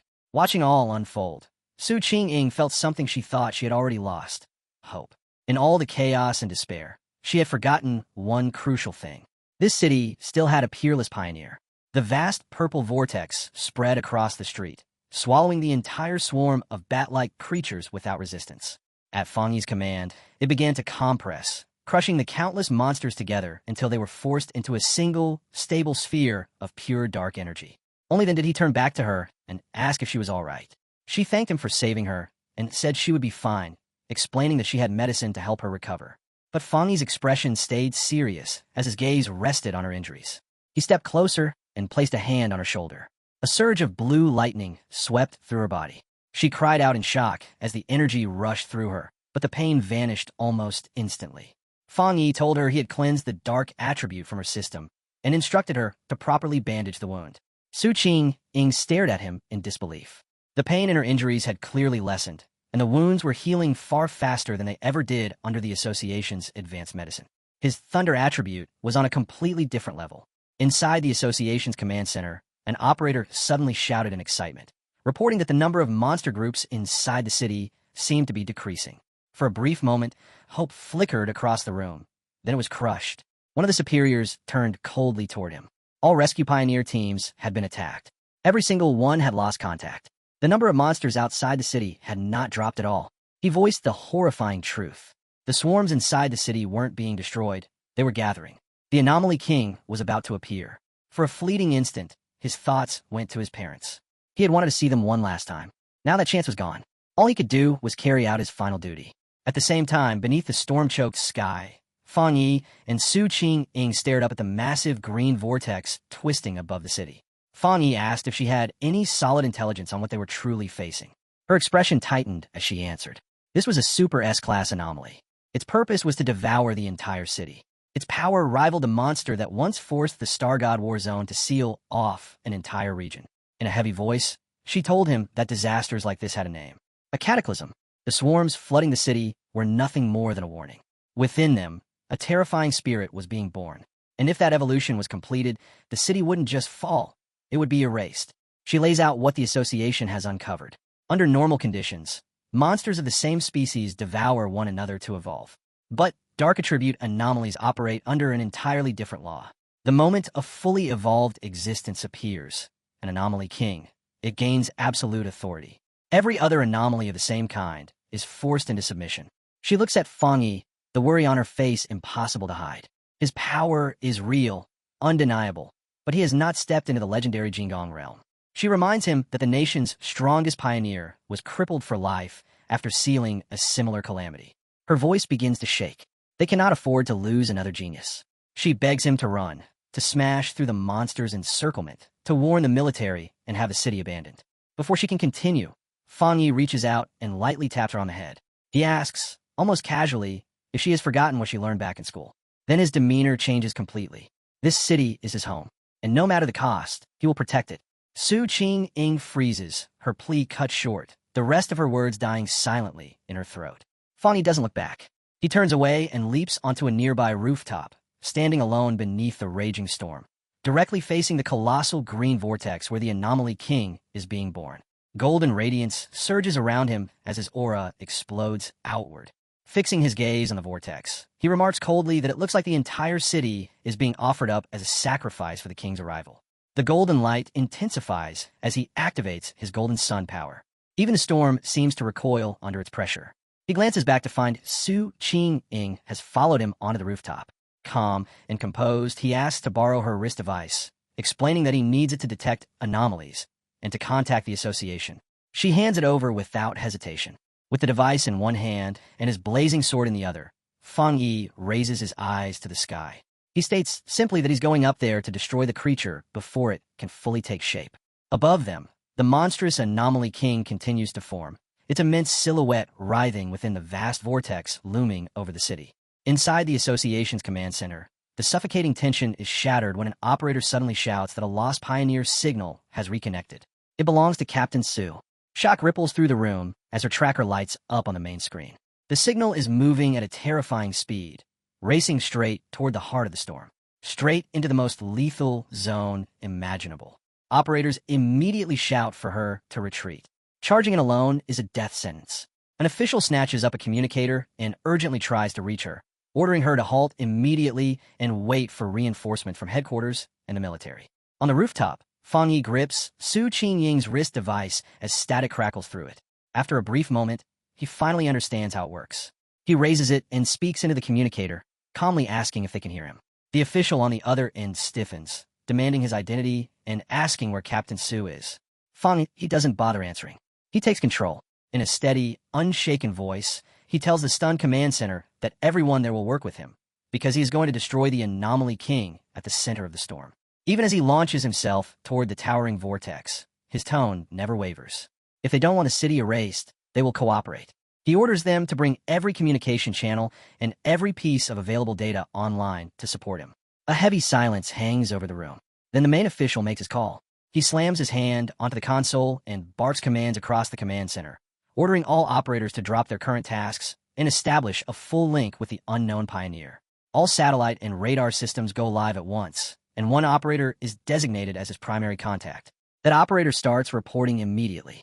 Satellite feeds show a massive concentration of anomalies spiraling around the king like a violent typhoon. He points out that the northern sector has slightly fewer targets, marking it as a possible breach point, and advises Fang Yi to approach from the southeast to avoid the densest clusters. High above the city, Fang Yi keeps climbing, his blazing sword cutting through the wind as he heads straight for the storm's core. Data continues pouring in, but Fang Yi never slows.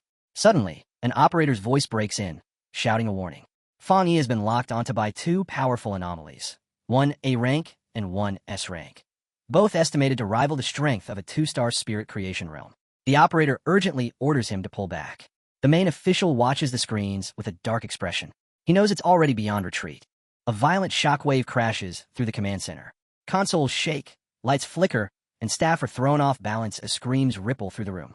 Above the city, Fang Yi moves through the chaos with cold precision. One casual swing of his flaming sword splits a bat-like anomaly straight down middle. Fire rips through its dark flesh as if it were nothing more than thin paper. His eyes glow with scorching light as he speaks calmly, as though the kill was hardly worth mentioning. Back in the command center, everything goes quiet. Operators stare at their screens, stunned. The main official suddenly shouts that the anomaly's source signal has vanished, his voice trembling as the truth hits him.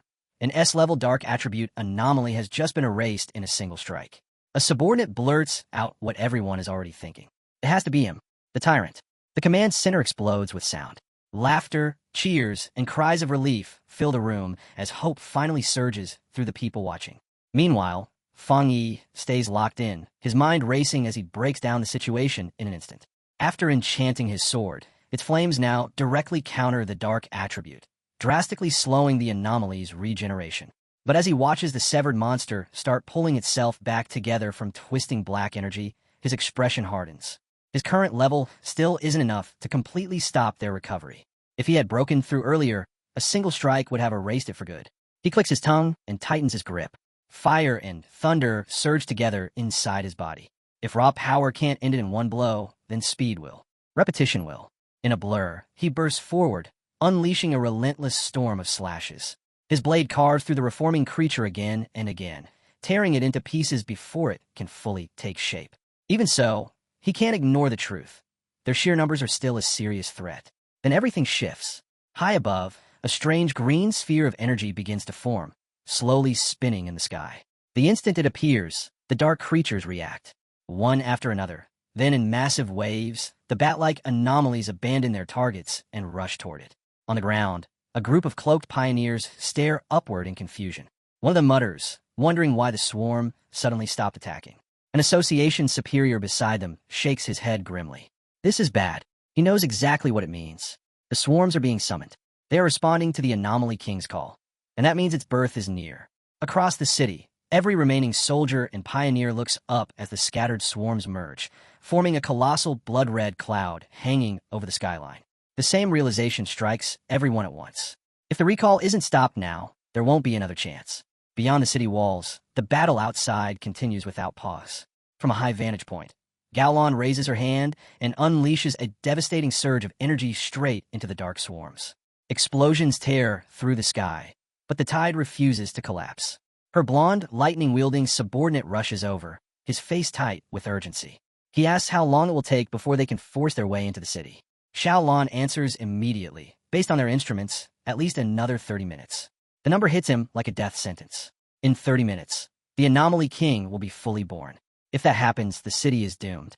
Xiaolon keeps her eyes fixed on a massive blood-red cloud over the skyline as she lays out the brutal truth. The dark creatures far exceed their estimates. More than 10 times what they predicted, an overall threat on par with 10 S-class anomalies. Even with the military's heaviest weapons, enemies that regenerate endlessly can't be wiped out completely. Her voice tightens as she adds that if they fail here, the surrounding cities will fall next. She demands to know if they truly still lack the manpower to break through the blockade. Her subordinate clenches his fists, his answer dripping with bitterness. They are completely outnumbered.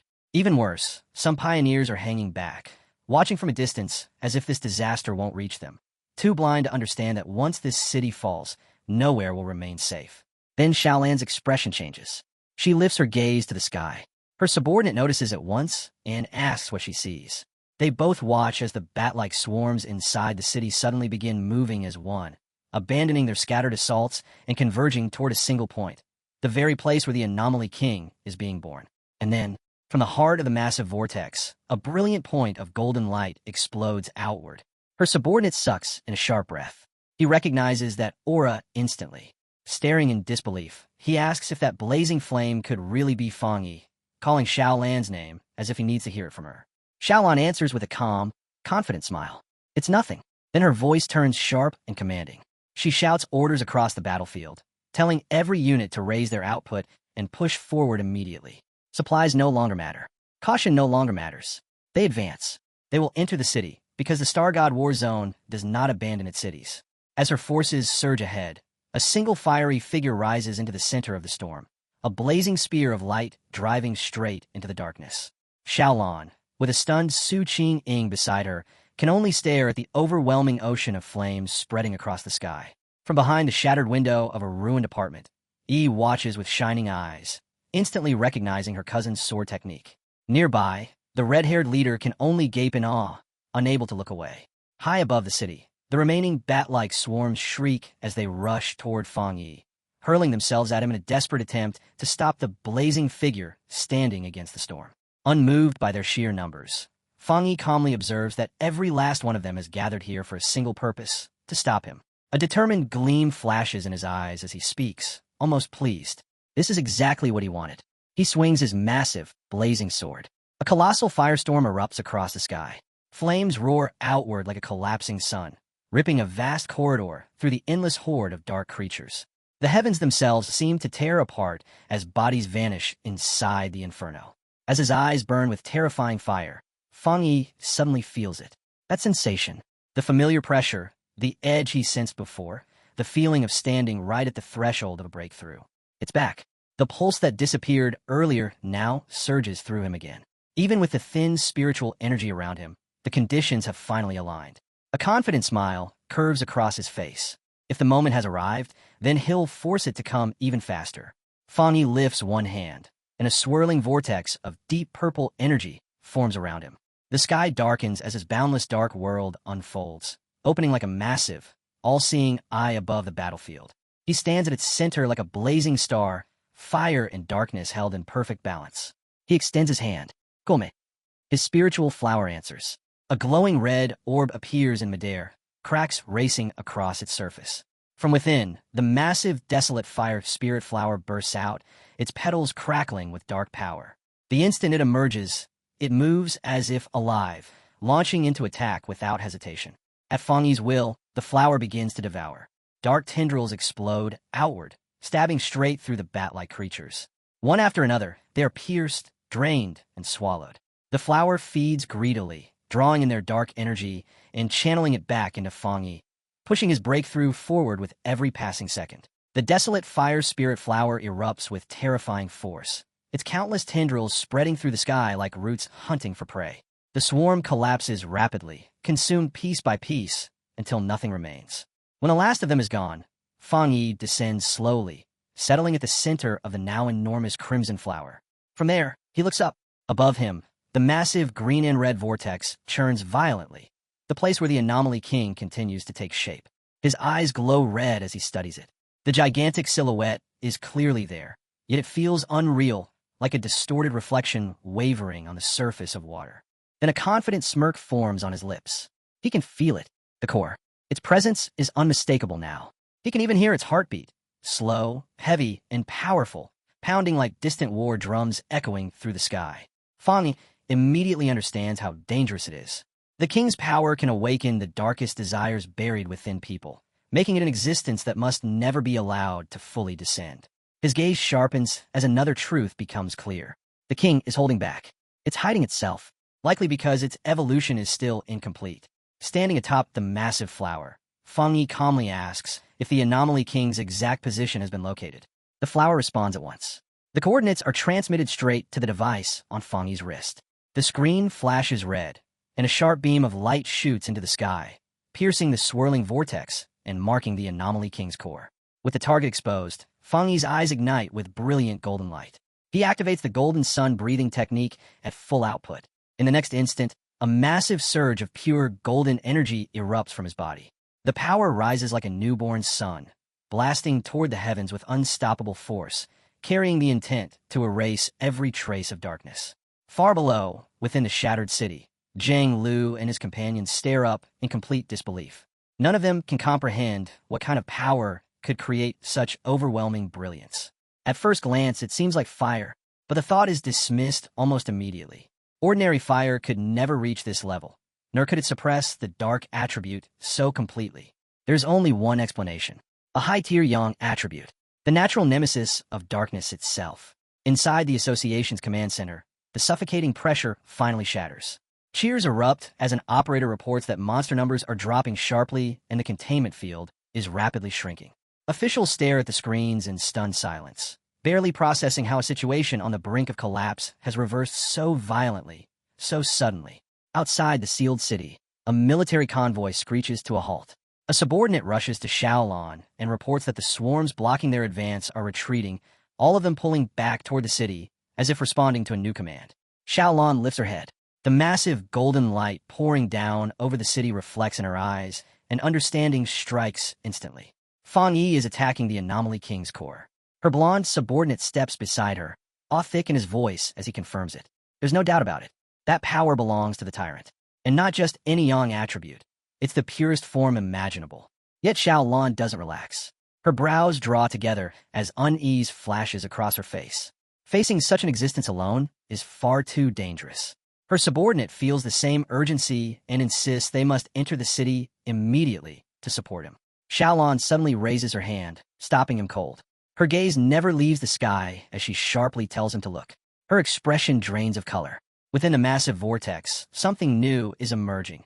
A spiked green sphere, grotesque and pulsating, like a living virus forcing itself into the world. Xiaolan's heart sinks. The Anomaly King is hatching early. Down in the ruined streets, other pioneers witness the same horrifying sight.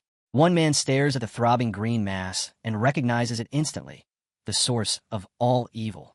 Rage and grief surge through him as memories of fallen comrades crash into his mind. He clenches his fists. So do the others. No matter the cost, they will wipe out every last monster. Inside a damaged building, Yi watches the crisis unfold beside the red-haired leader and another pioneer. Smoke drifts through shattered windows as the distant roar of battle shakes the air. Yi tightens her fists, refusing to stay silent. They can't just sit here and wait to be erased. If they do nothing, the city will become the sacrifice for the Anomaly King's birth. They have to act, if not for themselves, then for her cousin. Elsewhere in the ruins, Su Qing kneels beside a fallen pioneer, her power flowing steadily as she struggles to heal his shattered body. Across the city, desperate battles ignite one after another, each clash more brutal than the last. Back inside the building, Yi turns to the other pioneers and raises her voice, pulling them together. She reminds them that the creatures filling the sky are the same ones that slaughtered their friends, burned their homes, and ripped their families apart. As she speaks, a sudden realization slams into her.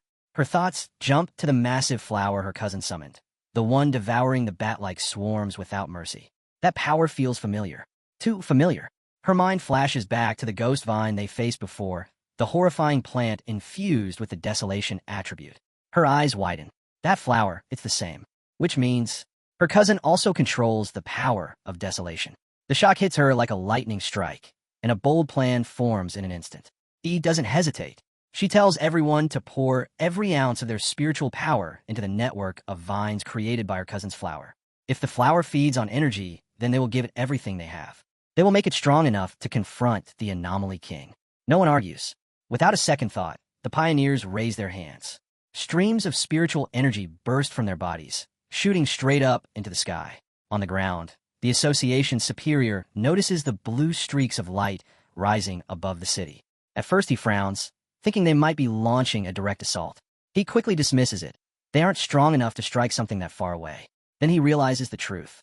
They aren't attacking the monster. They're empowering Feng Yi's summon plant. A fierce light flashes in his eyes.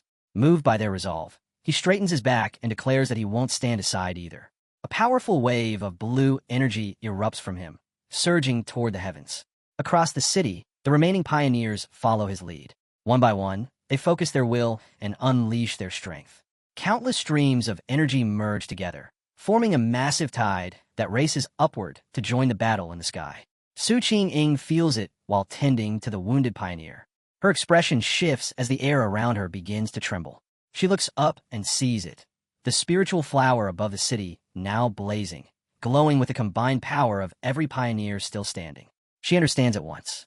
This is humanity's final stand. Gritting her teeth, Su Qing gathers what little strength she has left. Without hesitation, she releases it, sending her remaining power into the flow.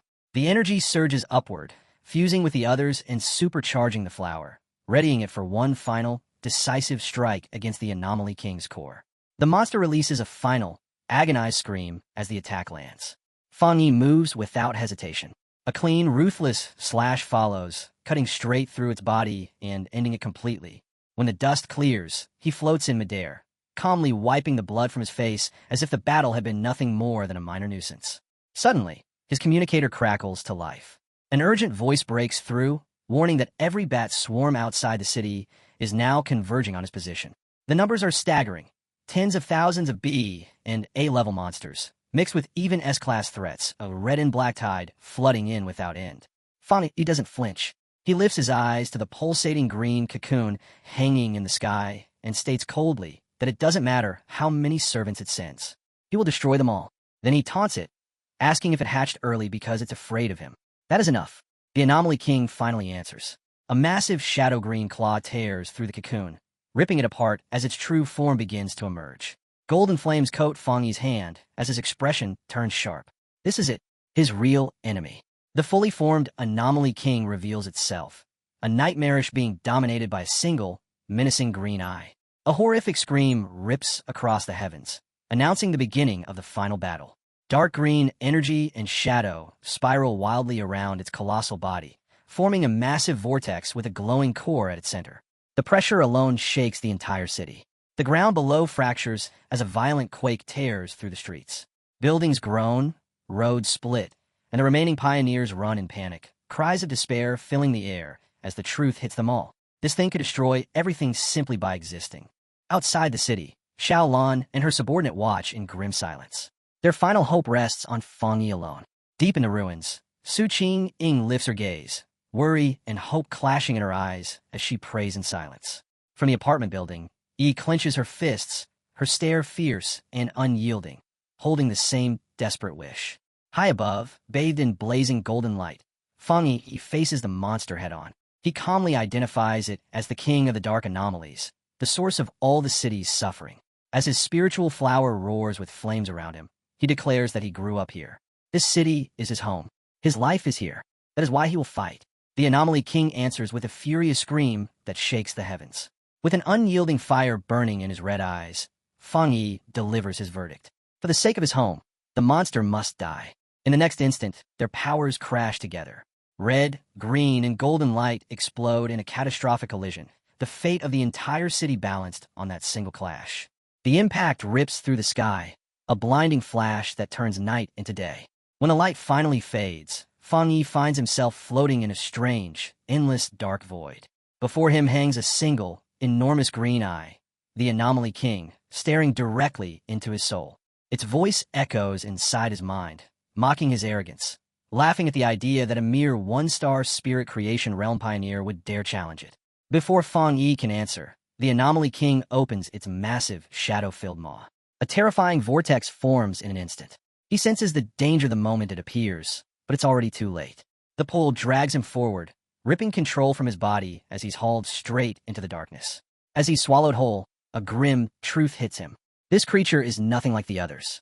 Even after taking his full power strike, it still has enough strength left to devour him alive.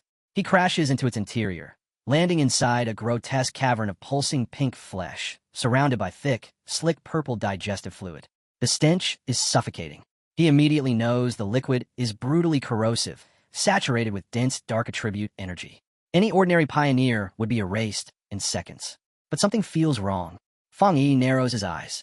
For an evolved, intelligent existence to swallow him alive, it doesn't make sense. Then the realization hits. The monster has just exposed its greatest weakness.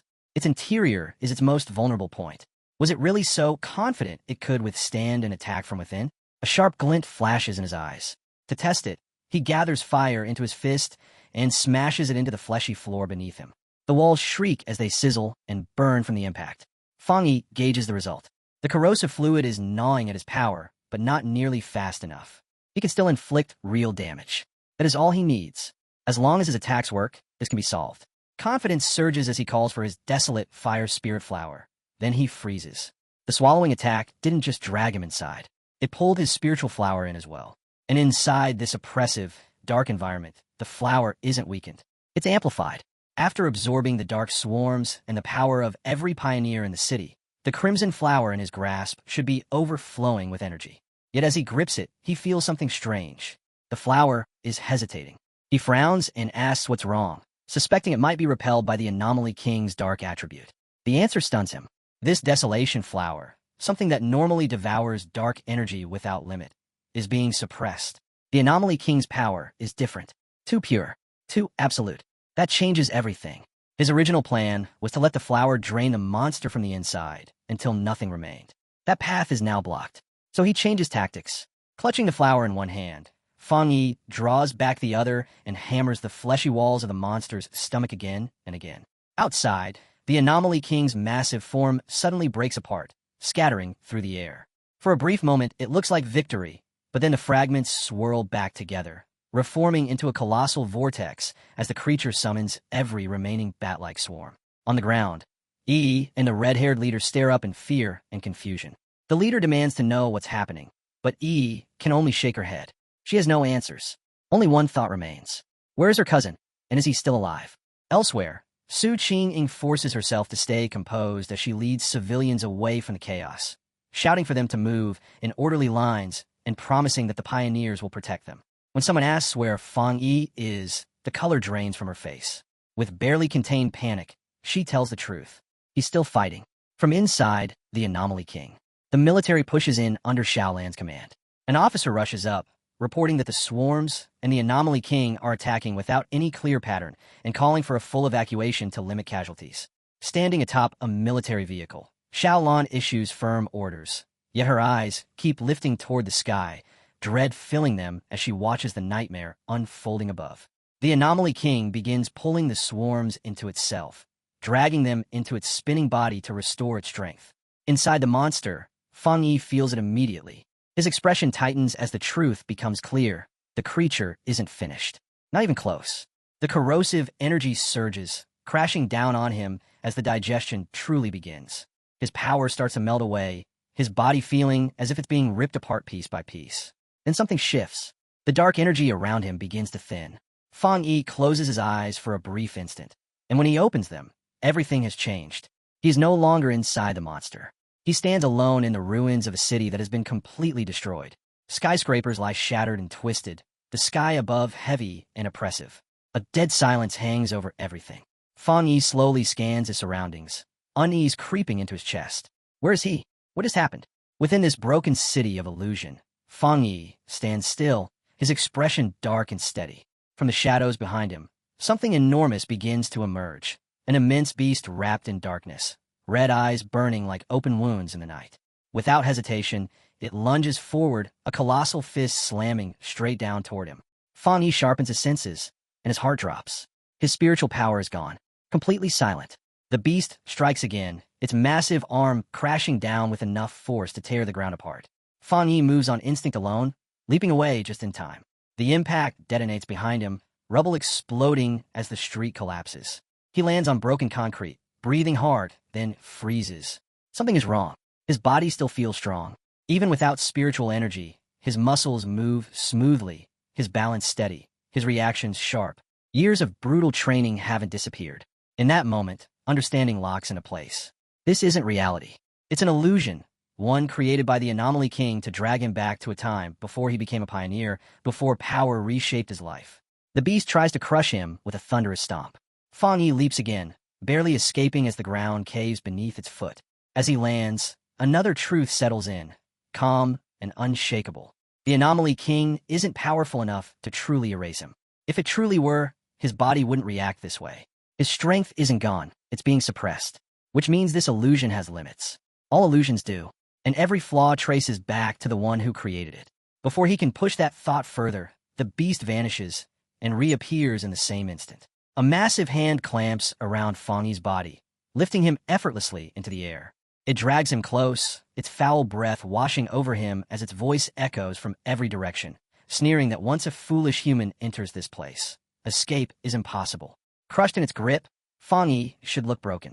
Instead, a faint smile curls at the corner of his lips. The creature's shape begins to distort, its false body melting into the surrounding world, forming a grotesque, mocking grin. It opens its enormous jaws and proclaims that this is the end, not just for him, but for all humanity. To crush his will, it forces visions into his mind. Xiaolan, Su Qingying, his companions, lying dead and shattered, discarded like failed experiments. Proof, it claims, that humans exist only to be consumed for its evolution. Fang Yi remains silent. Then he slowly lifts his eyes. A small, defiant smile appears. He calmly asks if that is truly what the monster believes. In the next instant, Fang Yi releases everything. His body erupts in a blinding surge of golden light as he coldly declares that the thing before him is nothing more than a puppet. He tells it that it doesn't even understand the truth of who he is. One by one, golden silhouettes rise behind him, countless figures shimmering into existence as he reveals that his rebirth had only one purpose: to protect his home and everyone he cherishes. The overwhelming golden radiance floods the illusion, swallowing the shadowy beast whole. A violent blast rips through the mental world, cracking it apart from within. A wave of pure, scorching fire surges through the collapsing space, its reflection burning inside a single blazing eye before everything shatters. When Fang Yi opens his eyes again, he stands in the real world, and he is no longer the same. His hair burns like living flame, his body wrapped in crackling blue lightning as he calls out to his system without hesitation. High in the storm-filled sky, a massive hand-shaped construct of pure golden energy forms behind him, solid and absolute, ready to end the battle. A system window flashes before his eyes, confirming that all conditions have been met. It asks if he wishes to advance. Power roars through his veins as Fang Yi accepts without hesitation, stepping into the two-star spirit creation realm. Golden energy detonates outward as he declares himself the king of anomalies and charges forward like a falling star. At that moment, Fang Yi understands it clearly. Because of the Anomaly King, he has reached a deeper understanding of himself. Channeling his newly awakened power, he unleashes a devastating slash, golden flame-like hair blazing as blue lightning tears wildly through the sky. He declares that his rebirth exists to overturn the fate of this world, that everything he endured led to this moment, and that he alone stands as the chosen avenger. The Anomaly King's laughter rolls across the sky, deep and cruel, ridiculing him as nothing more than a pitiful two-star cultivator. Fang Yi doesn't even flinch. In a flash, he vanishes from where he stood, narrowly evading a crushing strike as the towering shadow of the giant monster slams down. Its enormous body, swallowing the heavens in darkness. The creature snarls that escape is impossible. That Fang Yi is nothing but its next meal. And its face twists. Something is wrong. A flicker of confusion crosses its distorted features, while Fang Yi's lips curl into a quiet, knowing smile. The trap is already closed. Without warning, blue thunder detonates from inside the Anomaly King's own body, ripping through its core. The monster lets out a shrill, tortured howl, writhing as it screams at the stinking human, unable to comprehend what this strange body of his has just done to it. Standing at the absolute peak of his strength, Fang Yi raises his blazing sword and gathers everything he has left. His voice cuts through the chaos with iron certainty as he declares that this nightmare ends here, that the monster will be sealed forever. He invokes his ultimate technique, the Nine-Dragon Skyfire, swearing to cleanse all evil from this world. Flames erupt around him, and from that inferno 9 colossal fire dragons are born, their burning bodies twisting through the sky as they charge straight toward the Anomaly King's core. The monster's roar turns into pure terror. Only now does it realize that this power is far beyond what any one-star cultivator should ever possess. When the dragons collide with its core, a catastrophic blast of light detonates, drowning the entire sky in blinding brilliance. On the ground below, pioneers and soldiers can only stare, frozen in awe, as Fang Yi completely annihilates the anomaly. The Anomaly King releases one final, agonized scream before its existence is torn apart by overwhelming force. In an instant, the blood-red darkness dissolves, giving way to a clear, tranquil blue sky. High above the city, a massive vortex of lingering purple energy, the last remnant of the dark attribute, twists violently before being pulled inward and erased. Fang Yi's form returns to normal, yet his blazing sword remains in his grasp as the remaining purple energy condenses into a single sphere before him. His expression stays calm and unshaken, red light glowing faintly in his eyes as he opens his boundless dark world. A vast vortex appears, swallowing every last trace of chaotic power left behind by the battle. Down in the streets, the surviving pioneers and soldiers slowly lift their heads, staring at the peaceful sky in disbelief. One whispers that the nightmare might finally be over. Another confirms it. The battle has truly ended. Standing atop a military vehicle, Xiaolan is met with thunderous cheers from those who lived. The city has been saved. They survived. As dawn breaks, her blonde subordinate asks whether she plans to go find Fang Yi. Xiaolan looks toward the rising sun, a gentle smile resting on her face, and replies that everyone has their own duty now. Their role is to help the people rebuild, to bring the city back to life. Below them, under the warm morning light, survivors embrace, cry, and cheer, welcoming a future that still exists. Miles away, the staff of the Spiritual Energy Association erupt in celebration, relief crashing over them like a wave as the news spreads that the Anomaly King has been defeated. It feels like waking from a nightmare that refused to end. Standing by the windows, they look out over the city, shaken by how close everything came to total collapse. They all know the truth. Without Fang Yi, the fall of the city would have been a stain they could never wash away. Elsewhere, Su Qing stands beside an association superior, watching as paramedics carry the wounded pioneers to safety. Her voice trembles as she asks if they are still alive. The superior rests a steady hand on her shoulder, telling her that the medical centers are still operating and the injured can be saved. Su Qing understands better than anyone what that really means. Without Fang Yi, none of this would even be possible. As she watches the scene, her thoughts drift back to him, to the terrifying power he commands, to the way he always achieves what everyone else believes is impossible. The superior nods, sharing her unspoken thoughts. What they just witnessed leaves no room for doubt. Fang Yi has already stepped into the 2-star spirit creation realm. Headquarters will move immediately, he says, and someone will surely try to reach Fang Yi before anyone else does. Hearing this, Su Qing's heart tightens. She remembers when she once thought she could compete with him, stand beside him as an equal. Now that belief feels laughably distant. He has long since left her behind. In her heart, she admits what she can no longer deny. He is a top-tier genius of the entire Xia nation. The superior's mind returns to the golden light that tore open the heavens, to the 9 fire dragons that sealed the anomaly before countless witnesses. An event of that magnitude will shake the whole country and ignite endless discussion. They cannot afford to hesitate. When Su Qing asks what he means, he gives a calm answer and a new name. Fang Yi the Sealer, a title befitting what the world has just seen. After the battle, Yi and the red-haired leader race through the shattered streets, debris crunching beneath their feet. Yi calls out for her friend to slow down, panic creeping into her voice as she asks where her cousin could be. The red-haired leader tries to soothe her, telling her not to jump to the worst conclusion. Then E suddenly stops. Her eyes lock onto a familiar figure standing quietly in the distance. Relief washes over her, tears filling her eyes as she calls out her cousin's name, her voice trembling. There he is. Fang Yi stands calmly amid the ruins, sword still in his hand, as though the devastation around him barely exists. He asks why they came looking for him. Yi runs straight to him, grabbing him as she asks if he's all right after everything that happened, saying she knew he would need them. Fang Yi pauses, the weight of exhaustion finally showing on his face. Then he answers softly that he's fine, and tells her she did well. Without another word, he leans forward and slips his arms around both his cousin and the red-haired leader, using their shoulders just to remain upright. Inside, Fang Yi quietly reviews the battle. It had been far more brutal than he let on. Every ounce of power he gained from his recent breakthrough had been burned away in that final strike, leaving him completely drained. A faint trace of embarrassment passes through him when he realizes how worried they are. Then E suddenly stiffens.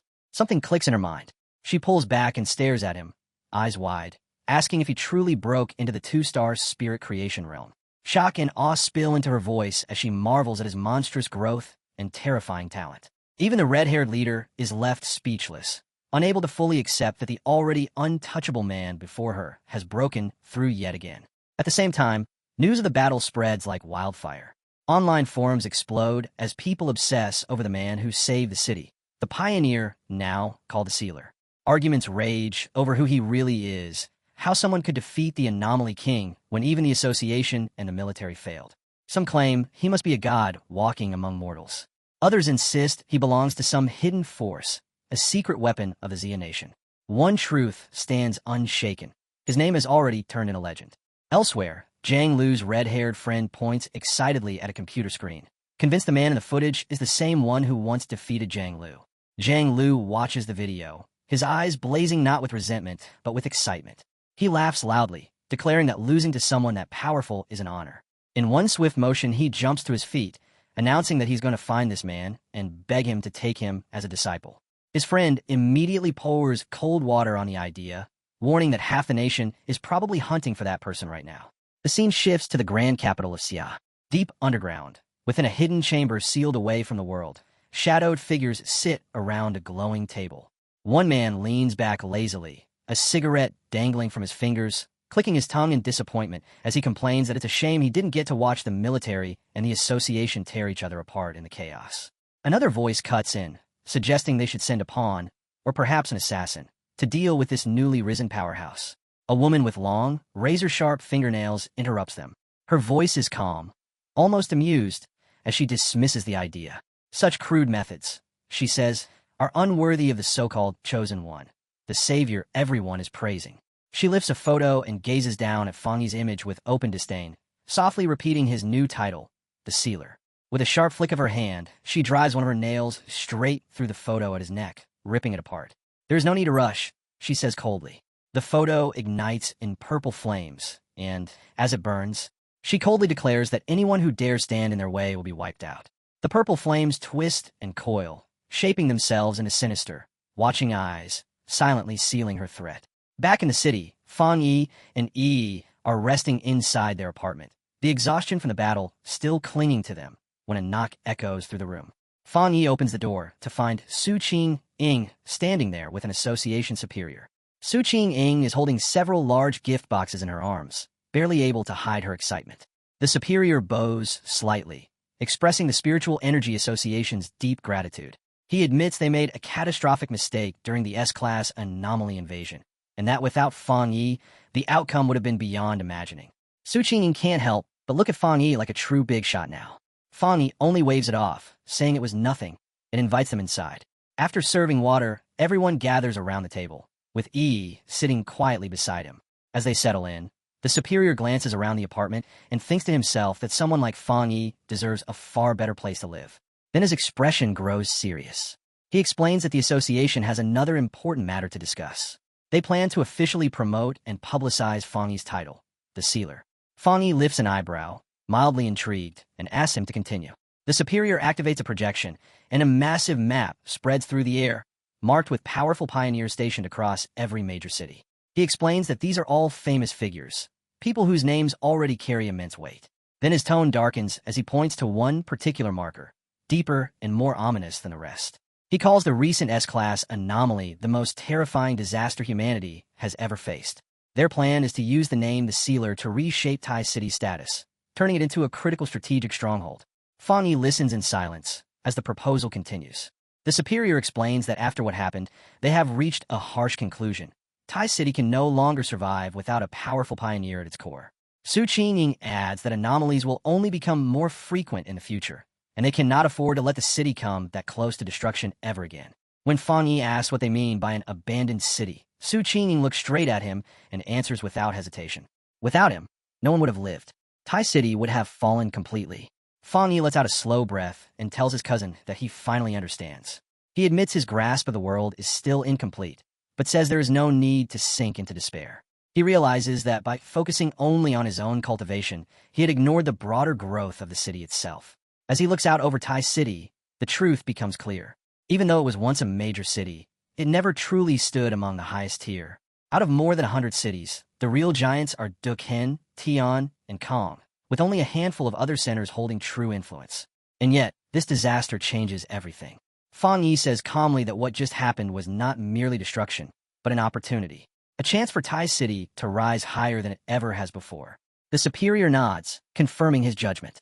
From this moment on, cities will be evaluated by both the number and the strength of their pioneers. The higher their ranking, the more resources they will receive. In an era like this, people need something to believe in. They need a symbol of hope. He proposes that the association will shield Fang Yi's real identity while shaping a mysterious public image for the Sealer, allowing rumors and legends to spread on their own. Fang Yi agrees without the slightest hesitation. He understands that mystery is far more powerful than complete transparency. Yi adds that human imagination can often be more terrifying than reality itself. Fang Yi calmly states that he has no objections. The plan benefits him, the city, and everyone he cares about. He hopes this marks the beginning of a strong partnership.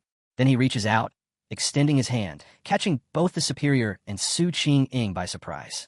After a brief pause, the Superior accepts. Their handshake seals the agreement. Formally, he welcomes Fang Yi by his new title, the Sealer. In the days that follow, with full coordination between the association and the military, Tai City recovers at astonishing speed. Rescue efforts and reconstruction move forward in perfect order. What began as a devastating calamity quietly becomes the catalyst for a new order taking shape across the world. The scene shifts to the sleek headquarters of the Spiritual Association in Dukhan City, where news of Fang Yi's actions has already stirred the upper ranks. Officials openly speculate, wondering if the mysterious Sealer is truly the pioneer who resolved the S-Class anomaly in Tai City. Inside a quiet office, several men sift through incoming reports. One remarks that Fang Yi stands out as the most extraordinary among the newly awakened pioneers. Another adds that his high-grade Yang attribute alone marks him as a chosen one, a natural nemesis to all dark attributes. A man pointing at the screen cuts in, replaying footage of Fang Yi in battle. According to the data, he says, Fang Yi doesn't possess just one high-grade attribute. He reminds them of the viral Skyfire footage that revealed a high-grade fire attribute, and of the military's codename for him, the Tyrant, earned because of his terrifying high-grade thunder power. The room falls into stunned silence. Even so, the man with glasses shakes his head, saying there is something about Fang Yi that is even more unbelievable. Before he can continue, the door opens. A woman with wavy blue hair and glasses steps inside, casually asking if they're discussing the Sealer. With quiet confidence, she requests all available data on him. The men immediately recognize her and comply, pulling Fang Yi's complete profile onto the main screen. As she studies it, her gaze sharpens. With more pioneers awakening every day, and someone like Fang Yi standing at the forefront, she knows conflict is inevitable. Power always draws challengers. Her glasses catch a sharp glint of light as she quietly admits, almost to herself, that she wants to see his strength with her own eyes. In her thoughts, it is only a matter of time before she and the Sealer finally meet. The scene shifts again, this time to a modern library in Kong City, where silence presses down as people read and type in hushed focus. At one desk sits Fang Yi's ex-girlfriend, Chu Qingli, eyes fixed on her laptop. A young man approaches nervously, face red as he awkwardly tries to ask for her contact information. Before he can even finish, Chu Qingli cuts him off coldly, reminding him that this is a library and that he is disturbing others. Defeated, the man backs away, while she returns to her work without another glance. Inside, she scoffs, dismissing him as boring and insignificant. People like him, she thinks, have no idea how drastically the world is changing. Her thoughts drift to her own recent awakening. After an ordinary exam, she unexpectedly gained spiritual power and stepped into the ranks of pioneers as a one-star Ghost Realm cultivator. She knows how rare that is. She is one of the chosen few. A faint smile forms on her lips as she concludes that this power is the very reason she survived the disaster that nearly wiped Tai City off the map. She sneers at the idea of ordinary people standing against anomalies. To her, it is laughable. Her mind drifts to certain inferior men, wondering what people like them could possibly do in this merciless new era. Then a memory flashes, Fang Yi calmly telling another girl that he and Chu Qingli were nothing more than classmates. Her face tightens in irritation. She is convinced the old Fang Yi would have been torn apart the instant the monsters appeared. How absurd, she thinks, that she ever compared a useless man like him to someone as extraordinary as the sealer. Her eyes drop to the article about the sealer on her screen. As she reads, her conviction hardens. He is 10,000 times better than her ex in every way. With a confident, almost smug smile, she decides that only a powerful, handsome pioneer like him could ever be worthy of standing at her side. Meanwhile, Fang Yi flips through a real estate brochure. He and his cousin Yi stand together, dressed in stylish new clothes, clearly enjoying a rare day away from battle. Fang Yi says they're taking a break from training to look for a new house. Yi laughs and teases him, asking if they are really skipping training, but he calmly explains that strength also requires balance. Rest matters too. He adds that the association's suggestion to improve their living conditions was actually sensible. Yi immediately realizes where the idea came from. Su Qing had bluntly told her that their current place was no longer suitable and had even offered to go house hunting with them. Yi can't hide her excitement, stunned that Captain Su has access to resources like this and would casually be ready to hand them 2 luxury homes. As Fang Yi and Yi continue their relaxed day of house hunting, a strange, foul green vapor begins to drift through the air around them. Yi wrinkles her nose and asks if he smells it too. Fang Yi nods, comparing it to the stench of a sewer. Then his gaze hardens. This is no accident. Someone is watching them. Both cousins turn at the same time. From within the swirling green haze, 3 men emerge, their faces rough and hostile. At the front stands their leader, a tall, heavily built bald man gripping a thick metal pipe. He smirks as he calls Fang Yi by name, mocking him as the sealer and laughing that they only realized who he was after he walked straight into their trap. He sneers, dismissing Fang Yi as nothing but an overhyped pretty boy with no real strength. One of the men beside him releases more of the foul gas into the air, while another scoffs that Tai City must be filled with trash if it chose a kid like Fang Yi to lead it. The 3 of them charge at once, shouting for Fang Yi to hand over every benefit Tai City has given him. Yi reacts instantly, stepping forward as blue energy blasts from her palms. The man wielding the axe laughs and leaps clean over the attack, spiritual power flooding into his weapon as he brings it crashing down. Yi grits her teeth and throws up a barrier, the impact forcing a low groan from her throat. At the same time, the bald leader swings his metal pipe straight for Fang Yi's head. Yi cries out in warning, reminding him that these men are pioneers. Her worry is unnecessary. Fang Yi casually lifts a hand and catches the pipe barehanded, stopping it cold. The bald man freezes, eyes wide, unable to believe his full-strength strike was halted so easily. Fang Yi looks at him with nothing but contempt. Flames burst to life around his hand, fierce and bright. He calmly asks what kind of stinking fish and rotten shrimp would dare try to rob him in the middle of the street. Then he strikes. His blazing fist slams into the bald leader's face, sending the man flying backward with a scream as his body crashes to the ground. Nearby, the man carrying the gas tank stares in shock, unable to understand why Fang Yi is completely unaffected. His universal permeating potion should have already paralyzed him. Fang Yi simply turns his gaze toward him, fire still flickering around his hand. The green vapor, he explains, is nothing more than a potion refined from the sweat of a wooded tribute pioneer, meant to corrode spiritual barriers, though it leaves behind an unbearable stench. Enraged and humiliated, the bald leader drags himself back to his feet, roaring that he was only careless. He shouts that since they are all in the spirit creation realm, there is nothing to be afraid of. Purple light surges over his body as he charges again. Fang Yi instantly sees through them, recognizing the mutated earth and what attributes hidden behind their power.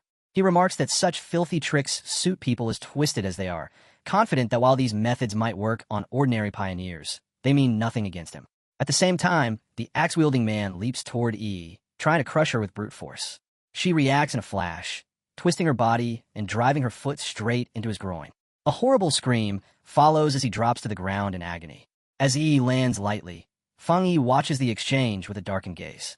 He has no desire to draw attention, but having his peaceful day ruined like this is genuinely irritating. He lifts a hand and removes his sunglasses. His expression turns cold and focused, and beneath the sunlight his red eyes begin to glow. Telling his cousin to step back, Fang Yi finally releases his true power. A terrifying wave of radiant golden energy erupts from his body, blasting the attackers away. He stands at its center like a living sun, as blinding light floods the street and freezes his enemies in place.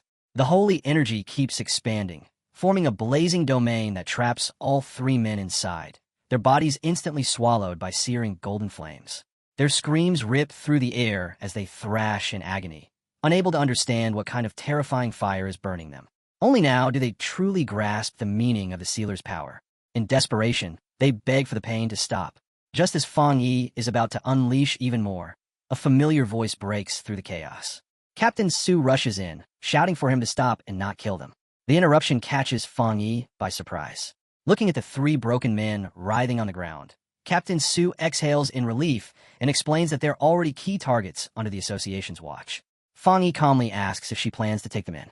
Captain Su nods, saying the association has begun formally registering all pioneers, especially unstable troublemakers like these. Standing over them, Fang Yi coldly tells the men that they are lucky. He warns that he despises being disturbed, and if they ever cross him again, things will not end so easily. His words earn him an annoyed glare from Captain Su. As paramedics arrive and load the injured men onto stretchers, Captain Su scolds them harshly. She says that if this had happened 2 days earlier, the association would not have stepped in and they would have deserved death. She makes it clear that the sealer spared them only for the association's sake, and that far harsher punishment awaits. When the ambulance finally pulls away, Captain Su stands with her arms crossed, muttering about idiots bold enough to challenge the #1 pioneer. E hesitantly asks what kind of punishment they will face. Captain Su explains that since all three already have criminal records, they will be sentenced to life imprisonment, even though they are in the spirit creation realm. Their freedom and rights will be stripped away, and they will be forced to serve as pioneers inside prison walls. Hearing this, Fang Yi remarks calmly that it is not a bad system. Captain Su turns on him with an exasperated look, calling him the association's precious treasure and the future of the Xian nation. She complains that despite everything they have done to build his public image, there are still idiots bold enough to provoke him, making her wonder if their publicity has been too subtle. She adds that it is the association's duty to recruit powerful pioneers like him and make sure they grow strong enough to protect the future. She shows no hesitation at all. Those fools are not allowed to damage the fragile but priceless relationship the association has just formed with Fang Yi. With that settled, Captain Su instantly switches gears, her stern face breaking into an excited smile. Clapping her hands, she announces that she will personally take Fang Yi and Yi to choose a new home and a new car as well. Before long, they're standing in front of a towering, sleek apartment complex that radiates modern luxury. Captain Su glances back at them and says flatly that an example must be made. If they do not scare off troublemakers now, more will come later. Then she presents their options without hesitation. One is a top-floor penthouse right in the heart of the city. The other is a secluded 3-story villa hidden deep in the mountains. Quiet, private, and perfect for cultivation and training. Holding up a golden scale model of the villa, she explains that both properties are fully furnished and ready for immediate move-in. Yi looks between the two choices and admits honestly that they are both incredible. Fang Yi does not waste a second. He simply raises 2 fingers and says he will take both. The words hang in the air. Yi freezes. Captain Su stares at him in shock. Fang Yi tilts his head slightly and asks with mild amusement if that is allowed, adding that he trusts Captain Su's sincerity. Startled but clearly pleased, Captain Su quickly recovers and assures him it will not be a problem at all. Not long after, the 3 of them arrive at a high-end car dealership. Captain Su explains that the association has a long-term partnership with the showroom, so they're free to choose any car they like. As they walk through, whispers ripple around them. Some people quietly admire Yi's fair skin and elegant bearing. Others focus on Fang Yi instead. Even dressed simply, he somehow draws more attention than anyone else. A few men whisper that he must be the son of someone important. Inside the showroom, Qingli's friend happens to be there as well. People nearby assume Fang Yi is buying a car for his girlfriend. The moment she gets a clear look at him, her expression shifts. She recognizes him immediately. He is Qingli's ex-boyfriend, the same man the university principal once personally welcomed. Memories of their last argument flash through her mind, and irritation surges the moment she sees him standing beside another beautiful girl. She pulls out her phone and starts recording as Fang Yi and Captain Su examine a sleek sports car. A moment later, her phone vibrates. She sends a photo to Qing Li, eagerly typing that she has just spotted her ex at a VIP dealership, buying a car for a stunning girl. The reply comes back almost instantly. So what? The words are cold and forced. Sitting in a lecture hall, Qing Li stares at her screen, clearly distracted. No matter how much she pretends not to care, her thoughts spiral out of control. She wonders where Fang Yi got that kind of money, sneering as she convinces herself that he was merely lucky enough to survive the disaster and is now being supported by someone rich. A cold smile curls on her lips as she walks, convinced the gap between them is already impossible to cross. Moving confidently through the lecture hall, she tells herself that once she truly reaches the peak of the pioneer world, people like him will be nothing more than background noise. By then, such things will be beneath her. In her mind, Fang Yi is reduced to nothing more than a vulgar fool. Meanwhile, after finalizing their new residence, Fang Yi and Yi arrive at the modern villa. The instant Yi steps inside, her composure completely collapses. She rushes upstairs, her voice echoing as she shouts in disbelief that they actually own a real villa. Standing in a luxurious living room, she spins around, eyes wide, taking everything in as though it might disappear if she blinks. Fang Yi walks in behind her, bag slung over his shoulder, and lets out a soft chuckle. He casually tells her to wipe the drool off her face, reminding her that this is only one of their homes and that a penthouse in the city is still waiting for them. That only makes her more excited. She announces she is going to inspect the upstairs and races up the grand staircase without waiting for an answer. Fang Yi watches her go, a faint, fond smile touching his face. To him, she looks almost absurdly childlike. But as her footsteps fade, his expression slowly shifts. A heavier thought settles in. He realizes she is finally acting her age. His mind drifts back to his past life. A hazy memory surfaces, an image of a fallen pioneer. Before his rebirth, he never saw his cousin again. At the time, he must have assumed she became a trusted pioneer and died somewhere on the battlefield. The thought tightens his chest. This time, he swears silently it will be different. No matter what, he will not let her die again.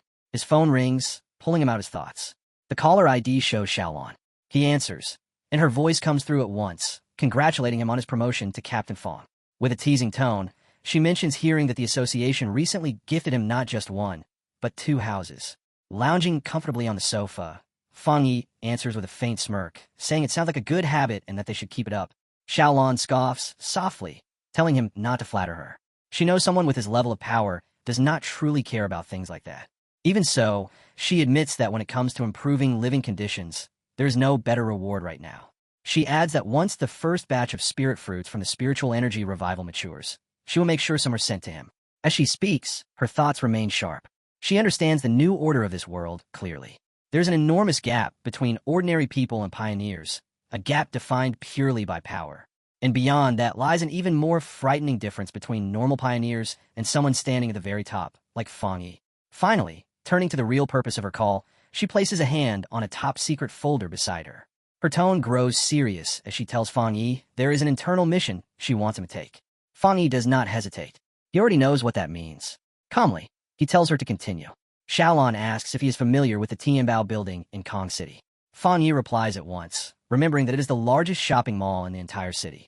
Xiaolon confirms it, but her voice turns heavy as she explains that the building was recently sealed after a monster invasion killed countless people, igniting public outrage. Since then, the place has become a true ghost structure. Kong City soon becomes the focus of everyone's attention. The massive Tianbao building still looms over the district, but everything around it has changed. Once the city's busiest landmark, it is now a place of dread. Strange tremors and unnatural phenomena keep occurring, while a dark mixture of red and purple energy coils around the structure like a curse. The danger grows so severe that the Kong City Spiritual Association is forced to seal the entire area. Not long after, Fang Yi arrives in Kong City to take part in the mission. At the designated meeting point, he raises a hand and greets the small group waiting there, calmly stating that he is the one who accepted the task. There are 4 others with him.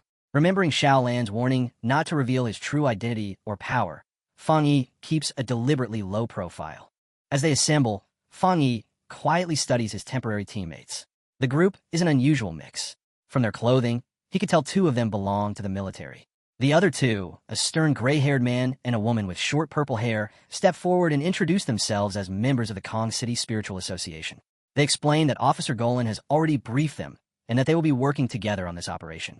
Soon everyone crams into the armored vehicle, its heavy doors slamming shut as it pushes through the pounding rain toward the sealed building. Water lashes against the metal shell while silence presses down inside like a physical weight. The brown-haired man grips the steering wheel, eyes fixed forward, while the blonde woman in the passenger seat shifts restlessly, her unease written all over her face. Finally, unable to endure the tension any longer, she breaks the silence, suggesting that since none of them truly know each other's abilities, they should at least promise to watch each other's backs once they enter the danger zone. The back seat is even worse. Fang Yi sits loosely between the stern gray-haired man and the short-haired woman, both of them stiff, arms crossed, faces locked in guarded expressions. Fang Yi props his chin on his hand, calmly sizing them up. In his eyes, the team is a mess. From what he can tell, the overall level of the Kong City Association members is painfully underwhelming. The serious man finally snaps, throwing Fang Yi a sharp, suspicious glare. He leans closer to the short-haired woman and lowers his voice, asking if this skinny kid is really the powerful expert sister Xiao Lan claimed she was sending. The doubt in his tone is obvious. Fang Yi looks like an ordinary student, far too thin, far too plain. There's no official device on him, and not a single thread of spiritual pressure can be felt. His power is completely concealed. To the serious man, none of it makes sense. The short-haired woman, however, reacts in the opposite way. Her eyes lock on Fang Yi, shock flickering through them as her thoughts spiral. Old rumors flash through her mind, tales of a figure wreathed in blazing flames, a godlike existence who once stopped a natural disaster alone. Could this quiet young man really be that person? The sealer? Her reason rejects it. He looks far too young. No matter how she stares at him, it feels unreal. And yet, she cannot look away. The purple-haired woman studies Fang Yi more intently now, her curiosity turning into something sharper. One detail after another clicks into place. A young man. 3 terrifyingly rare high-level abilities. The one who sealed the king of anomalies. Her breathing slows as the truth settles in. This student matches every description. By this point, she is nearly certain. The sealer is sitting right beside her. Far away, inside the Star God Warzone office, a phone suddenly rings, slicing through the air. Gaolan answers, and her face darkens immediately. The report is brutal. The Tian Bao building has fallen completely. All contact with the personnel inside has been severed. The anomaly level has skyrocketed to 12,000. 53 deaths are already confirmed. Xiaolan's expression tightens, stress cutting across her features. The disaster is spiraling far beyond what anyone predicted. Even so, her voice remains steady as she declares that the person she sent, Fang Yi, will not fail. She ends the call without allowing any argument, coldly stating that the mission has already been handed over and no further discussion is necessary. Back in Kong City, the Tianbao building looms like a living nightmare. A raging storm of red and purple energy twists endlessly around it, as if the world itself is rejecting whatever horror waits inside. The armored vehicle finally grinds to a halt, and the team steps out into a heavy, unnatural rain that looks less like water and more like blood falling from the sky. It soaks their clothes and skin with a sickening chill as if the air itself is contaminated. Fang Yi sweeps his gaze across the surroundings, his expression tightening. The situation is terrible, far worse than he had expected. The presence lurking inside the building feels monstrously powerful, stronger than anything he has faced before. Everyone lifts their heads toward the towering skyscraper, and only then do they notice the dark stains streaking across its surface. Fang Yi raises a hand and points. That is when the truth hits them. Nearly the entire side of the Tianbao building is smeared with thick, massive trails of dried blood, running down the walls like a grotesque mural. The short-haired woman swallows and forces herself to explain that the Tianbao building has 40 floors and is the tallest structure in the entire city. Even though many people were evacuated, the cramped interior caused chaos when the lockdown began. Fang Yi immediately understands what that implies. Some people must have resisted. Some must have been left behind. Civilians are still trapped inside. In a calm, steady voice, he asks if there is any way to contact them. The brown-haired driver slowly shakes his head. It is impossible. Since the anomaly erupted, not a single message has come out. In a low voice, he adds that he was involved on the second day of the lockdown, and that was the last time anyone had any contact with those inside. The man swallows hard as memories resurface. When he first saw the building, it already felt like a dead zone, as if time itself had begun to rot. In only moments, the place seemed to age by decades. What haunted him most were the things that fell from the windows. Chopped limbs, torn bodies, half-chewed remains, casually discarded by monsters as if they were trash. And in less than a week, the dark aura surrounding the building has only grown heavier and more suffocating. Hearing this, Fang Yi slowly turns back toward the group, his gaze sharp and merciless. He cuts straight through the excuses. With no contact from inside, the so-called death toll of 53 is nothing more than a rough guess, based entirely on the body parts that fell outside. His voice turns cold as he condemns the Kong City Spiritual Association for treating something this horrific so casually. The driver breaks into a nervous sweat, stammering that they had no other choice. Fang Yi does not answer him. In his mind, the truth is already obvious. The real number of dead is almost certainly far higher. For ordinary people, an anomaly is not just a disaster, it is the end of the world. Trapped inside a sealed building, they are no different from sheep waiting to be slaughtered, with nowhere to run. He makes his decision. There's no time left. Fang Yi orders everyone to move into the building at once. He explains that certain anomalies grow stronger by feeding on humans. Every second they delay means more deaths, and more powerful, more terrifying monsters waiting inside. The moment his words settle, his authority is challenged. The gray-haired man suddenly reaches out and grabs Fang Yi by the shoulder, stopping him. He admits that the military ordered them to follow Fang Yi, but insists that before charging into that nightmare, Fang Yi needs to explain exactly what his plan is. Fang Yi turns his head slowly, his eyes cold and unyielding. He asks what kind of plan there even is to discuss when they are completely blind to what is happening inside. Without first-hand information, there is only one real choice: to go in and find out. The gray-haired man refuses to back down. He argues that everyone here has experience handling anomalies, and that, as the one in charge, Fang Yi should at least understand what each person can do. His voice grows sharper as he points out that Fang Yi is not even part of the official organization and lacks any formal training. Before the clash can spiral any further, the short-haired, purple-haired woman steps forward, her anger flaring. She pushes between them and snaps at the gray-haired man to shut his mouth. Time is running out, she reminds him. Fang Yi took this mission because Officer Xiao Lan personally chose him. Doubting Fang Yi is the same as doubting a high-ranking officer herself. Fang Yi observes the exchange without a word. One thought stands out clearly in his mind. Arguing like this before entering a place of death is the worst possible mistake. So he turns away. Without saying anything else, he walks straight toward the dark entrance of the building. His voice remains calm and cold as he leaves them with a single line over his shoulder. If they do not want to go in, they are free to stay behind. No one does. Even those who hesitate clench their teeth and follow him inside. The moment the group steps into the Tianbao building, a shiver runs through them. The interior is utterly wrecked. Cars lie crushed like toys, trash is strewn everywhere, and the walls look as if something with claws and fangs tore through them. Yet what unsettles them the most is not the destruction, it is the silence. There is no echo, no wind, no distant sound at all. The blonde woman frowns, feeling something deeply wrong. Then it happens.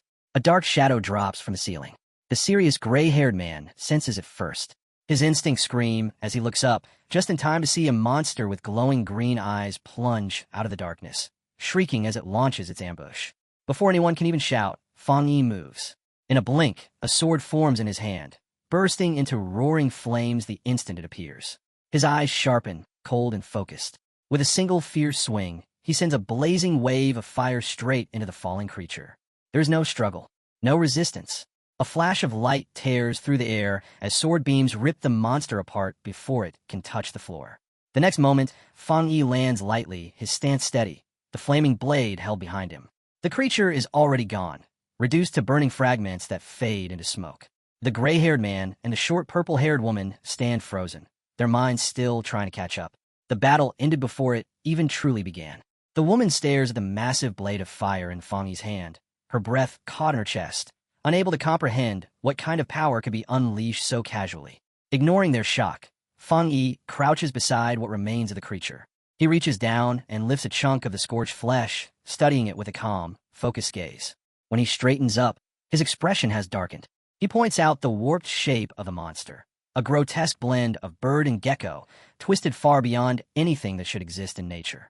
From the level of mutation alone, he states flatly that it must have already devoured a large number of humans. The purple-haired woman steps closer, and the color drains from her face as the truth hits her. In a trembling voice, she identifies it as an A+ grade anomaly. Fear ripples through the team. A creature that would normally require a full squad of elite pioneers to deal with was erased by Fang Yi in a single strike. As the last of the smoke fades, reality finally sinks in. The purple-haired woman realizes that Fang Yi's strength is nowhere near the so-called one-star spirit creation realm. It is far beyond that. The gray-haired man breaks into a cold sweat, suddenly understanding that if Fang Yi had wanted him dead, he would not have survived even a heartbeat. The brown-haired man finally finds his voice, disbelief weighing every word. He admits that he was wrong. He never imagined the legendary sealer would be someone so young. In his mind, the sealer had always been some ancient, terrifying monster of a man who never put his sword down. Fang Yi turns his back to them, his blade still roaring with flames. Without any drama, he explains that after his breakthrough, he fused his spiritual power directly with his sword, turning it into a true spirit weapon, one he can summon, shape, and control at will. He adds calmly that this kind of thing is not unique to him. Yet the last traces of doubt vanish from the team's eyes, replaced by a mix of trust and restrained fear. Fang Yi orders them to move faster. The purple-haired woman lets out a breath, quietly admitting she is relieved he's on their side as they press deeper into the building's darkness. To light the way, Fang Yi forms a ball of fire in his palm, holding it like a torch as he leads them through a narrow, suffocating hallway. They soon reach a staircase, and every step is soaked in blood. The sight makes Fang Yi's gaze turn grim. From the sheer amount of it, he knows the truth is far worse than the official numbers. Not 53, at least 500. Then his expression tightens. His eyes glow red as a sense of danger crawls over him. They enter what appears to be a supermarket area. The brown-haired man and the purple-haired woman scan their surroundings, nerves stretched thin. Blood and garbage carpet the floor, but there is not a single body in sight. The woman wonders aloud if the monsters devour the victims so completely that nothing remains. They never see the shadow. A massive, terrifying shape with glowing green eyes coils within the darkness, ready to strike. Fang Yi feels it instantly. He shouts for everyone to guard themselves. The purple-haired woman whirls around, screaming as she sees the monster leaping straight toward them. In the same heartbeat, Fang Yi moves. His flaming sword leaves his hand like a blazing comet, tearing through the air past his teammates. It cleaves through the monster midair, ripping its head clean off in a violent explosion of black blood and roaring flames. The burning corpse slams into the floor, twitching once before going still. The brown-haired man stumbles back, shock written all over his face as he realizes the truth. Another monster had been hiding right beside them the entire time. Fang Yi stands calmly amid the flickering firelight, unshaken. His gaze sweeps across the group as he asks if they truly felt nothing wrong at all, exposing the terrifying gap between his perception and theirs. His eyes shift to the flames curling around his hand as he thinks. Then he speaks again, directing his words at the gray-haired man. The two monsters they killed were strong, yes, but nowhere near enough to surround and annihilate an entire rescue team. That simple fact clicks into place, and realization strikes him. This place might not be the real Tianbao building at all. The team freezes in the blood-soaked hallway, confusion spreading instantly. The gray-haired man and the blonde woman both ask what he means. Fang Yi answers quietly, pointing out something they all missed. Despite the rivers of blood, the smell in the air is wrong. He breaks it down coldly. The suffocating stench here comes from dark attributes and monsters, not from rotting corpses. There is no scent of the dead at all. That contradiction hardens his gaze. At that moment, he decides to test his suspicion. The purple-haired woman watches nervously as Fang Yi begins gathering power. She admits his reasoning makes sense. This place feels wrong. Too empty, too clean in the wrong ways, as if no living thing ever truly existed here. Fang Yi voices the conclusion they are all beginning to fear. This is not the real building. It is nothing more than a hollow replica, a shell constructed by the anomaly itself. He extends his hand. A terrifying surge of purple energy erupts outward. If his guess is right, then this space has already been completely hollowed out. A massive sphere of black-purple energy rapidly expands, unfolding into his limitless dark world. The team staggers back in shock, instantly recognizing the unmistakable aura of the dark attribute. A system window flashes into existence, confirming it all. It detects a similar dark attribute, Inner Dark World, and asks whether he wishes to view the data. The explanation follows. An inner dark world is formed by splitting the dark attribute, creating a nest-like space that overwrites the original location. To reach the real inner world, one must find the door that constructed it. Fang Yi understands at once. He turns back to the team and explains calmly that to enter the true Tianbao building, they must locate that door. The same rule applied to those who tried to escape. The people trapped inside were affected by the dark attribute, subjected to intense hallucinations. In their panic, they mistook windows for a way out. As Fang Yi controls the swirling dark energy around him, he states the truth without softening it. That is why those who tried to flee through the windows died. The purple-haired woman's face drains completely of color. She realizes the victims were deceived until their final moments, tricked by the dark attribute itself. Her voice trembles as she asks if their next step is to search for the door. Before Fang Yi can answer, everything collapses into chaos. A sharp warning explodes inside his mind. The system reacts instantly. The hostile inner dark world has responded to his presence and fully manifested. Fang Yi's eyes widen as an overwhelming blast of purple energy crashes down from above, slamming into the team like a falling mountain. The brown-haired association member and the blonde woman crumple to the ground on the spot, clutching their heads as their spiritual defenses fracture under the pressure. They scream that they can't hold on. Fang Yi reacts without hesitation. One eye burns red, the other flares gold. In a single breath, he raises his power and erects a barrier.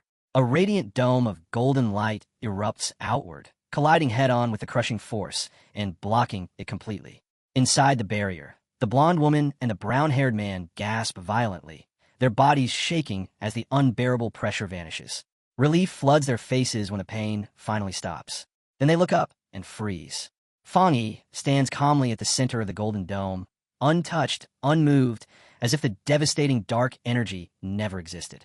In that moment, they understand. That power nearly killed them without even making direct contact. Without Fang Yi, they would already be dead.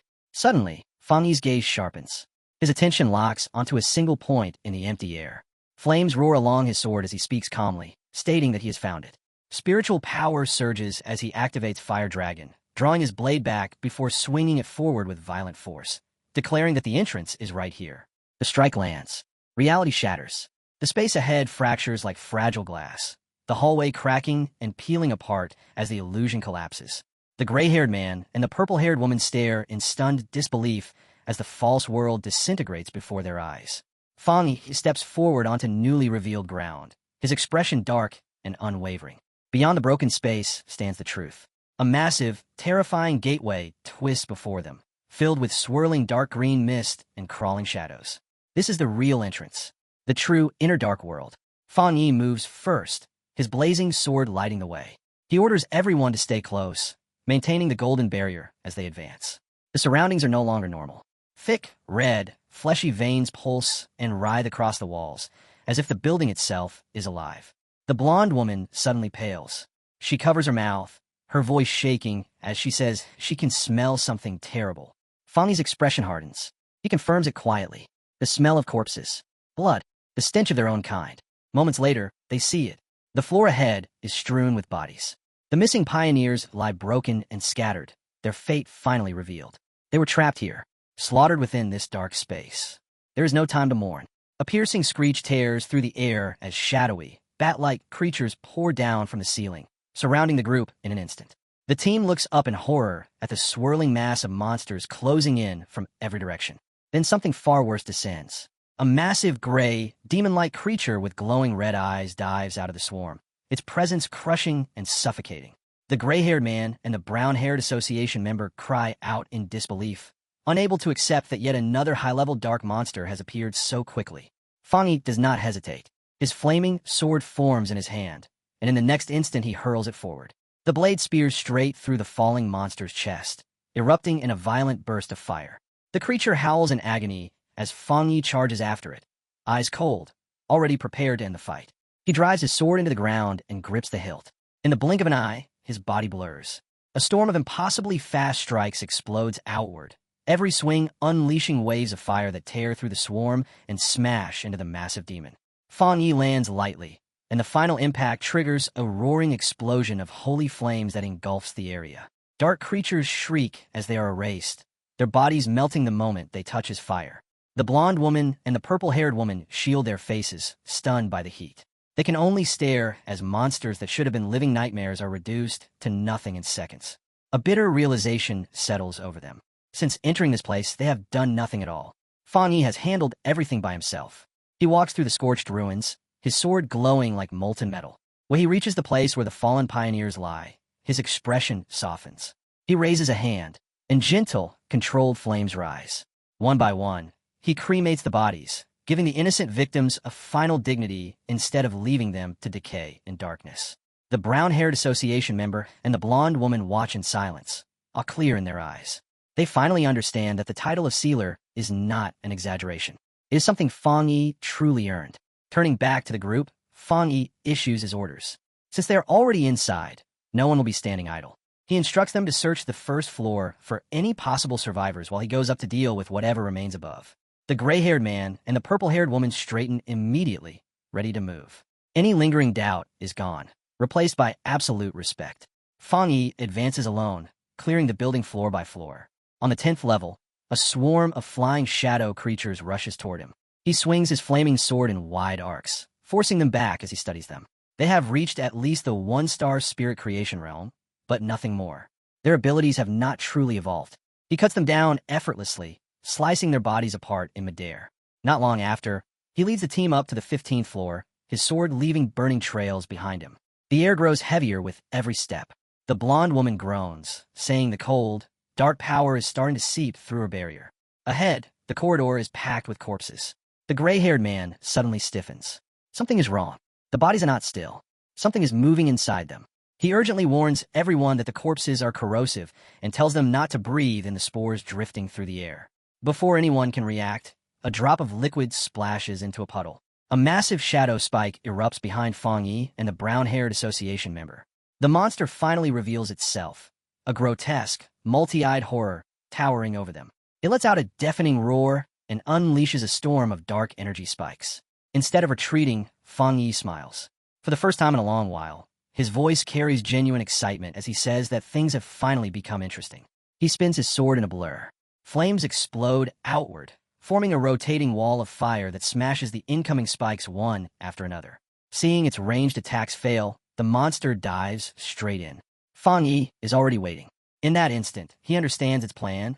It is stalling, buying time to push its evolution even further. His eyes narrow. With a sharp motion, he hurls his flaming sword forward with overwhelming force. The impact detonates in a violent explosion, fire engulfing the creature completely. When the flames fade, Fang Yi extends his hand, disappointment clear in his voice. He tells the shattered remains that he expected more, at least a fight worthy of a 3-star spirit creation realm opponent. This was not even close. A faint sound suddenly echoes nearby.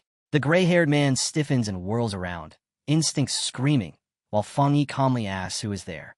He steps closer, peering into the shadows, his tone steady as he asks if anyone is still alive. A young man slowly peeks out from behind a door, shaking uncontrollably, his voice cracking as he asks if they're the forerunners sent to save them. Inside, they discover 5 survivors crammed into a hidden storage room of what was once a luxury brand store. They are huddled together in the darkness, faces pale with terror. Fang Yi immediately understands. They hid here during the initial slaughter. Seeing their fear, his expression softens, and he offers them a gentle smile. He tells them it is over now, that they are safe, and that help has finally arrived. The brown-haired association member steps forward with a reassuring smile, introducing them as members of the Kong City Spirit Association. He tells the survivors that the monsters outside are already dead and urges them to come out quickly. The young man can only stare at Fang Yi, eyes wide, struggling to believe what he is seeing. His voice rises as he blurts out the question burning inside him. Did Fang Yi really kill all those terrifying monsters with just a single slash? Outside the Tianbao building, the monitoring team watches the data feed in silence. The structure is still wrapped in ominous red energy, but something about it feels different now. They track Fang Yi's spiritual signature as the blazing fire of his spirit weapon lights up floor after floor. Then an analyst suddenly shouts. The latest reading is from the 40th floor. The room goes completely still. Seconds later, the report arrives. The sealer has cleared the entire Tianbao building from bottom to top in just 9 minutes and 56 seconds. They immediately understand that this information will send shockwaves through the entire pioneer circle of Kong City. There is no time to celebrate. A shrill red alarm suddenly screams through the control room. A warning flashes across every monitor. It is not over. An S-class monster eruption has been detected at the highest level. On the top floor, Fang Yi stands amid shattered concrete and twisted steel. Slowly, he lifts his gaze, his expression hardening as he locks onto something above. He knows it now. The real target has finally shown itself. Hovering in the ruined air is a gigantic skeletal monster, its bones wrapped in glowing green energy, black feathers drifting around it like falling ash. Fang Yi takes one look and recognizes it instantly. The anomaly king of this place, the bone bird. Without hesitation, Fang Yi charges straight toward the massive creature, leaping into the air with his sword raised. As he closes the distance, his eyes narrow, rapidly analyzing its form. He realizes that the writhing worms embedded throughout its body are not parasites at all. They're part of its true structure. With a fierce swing, Fang Yi releases a powerful golden slash. The attack crashes forward, but the bone bird intercepts it, thick cage-like bones snapping into place to block the blow. Fang Yi pauses for a brief moment, surprised that his strike was stopped. The monster fixes its burning green eyes on him. Far below, his teammates watch in rising dread. If even the sealer cannot break through this anomaly king, then there is nothing they can do. Their weakness leaves them helpless. Fang Yi clicks his tongue. He has tested enough. No more holding back. Divine thunder pours into his sword, crackling blue lightning wrapping around the blade as power surges violently through his body. Fang Yi swings again, and this time the reinforced strike cuts cleanly through the bone defenses that resisted him before. The bone bird shrieks in pain and fury, but Fang Yi, surrounded by raging lightning, calmly tells it to be quiet. A massive vertical slash of blue energy follows, cleaving straight through the monster's enormous body. Staring at it coldly, Fang Yi remarks that even after turning the entire building into a feeding ground, this anomaly king is far weaker than the bat anomaly king he faced before. In the next instant, he moves. His speed becomes a blur as a storm of precise slashes rains down, cutting again and again before he lands lightly on the ground. The gray-haired man and the blonde woman can only stare, stunned, finally understanding that Fang Yi is not merely fighting the monster. He is completely overwhelming it by himself. Nearby, the purple-haired woman watches in breathless focus as the truth becomes clear. Every strike is intentional. Every cut is measured. Fang Yi is dissecting the anomaly with terrifying precision. As he slips past its desperate counterattacks, he realizes he has not even needed to aim for the bone bird skull. The creature cannot fight back. The gap between them is simply too great. In that moment, Fang Yi understands the truth. He has already surpassed the anomaly king itself. The monstrous bird lets out a broken, desperate scream as it struggles uselessly to recover. Fang Yi looks down at it, one eye glowing with a cold, ominous red light. He asks calmly whether it truly thinks it can still heal, whether it really believes he has been playing with it this whole time. As his words fall, an overwhelming surge of spiritual energy gathers around him. Brilliant blue lightning erupts, snapping through the air like living serpents. When the charge reaches its peak, Fang Yi launches himself into the sky. He brings the power down. A colossal pillar of lightning crashes into the Tianbao building, tearing through it from top to bottom and igniting the dark red heavens. The raging energy twists into a massive vortex, ripping away the lingering darkness and cleansing the entire area. As the attack fades, the oppressive clouds finally shatter. Golden sunlight pours through the sky, bathing the ruins below and declaring to the world that the nightmare has ended. Outside, the association's monitoring team can only stare as the anomaly king's energy vanishes from their screens. They immediately grasp what this means. Fang Yi stands on a level far beyond any ordinary pioneer. Some quietly wonder if this is the true difference between normal elites and a genuine top-tier genius. The S-Class invasion is officially recorded as the King Sacrifice Hell, and every detail of how it was resolved is sealed into the highest level of classified archives. Fang Yi's method is listed as something no one else could ever hope to replicate. As the dust settles, Fang Yi lands calmly atop the shattered ruins. He turns to the gray-haired man and the purple-haired woman and tells them the bone bird is dead. They can contact the outside now. Without delay, the purple-haired woman activates her communicator. She identifies herself as Song Yua and reports that the incident has been successfully resolved. She confirms that thanks to the sealer, the mission was completed smoothly and without further casualties. While she speaks, Fang Yi already begins walking toward the exit. She adds that the Kong City Spirit Association should cooperate properly and show appropriate gratitude for his assistance. Then her expression suddenly changes. Shock flashes across her face as she listens to the reply coming through the communicator. She demands to know why a newly elected Kong City captain is arriving now, when the mission is already over. A streak of light tears across the city sky, racing straight toward their location. The voice on the communicator explains that the captain learned the sealer was here. They try to stop him, but his arrogance made him impossible to restrain. Enraged, Song Yua snaps back that this mission belongs to the military zone and that it is their responsibility to control that captain. She turns toward Fang Yi, tension clear in her eyes, declaring that they must send him away immediately. To her, the captain's sudden arrival is not help, It is a provocation. As Fang Yi walks down the staircase, the purple-haired woman speaks firmly, declaring that the sealer is the most important captain recommended by their zone. She warns that anyone foolish enough to challenge him will have to bear the consequences. Fang Yi keeps moving, clearly ready to leave now that everything is over. He steps out of the Tianbao building, takes only a few strides, and then stops. His brows knit together as he senses something tearing through the air from above. A figure crashes down like a meteor, slamming into the ground in front of him with a violent shockwave. The newcomer straightens, an energy weapon humming in his hand. He introduces himself as Yufeng Jiang, the newly appointed captain of Kong City, and immediately demands to know whether Fang Yi is the sealer from Tai City. Fang Yi does not move, meeting his gaze with icy calm. Yufeng Jiang steps closer, invading his space as his eyes narrow, studying him. He assumes Fang Yi is a wind attribute pioneer, then frowns, sensing something off. Fang Yi is deliberately hiding his power. With a cold grin, Yufeng Jiang concludes that Fang Yi must be at least in the spirit creation realm. His energy weapon shifts into a sharp claw as he lunges forward. Fang Yi draws his flaming sword, and the two clash in a blur. The exchange is fast and brutal. Yufeng Jiang leaps into the air and brings his weapon down in a crushing strike. Fang Yi slips aside at the last moment as the captain smashes into the street, cracking the ground beneath him.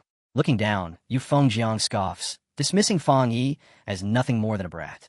To him, this is the perfect chance to build his reputation and display his family's power. He laughs loudly, arrogance dripping from every word. He thanks Fang Yi for handling the crisis, then instantly turns sharp, accusing him of overstepping his authority. He lectures about rules, hierarchy, and seniority, as though delivering a sermon.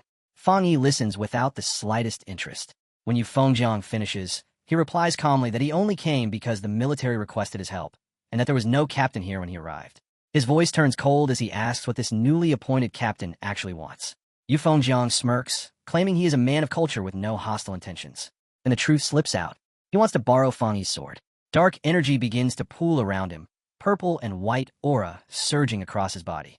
With a threatening smile, he tells Fang Yi that if he refuses, he will never leave Kong City alive. Fang Yi does not even flinch. Instead, a faint smile forms, as if he just heard something ridiculous. Yufeng Jiang's expression twists with excitement, clearly savoring the tension. That is when Fang Yi decides the talking is over. He releases his full power. As Fang Yi draws his blade, fire detonates around him in a savage ring, waves of heat slamming outward as if the air itself is being crushed. Yufeng Jiang's pupils contract when Fang Yi's presence explodes, that overwhelming aura crashing down on him like a collapsing mountain. Fang Yi's eyes burn with light as he stares straight at the captain, answering his request with a cold, mocking smile. If Yufeng Jiang wants to borrow something, Fang Yi says, then he will take his entire family instead, a clear promise that he is about to grind him into the dirt. Fang Yi launches first, a brutal arc of blazing fire tearing through the air toward Yufeng Jiang. The captain twists away at the last instant, slipping past it with unbelievable speed, and instead of panic, a feral grin spreads across his face. He bursts into laughter, declaring that the battle has finally become worth his time. Not far away, Song Yue stiffens as she realizes the violent clash has cut their signal again. She immediately orders her people to move, telling them to report to the military and higher command while evacuating the survivors to safety. Wrapped in roaring flames, Fang Yi turns his head just slightly and delivers a quiet, deadly warning. They have 10 minutes to leave. If they linger, he says flatly, they may end up witnessing a captain's death. The brown-haired association member starts to protest, but Song Yue slaps a hand over his mouth and yanks him away, shouting that she understands. As they retreat, she vents her fury, cursing Yufeng Jiang for stirring up chaos the moment he became captain. The others grumble along with her, even admitting that watching the sealer beat their arrogant leader bloody might not be such a bad thing after all. When they disappear, the atmosphere turns heavy and lethal. Fang Yi locks eyes with Yufeng Jiang and slowly raises his hand. Thunder detonates as a colossal bolt of lightning crashes down, ripping through the street toward the captain. Yufeng Jiang blocks it with his weapon, but the impact sends a violent tremor through his body. Gritting his teeth, he shouts that if Fang Yi truly intends to kill him, he should stop holding back and unleash everything he has. Fang Yi does not bother replying. He steps forward and drops his blade in a crushing strike. The air detonates, shockwaves tearing outward as an explosion erupts behind Yufeng Jiang, flattening the buildings in its wake. The captain is thrown backward, skidding across the ground before barely managing to steady himself. His heart pounds like a drum. What he just felt was monstrous, Sweat beads down his face as he stares at Fang Yi. And for the first time, the arrogant captain truly understands. Fang Yi's yang power is not just strong, it is violently, catastrophically overwhelming. For the first time in his life, fear seeps into his bones. Fang Yi stands in the center of the inferno, a dark silhouette wrapped in flame, crimson light burning in his eyes. A faint, mocking smile tugs at his lips as he remembers Yu Fengjiang demanding his full strength.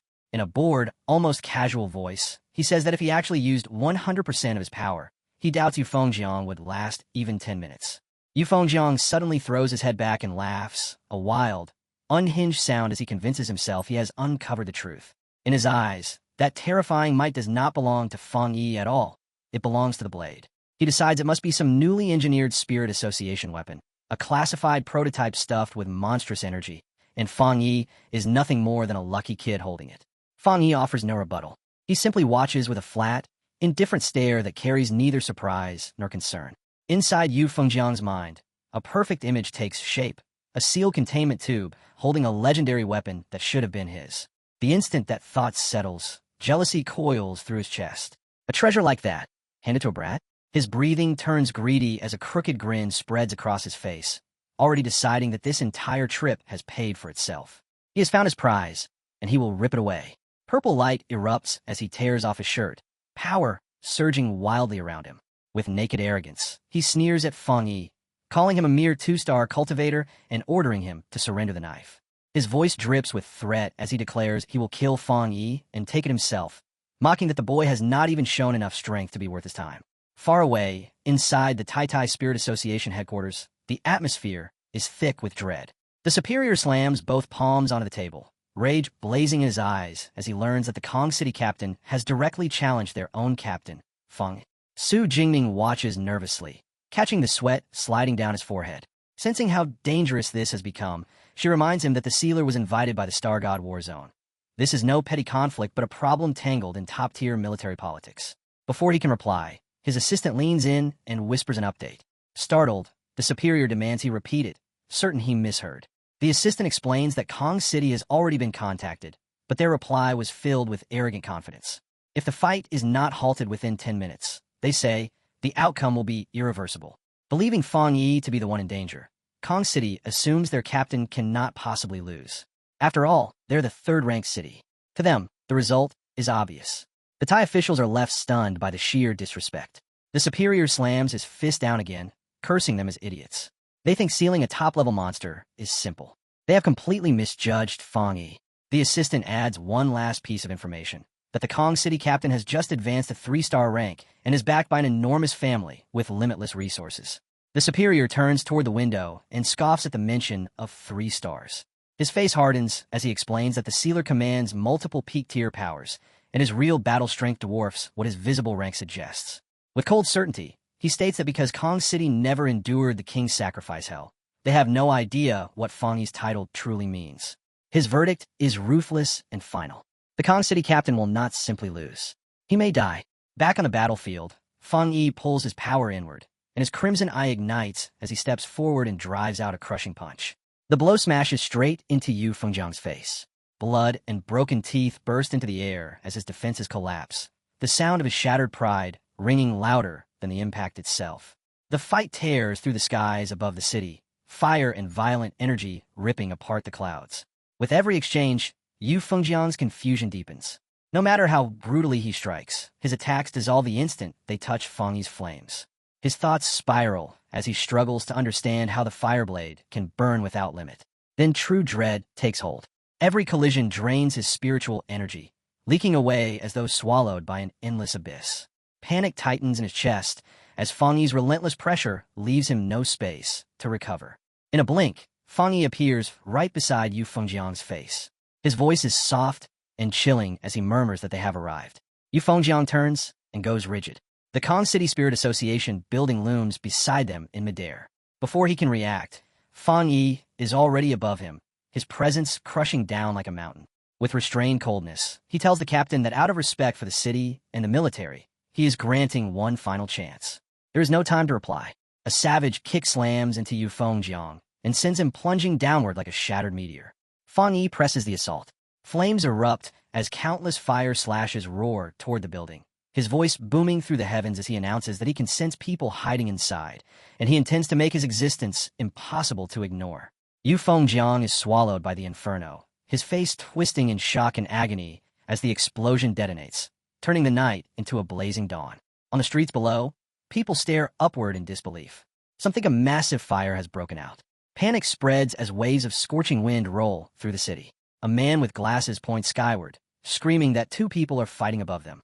High in the air, Fang Yi hovers within a halo of golden flame, facing Yu Fengjiang once more, now shrouded in unstable dark purple energy. In the crowd, a civilian recognizes those flames from the news and shouts excitedly that the rumors were true.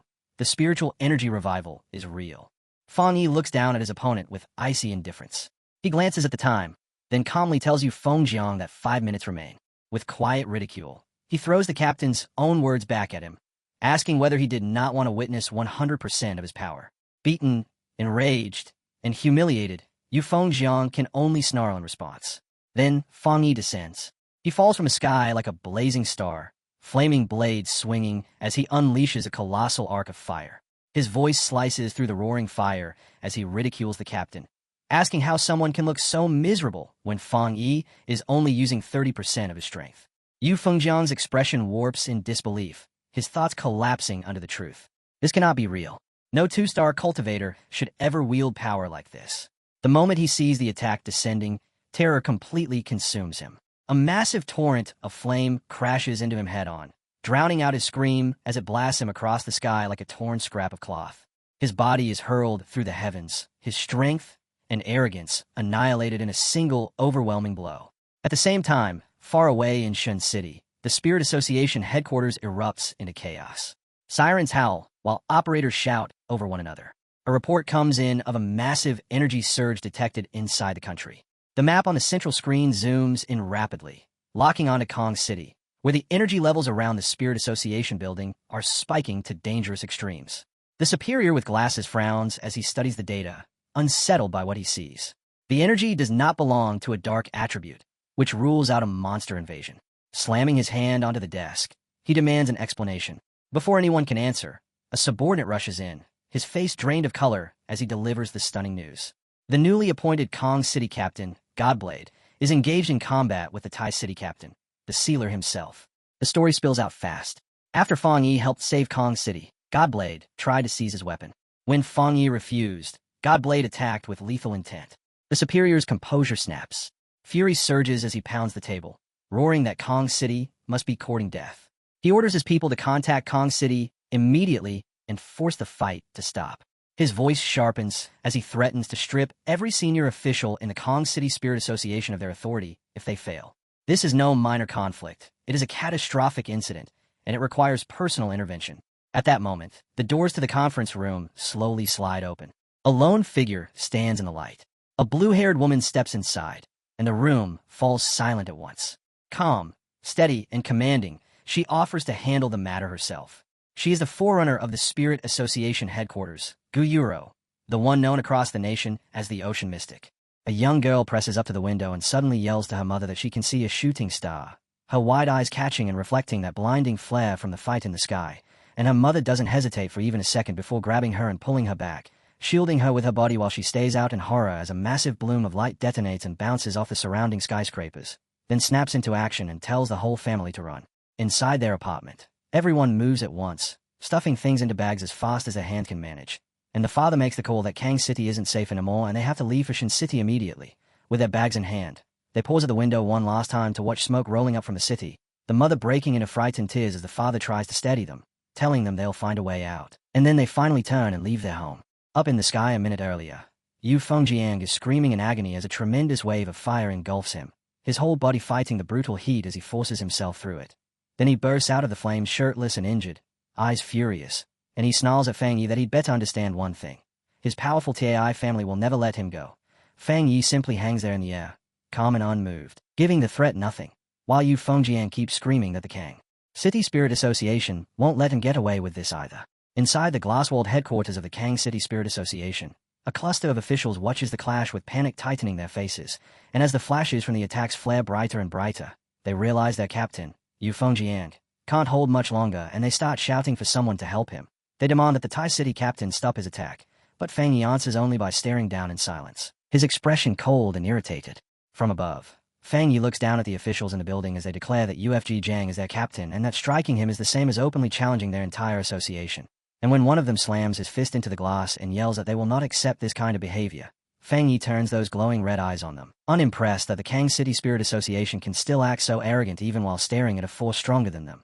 A massive spiral of fire whirls into existence around him as he mocks their stance, suggesting they must not have cared about the other captains because they believe their own captain was stronger, or maybe they just didn't want to get involved at all. Then, deciding they need to be taught what their threats are worth, Fang Yi swings out a colossal fire slash aimed straight at the Spirit Association building, and the officials inside can only duck and cower as holy flames smash through the windows, set the office ablaze, and make it painfully clear their words mean nothing to him. And Fang Yi, wearing nothing but disgust, turns his back on the ruin. Floating above the fallen captain, he looks down and sneers at Yu Fengjiang, asking if he truly thought he could take the sword from Fang Yi's hand with skill that pathetic. And as the battle crests, Yu Fengjiang, the arrogant captain, stands exhausted and bleeding, chest rising and falling in heavy, ragged breaths as he hits his limit. High overhead, Fang Yi challenges him to prove he can endure what's coming, and then he hurls his flaming sword straight down like a meteor. Instead of trying to dodge, Yu Fengjiang breaks into a greedy smile and charges straight in to catch the falling blade, sneering that the local association is useless and convincing himself that only he is worthy of a treasure that powerful, his expression warping into something unhinged as he screams that this treasure belongs to him and him alone. Fang Yi watches with one cold, glowing red eye, thinking that Yu Fengjiang will never understand, because pioneers who rely on power to rob and kill for things that were never theirs are no different from ordinary criminals, and people like that are exactly one of the reasons humanity is being driven toward destruction. With that final hard stare, Fang Yi decides he has to end this once and for all. And while Yu Fengjiang rushes toward his own death with nothing but excitement, the instant he tries to touch the weapon, a violent explosion erupts, swallowing everything in a massive sphere of fire. Yet Fang Yi remains calm inside those flames as he reveals he forgot to mention something. His Tang sword isn't a normal spirit weapon at all, but a special weapon he personally created, one that recognizes only a single master. The shockwave of the blast sends the officials of the Kang City Spirit Association fleeing for their lives, screaming for help as the headquarters collapses around them, and as they stare into the fire in confusion, they recall the reports claiming the sealer was only at the 2-star spirit creation realm, with Yu Fengjiang supposedly a whole realm higher. The leader of the Kang City Association can only stand there trembling as he realizes their intelligence was completely wrong. He knows Yu Fengjiang was the city's only 3-star spirit creation cultivator, a genius backed by vast resources, someone close to the Yu Fengjiang realm and ranked among the nation's top 5 captains, and yet none of that mattered, because he still wasn't a match for Fang Yi, who lands lightly on the rubble as the dust begins to settle, standing in silence with that burning sword in hand. It becomes obvious Fang Yi has long since surpassed the level of a mere captain, and now holds strength enough to wipe out an entire city. Wang Zhong, the Kang City Spirit Association's leader, shakes in absolute terror, asking himself what he's supposed to do now, staring at the wreckage and wondering if Fang Yi intends to bury the entire Kang City Spirit Association along with their defeated captain, and the fear finally overwhelms him, sending him collapsing to the ground among his horrified subordinates as he begs the Tai City captain for mercy, screaming that this whole incident is their fault. Then, without warning, the growing thrum of an approaching helicopter slices through the tension, and inside the cockpit the pilot reports to his boss that there's a pure, extremely strong yang attribute ahead, though he also notes that the flames around the Spirit Association appear to be weakening. At the open door, Hega there's an enormous mass of blue water energy between her hands, watching closely and wondering if the fire really is dying down. Worried they may have gotten here too late, he doesn't hesitate and unleashes her power, sending streaks of blue energy cascading down like rain to smother what's left of the fires.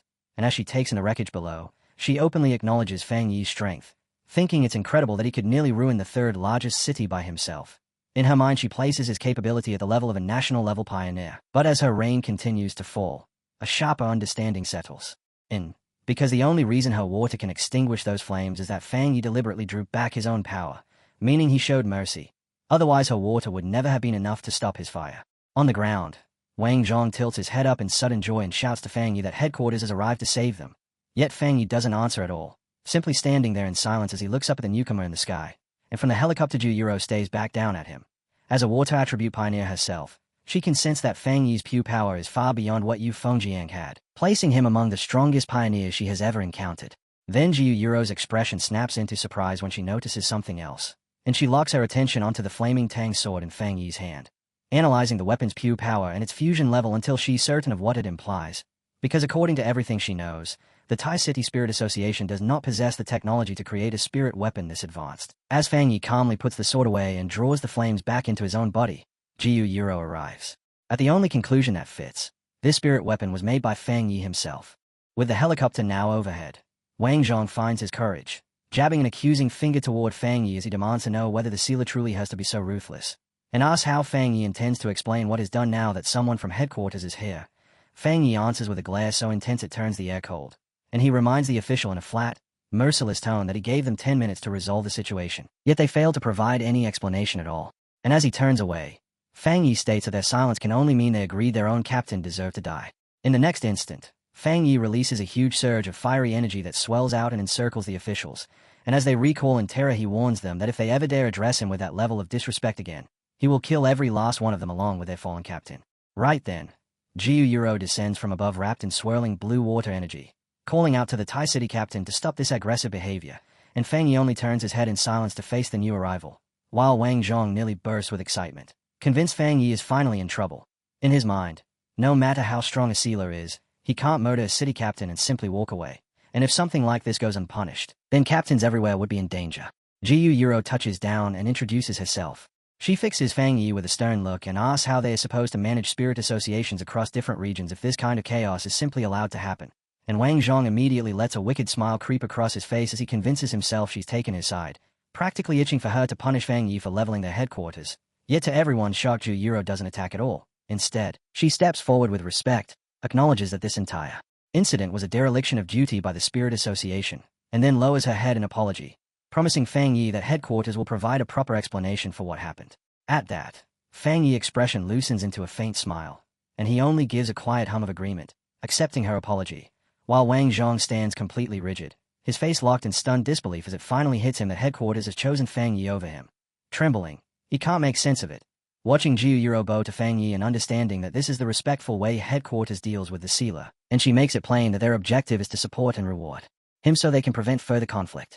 Wang Zhong's fear deepens as he wonders if that's really all there is to it, his mind flashing to how his captain was burned alive while he can't believe headquarters isn't treating it as a major issue or placing the blame on Fang Yi. Yet Fang Yi remains composed, thinking the local association's opinion is irrelevant, and reflecting that the Kang City captain, Yu Fengjiang, tried to kill him for his weapon and showed no gratitude for his help, so a death like that was fully deserved. Jiu Yuro then walks over to the officials huddled in fear, and in a cold voice she demands to know why they didn't stop the fighting, calling them arrogant fools, before asking who's in charge of the Kang City Spirit Association. Wang Zhong hesitantly raises his hand, forcing a nervous smile as Jiu Yuro begins issuing orders, telling them they have 3 days to calm the public in Kang City and craft a believable excuse to bury news of the battle. And then her expression turns icy as she delivers their punishment. After those 3 days, every one of them will be fired, and headquarters will dispatch replacements to take over Kang City. The officials can only gape in shock as Jiu Yuro gives them one last warning that if they fail, they'll face the full consequences, and from a short distance away Fang Yi watches it unfold, genuinely surprised as he admits he didn't expect Spirit Association headquarters to dismiss the entire Kang City staff just to appease him. After that, Jiu Yuro comes back to Fang Yi and explains that headquarters has to make its stance unmistakable, declaring that anyone who challenges the sealer again will meet the same fate as the Kang City Spirit Association and Yu Fengjiang, and she asks Fang Yi whether he's satisfied with how they handled the situation, promising it will never happen again. Fang Yi, relaxed, tells her that anyone who challenges him is also challenging headquarters, then adds that he doesn't care about those officials, because what actually interests him is how she intends to control public opinion around the supernatural events, and Jiu Yuro immediately understands what is asking. She speaks directly to the lingering doubt of whether news about the revival of spiritual energy can still be kept under wraps in major cities, explaining that supernatural incidents are happening more and more often now, and that disasters triggered by anomalies keep appearing. And while she admits plenty of people have already pieced together the truth, the government still can't announce it publicly yet because the timing isn't right. She cautions that if they revealed it now, the world would transform overnight, chaos would erupt inside society, and the order they're desperately trying to preserve would collapse. And in the same breath she hints at just how delicate the balance is by noting that if Fang Yi hadn't been there to save Tai City, the consequences would have been disastrous for the entire world. Fang Yi turns inward and weighs what his recent battles have meant, realizing the era of spiritual energy recovery may have truly begun the moment the Anomaly King was destroyed, and he considers that if not for the sacrifice of powerful figures like Elder Wu, this new age would have arrived even sooner, catching humanity completely unprepared. With that, the government's approach finally clicks for him. Limited chaos among a small circle of pioneers is preferable to worldwide chaos swallowing everyone, and as he imagines the dominant leaders of this emerging world, names like Ji Royan, Galen, and Chu Qingli rise in his mind, making him understand that to maintain the illusion of peace for ordinary citizens, the nation needs these top-tier pioneers standing at the front to confront the crisis. Fang Yi lets his eyes travel over the ruined landscape and understands why the Xian nation is so strict about controlling public opinion. Because by controlling information they keep weaker pioneers from stirring up trouble and prevent panic from spreading, buying time for normal people to gradually adjust to the new era. Yet he also knows this strategy only works if the truly powerful pioneers cooperate, and with a faint smirk he recognizes how urgent everything is becoming. As he prepares to leave, he admits to himself that even though his current strength was enough to resolve the disaster in Tai City, it won't be enough for what's coming next. Jiu Yuro breaks into his thoughts and, with respectful calm, tells him a special plane has already been arranged to take him back to Tai City, but asks for a moment to make a personal request. With a smile, she adjusts her glasses and speaks with genuine admiration, saying she envies Tai City for having a talent so young, yet possessing both the power to destroy a city and the character to bear it responsibly. And Fang Yi looks at her with interest and tells her not to be so formal. Jiu Yuro then reaches out her hand to him in a warm, open gesture and asks whether, as Jiu Yuro herself and not as the sea mystic, she can be friends with him, and Fang Yi is caught off guard by how humble and sincere the request is. At the Star God War Zone headquarters, Sister Lan listens as her blonde subordinate reports the details of what happened in Kang City, and Sister Lan's patience snaps as she slams her hand down on her desk, shouting that the whole situation is ridiculous and calling the Kang City Spirit Association a pack of fools. She turns her attention to a chart displaying the strategic rankings of cities, points out that Kang City, currently sitting in third, is already slipping, and predicts that if the trend keeps going, Kang City will drop out of the rankings entirely. So she concludes that Spirit Association headquarters has to seize control of Kang City immediately. Galen's blonde subordinate comments that headquarters is dependable, especially Sea Mystic, who may be working to pull Fang Yi onto their side, and Galen agrees, saying their reward for the sealer has to surpass what the associations can offer. With that decision made, she orders the original reward for his assistance in Kang City to be doubled.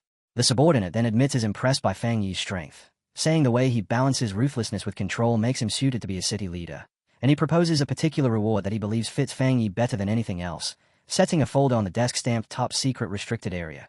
Sister Lan falls silent at once, grasping how weighty that proposal is, and comments that if she didn't already know he admired Fang Yi, she'd suspect he was deliberately trying to make things difficult for him. The subordinate only smiles and insists that crisis and opportunity always come together, and that only Fang Yi is worthy of going there to cultivate, adding that another genius from their war zone is already training inside.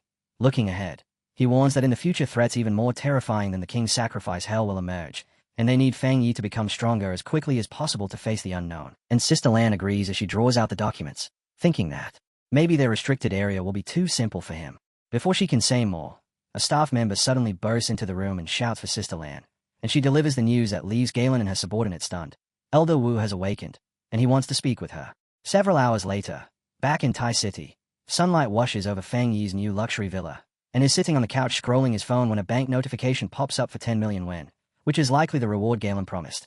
Lin Yi comes in to welcome her cousin home, saying she saw everything about the Kang City events on the forums, and Fang Yi reassures her not to worry. But Lin Yi can't hide her anxiety because the internet is full of rumors claiming he brutally killed Kang City's Captain, Godblade.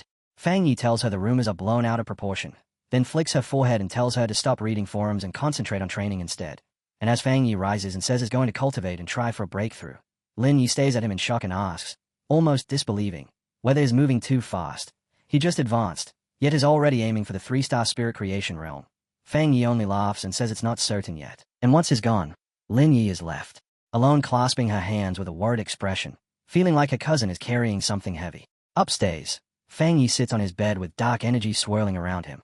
Sitting there in cultivation, he raises a ball of golden energy in his hand, a sphere that contains the purest dark attribute he extracted from the bone bird, the anomaly king he defeated, and he decides that instead of letting it sit unused, he'll fuse it into his limitless dark world to push that domain to an even higher level.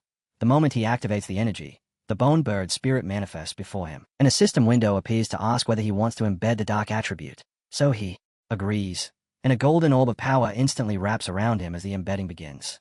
As the process moves forward, the system confirms the fusion has succeeded and announces that his limitless dark world has been upgraded. And now, whenever enemies are dragged into his dark domain, the bone bird and the other anomalies sealed within it will attack them. Fang Yi continues floating in meditation, his body shining with rising power, and inside his mind he can see the outlines of the countless monsters he has absorbed, making him wonder if this means they can now fight for him on their own. And as the thought takes shape, he realizes that just like the Anomaly King, he can command these anomalies. With that realization, Fang Yi releases his full power, and a colossal golden avatar forged from fire appears in the sky, a towering multi-armed figure looming over the rolling dark energy. And right on its heels a golden system notification flashes into being, detecting that he has met the requirements for another advancement and asking whether he wants to break through to the 3-star spirit creation realm. The energy surging from Fang Yi's cultivation doesn't stay contained, but physically manifests above the city, forming a gigantic golden image of a fiery god in the heavens. And the people below lift their heads in stunned awe. Among them, a photographer points excitedly into the sky, recognizing the figure as the Immortal who saved them from the bat monsters, convinced their savior has descended once again. Back inside the villa, that power finally becomes too immense to hold, and a blinding eruption of golden light detonates outward from Fang Yi's bed, flooding the room in brilliance.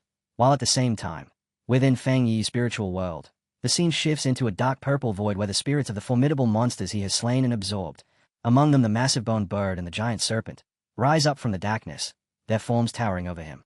Fang Yi studies these reborn monsters with steady confidence, thinking that they become like servants to a king and that their existence itself is strengthening his limitless dark world. And then he appears seated on a throne formed from dark energy, gazing down as that dreadful army of monster spirits lowers itself and bows, accepting him as their ruler. A system window confirms his progress, declaring that the limitless dark world has been upgraded and that he has gained a new ability. And the system names the skill Anomaly Warfare, explaining that once Fang Yi pulls enemies into his dark world, he can summon these monsters to strike them down.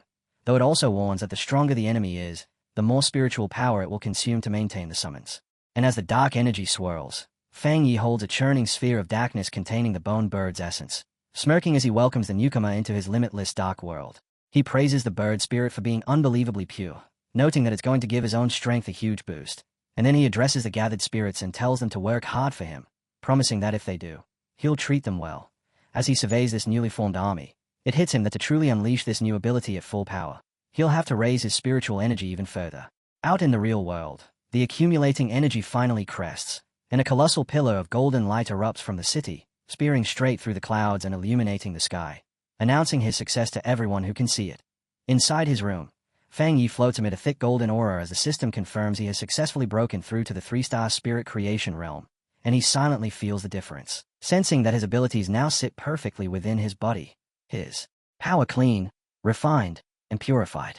His eyes snap open, glowing with a keen red light, and he immediately notices the most important improvement of all. The sick, uncomfortable sensation he used to suffer whenever he used the dark attribute has vanished completely. Fang Yi steps down from the bed with his feet still shining with residual golden energy, and standing there in the room, he confidently summons flame into his palm, deciding that the only way to fully understand the rest of these new powers is to test them in real combat. Later, at the headquarters of the Star God War Zone, Elder Wu, now fully recovered, stands beside a massive window with Galen as they look out over the city, and their conversation turns to Fang Yi's astonishing progress, both of them acknowledging that he has risen in rank again at an absurd pace. Elder Wu asks how much time has passed since Fang Yi obtained a Shirai flower that saved his life, and Sister Lan confirms it's only been half a month, while Sister Lan thinks to herself that in just a little over 10 days, Fang Yi has accomplished feats that would count as a once-in-a-lifetime achievement for any other pioneer. The Elder admits that Fang Yi didn't merely save him, but also strengthened the entire future of the Xia Nation's pioneers, and with unexpected humility he adds that even he, someone in the Vajra realm, can't completely control the dark attribute the way Fang Yi can. Staring at their reflections, Elder Wu begins listing Fang Yi's deeds one after another, clearing anomaly kings from 2 different cities, resolving disasters, and leveling up twice in only a handful of days. And as he finishes, he confesses that he desperately wants to meet this favored son of heaven. Meanwhile, over at the Tai City Spirit Association, Chu Qingli and the staff are suddenly alerted to a massive wave of energy surging from Fang Yi's new home, and Suke freezes in shock as she realizes he has advanced yet again, the seal of Fang Yi's energy wave even greater than the one that appeared when the Anomaly King arrived. The association staff immediately launches an emergency plan to ensure Fang Yi's breakthrough won't be disturbed. Later on, Chu Qingli looks down at her phone and thinks about the effect Fang Yi has had on everything, noting that since the disaster has earned overwhelming respect and even ordinary citizens feel safe simply knowing his spiritual power is at protecting them. And as she scrolls through online discussions, she anonymously tells people just how strong the sealer truly is. She even mocks the Kang City pioneers for ever daring to look down on him, pointing out that their captain ended up utterly humiliated, and it leaves her satisfied because by helping inflate Fang Yi's reputation, she's also cutting down the chances of anyone causing him trouble in the future. Meanwhile, in an office in Kang City, Chu Qingli sits in front of a computer with a tight, frustrated expression, grumbling that cultivation is brutally difficult and that she's been stuck for ages trying to break into the 2-star Ghost Axe realm. She tries digging up information about the sealer on the Pioneer Network, only to find her messages being ignored. which makes her scoff and call the other pioneers mediocre. And in bitterness, she decides the real issue is that she simply doesn't know the sealer well enough. She starts wishing she could meet him face to face, confident that her beauty would make an impression. But the thought immediately twists into worry, because in this new era, she's not sure her current status is enough to truly catch his attention. Then, staring out at the battered, ruined city, she reads online that Kang City has completely offended the sealer and is no longer a place worth staying. So she decides she has to return to Tai City at once. And with determination hardening her face, Chu Qingli stands up and walks out, resolved to seize her future and whatever opportunity she can find. Sunlight spills over the modern home as Lin Yi asks her cousin whether he's finished his advancement. And inside, the two of them sit down at a large table to eat. Lin Yi asks if he feels any different, and Feng Yi answers casually that it's just okay. Aside from his spiritual energy flowing more smoothly and his efficiency doubling, nothing else feels dramatically changed yet. Though privately, in his own thoughts, Feng Yi suspects the real transformation won't fully show itself until he reaches the legendary Vajra realm. Lin Yi then holds out her phone to show him a message, explaining that Sister Lan asked whether she wants to go to the Tianhai Forest because it seems New World anomalies have surfaced there, and Feng Yi says he received the invitation too, guessing the Star God War Zone is trying to make up for the chaos in Kang City. Since they've both been invited, he decides they should go together, and Lin Yi immediately cheers at that. Not long after, they arrive at their destination, Tianhai Forest, a stretch of woodland on the border of the Star God War Zone's territory, marked with clear signs forbidding entry. It used to be an ordinary forest, but over the past 5 years it has grown at a wild pace, the spiritual energy inside soaring so high that plants and animals mutate at an extreme rate, making it both a perfect training ground and a place filled with unknown terrors. And that's why it remains firmly under military control. Within the sunlit forest, Feng Yi and Lin Yi are met by a familiar face, the purple-haired woman from the Kang City mission, who waves as she welcomes the Tai City captain, asks whether he still remembers her, and explains that she's currently stationed here. She adds that Officer Galen told her to meet them and brief them on the current situation, and says that right before they arrived, something troublesome changed inside the forest. A mutated fire has appeared, an unlike dark attribute. Flames. This one is extremely gloomy and cannot be extinguished. Feng Yi immediately guesses it's a new, unknown fire attribute, and the purple-haired woman confirms that's exactly what it is, then offers to accompany them for safety. Feng Yi doesn't accept the offer right away, but turns to Lin Yi and asks what she thinks, hinting that they don't actually need a guide, and Lin Yi answers with easy confidence that she agrees. The purple-haired woman doesn't argue, simply accepting their choice and saying she'll wait right there, urging them to be extremely careful. Yet as she watches them prepare to go, she suddenly realizes she's been so focused on the sealer that she barely paid attention to the girl beside him, and when she senses Lin Yi's aura properly, she jolts in shock. Her spiritual energy is astonishingly strong, possibly even higher than the purple-haired woman's own. As Feng Yi and Lin Yi head deeper into the woods, she follows them with her eyes and smiles to herself, wondering what could have made the two of them so absurdly talented. The pair soon steps onto scorched ground, the earth crunching beneath their feet as they enter the affected zone, and what greets them is terrifying. An entire stretch of forest burning under a strange, violent fire that roars upward as if it wants to claw at the sky. Feng Yi studies it and asks if this is the place, then extends his hand to feel the energy, only to stiffen as that insane aura of death hits him, because the gloomy, icy presence in this blaze is as overwhelming as the dark tide itself, and he recalls the warning that this fire can't be extinguished and only continues to spread. In the next instant, Feng Yi activates his golden sun breathing technique and a massive surge of golden power detonates outward from his body, and he immediately tells Lin Yi to step back, because the environment itself answers like a predator. Dark, shadowy tendrils whip out from the burning woods and stab toward them, and as Feng Yi braces and counters, he realizes these flames are nothing like ordinary fire. They are far stronger and wise. They carry an obvious hunger for human spiritual power. That dark energy crashes against his own, and he feels it clearly. Even his supreme yang attribute isn't producing the kind of suppression it should. So without wasting time, Feng Yi throws up a golden barrier around Lin Yi to shield her and tells her the source of the black fire is somewhere ahead. He warns her that because her spiritual power is what attribute, she's naturally at a disadvantage against fire, so she has to stay within his protection. And Lin Yi confirms she understands. Feng Yi then calls out his spirit sword, the blade shining as he prepares to carve them a route forward, and with one decisive, powerful slash he cleaves the dark, burning trees clean in half. Feng Yi and Lin Yi step into the passages opened and walk through it, flames raging on both sides as the forest continues to burn. Yet they advance without being touched. The deeper they go, the heavier that deathly energy becomes, until they finally reach a cliff edge and look down into a vast, dark pit, its depths threaded with glowing red veins of heat. Feng Yi notices something dripping from the rocks above, and with his eyes flaring red he concentrates on it and identifies the substance as magma.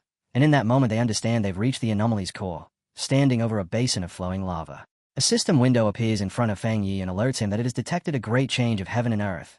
then identifies the power as the Twilight Fire attribute and announces it will automatically begin collecting data to write a new technique. Fang Yi reaches his hand down into the moving magma, and the instant he makes contact with that strange energy source, another system window pops up to announce that he has obtained the Twilight God domain. The system explains that this power can absorb surrounding attribute energies to reinforce his own yang attribute, and as Fang Yi floats in midair wrapped inside a sphere of fire, he wonders whether it resembles the fire attribute of his Desolation Flower. The system answers by adding that this power is specifically meant to amplify his core yang strength. Without warning, a horrifying red aura erupts around him in the shape of a demonic face, and the system immediately alerts him that he has gained a new ability called Death Brand, emphasizing that it's special and dangerous. Fang Yi can only stare in confusion as the system explains what that means, saying the ability grants infinite death, because if he is killed, the brand transfers onto the one who killed him and traps that person in an endless cycle of death, complete with yellow spring flames that burn them forever, death collapse that breaks their body down, and a hell scene where evil spirits greet them at the grave. Fang Yi's expression turns grave as he thinks that even if the power is terrifyingly strong, it might not be suitable for him right now, so he orders the system to store the Death Brand ability and chooses not to learn it yet. With that dangerous skill sealed away, Fang Yi returns his focus to absorbing the Twilight Fire, and as he completes the process, a swirling orb of red and black energy forms, while Lin Yi, watching from a safe distance, can only stand there stunned that her cousin can handle flames this hellish with such ease. When Fang Yi remains standing inside that new Twilight Fire, Lin Yi looks at him with awe and realizes he has gained yet another power. But then Fang Yi's expression suddenly shifts into a sharp smile, his eye flaring red as he warns Lin Yi not to lose focus because he senses something else nearby. A huge shadowy creature with glowing red eyes pushes out of the smoke behind Lin Yi, and she freezes in terror, stammering as she asks if it's a dragon. But Fang Yi drops between her and the threat in an instant, his hand shining as he corrects her. It's not a dragon, but a mutated lizard, and the beast fully reveals itself as an enormous demonic lizard with wings. Fang Yi looks it over with disgust and mocks it as nothing more than a slightly bigger four-legged insect, then decides it's the perfect test subject for his newly obtained Twilight Fire domain. The massive demonic lizard throws its head back and fires a jet of molten lava straight at him, and Fang Yi reacts immediately, eyes glowing red as he springs into the air, a blade of fire stretching from his hand as he dodges. With a heavy, decisive swing, his golden slash smashes into the monster's dark energy and detonates into a huge shockwave, the force so violent that the ground splits open and red energy surges out through the cracks, and the chaos escalates as a blinding light bursts forth. The unstable energy inside the volcanic pit ignites and explodes, and a massive blast tears through the forest like a volcanic eruption. At the forest's edge, the purple-haired woman, Sung Yi, and Fang Yi's friend Wang Zhong are all thrown backward by the impact, and Wang Zhong yells in panic that they have to request backup immediately.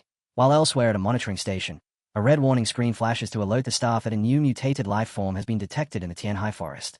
The incoming data shows the region's spiritual energy has spiked by a full 1000%, and the system classifies the danger level as SLE.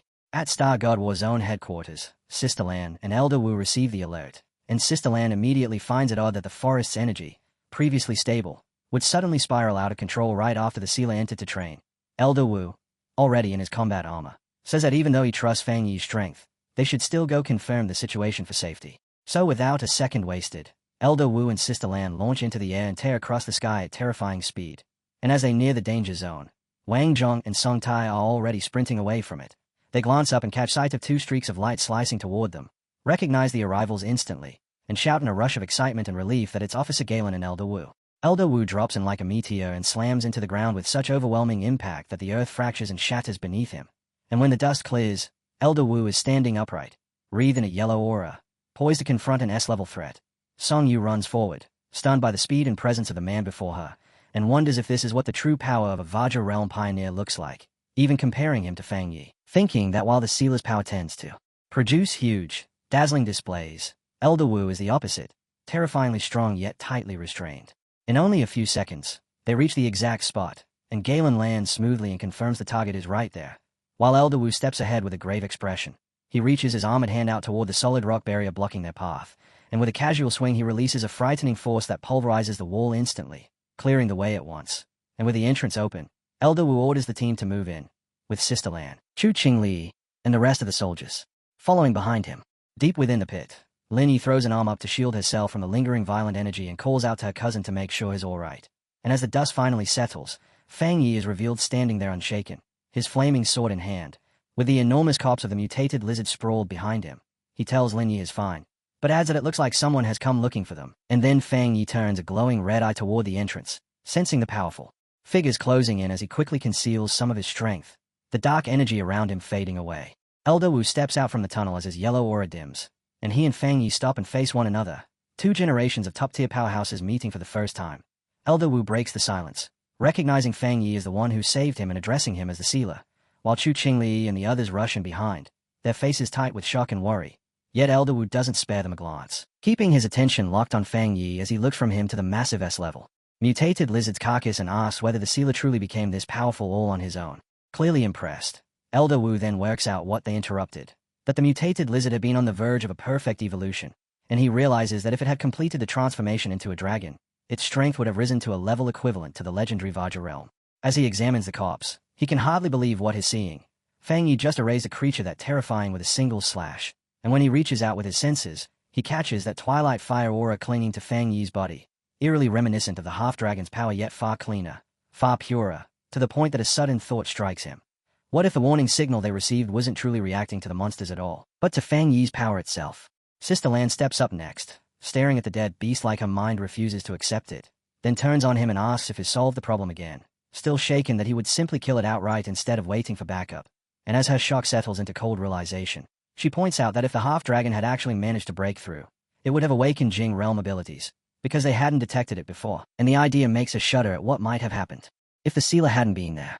Fang Yi, though, just greets Elder Wu with an easy smile, telling him how glad he is to see the senior hero recovered, and Elder Wu answers with a laugh, saying that with a successor this strong, he can finally retire.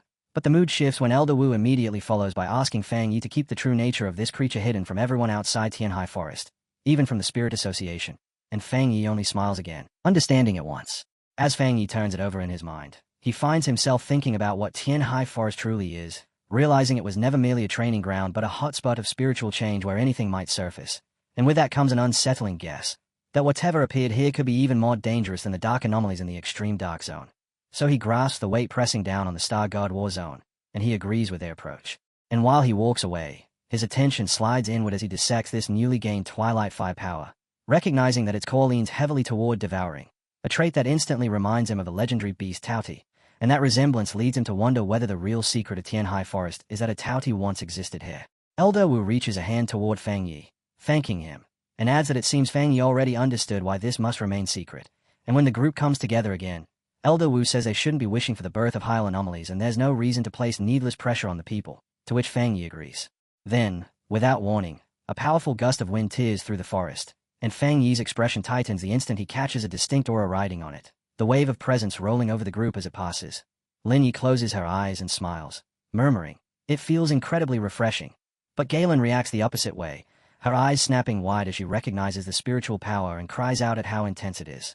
High above, deeper among the canopy, a figure streaks through the trees at absurd speed, and Sister Lan, staring up in disbelief, asks if that monster, meaning a top genius, has already broken through to the Vajra realm. Until the rushing presence finally halts, the figure stops, and when he reveals himself, it's a strikingly handsome young man with long blue hair, piercing blue eyes, and a confident smirk curling across his face.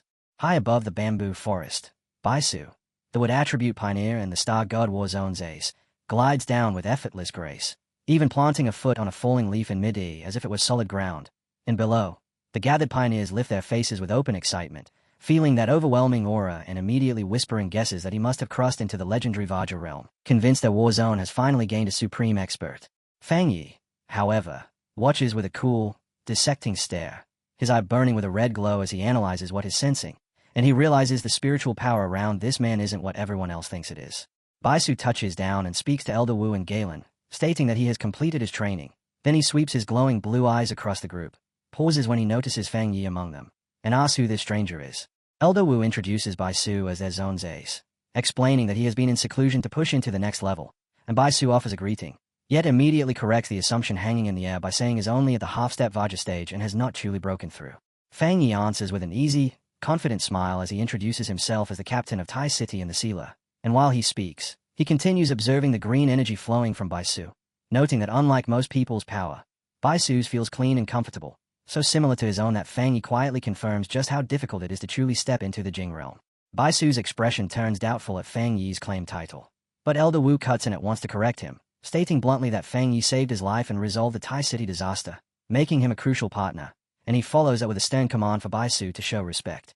Baisu is left visibly startled by how much has happened while he was shut away. And Elder Wu then explains to Feng Yi that Baisu is a prodigy who awakened early and was raised on the nation's best resources, advancing at a pace that matches Feng Yi's own terrifying rate of improvement, which is why he has lived in isolation and knows almost nothing about the outside world.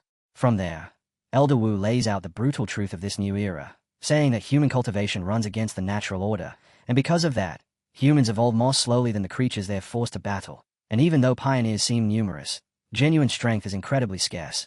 At present, only 5 people on the entire planet have reached the peak 3-star spirit creation level known as the Vajra Realm. Feng Yi listens as the elder admits that hidden talents may exist, people like him, but the wall separating them from the next level is enormous, and Elder Wu describes the Yu Fengjiang realm as a sheer cliff that most pioneers will never scale, with countless dying just attempting the climb. Yet he also explains that the moment someone truly breaks through, their body undergoes a complete transformation, becoming almost like the immortals spoken of in legend.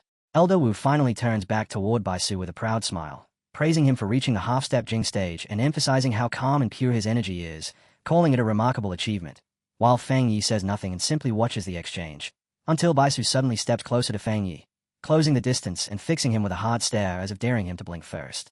Baisu makes it clear that during his seclusion, he felt the shockwave from Feng Yi's breakthrough, and he explains that the surge of energy from that wave is what pushed him up to his current level. So because of that strange connection, he's been itching to measure himself against Feng Yi and see what the source of that power can really do. The moment the intent is spoken aloud, the 2 top-tier pioneers square off and release their auras. Feng Yi wreathed in the image of a golden fire dragon while Baisu answers with a green dragon of nature, and Baisu remarks that even though their attributes differ, he can tell they are the same kind of people. Feng Yi meets it with a confident laugh, golden energy flooding over his body as he accepts the fight without hesitation, and with a clash clearly seconds away, Elder Wu immediately steps between the sides as referee, ordering everyone else to retreat to a safe distance while warning both fighters to stop before they truly injure each other. Feng Yi and Baisu hold each other's gaze, eyes burning with power as they call to strike, and in the next heartbeat their forces slam together, detonating into a massive explosion that rips through the forest.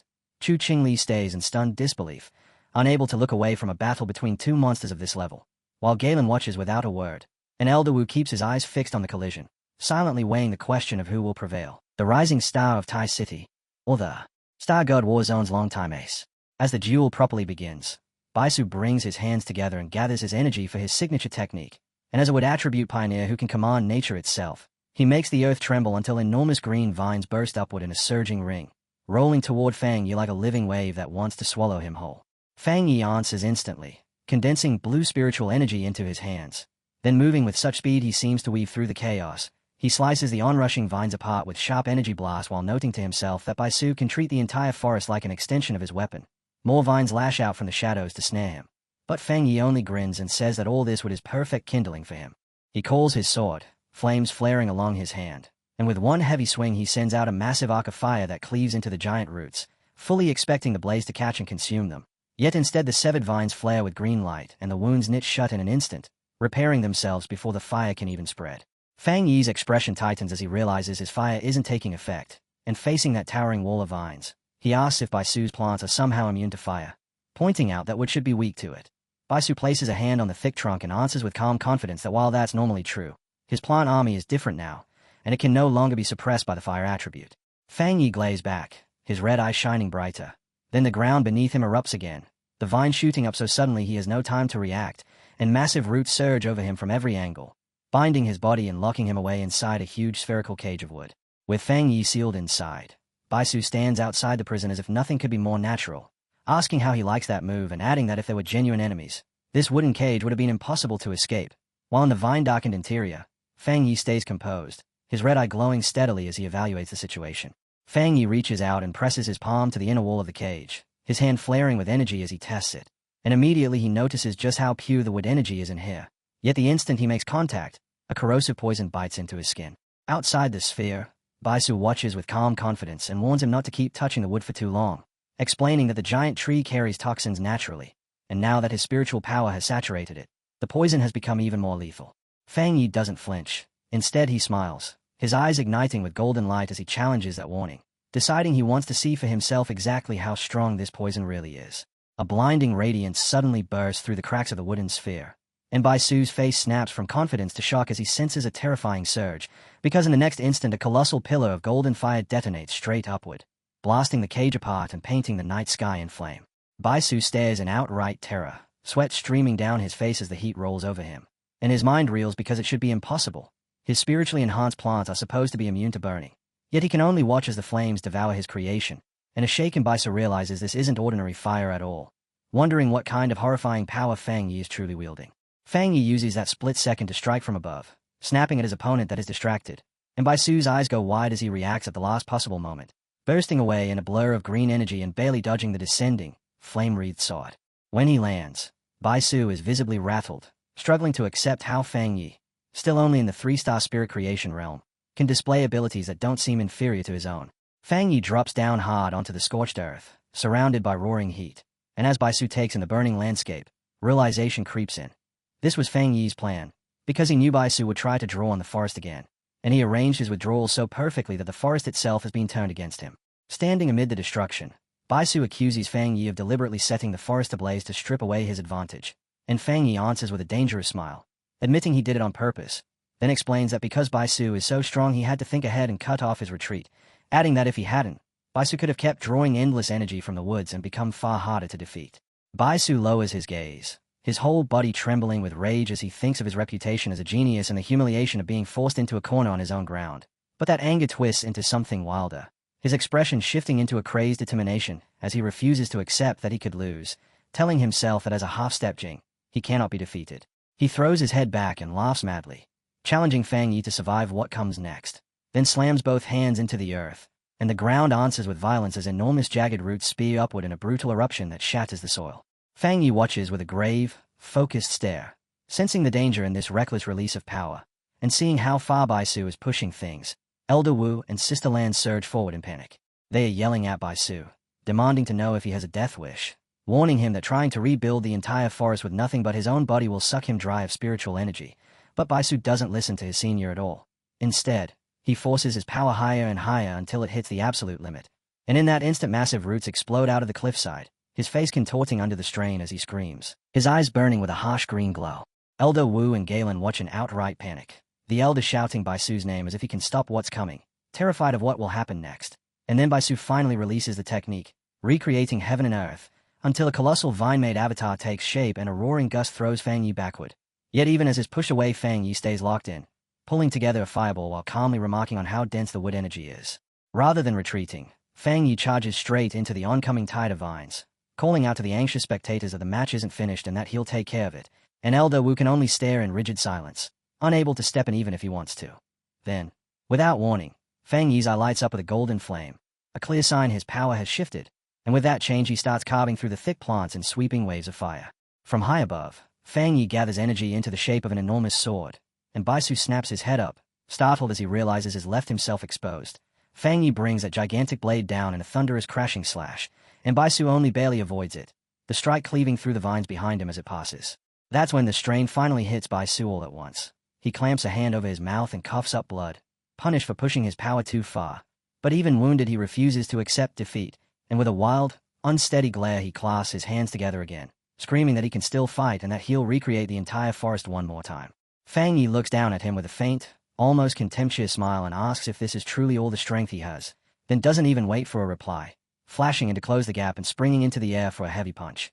Baisu panics and throws his arms across his body, desperately summoning a green energy barrier to block, and when the blow lands it detonates into a huge explosion that makes the ground tremble. Chu Qingli is left stunned by the sheer force, shocked that Baisu has been driven this far.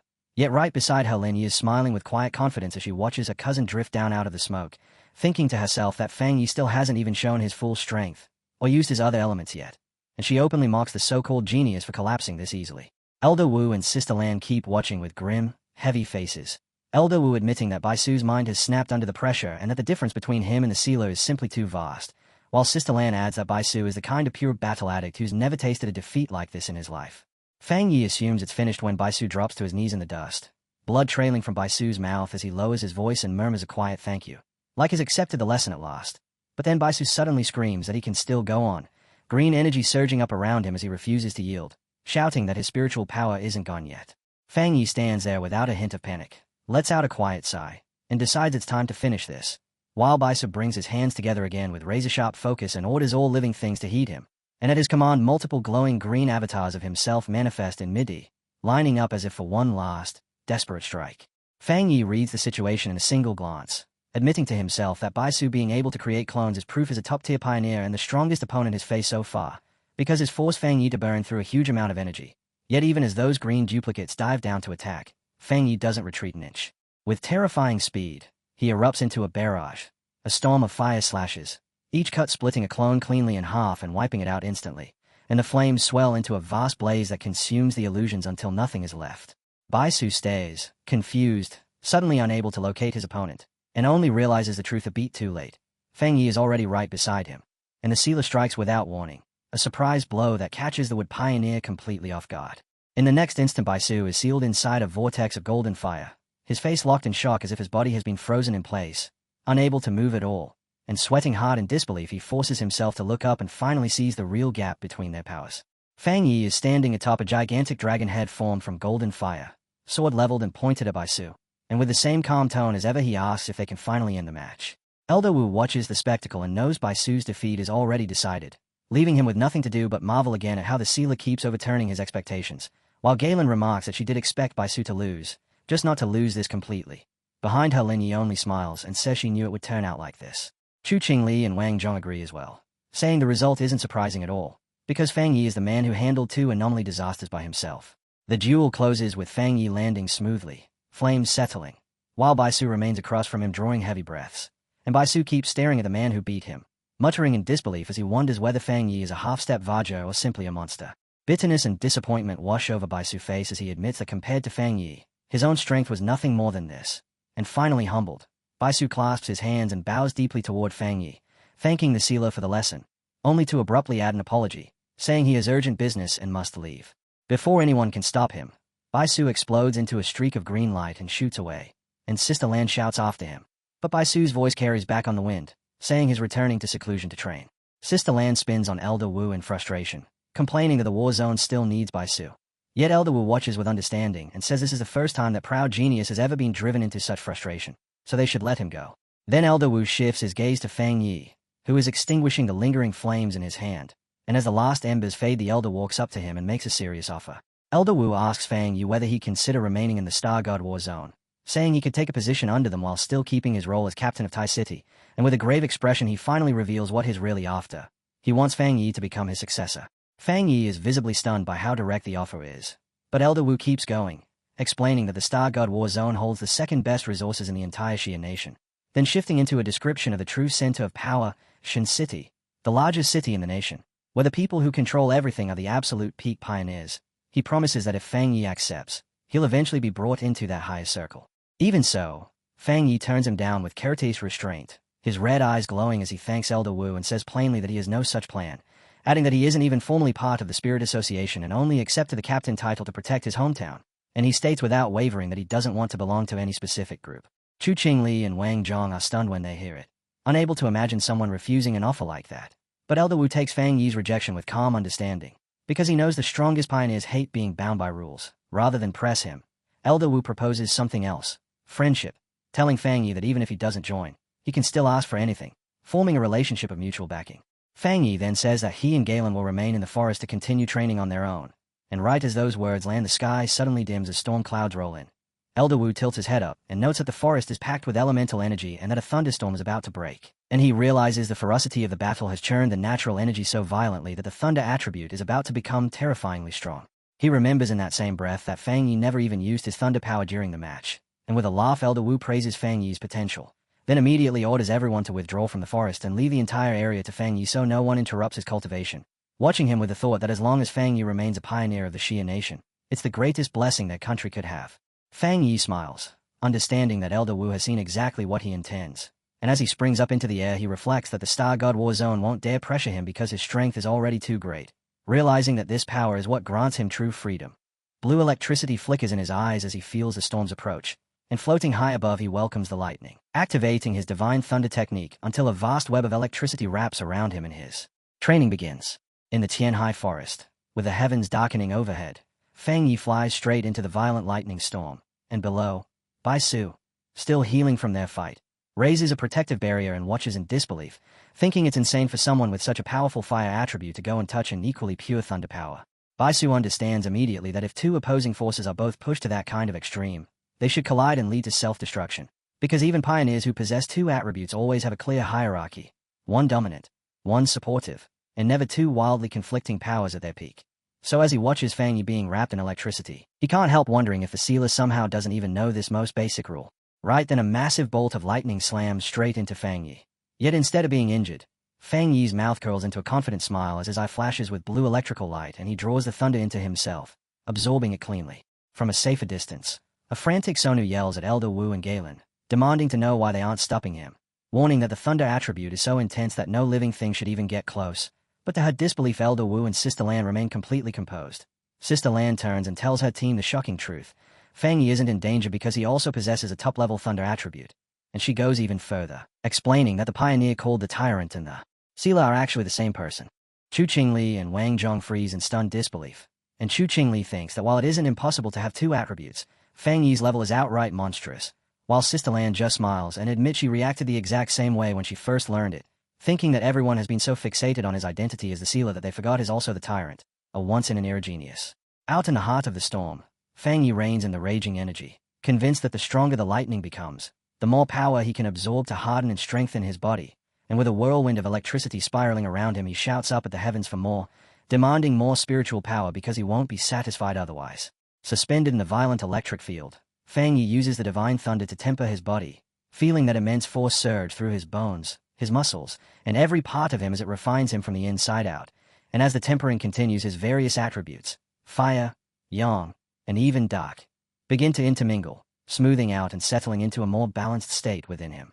One after another, system notifications pop up to confirm that each attribute has been tempered, until at last a final message declares the divine thunder tempering complete, stating that his body and spiritual power have fused more tightly and that his energy has been restored.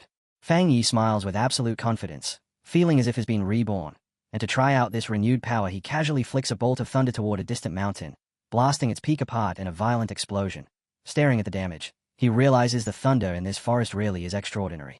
Down on the ground, Baisu can only watch in awe, noting that the spiritual stones in the forest are nourished by that same thunder.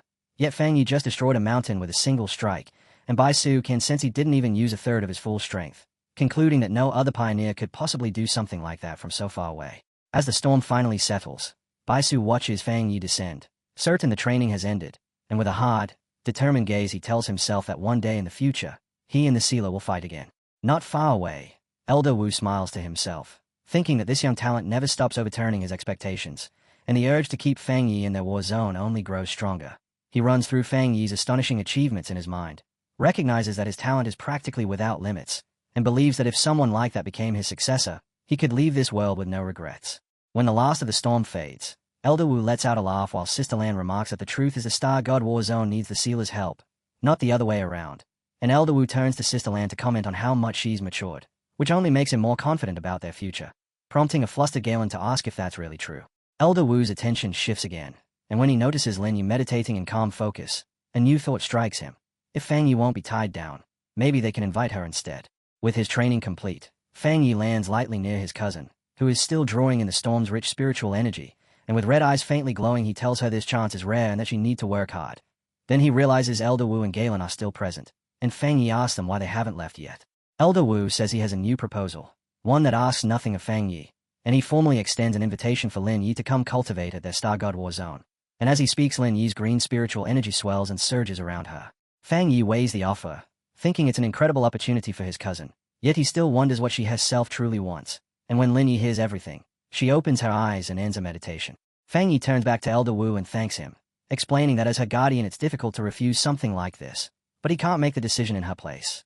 Then Lin Yi stands, and after Fang Yi asks whether she's finished her training, she faces Elder Wu and states simply that she won't go. Looking straight at the Elder, she thanks him for the generous offer, but repeats firmly that she doesn't want to go, and though he's surprised, Elder Wu stays composed and asks what her reason is. Lin Yi says her thinking might sound a little childish, and adds that if her reason were only that she doesn't want her cousin to be used, that would be disrespectful, but as a pioneer she has pride of her own. With determination in her eyes, she declares that she wants to obtain everything she deserves through her own ability, not because of her cousin. Fang Yi goes quiet for a moment, caught off guard and genuinely surprised that his cousin has finally grown up, while Elder Wu doesn't take offense at all. He laughs, gives her a thumbs up, apologizes for being one-sided, and tells her they'll keep watching her, urging her to do her best. Lin Yi, visibly delighted, promises that she will, and later the scene shifts to Fang Yi's villa at night.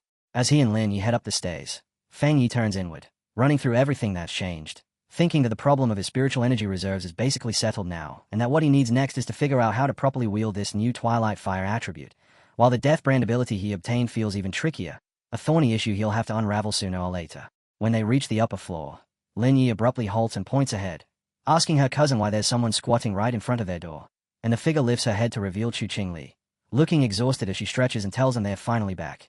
Caught off guard, Fang Yi asks Chu Qingli what she's doing here, and Qingying explains that something major has happened at the border, so serious that the captain of Tai City rushed to their spirit association in Tai City, urgently begging for help.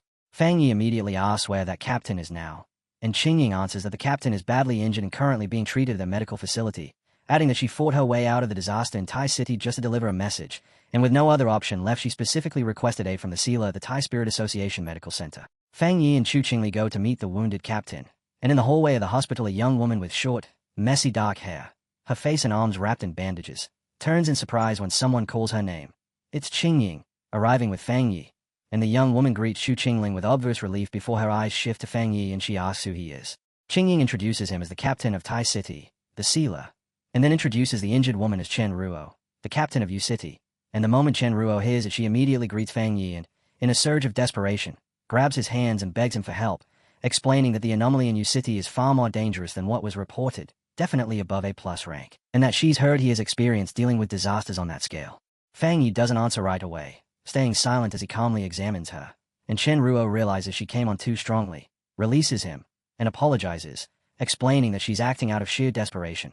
She says the anomaly was only supposed to be B-level, but pioneers started disappearing, her entire team was wiped out, reinforcements also vanished, and even her own powerful sister is among the missing.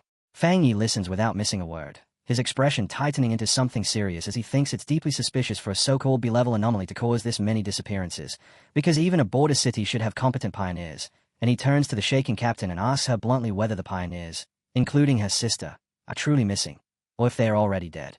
Chen Ruo can't give him a clear answer, and Qingying steps in, telling her to calm down and speak slowly, guiding her to sit, while Chen Ruo explains that she honestly doesn't know what happened because she can't reach any of them. Clutching her head as if the pain is splitting her, she insists that she shares a special connection with her sister and can still feel that her sister is alive. After a brief pause, she suddenly looks like she's remembered something crucial, and she tells Fang Yi she nearly forgot the most important part, a thank you gift in exchange for his help, then digs into her bag, pulls out a small dark brown box, and offers it to him while pleading that she truly has no other options left. Fang Yi accepts the box and immediately senses that whatever is inside is wrapped in heavy seals. Yet through that sealing he can still feel a familiar yang attribute energy leaking out, so he asks her what it is and why it needs to be sealed. Seeing his reaction, Chen Ruo's face brightens with hope as she thinks her approach might actually succeed. Chen Ruo explains that the gift is a spirit crystal, condensed from a high mountain in Yu City where yang energy once erupted on a massive scale, and she says it holds enormous spiritual power and is considered one of their city's treasures. As she opens the box, a glowing yellow crystal is revealed, and she admits they originally intended to use it to nurture a yang attribute pioneer, but no one was able to absorb it. Some people were even burned simply by trying.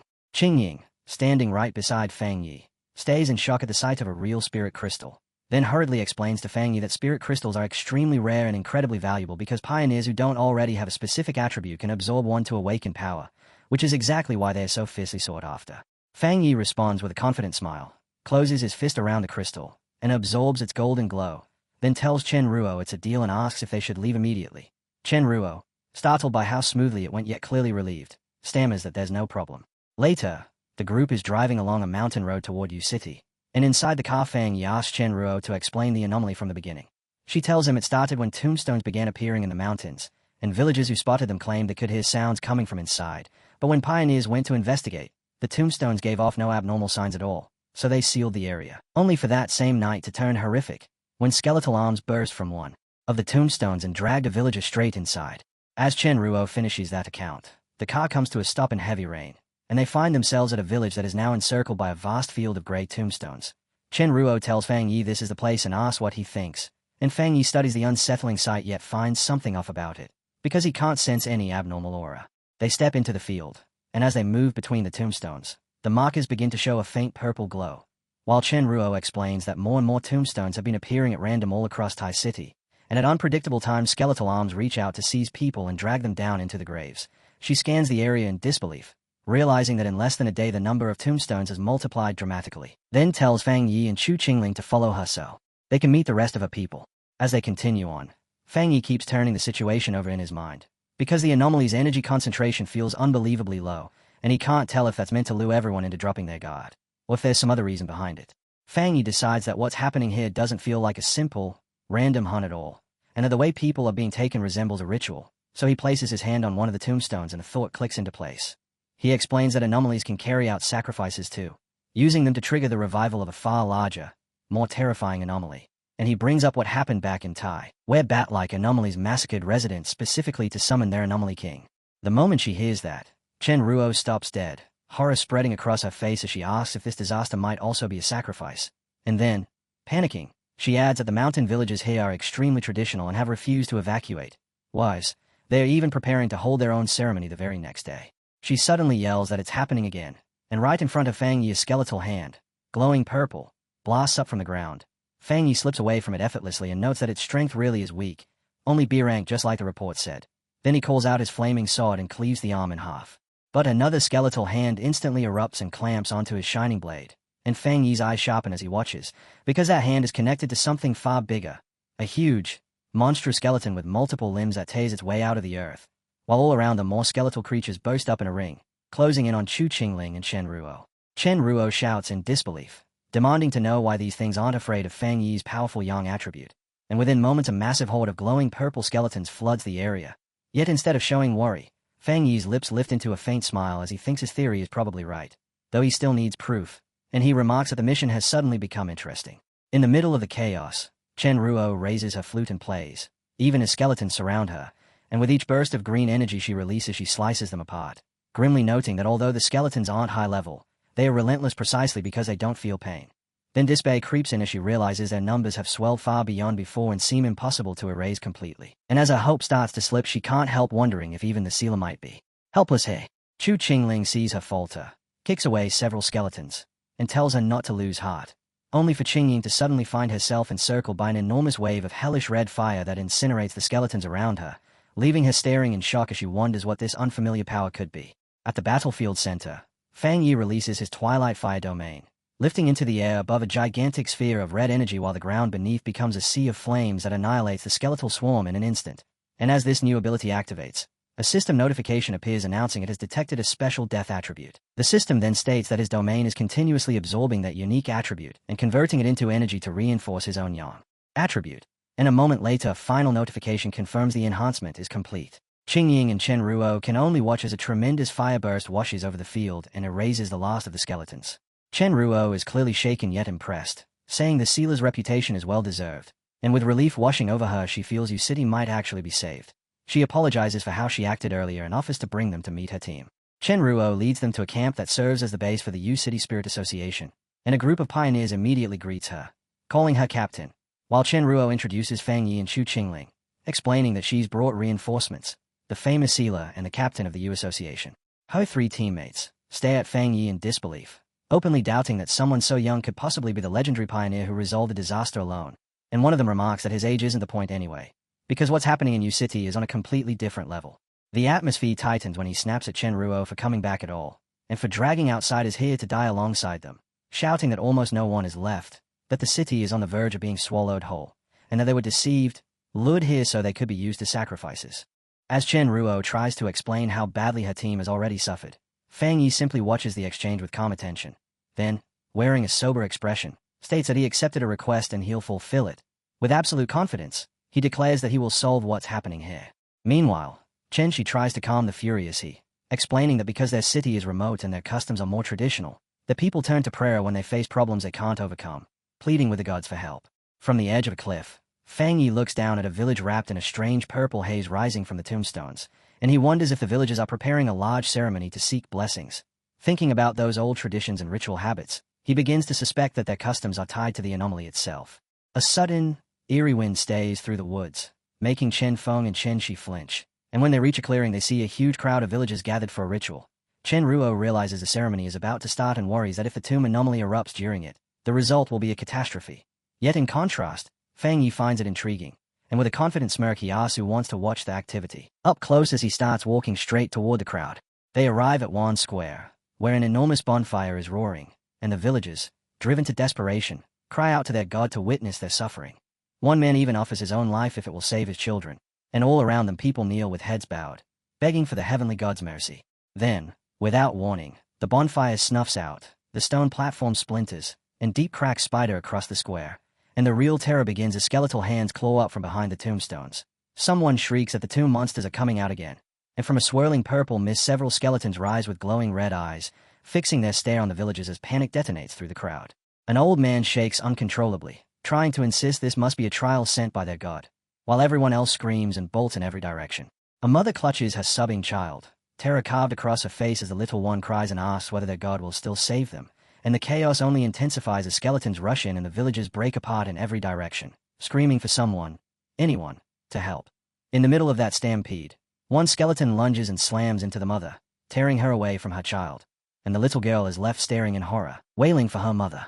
And just as the child is stranded alone, an even larger, ghostly skeleton rises out of the mist behind her, its bony hand stretching toward the crying girl, only for it to be erased in an instant by a flash of golden light before it can even touch her.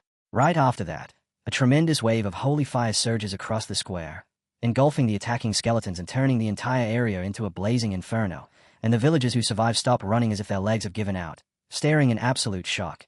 Then their fear flips into, or as they recognize the flames, some shouting that it's heavenly fire, and their despair transforms into joy as they lift their arms up toward the sky. Through the roaring flames, Fang Yi descends and lands on the shattered stone platform, and facing the stunned crowd he tells them their prayers aren't needed anymore. His expression is cold and severe as he delivers the truth straight to them.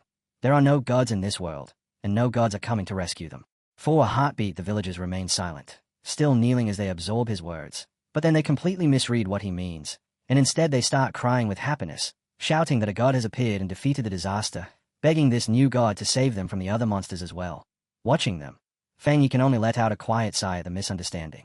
Standing amid the flames, Fang Yi raises his hand, his eyes shining as he activates his Twilight Fire domain, and at once a huge, swirling red sphere forms in the sky like a vacuum, sucking up all the deathly energy and scattered skeleton parts from the ground. Then he turns to the wide-eyed villagers and clarifies his identity, telling them he isn't a god at all, but a pioneer captain from Tai City known as the Sealer. The villagers and Chen Ruo's team can only stare at that terrifying red sphere, and Chen Feng, still rattled, blurts out in disbelief, asking what Fang Yi is doing, while Chen Ruo, irritated, snaps that she already warned them he wasn't an ordinary pioneer, reminding them that he's the one who single-handedly resolved the disasters in both Tai and Kang City, and that even the highest authorities treat him as an honored guest. With the immediate danger absorbed, Fang Yi shoots upward like a golden comet and streaks toward the main village, which remains buried under thick purple mist and crawling with skeletons, and as he moves a system notification appears confirming that his Twilight Fire domain has successfully absorbed a huge amount of the death attribute, greatly strengthening his own yang attribute. Looking down at the countless skeletons below, he readies himself to test that new power, summoning his blazing sword, its flames burning brighter than ever. With one crushing swing, he sends out a towering wave of flame and declares that he'll finally liberate U City for good, and as the fire surges forward, now streaked with an eerie purple hue from the energy he absorbed, it rolls straight through the village and incinerates everything in its path. Far away where it's safe, a cluster of survivors stays in stunned silence before the shock breaks into celebration, and they cheer as they shout that the tombstones and skeletons are gone, crying out with joy that heaven hasn't forgotten their city. When the blast settles, Chu Qingli glances down at her device and reports that the anomaly readings in the Anding district have returned to normal, and right beside her Chen Ruo confirms the Bimu district is clear as well, explaining that only the Jinming district remains, the place where the anomaly's power is concentrated the most. But just as they are about to move, Su Qingying's expression snaps into alarm as she urgently asks if none of them has noticed what's terribly wrong, then points back toward the village and explains that the pillars of purple light didn't disappear at all. Instead, they've multiplied, which means everything has gotten worse. At the same time, Chen Ruo yells out his own warning, confirming that a massive energy surge is erupting from the Jinming district and that the anomaly's power is rapidly converging into a single spot.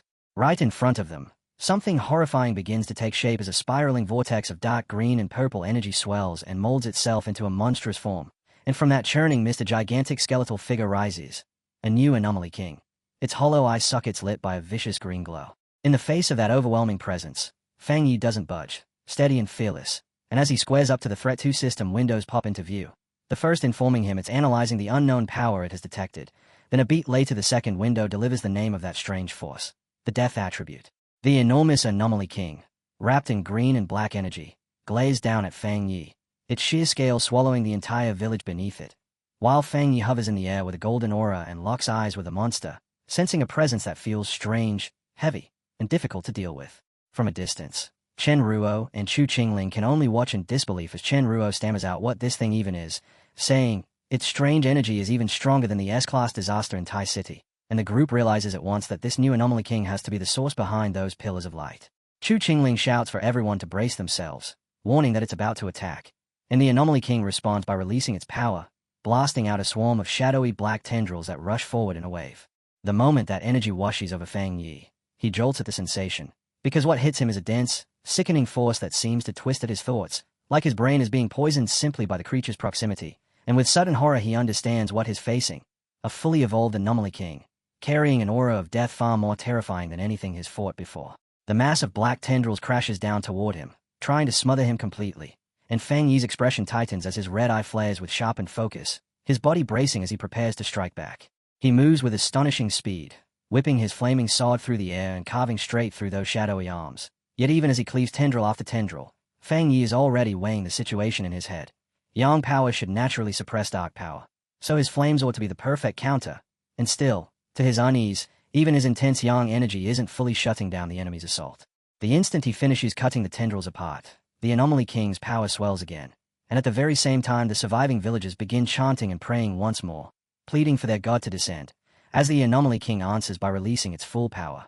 Watching from outside, Chu Qingli can only stare with eyes blown wide in shock, and inside that violent storm of energy, unnatural green tendrils suddenly burst forth and cinch around Fang Yi's body, binding him so tightly he can't move as Su Qingying shrieks his name in pure terror. Then, a heartbeat later, his sword drops from his grasp, hits the ground, and shatters. Far away in Yu City, Lin Yi is struck by a sudden, crushing dread, and she calls out for her cousin as if she can feel him hurting, then paces restlessly through a forest trying to steady herself, unable to understand why she's so terrified when this was supposed to be just another mission for him. She forces herself to remember how strong Fang Yi is, but the worry won't leave, and regret starts gnawing at her as she wishes she'd ignored his advice and gone with him instead, her anxiety tightening as she keeps staring at her phone, until it rings, and the screen shows Sister Lan calling. Sister Lan's voice comes through hard and serious as she delivers the awful update. They've heard that Yu City is now completely encircled by a massive field of tombs, and an official lockdown order has already been issued, and then she says it plainly, Lin Yi's cousin, Fang Yi, is in trouble. As she speaks, a long formation of military vehicles roars through the mountains at high speed, moving like a force mobilizing for a full-scale operation. The rumor that Fang Yi might already be dead hits the Thai Spirit Association like a hammer, and the officials who had only just begun to feel hope slide back into despair, clustering around a table as they ask one another whether their greatest hero, the sealer, has truly fallen, and whether humanity's struggle is meaningless if even someone like him can be defeated. Over at the Spirit Association headquarters, a high-level meeting is underway, and a senior official voices his regret about what's happening in Tai City, saying that the emergence of an Anomaly King from what began as a B-level threat confirms a crucial theory. These kings have to be eliminated before they reach full evolution. But Jiu Yuro cuts him off, rising to her feet and demanding whether this is really the moment for theories, then declares that she will go to Tai City personally, only for another official to try stopping her by stressing how essential she is to Shin City and insisting the military is already dealing with it. Jiu Yuro turns her gaze away anyway, thinking darkly about the price of their approach. First they nearly lost Elder Wu, and now it seems they're prepared to sacrifice Fang Yi as well. Her patience finally snaps, and as frustration spills over her entire body starts radiating blue energy while she whirls on the official and angrily accuses them of being ready to throw away a whole city simply because the battle looks too difficult. The man jerks back, stunned by the outburst, and demands to know what she's talking about, then fires right back that the sealer went to Tai City by his own choice. And in this brutal new era, he insists, a single mistake leads to death, and it's no surprise that even a hero like Fang Yi could die. That only detonates Jiu Yuro's fury, her blue aura surging higher as she tears into the official's attitude and demands what the point of fighting even is if they're all just going to sit around and wait to die, then throws the disaster in Shin City in his face and asks why Elder Wu would ever have risked his life if their real plan was simply to abandon any city they couldn't win easily. She shoves past several officials who try to talk her down, and with undisguised disgust she spits that they are all a bunch of fools, thinking to herself that she has witnessed the sealer's true power with her own eyes and refuses to accept that he could be taken down so effortlessly. Out on the outskirts of Tai City, a massive military convoy has already formed a blockade, and inside a command vehicle Elder watches the unfolding situation on a monitor as he explains that this new Anomaly King carries a twisted variation of the Dark attribute, something they've begun calling the Death attribute. With Sister Lan and Lin Yi seated with him, Elder Wu speculates that the sealer's loss is likely because it's collided with some kind of inescapable rule imposed by the monster itself. Elder Wu and Galen step out of the vehicle and are immediately met by soldiers, and one soldier reports that their military vehicles can't break through at all. Galen presses him to explain, and the soldier says that even after throwing everything they have at it, every attempt has been pointless, because Tai City is now buried under an enormous spread of tombstones, and whenever they send soldiers in, an equal number of tombstones rise up to strike them. He ends on the bleak confirmation that all their frontline troops have already been dragged down into the graves, then adds that the Anomaly King's power is still slowly pushing outward from the city. Lin Yi begins trembling with fear as the soldier, grim-faced, declares that the odds of resolving what's happening in New City are zero and asks Elder Wu whether they should give the order to retreat, explaining that the Anomaly King appears immune to every kind of power and has already captured all the pioneers at the front, including the sealer. The moment she hears that, Lin Yi screams and refuses to accept it, then turns to Elder Wu and Galen, thanking them for everything they've done, but declares that she'll go back to Tai City alone because she won't drag anyone else into what she calls a suicide mission. Deep within the anomaly in New City, the landscape has warped into a horrifying, silent graveyard washed in an eerie green light, and the earth itself begins to churn as gigantic tombstones force their way up through the ground. The names etched into these newly risen stones are Chu Qingling and Chen Ruo, and high above this graveyard the Anomaly King draws its death energy out like a weaver, twisting it into thick, heavy strands until those threads lock together and condense into an upright stone coffin. Inside that coffin, Fang Yi hangs trapped with his body slack and unresponsive while ghostly green centipedes crawl across him and coil around him, binding him as if they mean to keep him forever. And with his face drained of life and his eyes sunk into hollow darkness, it truly looks as though the sealer has died, sealed away inside a tomb shaped by the monster's own power. Yet in the deepest black of that death, a system notification suddenly flares to life, announcing that the death brand ability Fang Yi obtained earlier has successfully activated, and the system confirms that he has now acquired the power of infinite death.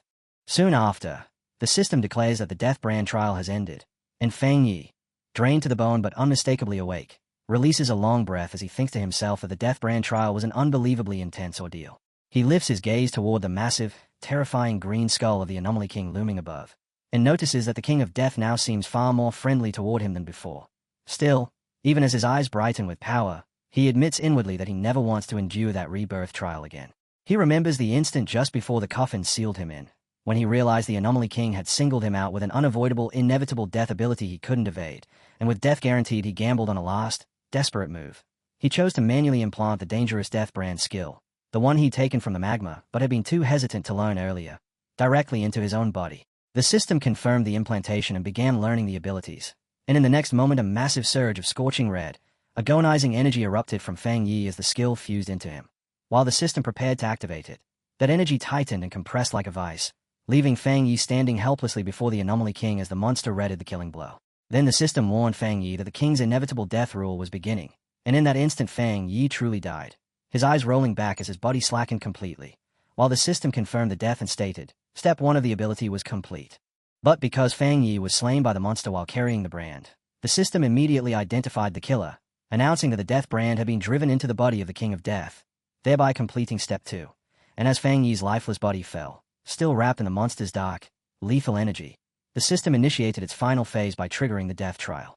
That trial began while Fang Yi was already dead, which explains both how he was able to return to life afterward and why, now, he looked so utterly exhausted, yet standing within the coffin's green aura he has successfully come through the entire process.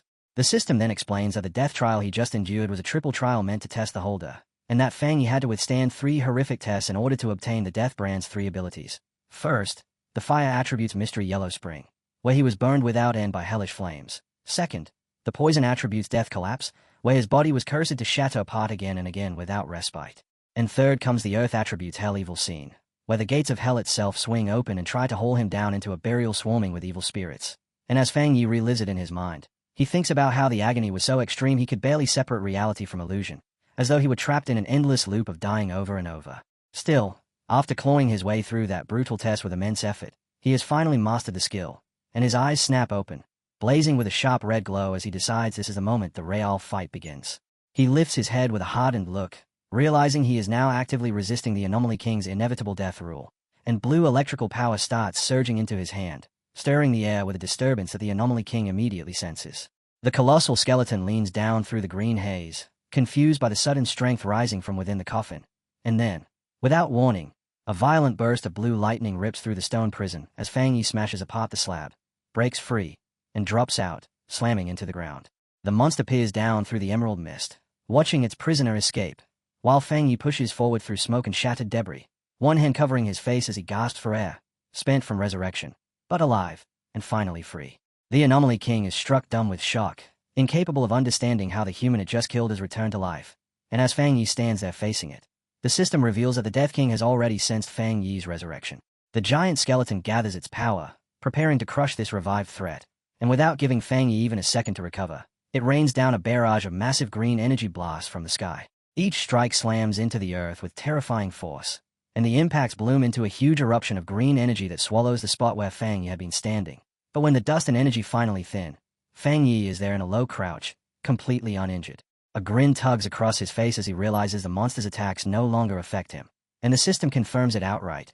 Fang Yi has successfully bypassed the inevitable death rule. He rises to his full height in front of the towering skeleton, his cape snapping in the wind, while above him the Anomaly King stays down, confusion turning into fear, and Fang Yi looks up with a chilling expression, one eye burning red, blood sliding from the corner of his lip, yet his smile is pure confidence. In that instant the Anomaly King is hit with a crushing sense of danger, its empty sockets widening as it understands the truth. The hunter has become the hunted. The scene cuts to the mountains beyond Tai City's barrier, where the slopes are now carpeted in glowing green tombstones that pour out a thick aura of death. And Elder Wu, Lin Yi, and Galen stand on a cliff staring down at the disaster zone. Feeling that overwhelming death energy rolling up from below, Lin Yi calls desperately for her cousin, and Galen decides they can't afford to keep waiting, telling the others not to worry as she summons purple flames into her hands and braces herself to strike the tombstones, determined to smash the barrier and rescue Fang Yi. Before she can even make her move, a huge surge of blue water slices through the air and forces her to halt. And in the next breath a woman drops from the sky wrapped in spiraling water energy. Jiu Yuro, announcing that she has come to help as well. Galen tilts her head up in shock, recognizing her at once as the sea mystic from headquarters, and Jiu Yuro shouts that she's fighting alongside them. With no delay, she links her power with Galen's, and together they hurl a massive combined strike, blue water colliding with purple fire, straight into the tombstone barrier, triggering a chain series of violent explosions that flare across the darkened area. When the blast fades, two soldiers who had been buried beneath the rubble stir awake, weak and disoriented, staring around as they mutter to themselves, confused about what just happened.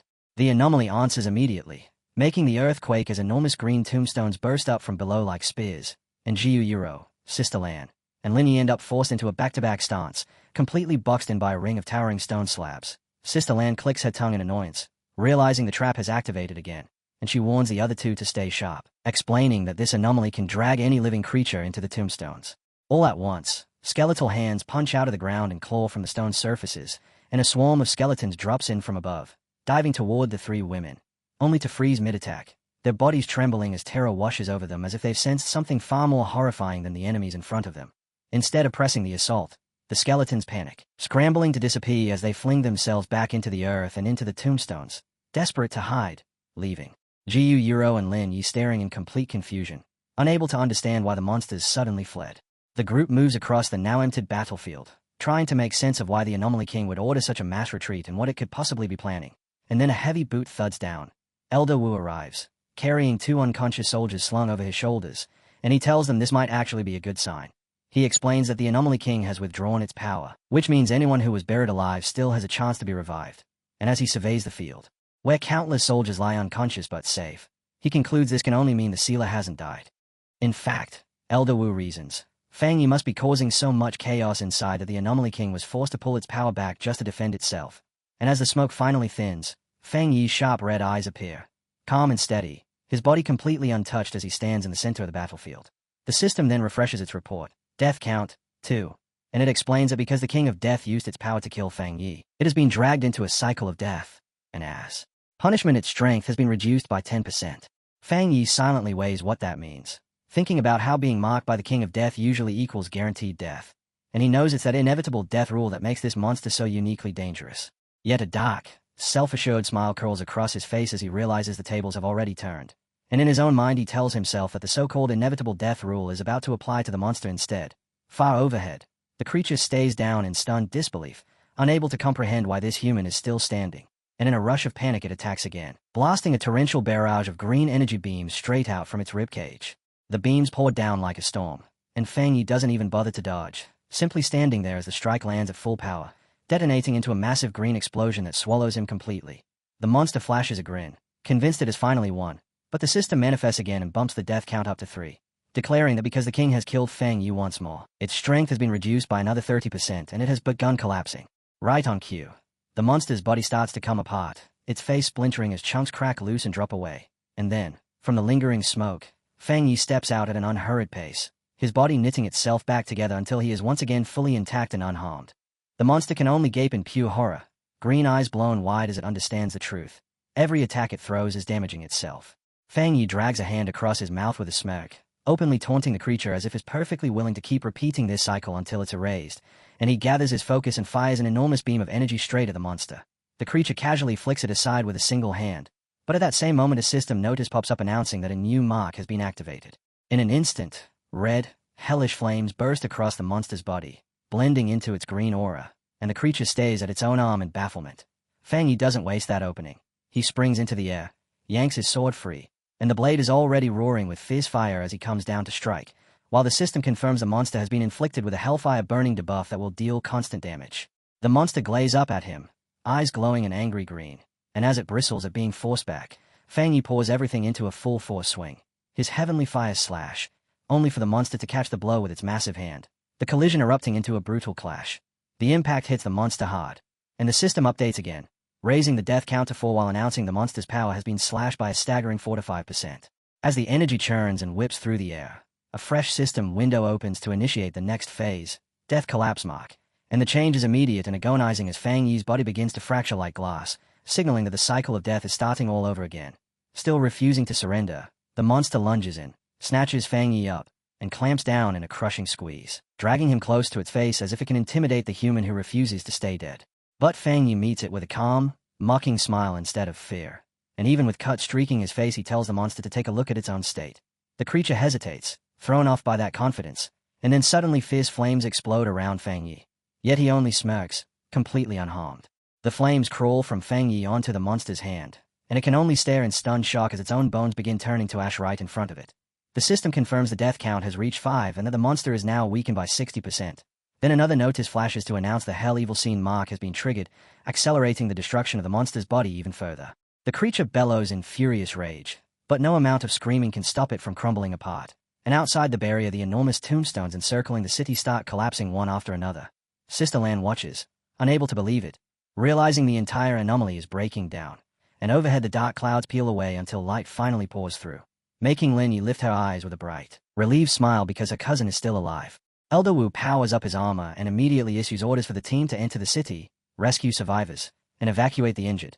And with their objective clear, Elder Wu, Sisterland, Jiu Yuro, and Lin Yi fly straight into the city. Amid the shattered remains of the anomaly, a hand suddenly thrusts up from the ground in desperate struggle, and Qingying drags herself out, sucking in air as she gasps. Exhausted and terrified, she drops to her knees, trying to piece together what happened, remembering the moment her life force was drained away and how she felt trapped inside a green, hellish void within the massive skeleton, until she realizes that nightmare ended without warning and she was allowed to return. The instant she steadies herself, she spots a tombstone nearby and understands she has to save the others, so she throws herself into frantic digging at the grave marked with Chen Ruo's name, shouting for her as she tears through the date. Qingying finally clears it away and finds Chen Ruo unconscious but safe, and the sight floods her with relief because Chen Ruo is truly there, unlike Chen Ruo's sister, whose body vanished in the past. Then Su Qingying snaps her head up, sensing a huge shift in the air, and she watches in awe as the swirling green vortex overhead begins to crack, followed by the monster's enormous skull crashing down to the ground.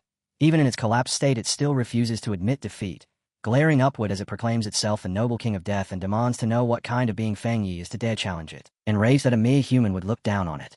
At that moment, Fang Yi's undead army, red-eyed shadow spirits, spills out of the darkness, and the monster's eyes blaze with intense red as it glares back, while the system announces that the Hell Evil Scene mark has now weakened the monster by 80%. The creature locks up in shock, its face cracking even more as it realizes it has no power left, and the destruction accelerates until the system progress bar slams to 100% and the monster's green soul shatters completely. The system confirms the monster's ability has been fully weakened and has now been seized by Fang Yi, and when he opens his eyes, they are no longer red but have shifted into a glowing, mystical purple. The system declares the result in unmistakable terms. The old king falls, the new king ascends, and Fang Yi stands in victory atop a high cliff, wrapped in a swirling aura of purple energy, bearing the death attribute power he has just claimed. Behind him, the dark clouds split apart, and golden sunlight pours down onto the new king as, from that swirling purple power in the sky, Fang Yi begins to descend slowly, his whole body washed in a divine glow while the darkness continues to peel back, unmistakably signaling the disaster's end.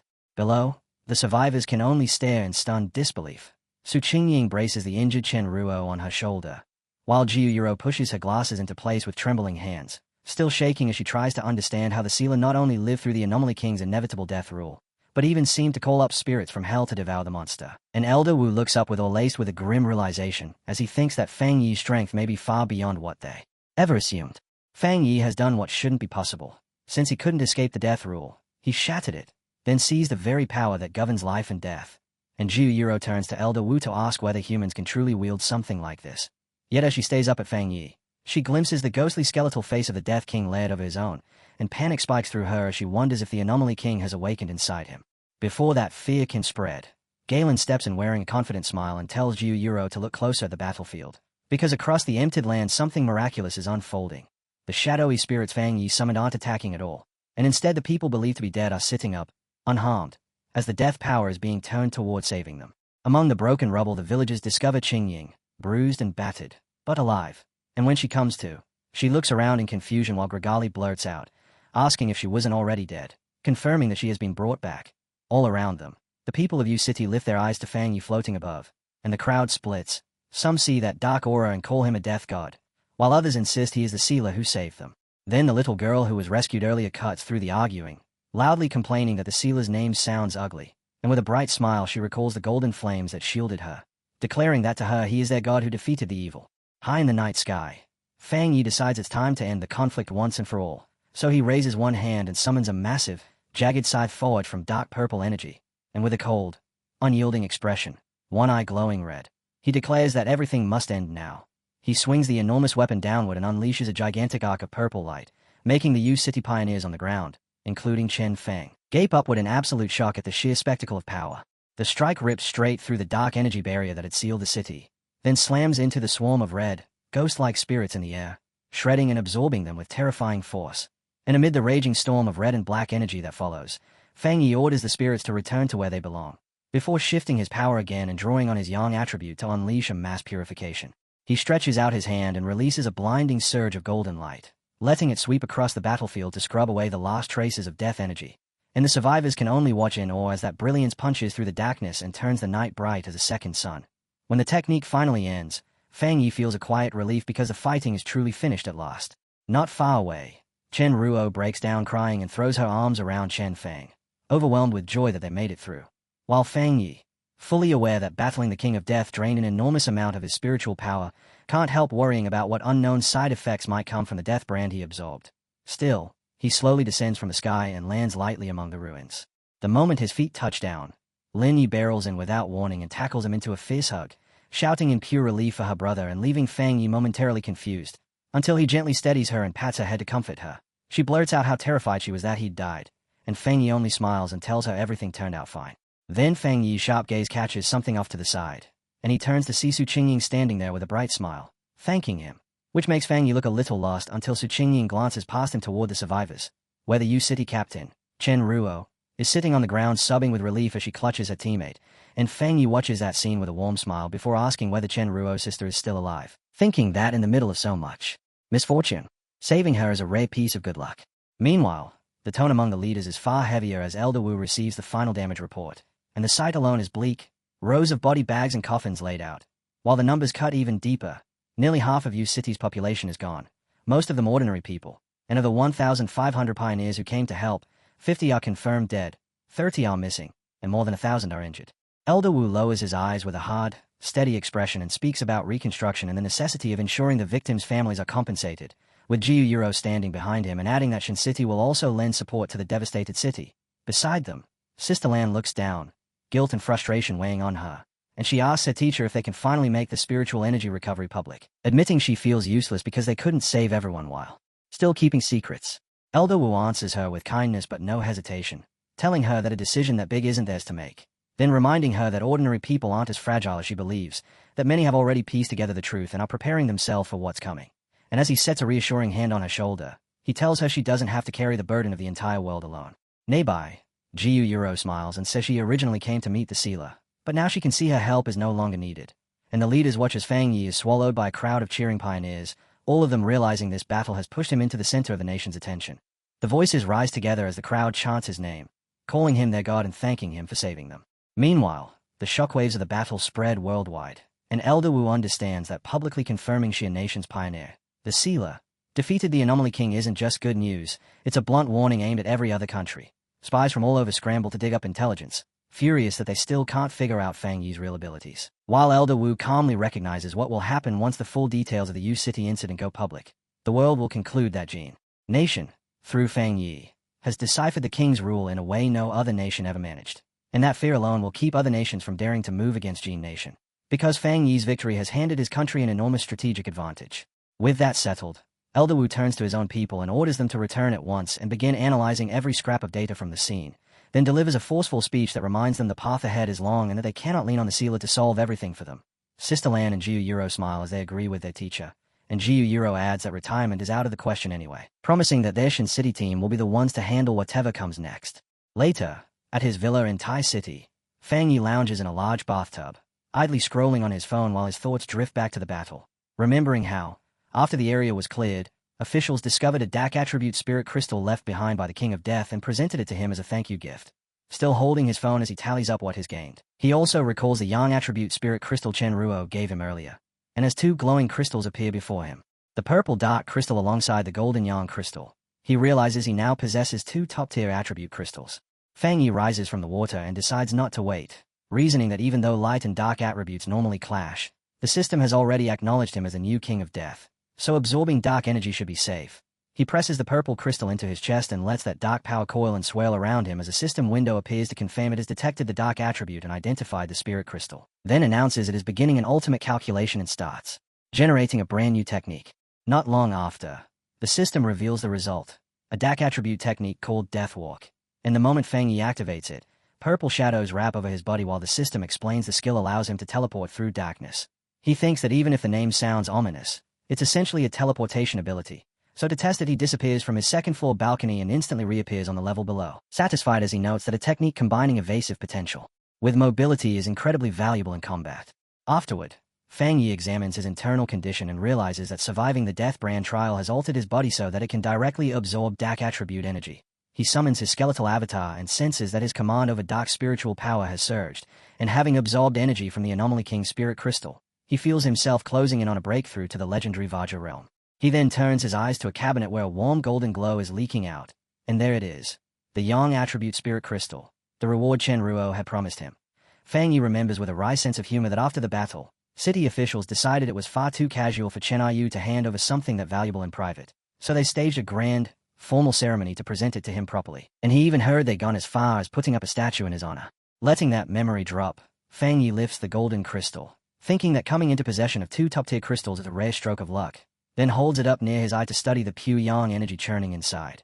The moment he sends his power into it, a surge of fiery red energy whips up around him, and the system activates again, detecting the intense yang aura, before announcing, just like it did with a dark crystal, that it's beginning an ultimate calculation to derive a new technique from this source. Fang Yi concentrates and pours everything into refining the crystal, and the system confirms the new technique has been successfully created, as a blinding golden radiance suddenly erupts from Fang Yi's body, shining with the intensity of the sun itself. The system declares the result, a new yang attribute technique called Sun God, and wrapped in roaring, spiraling flames. Fang Yi releases the full force of this newborn power while the system explains that Sun God allows him to summon a sun avatar capable of burning through anything. A glowing golden symbol forms on his forehead, and high above the city a gigantic golden bird of fire manifests in the sky, illuminating everything beneath it. Down on the streets, a reporter breathlessly broadcasts the unbelievable sight as online comments explode, with people joking that they're getting blinded by the light even from distant cities, and the reporter urges citizens not to panic, suggesting their guardian, the sealer, is simply becoming stronger. On the internet, guesses fly that the Taoist god who saved them before is undergoing yet another trial, and over on a Pioneer forum, users confirm the phenomenon is centered in Tai City, recognize that familiar yang energy, and conclude the sealer must have awakened a new ability. In a dense, glowing forest, a team of pioneers has paused to rest, and among them is Fang Yi's ex-girlfriend, Su Qingying. One of the male pioneers starts praising the sealer for being so formidable and for humiliating Country B, then grumbles about that nation's so-called great prophet who had confidently predicted the nation wouldn't survive even the first year of the spiritual energy recovery. Su Qingying looks uneasy and asks whether that prophecy could still be true, but the male pioneer snaps back in anger and dismisses it outright. Even with his certainty hanging in the air, Su Qingying lowers her gaze, thinking about how many dangerous incidents have been erupting across the Xia nation lately, and the atmosphere sharpens as the group turns on Su Qingying, with the same male pioneer sneering at her low cultivation while another man presses in to ask if she's a traitor, mocking her for still being stuck at the one-star ghost axe realm.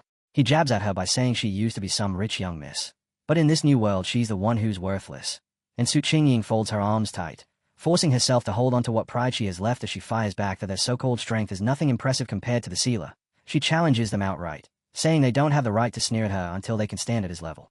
The male pioneer bursts into laughter and asks if she's really thinking about teaming up with the sealer, and the three men laugh together as they're reminded the sealer is famous for acting alone, before turning vicious and declaring she's been kicked out of their team. As they start to walk away, Su Qingying, panicked, reaches after them and shouts that if she's leaving, they at least have to give her the portion of the reward she earned. The leader twists back with a greedy smile and coldly tells her she should be thanking them for not demanding she pay them instead.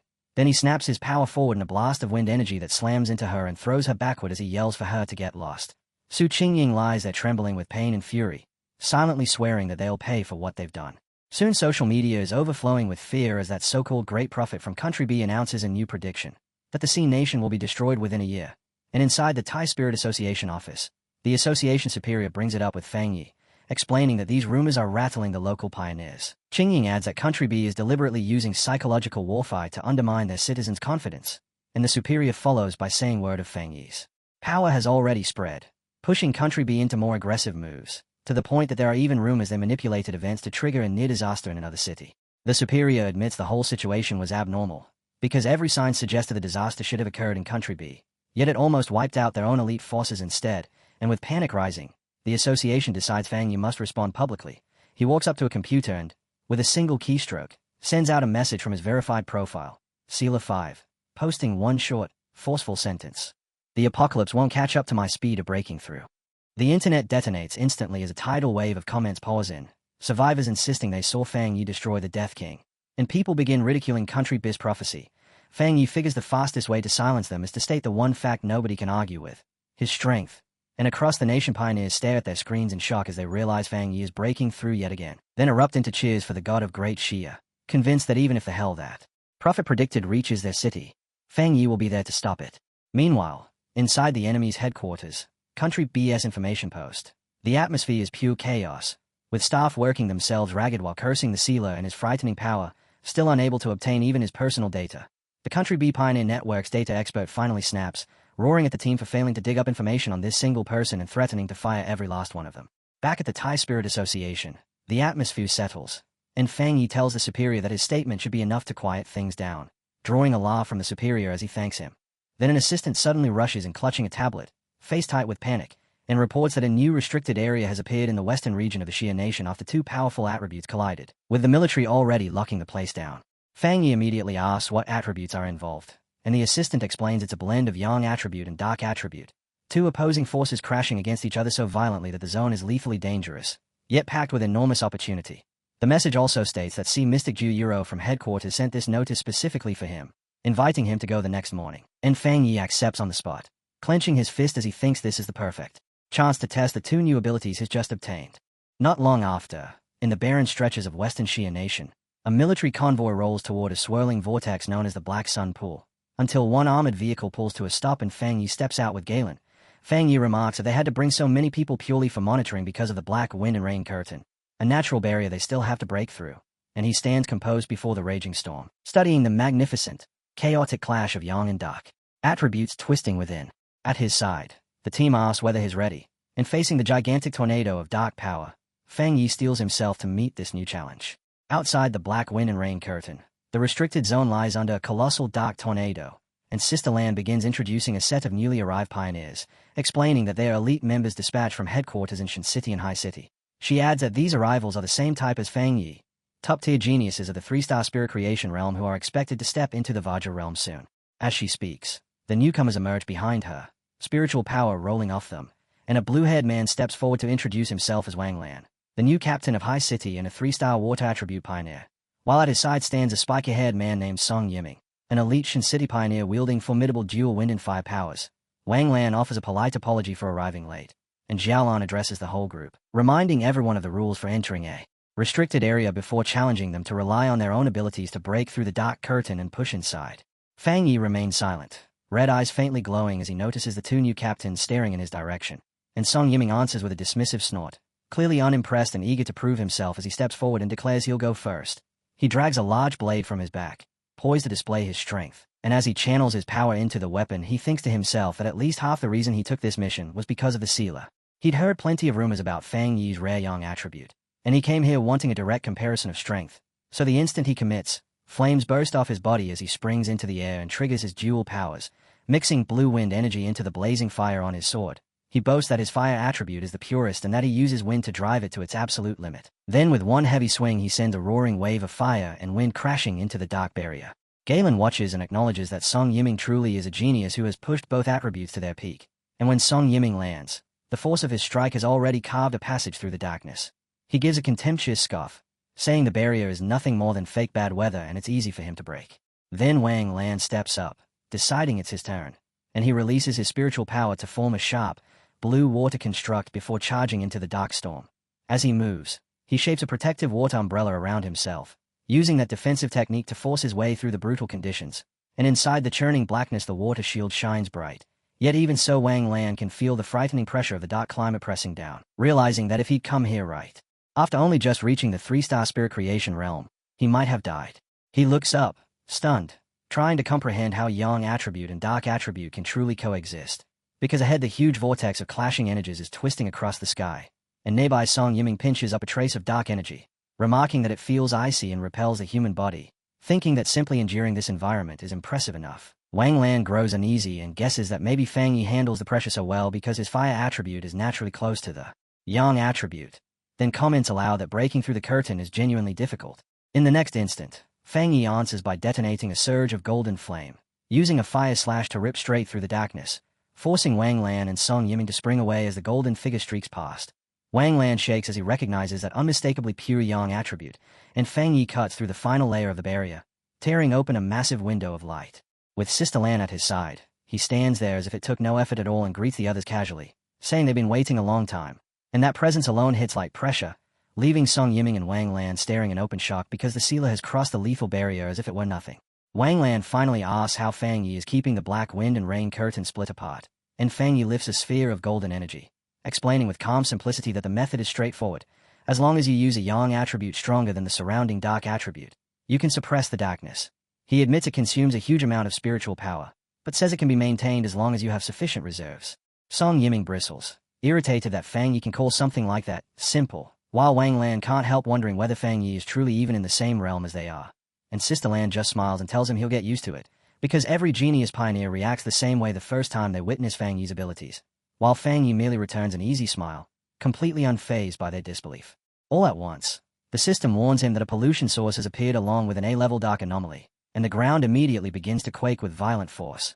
Song Yiming's eyes light up with excitement as he says that if it's only an A-level anomaly with a dark attribute, he wants to be the one to test himself against it, and with Fang Yi taking point, the group surges toward the disturbance. Up ahead, 3 unfamiliar figures stride out from a cave, and Fang Yi's gaze tightens as he instantly recognizes them as people from Country B.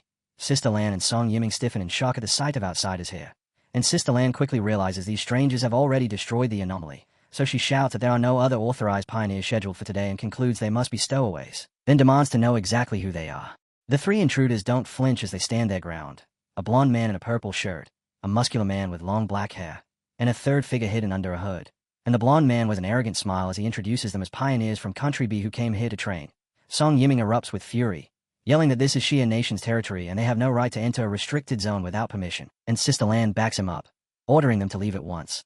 But the intruders answer calmly that times have changed. The blonde man pushes it further, declaring with smug confidence that if the Xia people won't claim the resources here, then his group will, insisting they are justified because they believe they are stronger than the Xia team. And hearing that, Fang Yi steps forward and asks in an even, controlled tone whether they truly believe opportunities belong only to the strong. The blonde man smirks, already thinking his country sent elites precisely to spark conflict, But Fang Yi answers with a cold, frightening smile as his red eye begins to glow, telling them that if strength is the only rule, then they can get lost. While Fang Yi faces them down, Sister Lan tries to report the incident to headquarters. Yet the enemy cuts her off by launching a sudden strike as the blonde man releases a surging wave of green energy and shouts that they've refused his polite offer. Song Yiming and Wang Lan recoil in shock as they realize the enemy wields a rare, deadly dark attribute, and the blonde man laughs, proclaiming that within this dark attribute environment he's fighting on his perfect home field. Galen studies the nauseating energy and identifies it as a nether poison attribute mutated from decaying corpses, and panic flashes through her as she yells that the blast has destroyed all their communication devices, severing them from the outside world. Fang Yi immediately understands the intruders are planning to wipe them out, and Song Yiming refuses to hesitate, charging straight in with his flaming sword as he shouts that if they can't absorb the dark attribute, then they'll simply destroy it. Wang Lan tries to stop him, but Song Yiming ignores the warning and hurls a massive fireball at the enemy, only for the result to turn wrong in an instant, as the green nether poison energy swallows the flames, makes the fireball detonate violently, and kicks a shockwave back towards Song Yiming. Song Yiming holds his stance, staring ahead in stunned disbelief, shocked that his attack has failed. That explosion doesn't just end the moment, it sets off a brutal counterstrike, and in the next breath a tide of green energy surges straight at the Shia team, forcing Sister Lan to shout a warning as the lethal mist rolls in and, before anyone can reposition, the green light closes around them from every side. Wang Lan moves at the last possible second, throwing up an enormous blue wall of water that seals the group inside a protective barrier, and while everyone else tightens with nerves behind that shield, Fang Yi stands unnerved, his red eye shining as he studies the enemy's strength head-on without the slightest fear. The fight spikes again when the blonde man from Country B slams an attack into Wang Lan's water barrier, a gigantic shadowy claw ripping into the shield, and Fang Yi immediately steps forward and orders everyone to scatter, then swings out a fierce arc of golden energy that cleaves through the dark mist and drives the enemy backward, catching the blonde man off guard as his strike gets halted. He regains control fast, floating in midair as he sneers at Fang Yi, mocking him as a fire attribute pioneer from Xia Nation and warning that Fang Yi's teammates are even more useless than he is. And right after that, dark green vines burst out from the shadows, snapping around Jialan, Wang Lan, and Song Yiming to bind them tight and drag them into a corrosive fog. Jialan yells to Fang Yi over the chaos, warning him that this opponent has been hiding his real power and that his cultivation is at least the second level of the Vajra realm. And with the Xi team now trapped, the blonde man throws his head back and laughs like a madman. Meanwhile, beyond the restricted zone, the military can only watch as the massive black wind and rain curtain closes again, locking the team inside, and beside them Sister Lan's subordinate stays tensely at a laptop recording of the blonde man, his expression turning grim as he mutters that the rumors were true. Someone from Country B has mastered the dark attribute. He keeps analyzing the footage, concluding that the enemy hasn't completely mastered pure dark attribute yet, but he does possess a deadly sub-attribute capable of inflicting wounds that will never heal.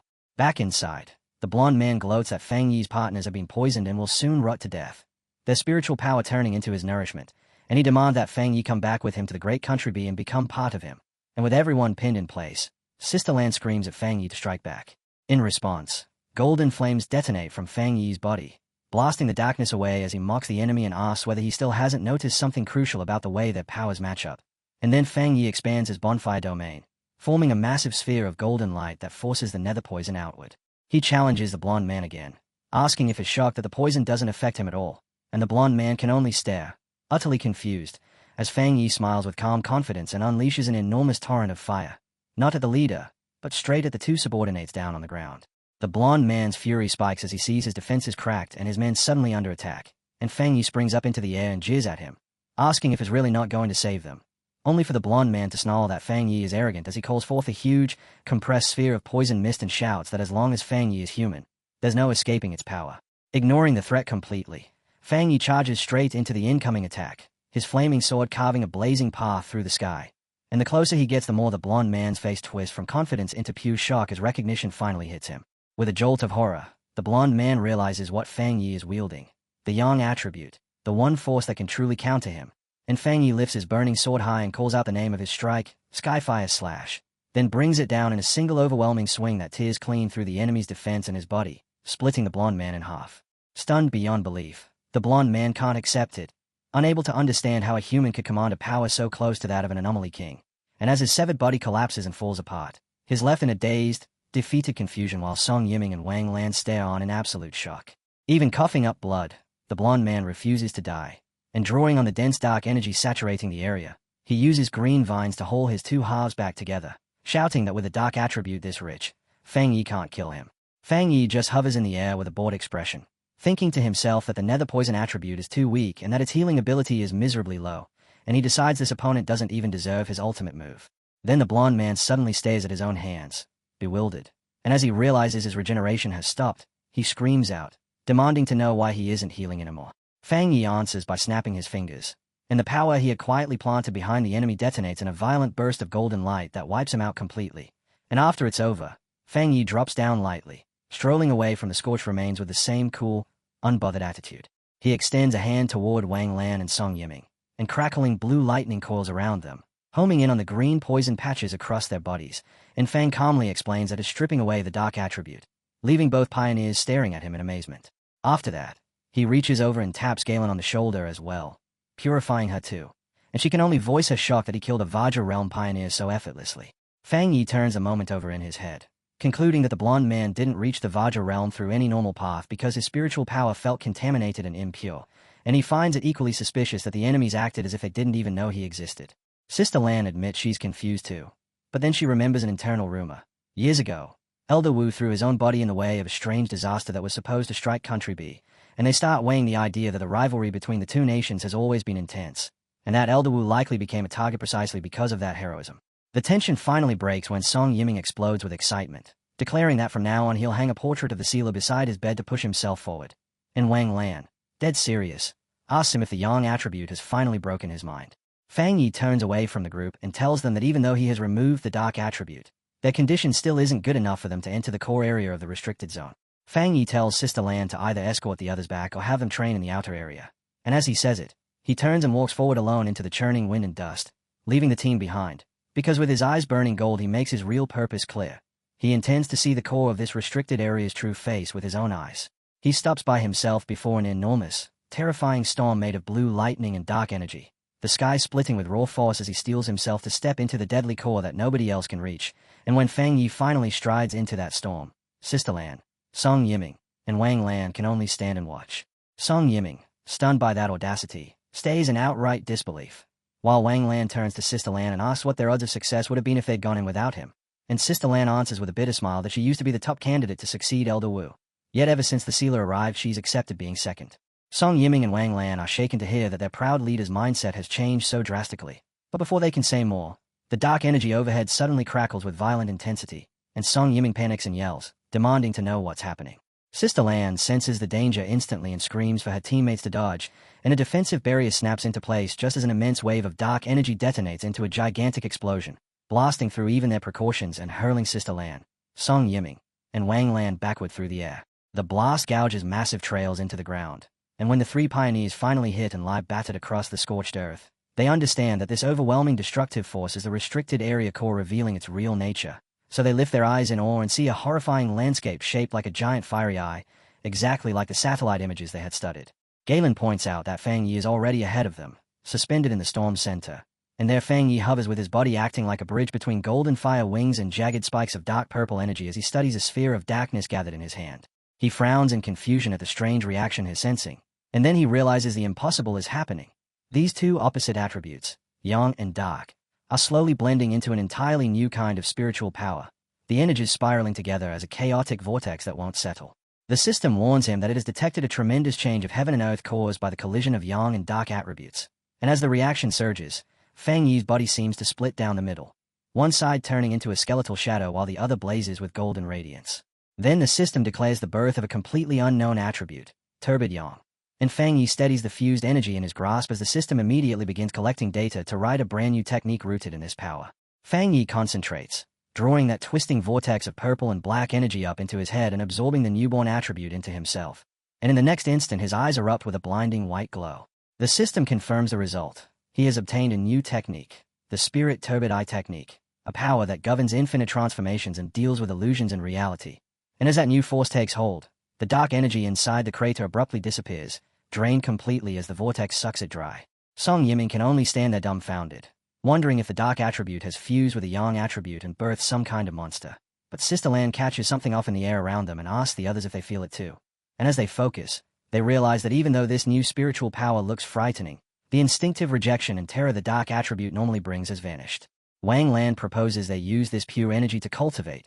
Galen agrees right away, and the three pioneers each settle into meditation inside protective spheres, eager to absorb even the tiniest portion of this higher energy. Meanwhile, outside the restricted zone, the military observers are left confused because the massive energy readings have stabilized, yet the signals from Country B's intruders have disappeared, and as the soldiers put it together, they conclude the sealer must have wiped out the enemy. Remembering the rumors about Fang Yi's ruthlessness, they decide the intruders simply received what they deserved, and they hurry to contact headquarters, relieved that they managed to preserve video evidence of Country B's actions and already planning to use it as a bargaining chip in the diplomatic conflict that's coming. Far away, inside Country B's highest military intelligence office, a group of men in black suits stands on edge while a blond man with a mustache slams his fist down, demanding an explanation for what happened to their strongest pioneer, then whips his anger toward his subordinates and shouts, asking how their agent could just vanish. A man with long, wavy gray hair answers with unsettling calm, suggesting the missing agents are most likely dead, and with a dark, heavy look he admits their side took severe losses and was outmaneuvered by the Shia nation. The leader of Country B pounds the table again, yelling in disbelief that their strongest could lose so inexplicably to the Shia nation, then turns his fury on the gray-haired man and threatens him, ordering him to recover every benefit they took from Shia nation and warning that if they fail, he'll pull all funding from their organization. The gray-haired man meets that threat with a stare sharpened into something terrifying, promising they will repay this grudge in full and make CIA nation pay back with interest. And then, without warning, a surge of green spiritual energy erupts from his body, frightening even the gods. He rises and delivers a cold reminder to the leader. He may be a proud citizen of Country B, but he is not a dog like the leader's bodyguards, and he makes it clear he despises being threatened, telling the leader he hopes he remembers that. The leader and his guards freeze in a mix of fear and anger as the powerful pioneer turns and walks out, and as the gray-haired man departs, the leader shouts after him that he will immediately contact the Xia nation's leaders and demand their pioneers teach Shia a lesson. Down a dim hallway, the gray-haired man asks his subordinates for the results of their investigation, and three cloaked figures trail behind him as one reports they still can't enter the Shia nation's restricted zone and have failed to find the second young master. The subordinate adds that the tracking device implanted inside the target's body was most likely destroyed, though they can't completely rule out interference caused by the immense energy fluctuations, and when the gray-haired man hears that, his face tightens and twists with hatred. The gray-haired man accepts that the loss is real, and in that instant his hatred settles into a vow. Xia nation will pay. Meanwhile, deep in the core of the restricted area, Fang Yi hangs suspended to the storm center while the system feeds him the specifics of his brand new ability, the Spirit Turbid Eye technique, describing it as a terrifying illusion art that can haul any creature into a realm of despair, and emphasizing the most frightening point of all. Fang Yi wouldn't even need to lift a finger, because he can lock enemies inside hallucinations until they die. Fang Yi drops down and thinks the technique sounds almost too convenient. Yet the second his feet touch the ground, a piercing pain lances through him and stops him cold as his energy surges out of control. He buckles to one knee and coughs hard, his body straining to contain what has just taken it. He wipes the blood from his lip and mutters about how tyrannical the dark power is, and as dark purple energy roars around him, he understands that even though he forged a new attribute, the power is still pushing back, hitting him with a brutal backlash. Even so, through the pain, a crooked, thrilled smile spreads across Fang Yi's face because he genuinely finds it interesting, admitting to himself that it's been a long time since his run into a challenge this difficult. Inside a meeting room within the Country B Pioneer League, members argue over the recent defeat, one of them struggling to believe their ultimate weapon was crushed by the Sea Nation while another questions whether side effects are to blame. And in the middle of that discussion, the gray-haired pioneer leader strides in, his presence instantly tainting the room icy. He doesn't waste a second on words, unleashing his power as dark, ghost-like shadows lash out at the members, and with a cutting, sarcastic tone he remarks that they seem to have such unique insights, then points to a trembling subordinate and orders him to become bait for their next experiment. The subordinate panics and begs for mercy, but the leader ignores every plea, dismissing the previous leader as a straw bag and swearing he'll personally give the Shia nation a demonstration of real power. Elsewhere, in the Blue Star United Supreme Council Hall, tension thickens the air as a representative snaps that the CIA nation has gone too far, and the envoy from the E-Federation steps forward to issue a formal condemnation of the Shia nation for killing important pioneers from another country, insisting that with a global disaster looming, nations shouldn't be slaughtering each other's forces. Then, booming laughter breaks through the chamber, and someone loudly shouts, "Killed well," sending shock across the representatives' faces, and right on the heels of that disruption, Elder Wu, the Shia nation's commander, walks in wearing full combat armor.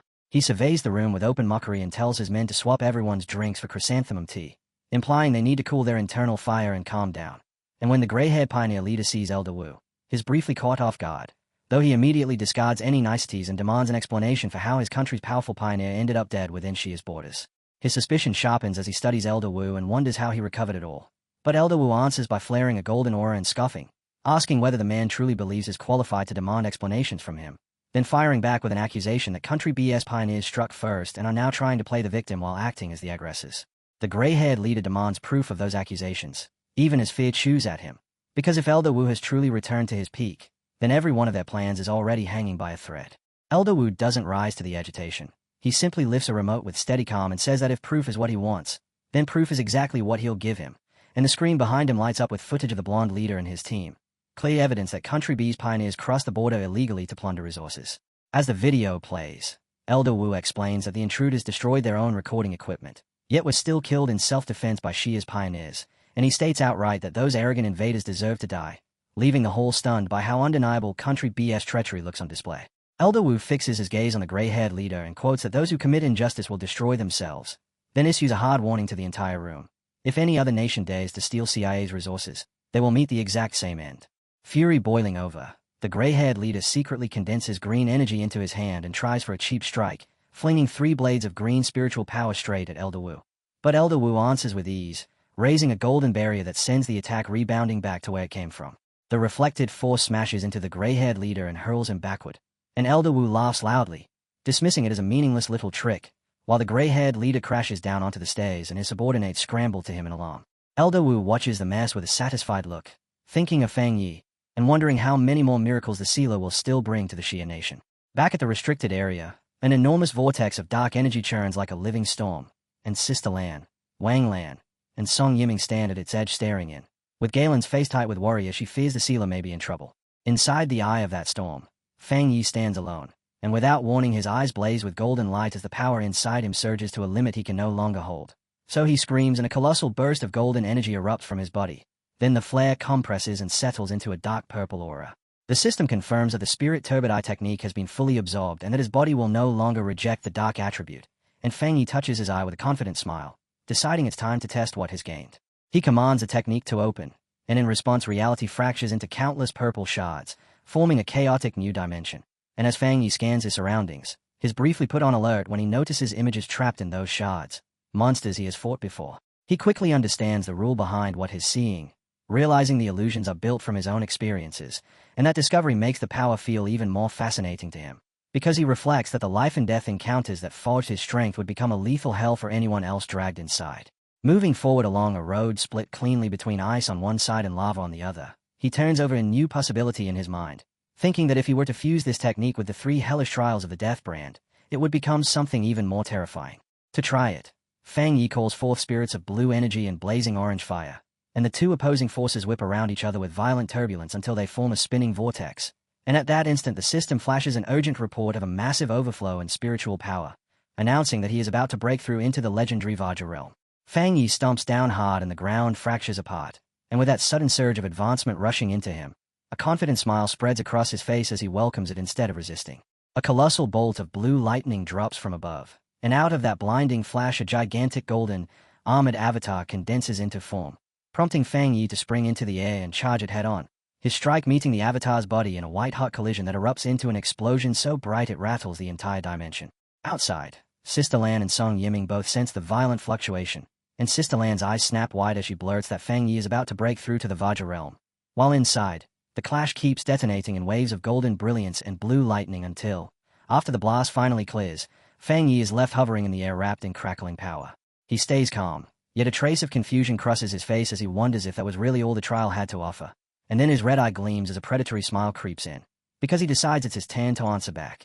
The golden avatar slams down at him, but Fang Yi doesn't yield an inch. He raises a barrier, releases his limitless dark world, and with a hard, determined shout he activates his divine thunder tempering technique, compressing that vast force into a decisive counterstrike that he fires as a massive blast of blue lightning straight into the golden avatar. The lightning connects and the resulting detonation tears through the dimension again, and the system confirms the breakthrough is underway as Fang Yi draws in a raging torrent of golden lightning mixed with purple lightning, completing the jump and successfully reaching the first level of the Vajra realm. Fang Yi descends from above wrapped in a golden aura, pleasantly surprised that he has stepped into the Vajra realm, and as he settles, he gathers an overwhelming mass of power into his hand, his eyes burning red.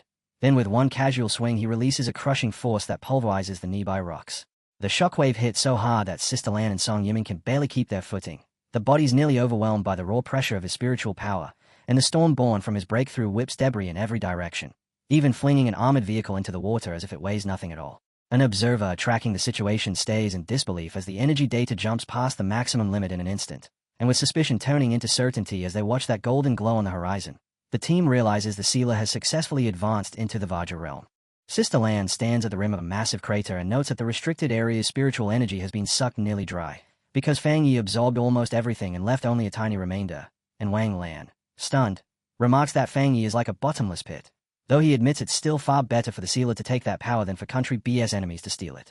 With that settled, the three pioneers move in and land near the heart of the phenomenon to meet him, but the moment they get close, Song Yiming goes rigid in shock at the presence pressing down on him, and out of the blinding radiance Fang Yi walks toward them with an aura so heavy it feels like an entire mountain is crashing onto their shoulders. Even under that crushing pressure, Wang Lan casually pulls out his phone and snaps a photo, deciding on the spot that he'll set it as his wallpaper to bless his own future breakthrough. Song Yiming breaks into a nervous sweat, unable to stop wondering just how terrifying Fang Yi has become. And then our guy steps out of that golden radiance looking completely composed, greeting everyone with the kind of casual ease you'd expect from someone returning from a stroll, not someone who just whipped up a world-shaking energy storm. Sister Lan watches him with open admiration and thinks to herself, if he was once a sharp sword, he has now become a divine sword shining with immense power, and the whole group can't help but marvel at what they've just witnessed, reflecting on how brutally hard it is for a pioneer to cross that half-step gap into the Vajra realm. Yet Fang Yi did it in what feels like the blink of an eye. Sister Lan's smile deepens as she thinks about the shock he's given her, convinced it's a genuine blessing for the Xia nation. And as she looks at his back she can't help picturing the future, imagining him shining ever brighter until he stands shoulder to shoulder with her teacher, Elder Wu, or maybe even surpasses him.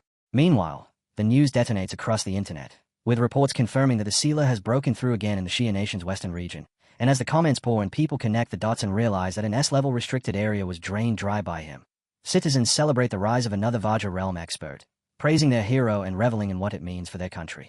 But in a dark room, a hand slides across a screen showing the crater, and someone spits the words "the sealer" with pure hatred, while the gray-haired pioneer leader turns to other figures hidden in shadow and warns that if Fang Yi keeps growing, the Xia nation will unite and crush their plans, declaring that the time to act is now.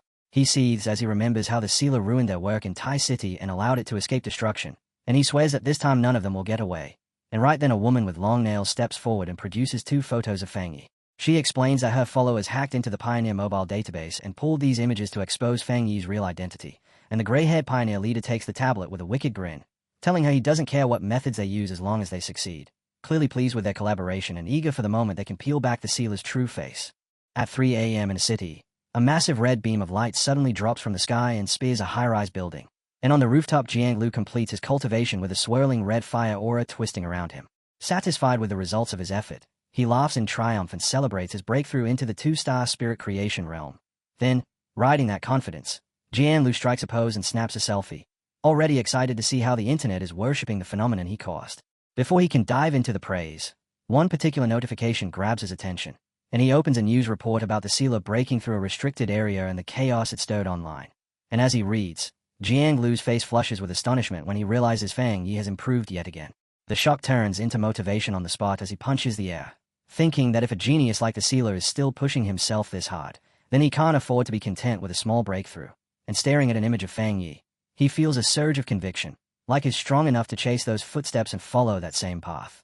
The next morning, Jianglu strides through the streets of Tai City, practically shouting with excitement that is finally back, and in his rush he accidentally collides with a woman in high heels. But instead of offering an apology, he spins around with irritation and snaps at her, aggressively asking if her mother never taught her to apologize.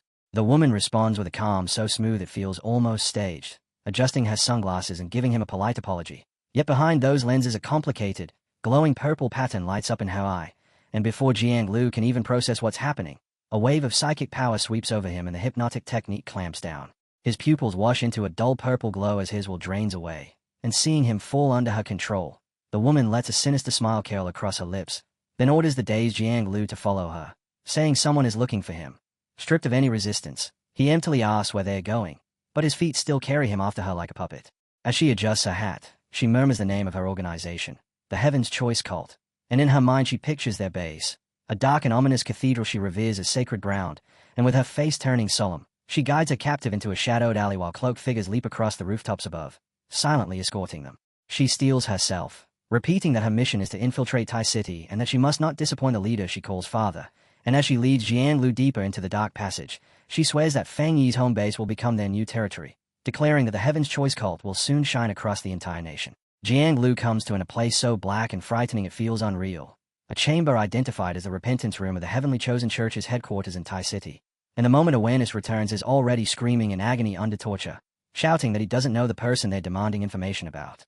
In the middle of that pain, he realizes he can't even control his own mouth, and the memory of being hypnotized snaps back into place, making him understand he's been brainwashed, and that these vicious people are trying to wring details out of him about his future master, Fang Yi.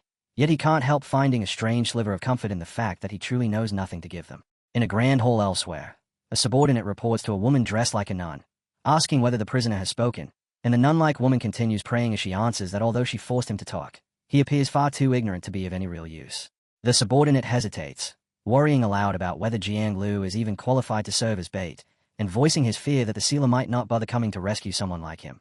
But the woman cuts through that doubt with cold certainty, declaring she'll intensify the torture because she intends to complete Father's mission. At the Thai Spirit Association office, Fang Yi and Chu Qingli sit facing two unfamiliar men, and Chu Qingli asks if they came all the way to Tai City to request help finding Jianglu. One of them, Jianglu friend, explains that Jianglu arrived hoping to find the sealer and become his apprentice, only to vanish the moment he got here, and the red-haired man adds that they received a tip saying Jianglu was taken by a mysterious group called the Heavenly Chosen Church. Chu Qingli and Fang Yi both react in shock, and Chu Qingli recognizes that name at once, identifying it as an evil cult backed by pioneer forces. The red-haired man admits outright that his group has no confidence in taking on a place that powerful, which is exactly why they came to Fang Yi for help, and Su Qingying follows by laying out what she knows about the enemy, describing them as an organization that stands against the Spirit Association and specializes in mental assaults. She explains that on the surface they masquerade as an ordinary church, using that harmless image to seep into the common population, while their true main headquarters sits in Chonchi City, where they've gathered nearly 1 million believers, and she adds that although the local Spirit Association has tried to strike them down, the cult is slippery and hard to pin. Hearing that, Fang Yi's alarm spikes because if the headquarters is in Chonchi City, then their appearance here can only mean they've already penetrated Tai City, and Chu Qingling immediately insists she has to notify the association so they can comb through the city at once. But a sharp smile tugs at Fang Yi's mouth as he states what he believes is the real situation. The cult slipped in without anyone noticing and abducted the very person who came looking for him, which means the Heavenly Chosen Church isn't merely operating nearby, they're actually coming for him. Fang Yi falls into heavy thought, reasoning that if this secretive organization traveled thousands of miles specifically to target him, then if they choose to stay hidden on purpose it would be extremely hard to dig up useful clues, and as his face grows more serious, he begins to suspect that the idea of them infiltrating Tai City is a deliberate misdirection. Su Qingying and the red-haired man stare at him, caught off guard, and Fang Yi asks them to confirm something important. Is Chonchi City currently the place in the Xia Nation with the fewest spiritual anomalies? Chu Qingling confirms it, explaining that it's a favored retirement spot for the elderly and that plenty of people living there don't even realize how much the world has changed. And with that detail locked in, Fang Yi pieces together the cult's likely approach, guessing they are planting scattered weak points in Tai City as a slow path to expansion, while his presence remains the single biggest obstacle to their plan. With the logic clicking into place, he abruptly rises and states his conclusion that the missing Jianglu has most likely already been transferred to the cult's headquarters in Chonchi City, and rather than sit around waiting to be maneuvered, he chooses to strike first, ordering Jiang Lu's friend to book the earliest possible tickets to Chonchi City so they can confront the cult directly. The two men respond with immediate eagerness, agreeing to follow Lord Kayla, and Fang Yi then turns to Su Qingying and instructs her to brief her superiors and push anti-cult propaganda throughout the city to keep Tai safe while he's away, which she accepts with cheerful confidence. As he readies to depart, Fang Yi thinks to himself that this cult has to be wiped out as quickly as possible, admits he's genuinely surprised he never knew an organization that strong existed there, and then, with a sudden jolt of memory, realizes his aunt is currently retiring in that very city. Meanwhile, inside the Heavenly Chosen Church headquarters in Chonchi City, a subordinate approaches the leader to report that the sealer and his companions are already flying toward the city, and the leader, dressed in white religious robes, breaks into a sinister smile, surprised that the useless bait actually worked and that Fang Yi is coming straight into her territory. She tightens her hand into a fist and crushes the energy gathered inside it, deciding on the spot that they'll need to prepare a proper welcome. She summons a glowing white clock into her hand and studies it with a wicked grin, wondering aloud whether she can twist a heretic that powerful into a tool for her church, then adds that heretics are always stubborn. The subordinate insists she has nothing to worry about, and the woman answers with a sinister smile of agreement before turning away, her body suddenly surging with dark purple energy as she declares that heretics have only one ending, to be burned down and erased completely. At the Chonchi airport, the scene is strangely calm, and Fang Yi can't help finding it impressive that flights in the Sea Nation are still operating at all, and as they move through the terminal, One of his companions explains that flights are growing scarce, and that without the Spirit Association helping them secure tickets, they probably wouldn't have made it onto a plane. Later, in a quiet stretch of woodland, Jianglu's friend asks Lord Sila where they should head next. But Fang Yi tells them they don't need to go anywhere at all. They just need to wait, leaving the two companions exchanging baffled looks at the unexpected order. Fang Yi lifts a finger for silence, then with a sharp, intense stare tells them to listen. And as soon as he confirms the presence he sensed, he announces that their hosts have arrived. Cloaked figures peel out of the air around them as if the space itself is opening. And these enemies float above the ground in dark hoods with their faces wrapped in bandages, their eyes lit by hypnotic purple spirals that pulse with unnatural pressure. Fang Yi immediately warns his companions to stay alert, reminding them that the Heavenly Chosen Church specializes in mental assaults, and he orders them not to meet the enemy's gaze directly. The red-haired man and Jianglu's friend both acknowledge the warning and drop into fighting stances. But while Fang Yi's attention is on the minions, a presence blooms in the purple mist behind him, and the next instant the mysterious woman appears, hovering close enough to drape herself over his shoulders as she leans in and whispers teasingly into his ear, asking why. If he told his friends not to look, he still hasn't closed his own eyes. She releases the power of her spirit creation realm, her eyes blazing with concentrated purple light as she activates a technique she calls disarming charm. And with mocking sweetness she asks whether he wanted to keep her beauty all to himself, trying to seize control of his mind. Fang Yi doesn't even flinch, and instead a dreadful red glow kindles in his eye as he smiles with a cold menace and asks her if she truly believed he would be fooled by something like that. And the woman's confidence collapses in an instant, her face snapping from smug certainty into outright shock. Behind Fang Yi, within the spiritual realm, a massive and terrifying red eye opens, crushing down over her purple power and overwhelming it completely. And Fang Yi calmly tells her that since she was the first one with the courage to come close, she deserves a reward, adding that illusion-type pioneers like her are particularly interesting to him. Inside the spiritual domain born from their clash, Fang Yi releases his mental force, his spirit turbid eye technique, and the woman of the Heaven's Chosen cult jerks back in terror, stunned that the Sila could wield illusion arts at all, because none of their reports ever mentioned such a thing. The woman forces herself back into control and scoffs, declaring that illusion arts are her cult's greatest weapon, then produces a pocket watch glowing with purple light and calls Fang Yi inferior, brimming with confidence in the power her father has bestowed on her.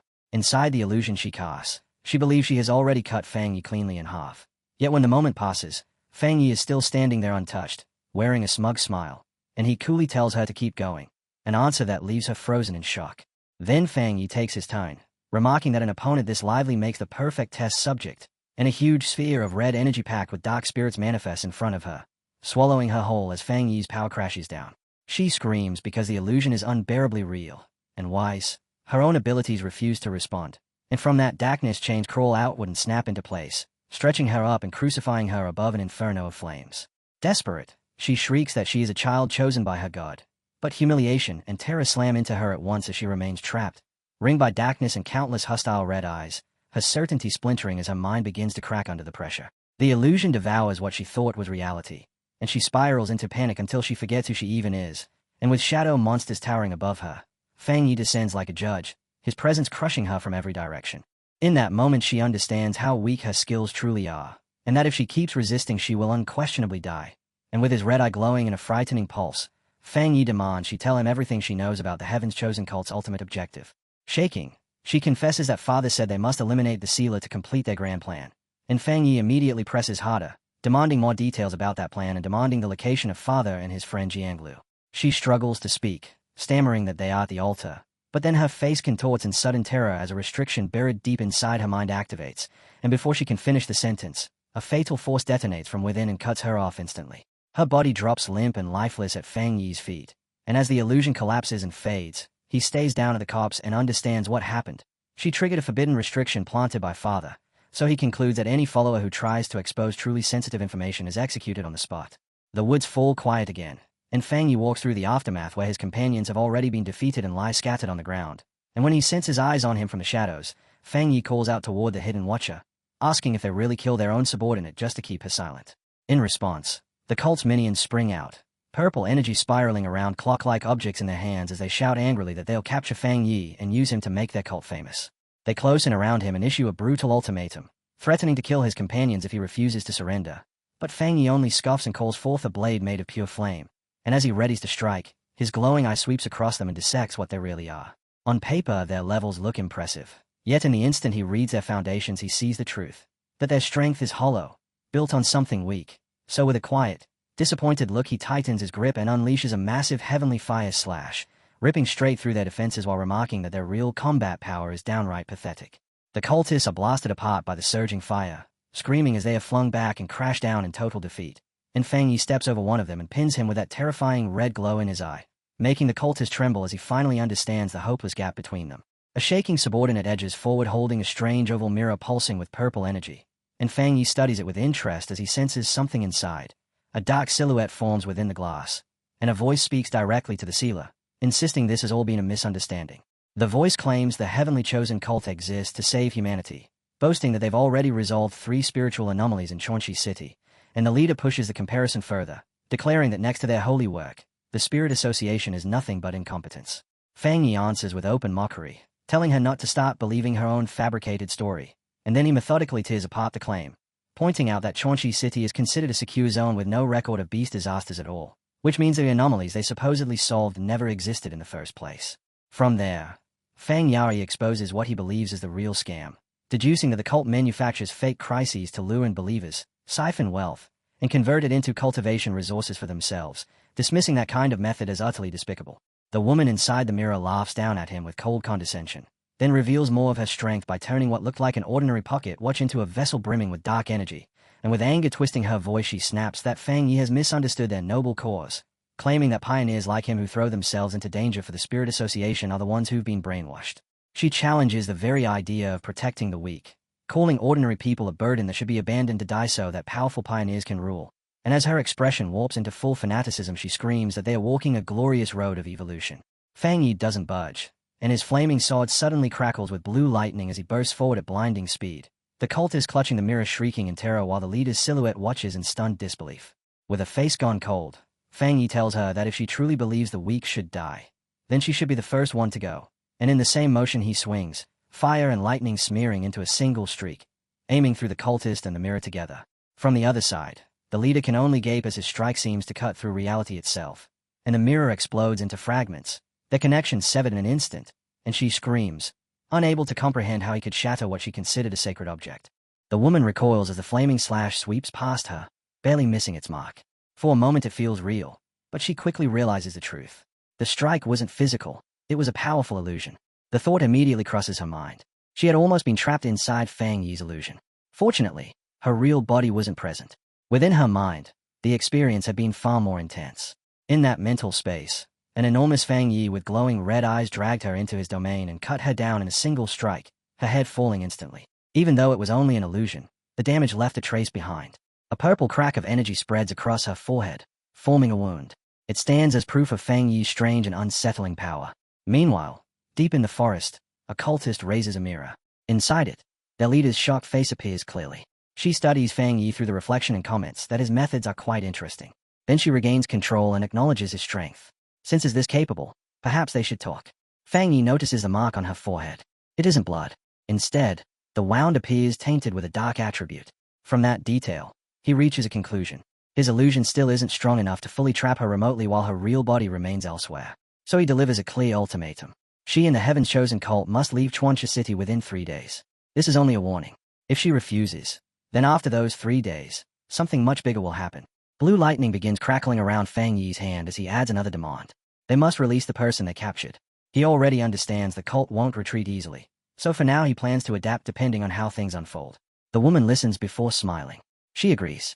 The Heaven's Chosen cult will withdraw from Chuanxi City. As long as she can leave safely, his companion will be returned in 3 days. At the same time, inside the cult's base, 2 cultists drag an unconscious Jianglu across the floor and throw him down. Back in the forest, Fang Yi calmly accepts the terms. With the agreement reached, the purple portal begins collapsing before shutting violently. Just before the link disappears, the cult leader bids Fang Yi farewell as dark energy surges through the connection. The moment it breaks, a violent backlash erupts. The remaining cult minions are caught in it instantly. Dark energy floods the area and consumes them one by one. They scream for their father to save them, but the power devours everything around them. Fang Yi raises a barrier of light, shielding himself from the surge. When the chaos fades, the area finally grows quiet. One of the men nearby can't handle the aftermath.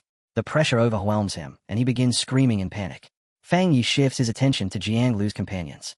To snap the man back to reality, Fang Yi steps forward and slaps him hard. The shot pulls him out of his panic. Fang Yi then calmly explains the situation. Jianglu isn't the enemy's primary target, so he will most likely be returned within 3 days. For now, They should follow him to the Chuancha City Spirit Association and wait there. With his hands in his pockets, Fang Yi turns and starts walking. The others follow behind him, still exhausted and shaken. As they walk, Fang Yi checks his phone. His aunt lives in their city, but he decides it's safer to wait until everything is over before contacting her. Soon, they arrive at the towering building of the Chuancha City Spirit Association. Inside a conference room, Fang Yi meets with the local officials. The branch leader, already contacted by Su Qingying, offers the association's full cooperation. However, Fang Yi refuses direct combat assistance. He says it confidently. Handling the father alone won't be a problem for him. However, Fang Yi gestures toward Jiang Lu's companions, asking the association to look after them since they are independent pioneers. The branch leader quickly agrees, saying it won't be a problem. Suddenly, the conference room door swings open. A staff member rushes inside, urgently calling for his superior to check the pioneer for him. The man then approaches Fang Yi with clear panic, repeatedly apologizing and begging the sealer not to take the situation personally. He explains that people online are spreading negative messages about him. Fang Yi asks for the phone. On the screen, countless posts scroll past. Many of them accuse the sealer of being unfit to lead the pioneers. Others claim he killed innocent people and behaves arrogantly. Among the comments, one person points out something unusual. Every hateful post traces back to IP addresses located inside Chuancha City. Inside the Spirit Association building, the atmosphere turns chaotic. In another office, the local superior shouts orders through a phone, demanding that all local IP addresses be blocked from posting immediately. A troubling thought crosses his mind. If the Heaven's Chosen cult isn't removed soon, the situation could spiral into a major disaster. At the same time, inside the cult's headquarters, the cult leader stands within a dark cathedral, speaking to her gathered followers. She tells them she has seen a future where the Chosen Ones are trapped within a cage of fire. Then she twists the story, claiming the lightning and flames they encountered were deliberate attacks from their enemies. Hovering above the crowd, she portrays Fang Yi as the villain. According to her words, the sealer slaughtered their members without mercy, and now he must be removed. Following her speech, the cult's propaganda machine begins moving. A giant hologram suddenly appears on the side of a skyscraper. The projection shows a manipulated recording of Fang Yi attacking someone, edited to make him look like a monster. The people watching below erupt with cheers, praising the cult's so-called justice. The propaganda spreads quickly. Before long, massive protests fill the streets. Citizens march through the city carrying banners that call the cult the savior of the world while accusing the Spirit Association of feeding the city to demons. Soon the angry crowd gathers outside the Spirit Association building, shouting that harming the cult would be the same as harming Chuancha City itself. High above them, Fang Yi stands by a window, looking down at the crowd below. Inside the office, the atmosphere grows heavy. The branch leader sits with his head lowered, saying that the association has completely lost public support. After a moment, he walks toward Fang Yi and explains the problem. As pioneers, they cannot use force against ordinary civilians. Fang Yi cuts him off before he can continue. He tells the official not to worry and adds that he never expected much help from them anyway. By now, Fang Yi already understands the situation. The cult has turned the people of Chuancha City into both weapons and hostages. Even so, he sees these methods as nothing more than petty tricks. Elsewhere, the leader of the Heaven's Chosen Church smiles beneath her hood. She addresses the sealer directly, asking if he enjoys the gift she prepared for him. She declares that every citizen in the city now acts as her puppet. If he wants to destroy the cult, he would first have to destroy the entire city. After making her point, she decides it's time to withdraw. She orders her followers to leave and prepare to return the useless captive they took earlier, mockingly stating that her cult is merciful. One of her subordinates suddenly throws a body toward the furious crowd below. As it drops, a violent explosion erupts against the Spirit Association building. The blast shatters the windows, and a blazing golden light bursts outward. The people below cover their eyes and shout as the radiance spreads across the area. The church leader turns back in confusion, realizing something unexpected is unfolding. Outside the skyscraper, Fang Yi floats in the air, surrounded by a terrifying storm of golden flames. His voice cuts through the chaos as he reminds them of his warning. If they failed to leave within 3 days, they would face the consequences. The cultists stare upward in shock, questioning whether he is truly willing to risk a massacre. At that moment, the cult leader realizes she has miscalculated. Powerful energy begins gathering around her. She shouts in frustration, admitting she should have killed the hostage earlier. Then she challenges Fang Yi, asking if he truly has no concern for the lives surrounding them. Fang Yi responds with mocking calm, saying there is something she still doesn't understand. He swings his sword downward. The technique flashes forward, created specifically to counter dark attribute anomalies. The cult leader's eyes widen as the massive flaming slash strikes one of her subordinates directly. In the next instant, Fang Yi vanishes. Using incredible speed, he reappears behind her without warning. His blade descends immediately, forcing her to summon a magical barrier to block the crushing strike. The two remain locked in place. Fang Yi looks straight at her, his eyes glowing with a cold red light. Then he asks a chilling question. Based on what he has observed, he concludes that she is not actually human. Her expression shifts in surprise. A crack forms on her forehead, glowing faintly with purple light. She admits she is impressed that he managed to figure it out. The fracture widens further. From within it, a massive purple eye slowly emerges. The creature stares back at him and remarks that nothing escapes his sharp perception. With that, it fully reveals that the body standing before him is not human at all. The monster admits it has been a long time since it encountered a situation like this. The figure wearing the cult leader's body begins tearing at its own face. Beneath the skin appears a grotesque form filled with multiple eyes. Across from this horrifying sight, Fang Yi remains still, his stance calm and unwavering. Suddenly the enemy's body explodes outward, transforming into a gigantic shape made of jagged purple shadows. At that moment, a system notification appears for Fang Yi. It warns that dark intelligence has been detected. The system explains that the entity is a self-aware sub-attribute known as grafting. It has no true physical body and survives by attaching itself to different pioneers, stealing their power and growing stronger. That is how it managed to take control of the leader of the Heaven's Chosen Church. A brief memory flashes past, showing the destruction of the church's headquarters as the building collapsed in flames. Back in the present, the enormous shadow creature towers over Fang Yi. It tells him that his body possesses exceptional spiritual power and declares that such a vessel should belong to it. Then the monster calls out to its remaining followers, announcing that it is time for them to serve their purpose. Instantly, their life force is torn away. Purple streams of energy burst from their mouths and eyes, rising into the air. The power rushes toward the monster and gathers into a massive sphere of dark energy. Moments later, the creature releases the entire mass. A devastating beam of power surges forward, racing straight toward Fang Yi. Fang Yi doesn't retreat. He raises his sword, flames racing along the blade, and swings forward. The fiery edge cuts straight through the darkness, splitting the massive sphere in two and severing one of the monster's huge arms. The creature stares at the fallen limb in disbelief, remarking that the pain is intense. Fang Yi steps forward with the burning sword still in his hand. He says the damage isn't enough yet. This creature needs to be completely erased. From what he has seen, this dark intelligence used a hidden trick, disguising itself as a human and slowly building its own faction. Fang Yi lifts his hand slightly and comments that destroying this thing might prove harder than dealing with the previous Anomaly King. Without warning, a gigantic claw made of blue lightning crashes down from the sky. From a nearby building, the branch leader and another pioneer watch in fear. Now that the dark attribute has gained true intelligence and can graft itself onto pioneers, they realize headquarters must be warned. The massive lightning hand slams down and grabs the shadow monster firmly. Fang Yi tightens his fist, controlling the enormous constructive energy. But inside the glowing grip, the monster begins to grin. It mocks Fang Yi, shouting that no matter how special he might be, he will eventually become nothing more than another vessel. Dark energy suddenly surges forward and swallows Fang Yi completely. The monster laughs and tells him not to worry. It promises to take good care of his body. A gigantic sphere of darkness expands over the city, while a brilliant golden light burns at its center. Maniacal laughter echoes through the air. Inside the raging storm, Fang Yi smiles. He admits that this dark intelligence is indeed powerful. As the surrounding darkness tries to consume him, Fang Yi comments on its impressive ability to suppress him, even though his yang attribute naturally counters it. Then his expression shifts. A cold red glow appears in one of his eyes within the shadows. He tells the monster there is something it still doesn't know.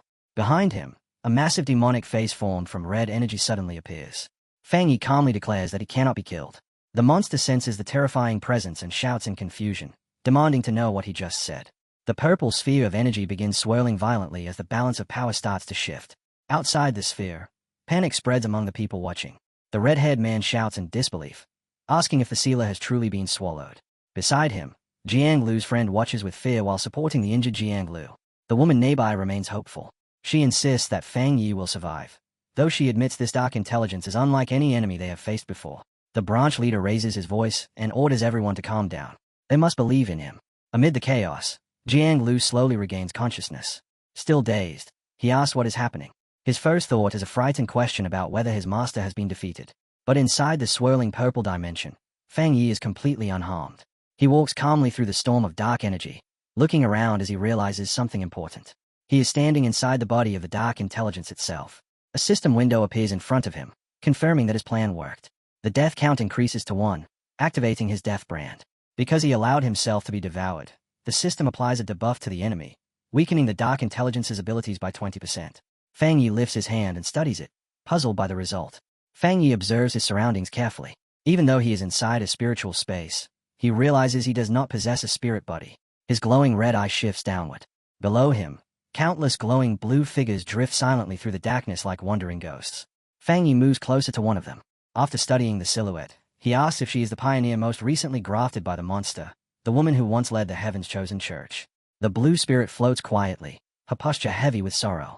Suddenly, she and the other ghostly figures around her drop to their knees, bowing toward Fang Yi.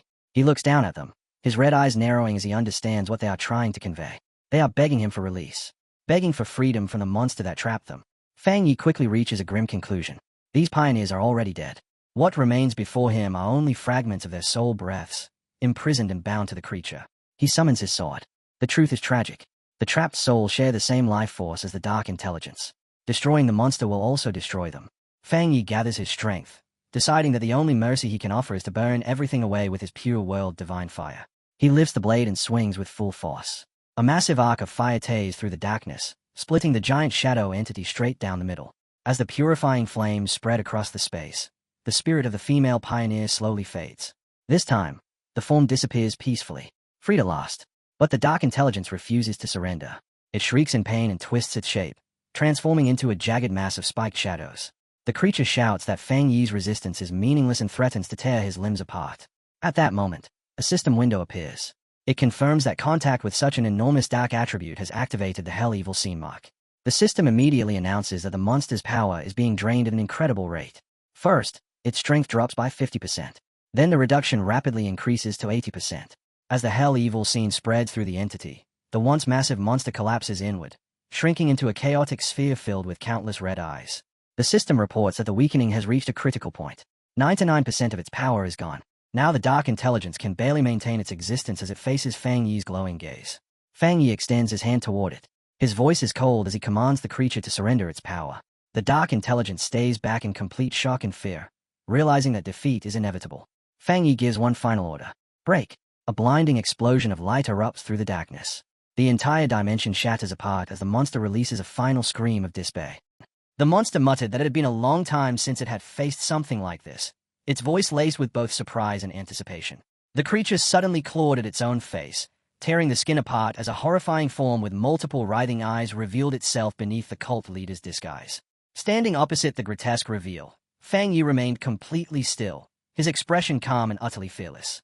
The enemy suddenly burst apart, expanding into a massive, jagged mass of purple shadows, and at the same moment, a system alert flashed before Fang Yi, warning that dark intelligence had been detected. The system quickly clarified that it was a self-aware sub-attribute known as grafting. The system revealed that the entity had no true physical form, surviving instead by stealing and grafting itself onto different pioneers to grow stronger, just as it had done with the Heavenly Chosen Church leader. A brief flashback flickered through, showing the Heavenly Chosen Church headquarters collapsing into flames, the entire structure crumbling as chaos consumed it. Back in the present, the massive shadow loomed over Fang Yi, its voice echoing as it declared his body perfect, rich with powerful spiritual energy, and demanded that he surrender it.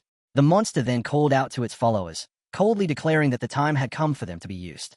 In an instant, their life force was violently torn away, bursting from their mouths and eyes as streams of purple energy shot toward the monster. The streams of energy twisted together as they rushed toward it, condensing into a massive sphere of dark power. The monster released the gathered energy in an instant, firing a devastating beam straight at Fang Yi. Fang Yi didn't move an inch, instead stepping forward as he swung his sword, its blade blazing with fierce, fiery energy. The blazing blade tore straight through the darkness, splitting the sphere in half, and severing the monster's massive arm in a single strike. The creature froze, staring at its severed limb in shock as it muttered that the pain was overwhelming. Fang Yi calmly walked forward with his flaming sword, declaring that this level of damage wasn't enough and that he would erase the creature completely. He quickly realized that this dark intelligence had been hiding a deeper trick all along, disguising itself as a human to quietly build its own faction. Fang Yi raised his hand slightly, remarking that taking this thing down might prove even harder than dealing with the previous Anomaly King. Suddenly, a massive claw made of crackling blue lightning tore down from the sky. From a nearby building, the branch leader and another pioneer watched in terror, realizing the dark attribute had gained true intelligence and could graft onto pioneers, and immediately decided headquarters had to be warned. The colossal lightning hand crashed down and seized the shadow monster in an unyielding grip. Fang Yi clenched his fist, firmly controlling the lightning construct as it tightened its grip. The creature bays a sinister grin even while restrained, taunting Fang Yi by declaring that no matter how unusual he may be, he will ultimately end up as just another vessel for it to occupy.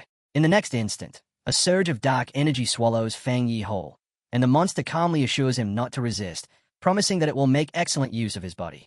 A colossal sphere of darkness detonates into existence over the city, its surface roiling while a radiant golden glow burns at the very center. And from within it, unhinged laughter reverberates outward. Within that raging storm, Fang Yi remains composed, even smiling faintly as he acknowledges that this dark intelligence truly possesses formidable strength. As the oppressive darkness presses in, attempting to consume him completely, Fang Yi observes that its suppression ability is remarkably strong, especially considering that his yang attribute should naturally counter it. Then his demeanor shifts, turning chilling as the red glow of his eye pierces through the shadows, and he calmly informs the monster that there is something crucial it has failed to realize. Behind him, a massive demonic visage formed from crimson energy manifests, looming with overwhelming presence as Fang Yi declares with certainty that he cannot be killed, causing the monster to recoil in alarm and shout in confusion, demanding to know what he just said. The purple sphere of energy begins to churn violently, its internal balance collapsing as the advantage abruptly reverses. Outside, fear spreads rapidly among the onlookers. The red-haired man stares in shock and shouts, questioning whether the sealer has truly been devoured, while beside him, Jiang Lu's companion clutches the injured Jiang Lu and watches in visible terror. And although the woman insists that Fang Yi will survive, she cannot hide her concern that this dark intelligence is unlike any enemy they have encountered before.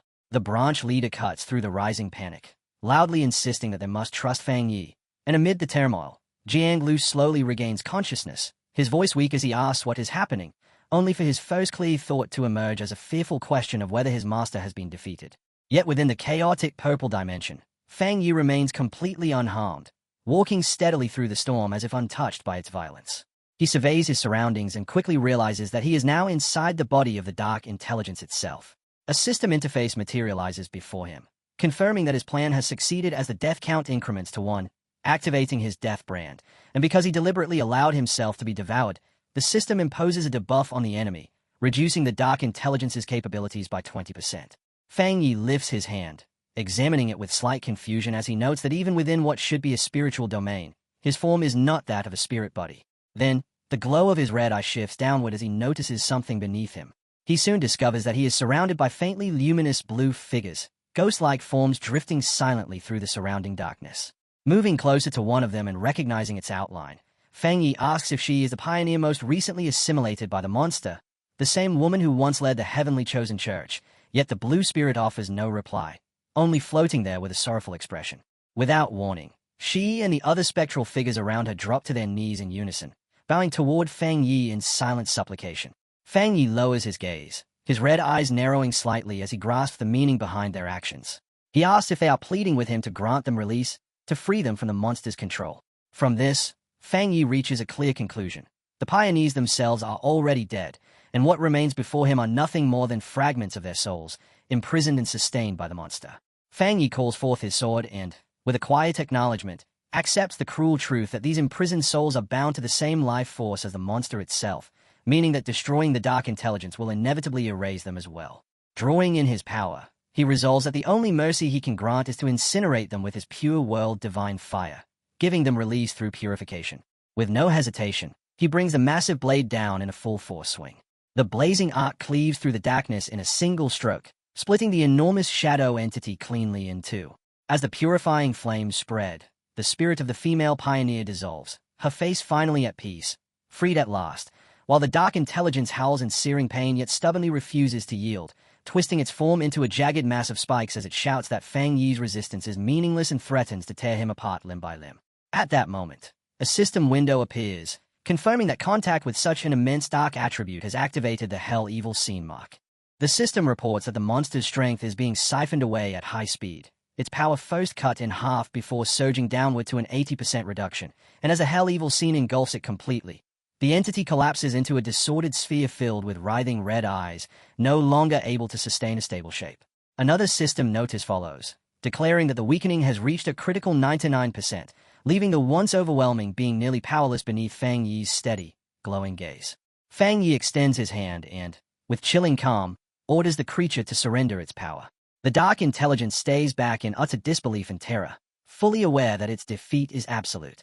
With a final command to break, a blinding burst of light rips through the darkness, tearing the entire dimension apart as the monster's scream fades into despair. The shattered dark dimension erupts outward, unleashing a massive, fire-laced explosion that spreads across the sky above the city. On the ground, both the branch leader and Jianglu brace themselves against the violent shockwave, questioning whether Fang Yi has truly destroyed the Dark Intelligence, while Jianglu keeps his eyes fixed upward, stunned by the sheer extent of power Fang Yi is displaying. Far above them, Fang Yi raises a radiant sun into existence, its brilliance flooding the sky as it burns away every trace of lingering dark energy. With the corruption cleansed, he descends slowly through the air, his cape flowing behind him in the aftermath. A satisfied look crosses his face as he summons a thread of dark purple energy, examining this newly acquired power.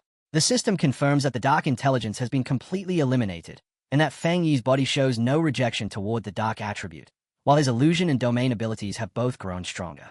Without warning, a large crimson spirit flower pushes its way out from his clothing, drawn toward the dark energy, and Fang Yi reacts with surprise as he realizes the plant has evolved enough to communicate. The moment it appears, the red flower eagerly pulls the dark purple energy from his hand, absorbing it without restraint. Resting lightly in his palm, the flower expresses its gratitude, and Fang Yi notes with mild curiosity that its voice carries a distinctly feminine tone. Bathed in a gentle glow, Fang Yi regards the spirit flower with a hint of fondness, recognizing that it has continued to grow stronger in the shadows ever since he reached the Vajra realm, especially after taking in such a vast amount of dark spiritual energy. Moments later, the flower shrinks back down and retreats into his clothing to rest, prompting Fang Yi to smirk as he remarks on how much sleepier it seems, deciding to examine it more closely at a later time. By then, the city below has already been washed in the clear, brilliant light of morning.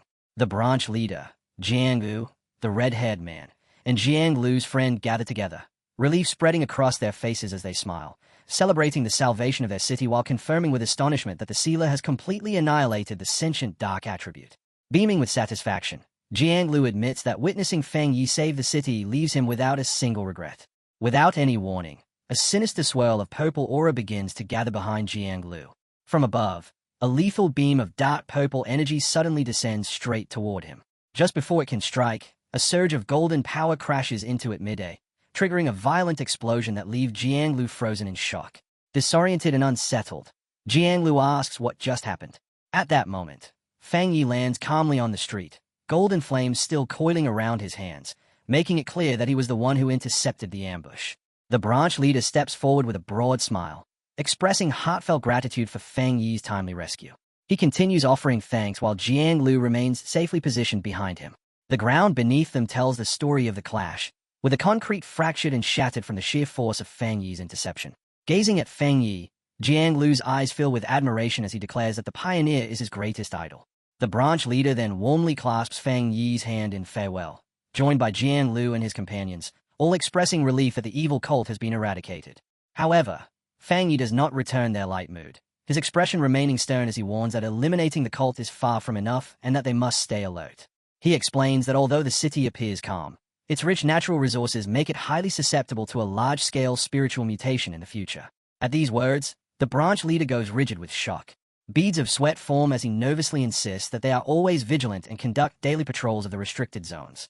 Yet both he and the others are caught off guard when Fang Yi reveals that a trace of the dark attribute had nearly grafted itself onto Jianglu's body. Before they can fully react, Fang Yi turns away. He begins walking off with quiet composure, instructing the branch leader to take him to the city's restricted mountain region, as he believes the spiritual mutation is already approaching. As he moves, Fang Yi checks his phone with a serious look, deciding to delay his planned visit to his aunt in order to address this looming threat. Soon after, an official SUV races along a dirt road cutting through a dense mountain forest. Inside the vehicle, the branch leader drives while cheerfully asking Fang Yi whether he would like to see pandas or enjoy hot pot once their task is finished.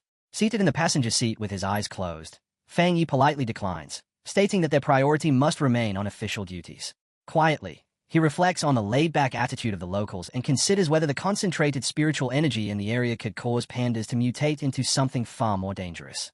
All at once, a sharp flicker of energy flashes across his forehead as his senses activate, his eye glowing red. He turns his gaze out the window toward a distant, shadowed mountain peak, a confident smile forming as he pinpoints the source of the anomaly. Without the slightest hesitation, Fang Yi swings open the door of the moving SUV and leaps out, startling the branch leader as he orders him to seal off the mountain highway. Fang Yi dives off the steep cliff without hesitation, his red eyes locked ahead as he orders the branch leader not to follow. Left behind, The branch leader pulls the car to a stop and walks to the edge, scratching his head in confusion as he wonders what Fang Yi managed to sense when he himself detected absolutely nothing. Dropping into the dark forest below, Fang Yi descends at high speed. During the fall, his eye glows red while arcs of blue electricity begin to crackle around his hand, and he picks up on an immense presence nearby, noting that the resonance of the lightning aura intensifies the closer he gets to the mountain's peak. With precise control, he lands lightly on a massive tree branch, and the moment he steadies himself, powerful blue lightning surges up his arm and coils around his entire body. The raw current snaps and roars as it travels down the enormous trunk, bathing the surrounding forest in a cold blue glow. Raising his gaze, Fang Yi locks onto a terrifying vortex high above, where purple and pink lightning twist together violently, and the system confirms that a massive thunder attribute boundary has been detected. His eyes narrowing, he lifts his glowing hand toward the raging sky. Activating his divine thunder tempering technique, Fang Yi unleashes a colossal surge of blue lightning upward, his power smashing into the descending purple storm clouds and erupting into a violent explosion. In the next moment, his expression sharpens as he senses a dangerous change in the atmosphere. The purple clouds begin to spiral tighter, and the system issues an urgent warning just as an enormous spear-like bolt of purple energy crashes down from above, identified as the legendary divine punishment thunder, an unstoppable force of destruction. Without delay, Fang Yi slams his hand against the tree branch beneath him, channeling his blue lightning into it to anchor himself in place. Dropping into a crouch with fierce resolve, he shouts as he draws the overwhelming heavenly thunder toward his own body. The catastrophic bolt descends, slamming directly into the massive surge of blue lightning erupting upward from the forest, where Fang Yi stands firm and meets the impact head-on. The collision between Fang Yi's blue lightning and the descending purple thunder detonates into a blinding flash that engulfs everything in sight. That energy expands into a towering pillar of light, within which Fang Yi holds his ground against the immense force pressing down on him. Amid the violent turbulence, his system detects an enormous concentration of thunder energy and immediately begins processing it, and the absorption succeeds. The system announces that Fang Yi has obtained a powerful new ability, allowing him to summon thunder to strike his enemies while also absorbing it to push beyond his own limits. Fang Yi reflects on the idea of breaking his limits. Calmly staring into the storm above, he understands that under normal circumstances, every skill is bound by strict ceilings, and surpassing them requires rare conditions and vast amounts of spiritual power, with success far from guaranteed. Yet a confident smile forms as he reaches out and grasps a cluster of purple lightning. He realizes that this newly acquired ability bypasses those usual constraints, and as he stands unharmed within the raging purple current, he notes that he can now use this thunder continuously to grow stronger. At the same time, he recognizes that thunder itself is an unstoppable force of nature, making it a devastating weapon in his arsenal, and he feels genuine satisfaction at gaining such a formidable trump card in what should have been an ordinary mountain. A sudden, sharp alert cuts through Fang Yi's thoughts as he senses a powerful surge of energy emanating from the mountain's peak. Realizing that the thunder energy no longer repels him, he cloaks himself in purple lightning and shoots forward through the air toward its source. He lands within a clearing where streaks of pink and purple energy repeatedly crash into the ground, and his system immediately detects a descending entity referred to as a throne. As he steps closer to the radiant glow, the system clarifies that this is a thunder throne, and before him, a structure formed entirely of pure purple energy materializes. It further explains that such thrones contain ancient spiritual power and descend into the world in search of a master, a revelation that sparks Fang Yi's curiosity. Approaching without hesitation, Fang Yi extends his hand and attempts to touch the newly formed thunder throne. The moment his fingers make contact, a burst of energy repels him, forcing his hand back. A system alert follows, informing him that the thunder throne already recognizes a master and is rejecting him, prompting Fang Yi to look more closely, where he discovers a small gourd vine growing directly from a throne.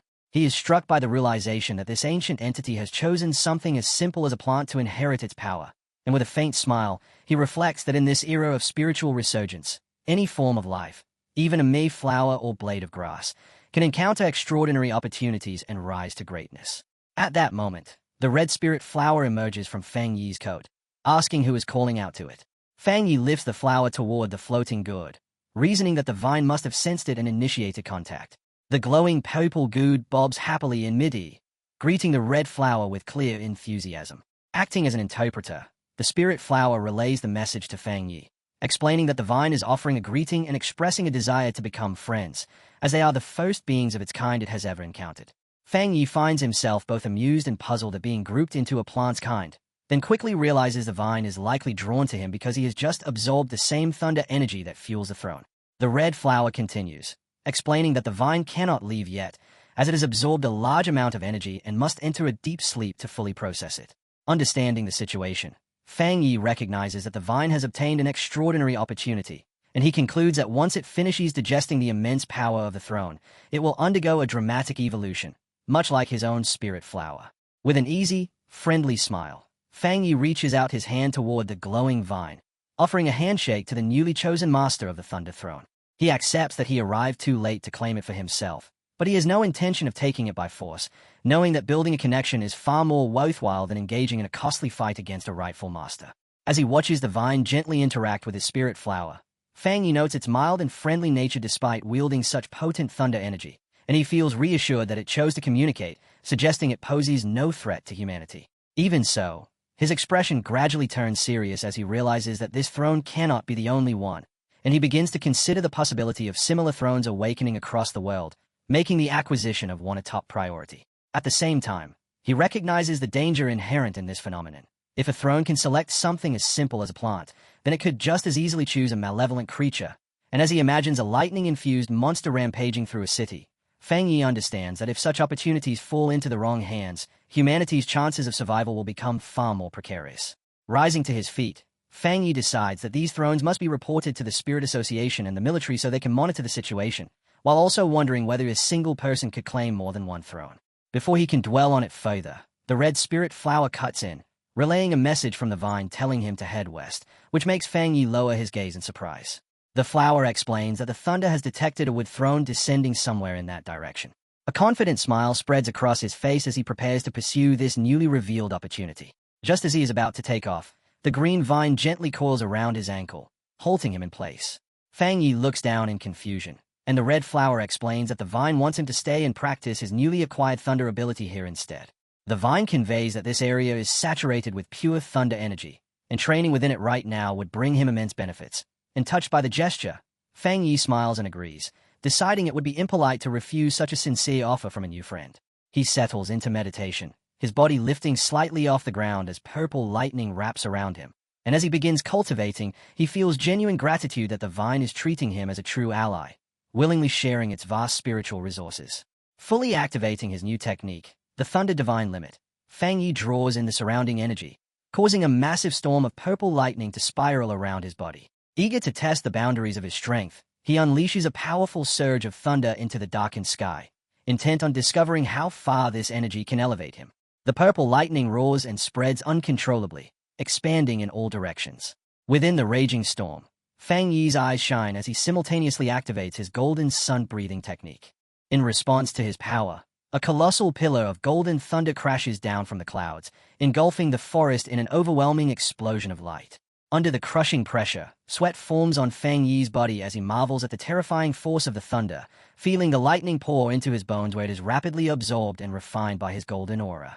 To his astonishment, the two immense energies do not clash against each other. Instead, they merge seamlessly, causing intense heat to surge through his body as his soul feels as though it is ascending to an entirely new level. Then, a sudden shift captures his attention, forcing him to look upward in complete shock. High in the dawnlit sky, an enormous blue figure of a meditating deity takes shape above him, and the system announces that his golden sun-breathing technique has surpassed its limits and undergone a full evolution. Fang Yi lowers his gaze to his hand, observing the radiant golden energy now enveloping him after the transformation of his skill. The system designates this new ability as the Divine Sun Swallowing Heaven technique, explaining that Fang Yi now functions like a living sun, granting him vastly enhanced capacity to absorb and refine the spiritual energy of the world. As he continues using the technique, the dense spiritual energy condenses and descends upon the forest like falling golden rain, while he remains suspended in the air with his arms outstretched. Fang Yi immerses himself in the sensation, experiencing the pure spiritual essence of the mountains and forests flowing into him and washing over his body like a steady rainfall. Then, without warning, his expression shifts to shock as he senses an unexpected transformation occurring within himself. Bathed in radiant light beneath a massive, blazing golden projection of himself, Fang Yi realizes that the overwhelming surge of energy has pushed him to the threshold of the two-star Vajra realm. The system confirms his realization, explaining that his extreme yang attribute and the newly acquired void thunder are intertwining to cleanse his veins, initiating his breakthrough into the two-star Vajra realm. A confident smile forms across Fang Yi's face, his eyes burning with golden brilliance as he marvels at the sheer speed of his growth. Encased within a swirling vortex of golden lightning, Fang Yi draws in its immense energy without restraint. His eyes shine with a dazzling yellow glow as raw power floods through his entire being. Behind him, a colossal golden silhouette of himself rises into existence, marking the successful completion of his breakthrough into the two-star Vajra realm. He descends lightly into a forest bathed in warm golden sunlight, quietly appreciating the strength of his newly reached realm. Taking a slow breath, Fang Yi reflects on the cultivation of pioneers, recognizing that while they absorb natural spiritual energy, only a portion of it can be directly utilized. In his mind, he traces the intricate pathways required to circulate and refine that energy, understanding that more advanced cultivation methods are essential to achieve a higher rate of conversion. He concludes that despite the current abundance of spiritual energy, humanity's peak remains at the three-star Vajra realm precisely because refining that power is so difficult. From this perspective, he finds it remarkable that he has advanced to the two-star realm in such a short time, and his thoughts naturally drift back to the formidable Thunder Throne he encountered earlier. His gaze sharpens as he arrives at a sobering conclusion. The age of rapid spiritual resurgence has begun far sooner than humanity had expected. His thoughts are interrupted when he glances downward and notices his sentient red spirit flower trying to draw his attention. Acting as an intermediary, the flower relays a message from the sentient good vine, conveying its congratulations, while also explaining that the throne must now begin its own cultivation following his breakthrough, and suggesting that Fang Yi should leave soon, as it is wary of other humans. Fang Yi nods in agreement, recognizing that his breakthrough has caused a significant disturbance, and while he understands the need to report the throne to the Spirit Association and the military, he cannot ignore the risk that the harmless good vine might become a target for those driven by greed. He knows all too well that the immense power of a throne will inevitably ignite fierce competition and conflict among pioneers. Even so, his expression turns resolute as he challenges the assumption that such extraordinary entities must belong to humanity. Turning back toward the softly glowing vine and his spirit flower, Fang Yi reassures his new ally that he will not allow humans to plunder its throne, and acknowledging that the vine cannot yet leave its location, they prepare to part ways. With an easy two-finger salute, Fang Yi bids farewell, addressing the vine respectfully as the Lord of Thunder. At the Star God Combat Zone, a heavily fortified military outpost is embedded directly into a steep cliff face, and within its walls, Elder Wu reports that headquarters has detected two massive surges of spiritual energy originating from Sichuan City, each comparable to the power of a three-star Vajra realm expert. He then asks what report they received from the sealer, and Xiaolan responds by laying out the details, revealing that Fang Yi has already broken through to the two-star Vajra realm while also passing along his warning about an S-class spiritual energy phenomenon known as a throne, adding that Fang Yi has formally requested military investigation into the matter, all of which Elder Wu listens to in complete silence. Noticing his calm reaction, Xiaolan questions whether he is not surprised by such a sudden escalation, but Elder Wu answers evenly, explaining that the accelerated resurgence of spiritual energy is something already understood, and that the emergence of high-tech opportunities like thrones is a development their nation had long anticipated.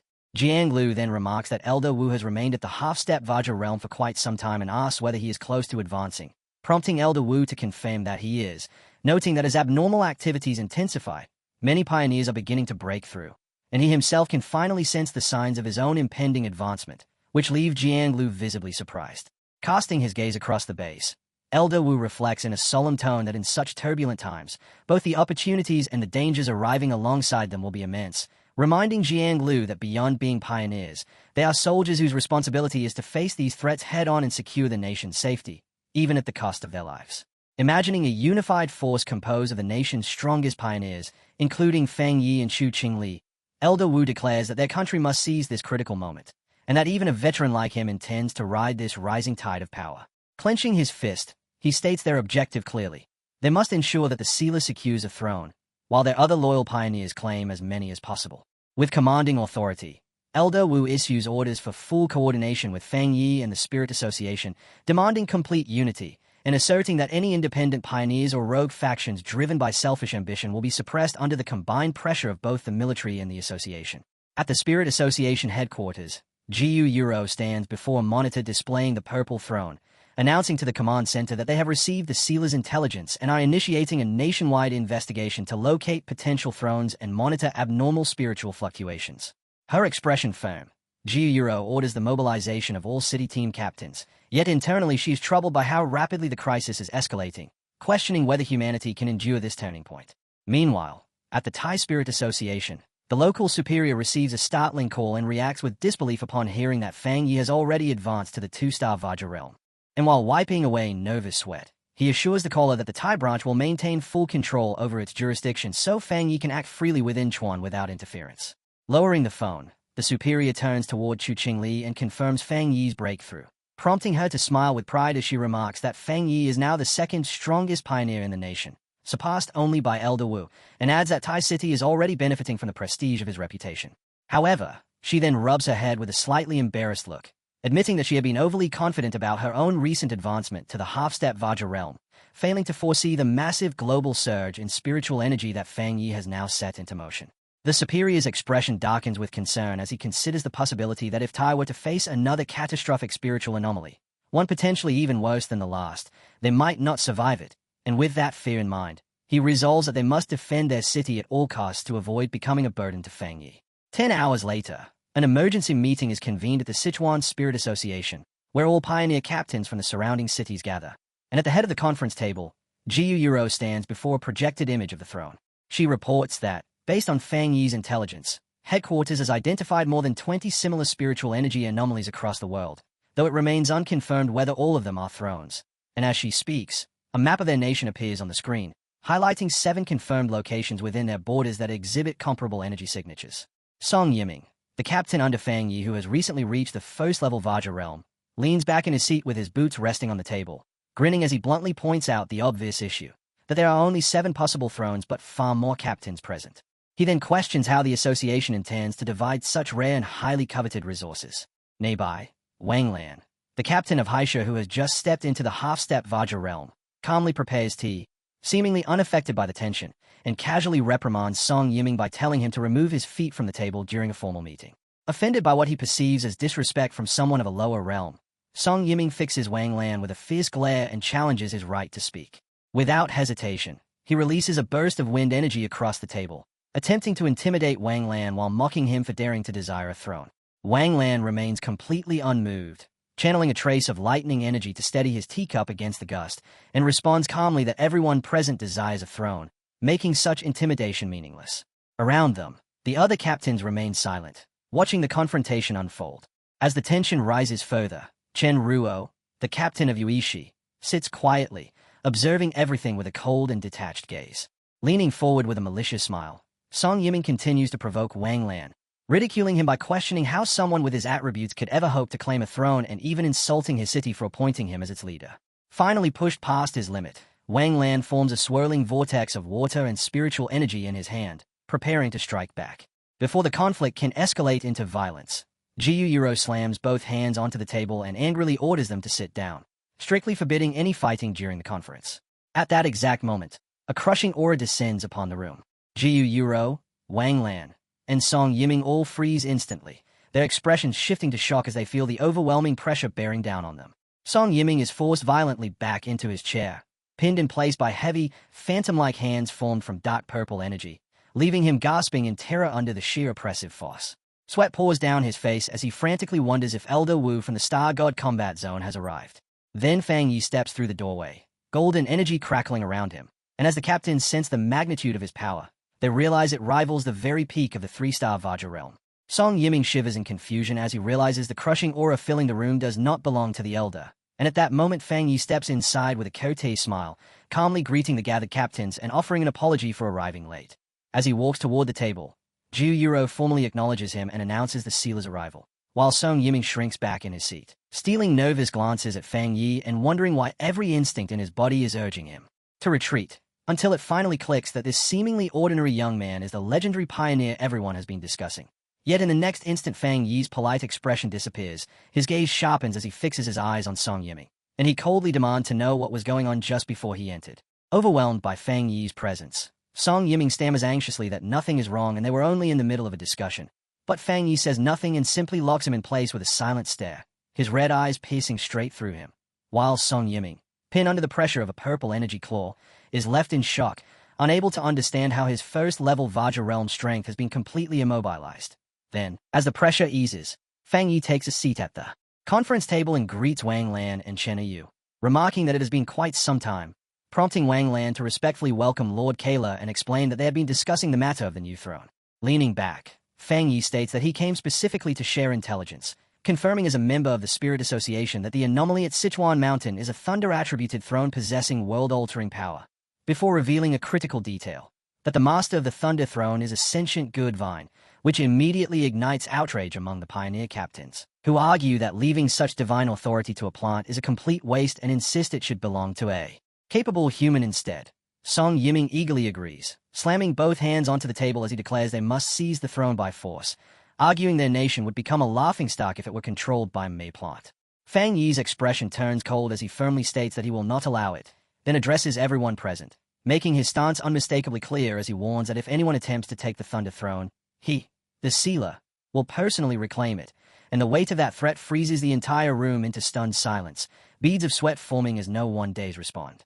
At that moment, a bandaged arm suddenly lifts into the air as Chenro breaks the tension by raising her hand in agreement with Fang Yi's decision, followed by Jiu Yuro, who also supports him and cautions the captains not to underestimate plants blessed by spiritual energy, revealing that even before this meeting began, the mountain where the throne resides had already turned into a deadly purgatory of violent lightning. Wang Lan then raises his hand as well, voicing agreement with Fang Yi. And, with no real room left to argue, a dissatisfied Sun Yiming concedes and suggests they search for other unclaimed thrones instead. Jiu Yuro exhales in relief, acknowledging how Fang Yi's overwhelming presence makes maintaining order far easier, while reflecting on how difficult it has become for the Spirit Association to manage these top-tier pioneers, after which Jiu Yuro turns to a map and begins assigning search zones, dividing the captains across 4 regions based on detected energy fluctuations, making it clear that while the association will not interfere with competition, concealing the discovery of any throne is strictly forbidden. Yet before she can continue, a panicked staff member rushes in and interrupts the meeting with urgent news that the Lord of Thunder has already evolved. The panicked staff member hurriedly reports that their drones cannot even approach the mountain and that the entity's power readings are rising far beyond all projections, before announcing that the plant's strength has already reached the level of a 3-star Vajra realm, a revelation that sends shock through the captains as they grasp that such an existence could easily dominate the entire nation. Yet while the room falls into fear and unrest, Fang Yi remains composed, calmly reasoning that such explosive growth is only natural given the throne's vast and ancient power. Noticing a forecast predicting violent thunderstorms, Fang Yi decides he will head to the mountain himself to check on his plant companion's progress.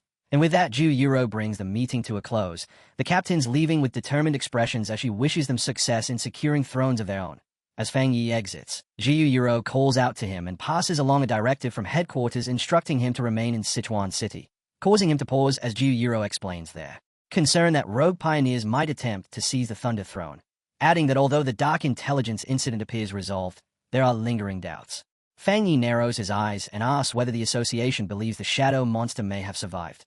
And as Jiu Yuro adjusts her glasses, she confirms his suspicion, explaining that both the throne and that entity are manifestations of the world's rapid spiritual recovery. And while the association can keep watch over the throne's ancient power, they fear remnants of the Dark Intelligence could still be concealed somewhere, especially since Fang Yi only weakened and sealed it within Sichuan, leaving open the possibility that it remains a catastrophic threat.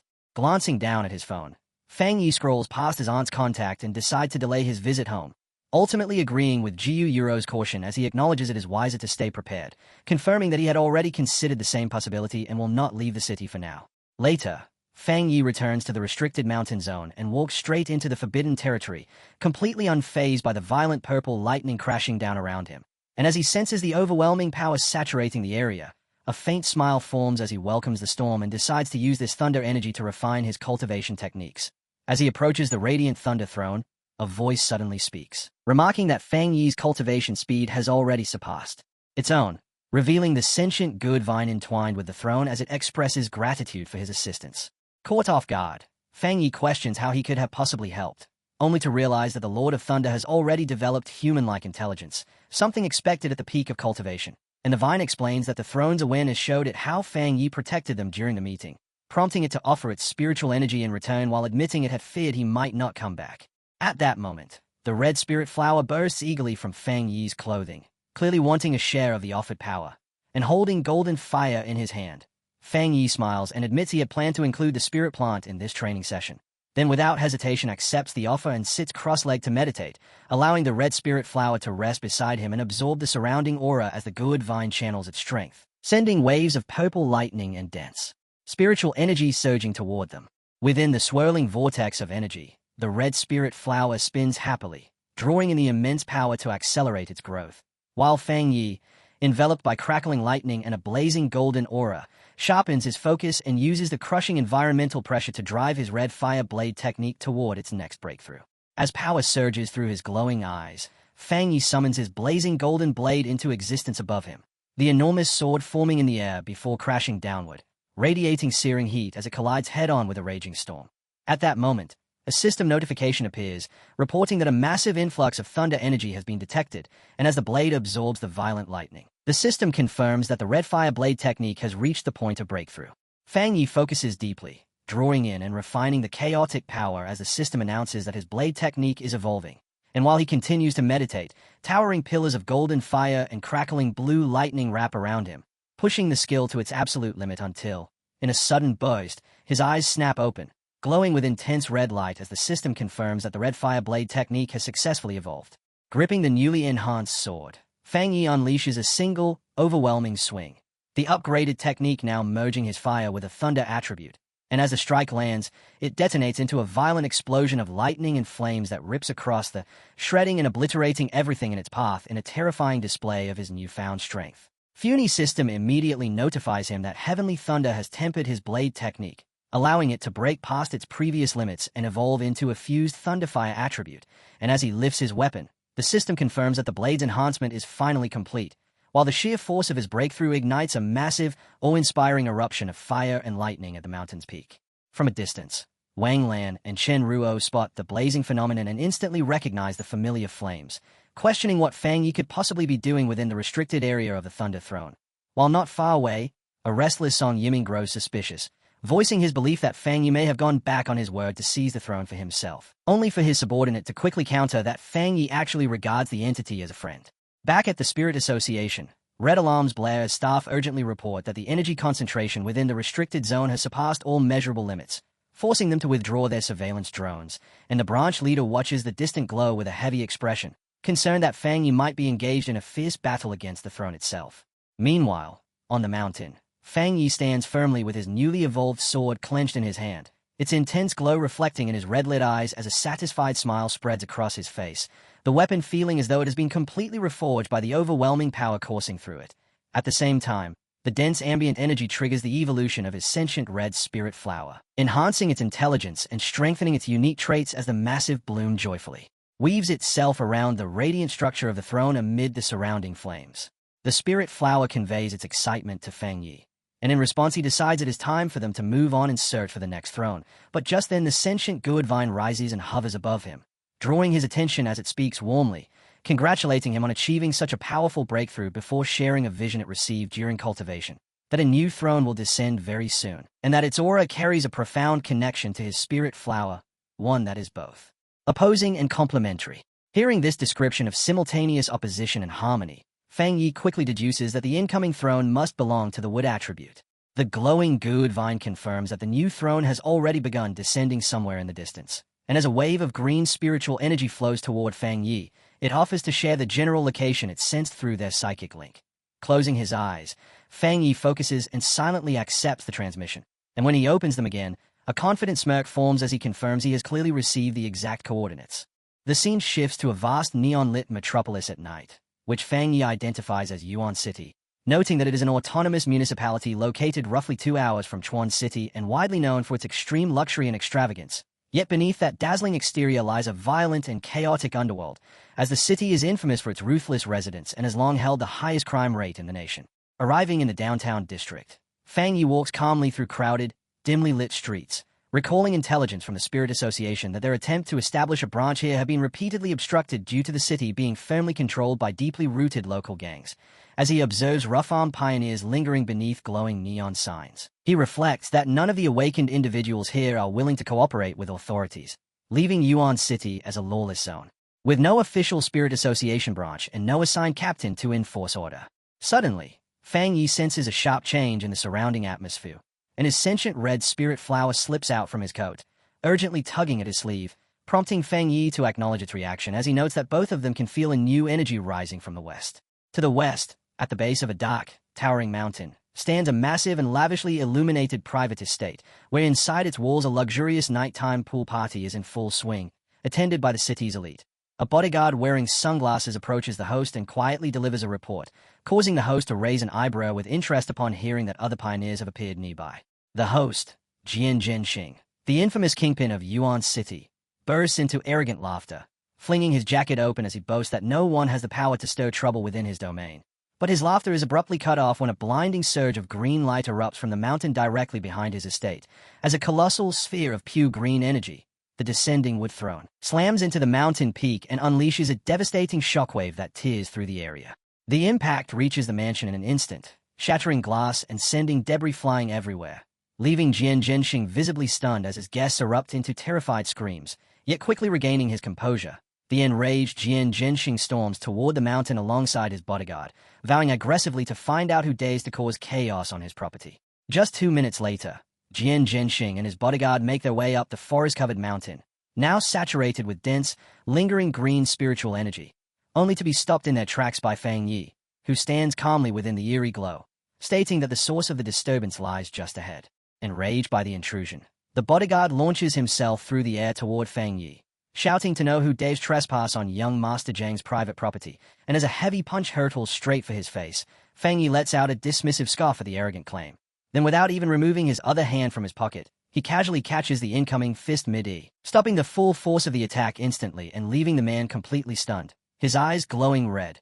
Fang Yi fixes them with a cold stare and states that the mountain is national land belonging to all the people of Yuan City, firmly declaring that from this moment onward, the area falls under the strict jurisdiction of the Yuan City Spirit Association, before releasing a burst of blazing energy from his palm that sends the bodyguard flying away, all while mocking their ridiculous claim of ownership. Meanwhile, deeper within the forest, Jian Zhenxing confronts the newly descended wood throne, struggling violently as dark green vines from the sentient entity lash out to repel him, yet unwilling to accept rejection.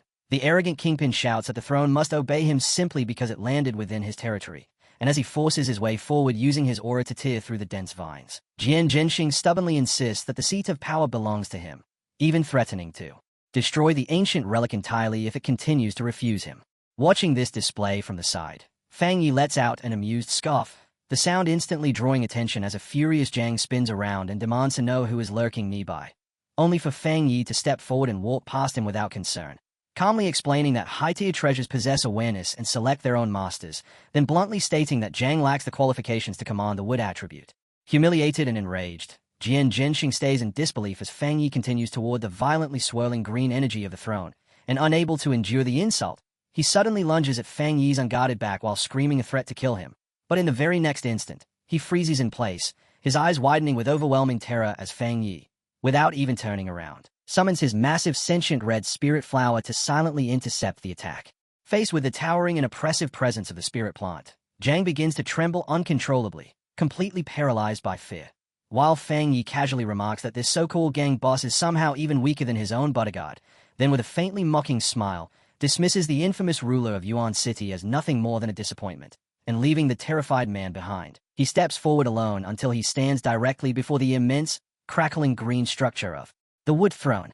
Preparing to make contact, Fang Yi faces the churning green energy of the wood throne as his system announces that the ancient relic is beginning to match with a master, and within moments the confirmation arrives, identifying Fang Yi's sentient red spirit flower as the rightful master of the wood throne, triggering a massive eruption of green energy that bursts outward from the mountain peak. The surging power condenses into a towering pillar of brilliant green light that shoots straight into the night sky, so intense that it can be seen even from distant Chuan City.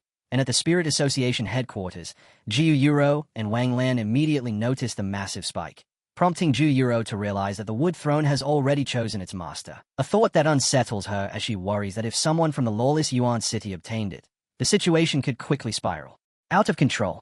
Acting on that concern, she hurriedly calls Fang Yi, who answers with calm composure and remarks that the pioneers in Sichuan City must have already witnessed the enormous energy wave, then plainly informs her that the wood throne has completed its selection, leaving Jiu Yuro shocked as she asks if he was the one who claimed it. Standing before his towering sentient red spirit flower, Fang Yi clarifies that the new master is not a human but his spirit plant, explaining that while he himself controls the desolate attribute, the flower is his companion, a revelation that leaves Jiu Yuro utterly stunned and momentarily speechless. Fang Yi then casually adds that he has already defeated Yuan City's infamous boss, Jian Shengsh, who is now lying unconscious at his feet, and advises the Spirit Association to move into Yuan City immediately, leaving the task of dealing with Zhang's gang in their hands. After which he ends the call, smiles, and congratulates his spirit flower. However, he notes that it must remain on the mountain to continue absorbing the throne's energy, meaning they will have to separate for now. And as he watches the flower settle onto the wood throne, he cannot help but feel as though he is sending a child off to school. The sentient flower asks when it will be able to return to his side, and Fang Yi simply smiles, telling it to focus on training and make full use of the power, estimating that they will meet again once it reaches the Vajra realm. The following day, Fang Yi's cousin Xiao Yi arrives in Sichuan City after being transferred by the Thai Spirit Association, and as she walks through the neon-lit streets, she reflects on how news of her cousin's spirit flower claiming the wood throne has already spread across the pioneer community, while also feeling astonished that Fang Yi openly revealed his rare desolate attribute. She recalls a recent meeting where the Spirit Association requested that she take on the role of Yuan City's new captain, and although they promised full support, the abrupt promotion leaves her uncertain. Letting out a long sigh, Xiao Yi rubs her temples and decides to first observe the situation before determining whether she is ready to shoulder such responsibility. Then setting work aside, she chooses to visit her mother, assuming she is living a quiet and peaceful life in Sichuan City. But in the next instant, a violent tremor shakes the streets, catching her off guard and throwing nearby pedestrians into panic as chaos erupts, with people shouting about an earthquake and rushing toward safety. Sensing the abnormal surge of spiritual energy beneath the disturbance, Xiao Yi quickly realizes this is no natural disaster, but a dangerous spiritual anomaly.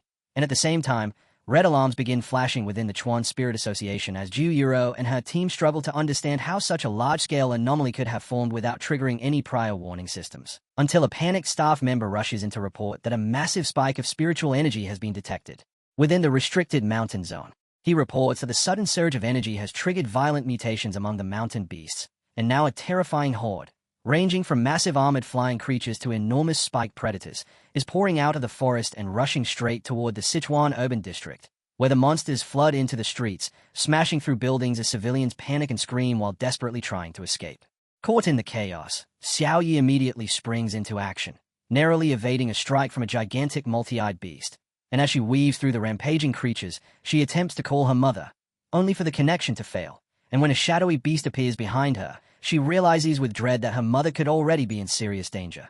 The monster lunges at her with jaws wide open and glowing eyes, forcing Xiao Yi to turn back just as her own eyes widen in shock at the unavoidable attack. But at the very last instant, a blinding arc of purple energy crashes down and cleaves the beast in half. Recognizing the familiar spiritual signature instantly, Xiao Yi looks up as Fang Yi steps forward through the settling dust with calm composure, remarking that the city has been hit by a mutation outbreak, and overwhelmed with relief yet still frantic. Xiao Yi rushes to him and urgently begs for his help in finding her mother since all communication lines have gone down. Elsewhere, within the devastated Tuanqi urban district, inside a wrecked supermarket, a trembling voice calls out for a father while nearby a man lies motionless beneath a collapsed shelf, and as the small voice shifts to crying for a mother, a frightened young boy stands alone amid scattered groceries and flickering lights, unable to understand where his parents have gone. Fear overtakes him as his body shakes and tears stream down his face, until he finally collapses to his knees and cries out loudly into the empty store. Suddenly, a woman rushes in and quickly covers his mouth. It is Fang Yi's aunt, Xiao Yi's mother, and she pulls the boy close, whispering urgently that loud noises will attract the roaming beasts, while the child, still trembling, looks up at her with tear-filled eyes, clearly missing his parents. Trying to soothe him, she offers a gentle smile and takes out a bright yellow package of a popular snack, causing the boy's eyes to light up, and kneeling beside him, she promises that if he stays quiet and waits patiently for rescuers, he will receive the snack as a reward for being brave, prompting a small smile as he reaches for it, momentarily distracted from the fear around him. But at that same moment, a shadowy wolf with glowing red eyes silently slips into the aisle behind her, letting out a low growl as it bays its sharp teeth and fixes its gaze on its target. And as it suddenly charges forward, Fang Yi's aunt senses the danger, quickly scooping the boy into her arms and sprinting down the aisle in an attempt to escape. However, in her haste, her foot catches on a discarded bottle among the debris, sending her crashing hard onto the floor as she instinctively curls her body around the child to shield him. The wolf lunges forward with claws extended, ready to strike.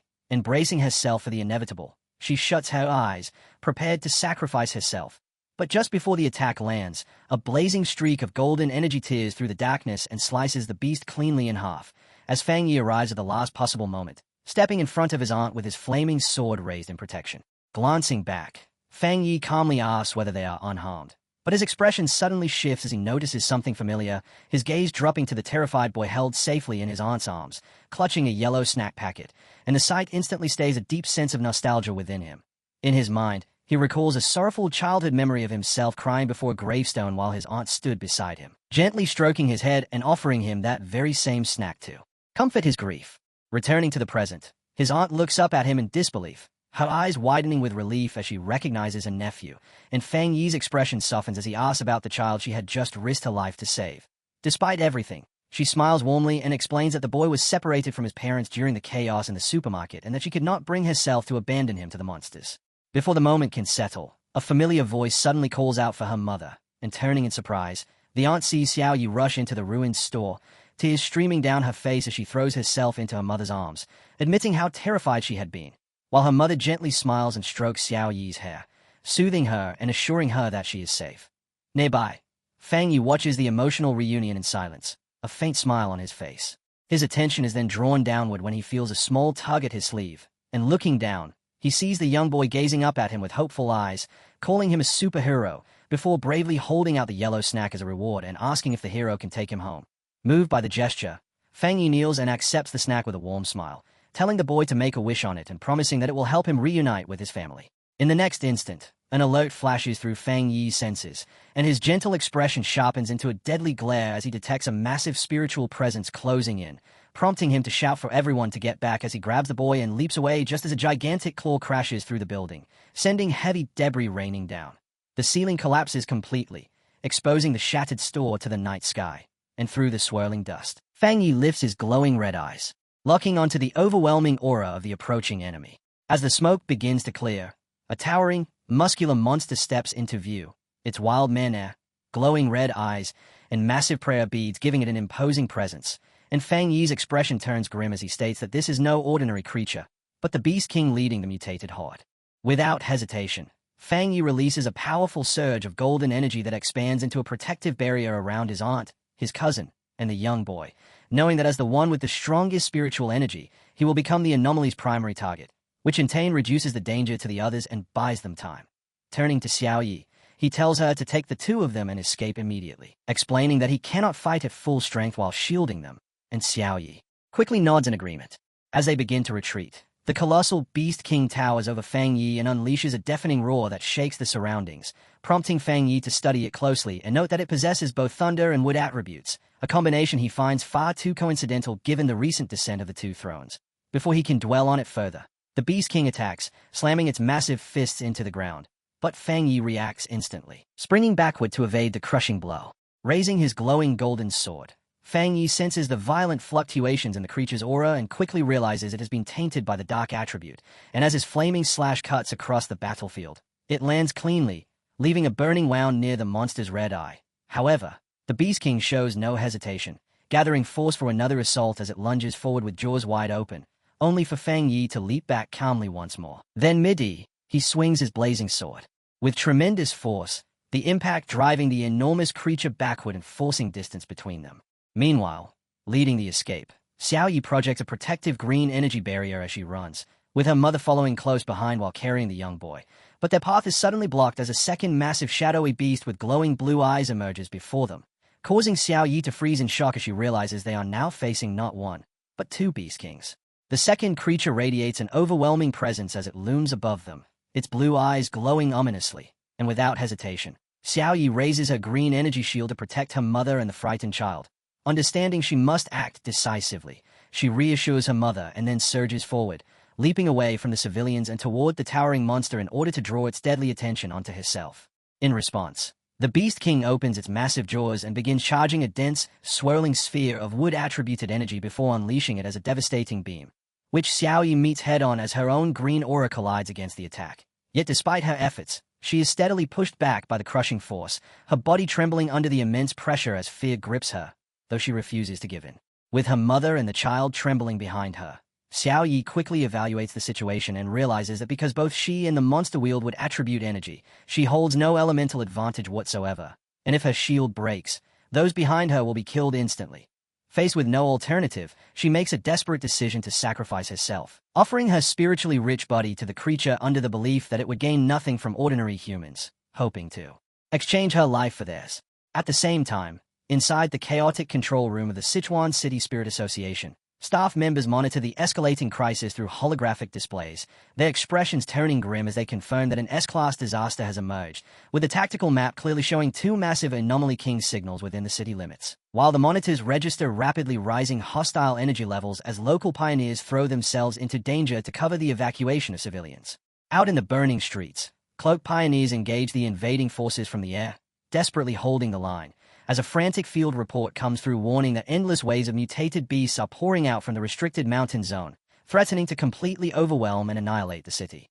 Desperate, the pioneer pleads with headquarters for immediate reinforcements and demands the disaster level be raised.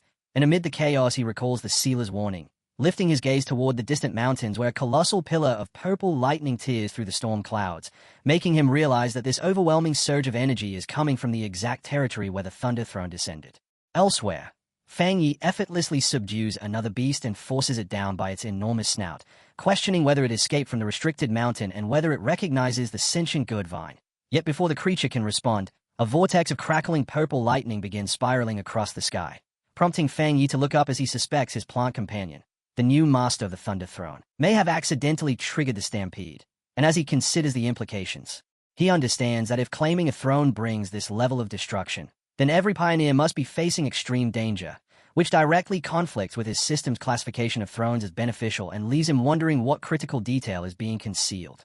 At the same time, the second Beast King lifts its massive claw and brings it down in a deadly strike towards Xiao Yi, who immediately strengthens her green energy barrier to withstand the crushing force, refusing to be devoured without resistance as she glances back and feels relief upon seeing her mother shielding the boy behind a protective barrier from the falling debris. And while the enraged monster roars in frustration, Xiao Yi holds her position with her green aura surging to rival its ferocity, then gathers every last ounce of power as her eyes blaze with light and declares that the creature will have to step over her corpse to reach her family, committing herself to a battle to the death.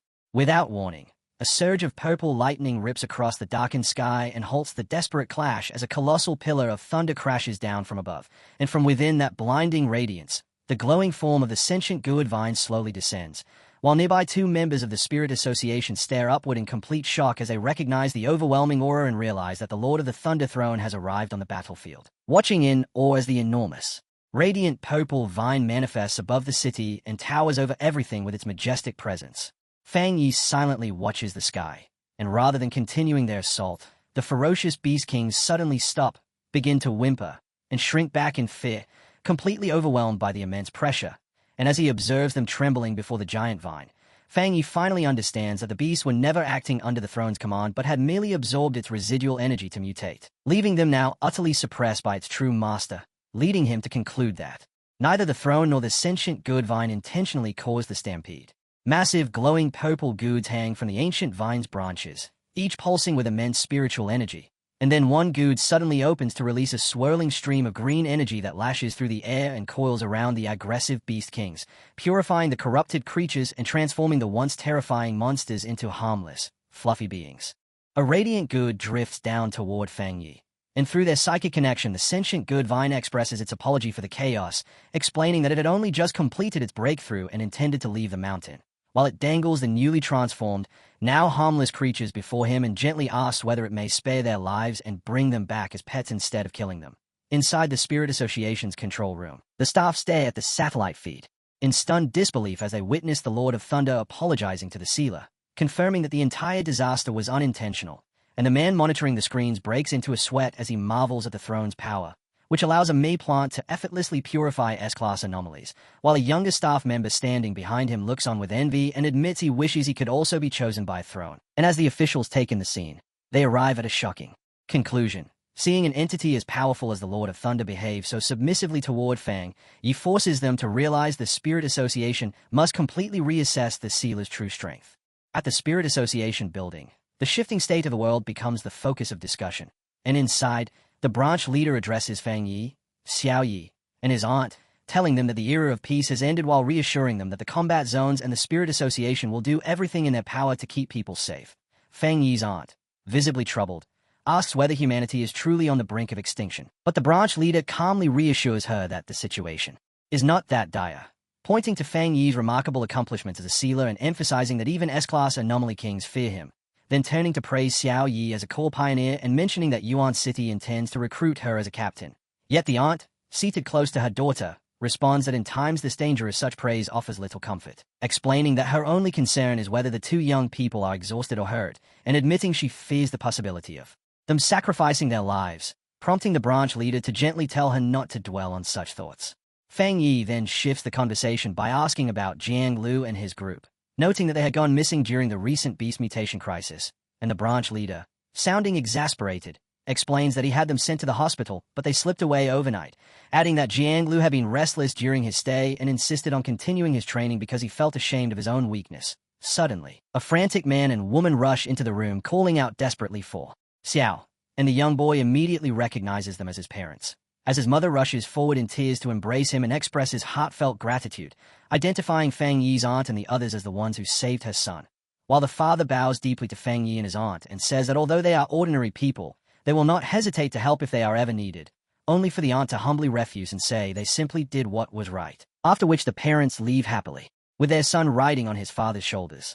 As Fang Yi watches them depart, he suggests that his aunt return with him and Xiao Yi to Tai City, and not long afterward, a plane crosses the sky carrying Fang Yi, Xiao Yi, and their aunt back toward Tai City. As they arrive, a crowd gathered outside a large modern villa greets the sealer's return with a bright red banner, and among them stands Su Qingying, who warmly welcomes Fang Yi as he steps in with his family.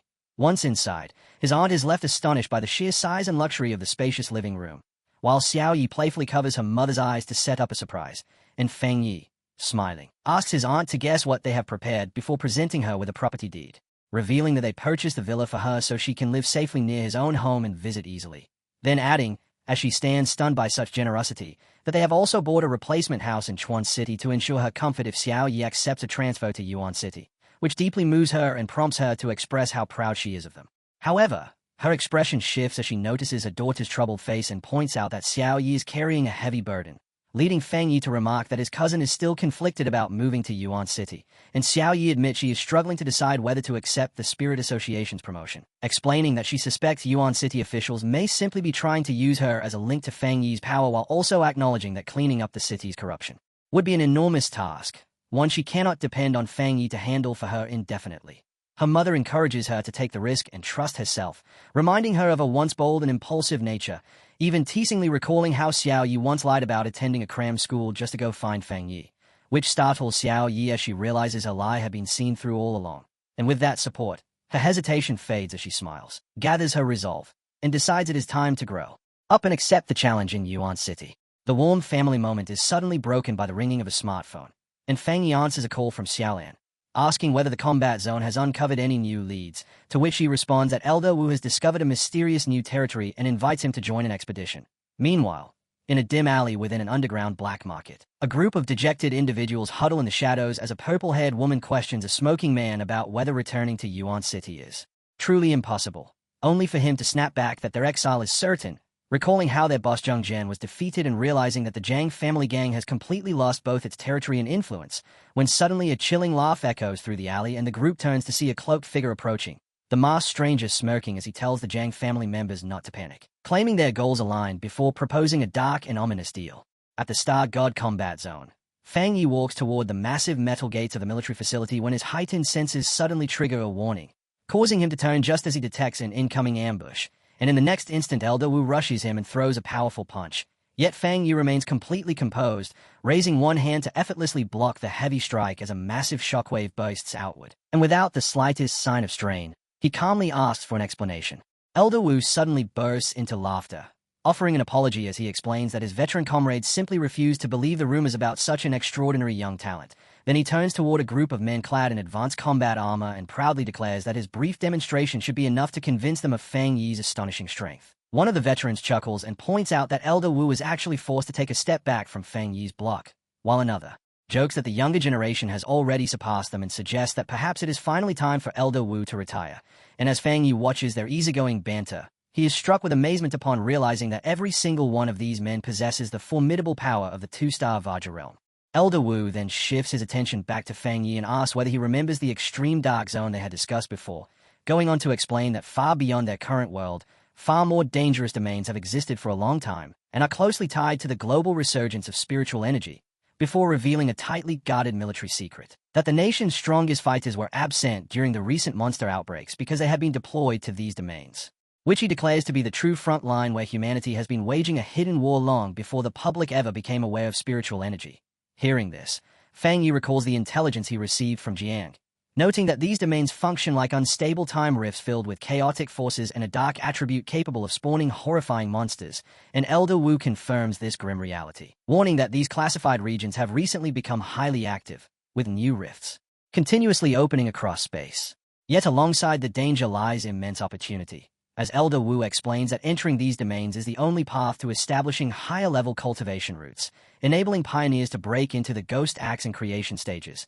And as Fang Yi listens closely, he comes to understand the government's long-term foresight, realizing this is precisely why polluted zones were restricted long before spiritual energy fully awakened. When he looks again at the veterans, he feels the weight of what they have endured, recognizing that secretly venturing into such hellish landscapes while safeguarding the nation demands unimaginable resolve, and he further notes that their solid 2-star Vajra strength implies the Star God combat zone's military power runs far deeper than it appears on the surface. Elder Wu's expression then turns grave as he brings the discussion to their present mission, finally revealing their objective. They are to explore the most dangerous of these domains, a terrifying monster-infested cavern known as the Tomb Cluster. As Fang Yi stands alongside Elder Wu and the veteran soldiers, another figure steps out from the shadows within the base, prompting Elder Wu to introduce the newcomer as Zhong Tian, an elder of the Star God combat zone. Yet Zhong Tian merely scoffs, turns his back, and begins to walk away without acknowledgement, causing Elder Wu to lean in and quietly explain to Fang Yi that old Zhang has a stubborn nature and a notoriously difficult temper, though despite his attitude, his combat strength ranks among the top 3 in their group. And he adds that they specifically brought him along for this mission as an extra layer of security because of his unwavering loyalty, to which Fang Yi responds calmly that he holds deep respect for veterans who serve their country and that an unusual personality is simply part of who they are. Hoping to ease the tension between them, Elder Wu calls out to Zhong Tian once more and formally introduces Fang Yi as the Thai Spirit Association captain known as the Sealer, adding that Fang Yi had recently resolved an S-class disaster on his own, and at the mention of such a threat, Zhong Tian halts and glances back, clearly intrigued. With everyone now assembled, Elder Wu declares it is time to open the portal to the mysterious domain, and the group advances toward a blue vortex hanging in the sky, the door of the void, which serves as the gateway to that unknown realm. While Fang Yi observed that despite its simple outward appearance, it contains immense power, and as Elder Wu takes the lead, Fang Yi notices a spiritual energy seal placed upon the gateway, realizing that someone had repaired the rift in the past. Then upon touching the swirling blue energy, he senses the extreme instability of the area and reminds himself to remain vigilant, all while feeling surprised by the dense, overwhelming energy radiating from within.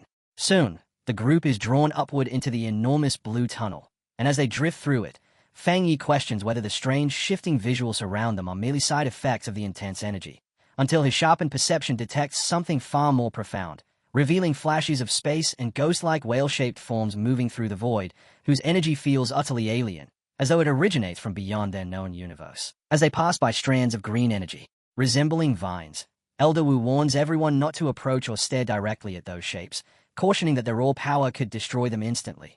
And Fang Yi, sensing the chaotic blend of elemental and void energies, understands that even the slightest contact could annihilate both body and spirit, while also recognizing that because these dangers are pure manifestations of energy rather than living beings, his death seal ability would be useless against them. As he looks upon the fractured reflections of countless worlds suspended within the void, Fang Yi grasps the sheer scale of the threat, realizing that if this massive rift is not contained, it could bring about a catastrophe capable of ending their world. And at last, the tunnel opens into a vast dark expanse where Elder Wu, now visibly serious, announces that they have arrived at their destination. Stopping before a gigantic dark tear floating within the blue energy, he instructs the team to prepare themselves, his body glowing with a bright blue aura as he orders everyone to release their power and maintain their position before crossing over. And once they exit the portal, they find themselves suspended within a gloomy, ominous cavern known as the Tomb Cluster, where an oppressive aura of death saturates the air. Below them, a dense pool of green energy begins to churn and bubble, signaling the approach of danger. And recognizing the threat, Elder Wu commands the team to ready themselves for combat, emphasizing that they must end the fight quickly. when suddenly a towering column of dark green energy erupts from the depths of the cave and rapidly takes shape, forming a terrifying shadowy monster with glowing green eyes. The team is caught off guard by the creature's sudden and without hesitation. Elder Wu and Zhong Tian charge straight toward the monster, only for the shadowy entity to retaliate instantly by firing a lethal beam of dark green energy from its hand. In response, Elder Wu and Zhong Tian combine their golden power to form a shared Vajra realm defense in an attempt to block the. Yet the monster's strength proves overwhelming as the beam shatters their barrier and sends both men crashing backward, while coughing up blood, leaving the surrounding veterans frozen in shock as they witness their strongest fighters defeated so effortlessly.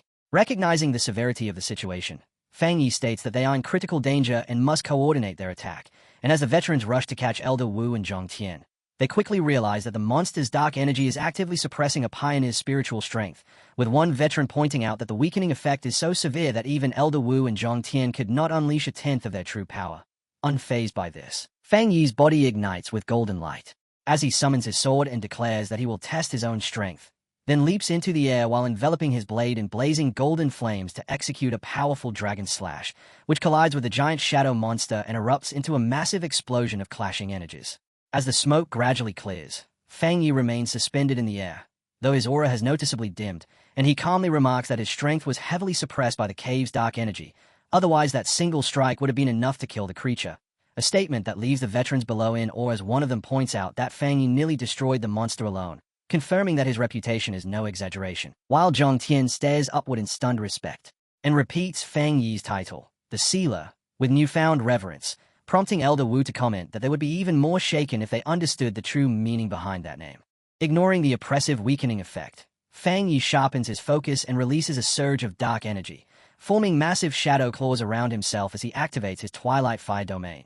Then with a swift command, he sends the claws forward to seize the green monster while his system confirms the successful activation of the domain, and the claws begin ripping through the creature's chaotic energy. Although the system detects the dense dark energy permeating the area, it informs Fang Yi that his unique technique allows him to bypass the suppressive effects, and as the monster howls in agony, the system locks onto it as a target, draining its strength and reducing its dark power by half. Hovering above the now weakened beast, Fang Yi's sword ignites once more, spinning with a deadly fusion of golden flames and twilight darkness, and with a cold, unwavering gaze, he prepares his finishing blow and issues a single decisive command, to kill the monster. Fang Yi releases a blazing slash toward the creature, and upon impact, the strike detonates into a blinding explosion of energy, while Fang Yi remains firm and unyielding, his eyes glowing with a fierce red light as he unleashes a massive surge of golden power that bursts outward in all directions from his body. The radiant golden light surges outward, aggressively incinerating the lingering dark remnants of the monster. And as the spectacle unfolds, Zhong Tian stands frozen in absolute shock at the sheer magnitude of the power on display, while beside him Elder Wu carefully studies the technique and observes that Fang Yi is utilizing a potent yang attribute to actively suppress the surrounding dark energy.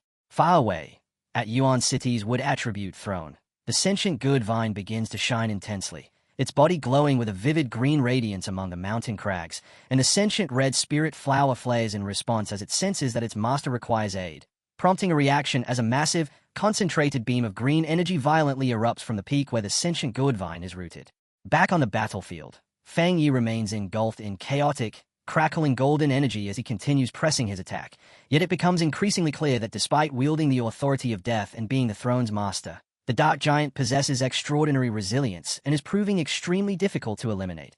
Recognizing that the creature has not yet been defeated, Elder Wu calls out to Zhong Tian that Fang Yi needs their support, and though his tone remains rough, Zhong Tian agrees, leading the combat zone elders to surge forward together as Zhong Tian, Elder Wu, and two other armored elders rapidly channel their respective powers, their hands glowing with distinct elemental energies before all four unleash powerful, multicolored beams toward the battlefield.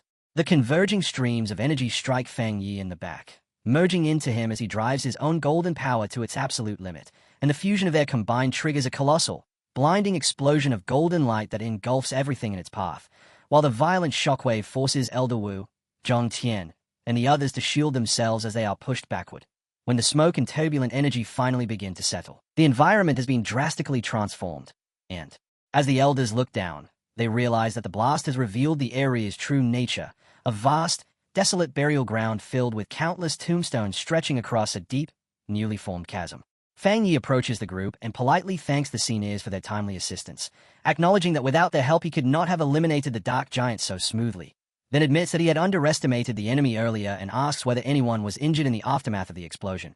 And his humility catches Zhang Tian off guard, leaving him flustered as he awkwardly apologizes for his earlier hostility and expresses sincere gratitude to Fang Yi for saving him, which prompts Elder Wu to smirk and joke that perhaps Zhang Tian has been possessed since the notoriously stubborn man actually managed to say thank you.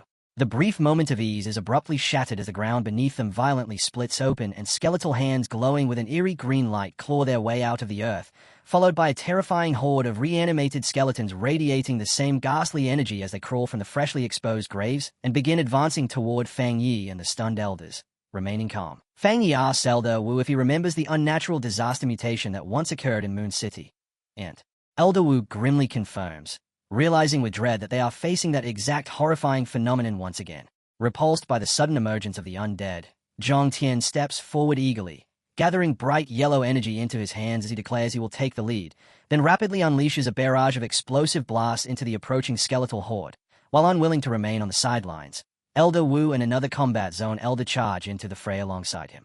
Zhang Tian launches himself high into the air and gathers an energy sphere crackling with intense yellow lightning, declaring a portion of the battlefield as his own before hurling the destructive force straight down onto the skeletons, while below, the combat zone elders clash head-on with the undead army, cutting through them with precise efficiency using powerful energy slashes and piercing beams. Amid the chaos, Fang Yi's glowing red eye tightens as his focus shifts away from the immediate fight, and at that moment, the system alerts him to a strong fluctuation of dark attribute energy nearby, instructing him to make contact with its source in order to compile a new technique, prompting him to warn the elders about the dangerous energy before dashing forward to investigate. Following his movement, Elder Wu notices a massive, imposing structure looming through the murky distance and questions its nature, while another elder speculates that it might be an illusion, only for Elder Wu to dismiss that idea immediately, pointing out that the enormous stone tablet is actively emitting dark energy, though its sudden appearance leaves him puzzled. Fang Yi concludes that it must be a physical manifestation of the region's dark power and decides to approach it, ignoring Zhang Tian's shouted warning as he propels himself directly toward the towering monolith, cloaked in a protective golden aura while flying through the dense dark mist until he reaches the immense, weathered surface surrounded by swirling, ominous shadows. The instant Fang Yi presses his hand against the cold stone, dark red energy reacts and coils around his fingers, and the system confirms that a dark attribute technique is being automatically compiled, completing the process and granting him the Great Hell Saber method, which it explains will allow him, with a single slash, to summon undead from the burial grounds to fight for him for 3 minutes. With their strength directly scaling to his own power, reviewing his arsenal, Fang Yi considers the boundless dark realm, which weakens enemies by trapping them, and the hellish evil scene, a dangerous technique that requires triggering his own death to summon spirits, while noting that his illusion-based eye ability is most effective against intelligent opponents and therefore less useful against the mindless skeletal horde. As a blade of red energy forms in his grasp, Fang Yi senses the immense force contained within the ancient burial ground and realizes that the undead here far surpass those encountered in Moon City, leading him to conclude that this newly obtained saber technique is extraordinarily powerful, as it not only allows him to command such entities but also lets their strength scale endlessly alongside his own. Meanwhile, as Fang Yi evaluates this power, the combat zone elders gather around the massive stone tablet and, astonished to find that it is composed of solidified dark energy, quickly decide to extract a sample for the research institute, with Zhang Tian showing particular excitement as he believes studying it could reshape the future. As Zhang Tian channels energy into his hand and prepares to strike, Fang Yi notices their actions with growing unease. Yet before he can intervene, Zhang Tian delivers a powerful blow to the monolith while Elder Wu hopes to secure an unprecedented specimen to advance their understanding and counter future dark attribute threats. But the moment it lands, a violent tremor shakes the entire cavern and abruptly halts their efforts, causing Elder Wu to panic as he realizes the severity of the mistake and shouts that the stone tablet should not have been disturbed. Cracks rapidly spread across the massive structure as enormous chunks of dark stone begin to break apart and crash down, forcing the elders to shout for retreat as they scramble to avoid the falling debris. And amidst the collapsing ruins, Fang Yi senses a sudden and terrifying surge in the surrounding spiritual energy, a realization striking him as he finally understands the catastrophic origin behind the Black Sea anomaly. From the shattered remains of the tablet, a colossal tidal wave of malevolent red and black energy erupts, revealing that they have unknowingly unleashed an ancient, otherworldly dark tide with a level of destructive force far beyond anything they have ever encountered. From the shattered remains of the tablet, A colossal, towering tsunami of malevolent red and black energy erupts, unleashing an ancient, otherworldly dark tide with a level of destructive power far beyond anything the group has ever witnessed. As the massive wave surges outward from the ruins and the danger becomes instantly clear, Zhang Tian shouts the first rule of exploration: to retreat immediately upon encountering the dark tide. But the spreading energy rapidly condenses into terrifying shadowy beasts that swarm across the battlefield, forcing the combat zone elders to fall back while cutting their way through the encroaching horde. And in the chaos, Elder Wu looks back and urgently calls for the sealer to wait, only to see Fang Yi standing completely still as he faces the towering wave of destruction. As the crimson energy closes in, Elder Wu desperately shouts at Fang Yi, demanding to know what he is doing and ordering him to return at once. Yet Fang Yi ignores the warnings and continues staring into the dark tide with his glowing red eye, hearing a mysterious voice calling out to him from within the churning mass, and driven by curiosity, he slowly reaches his hand toward the swirling red energy, choosing to uncover what lies inside even as he prepares himself to face death against this otherworldly force. In the next instant, a massive, blinding explosion of red energy engulfs Fang Yi, and Elder Wu and Zhang Tian watch in horror as they scream his name while the blast swallows him completely. And unable to accept what he sees, Zhang Tian charges forward toward the deadly wave in an attempt to save him, only for Elder Wu to summon a glowing energy hand that restrains him in place while shouting that rushing in would achieve nothing but a meaningless death. Furious, Zhang Tian argues back, declaring that Fang Yi represents the future of the nation and blaming himself and the other elders, insisting he would willingly trade his own life for the young pioneers. While Elder Wu, filled with anguish, states that Fang Yi is likely gone and warns that losing more people will only doom the nation's future. Then, taking responsibility for bringing Fang Yi here, he orders the remaining elders to retreat and survive. Just as they prepare to withdraw, a massive pillar of golden energy suddenly erupts from within the dark tide, causing them all to turn back in shock as they recognize Fang Yi's signature power and cling to the hope that he may still be alive. Meanwhile, deep within the abyss, Fang Yi drifts calmly through a swirling tunnel of red and gold energy, completely unharmed by the explosion. And as he observes his surroundings, he finds it strange that within the very heart of the dark tide, there are no monsters at all. Drifting deeper into the dark red void, Fang Yi follows his instincts, sensing that if he continues forward he will eventually reach the source of the call, even though the mysterious voice has now fallen silent. And in his search for answers, he attempts to communicate with his system to analyze the strange environment surrounding him. Wrapped in a protective golden aura, he continues descending into the endless abyss and notes that his powerful defenses are completely shielding him, preventing the surrounding dark energy from causing any harm. When suddenly a strange disembodied voice echoes through the crimson emptiness and speaks directly to him, causing Fang Yi to halt mid-descent in surprise as his system interface glitches under the overwhelming pressure before stabilizing again, after which the system informs him that the ancient power is creating fluctuations but has successfully located the source just ahead. Guided by the glowing blue prompt from his system, Fang Yi advances through the dense dark mist while wondering if this ancient force could be another world-altering artifact similar to the thrones. And as he accelerates, the atmospheric pressure grows increasingly intense, confirming that he is closing in on the unknown origin, until his eyes narrow upon spotting his destination and he comes to a stop before a massive swirling black vortex streaked with red lightning, its suffocating pressure radiating outward. From the center of the vortex, a menacing hollow suit of spiked demonic armor slowly emerges, pulsing with a sinister red glow from within. And as Fang Yi studies it, he realizes that every inch of the armor contains immense destructive power, while his system flashes a red warning to confirm that this mysterious armor is the true source behind the catastrophic dark tide. Confident in his ability, Fang Yi reaches out in an attempt to subdue the artifact, but the armor reacts instantly as its chest splits open to reveal a jagged, gaping mouth of glowing red energy, forcing him to retreat when a massive surge of dark power erupts outward. And in that moment, he recognizes withal that the relic's energy far surpasses that of any throne he has encountered before. Caught off guard by the sudden assault, Fang Yi quickly summons a golden energy barrier to defend himself, yet as the dark force grinds against his shield, he struggles, astonished that the armor's raw killing intent is capable of weakening his yang attribute, which should naturally suppress such darkness.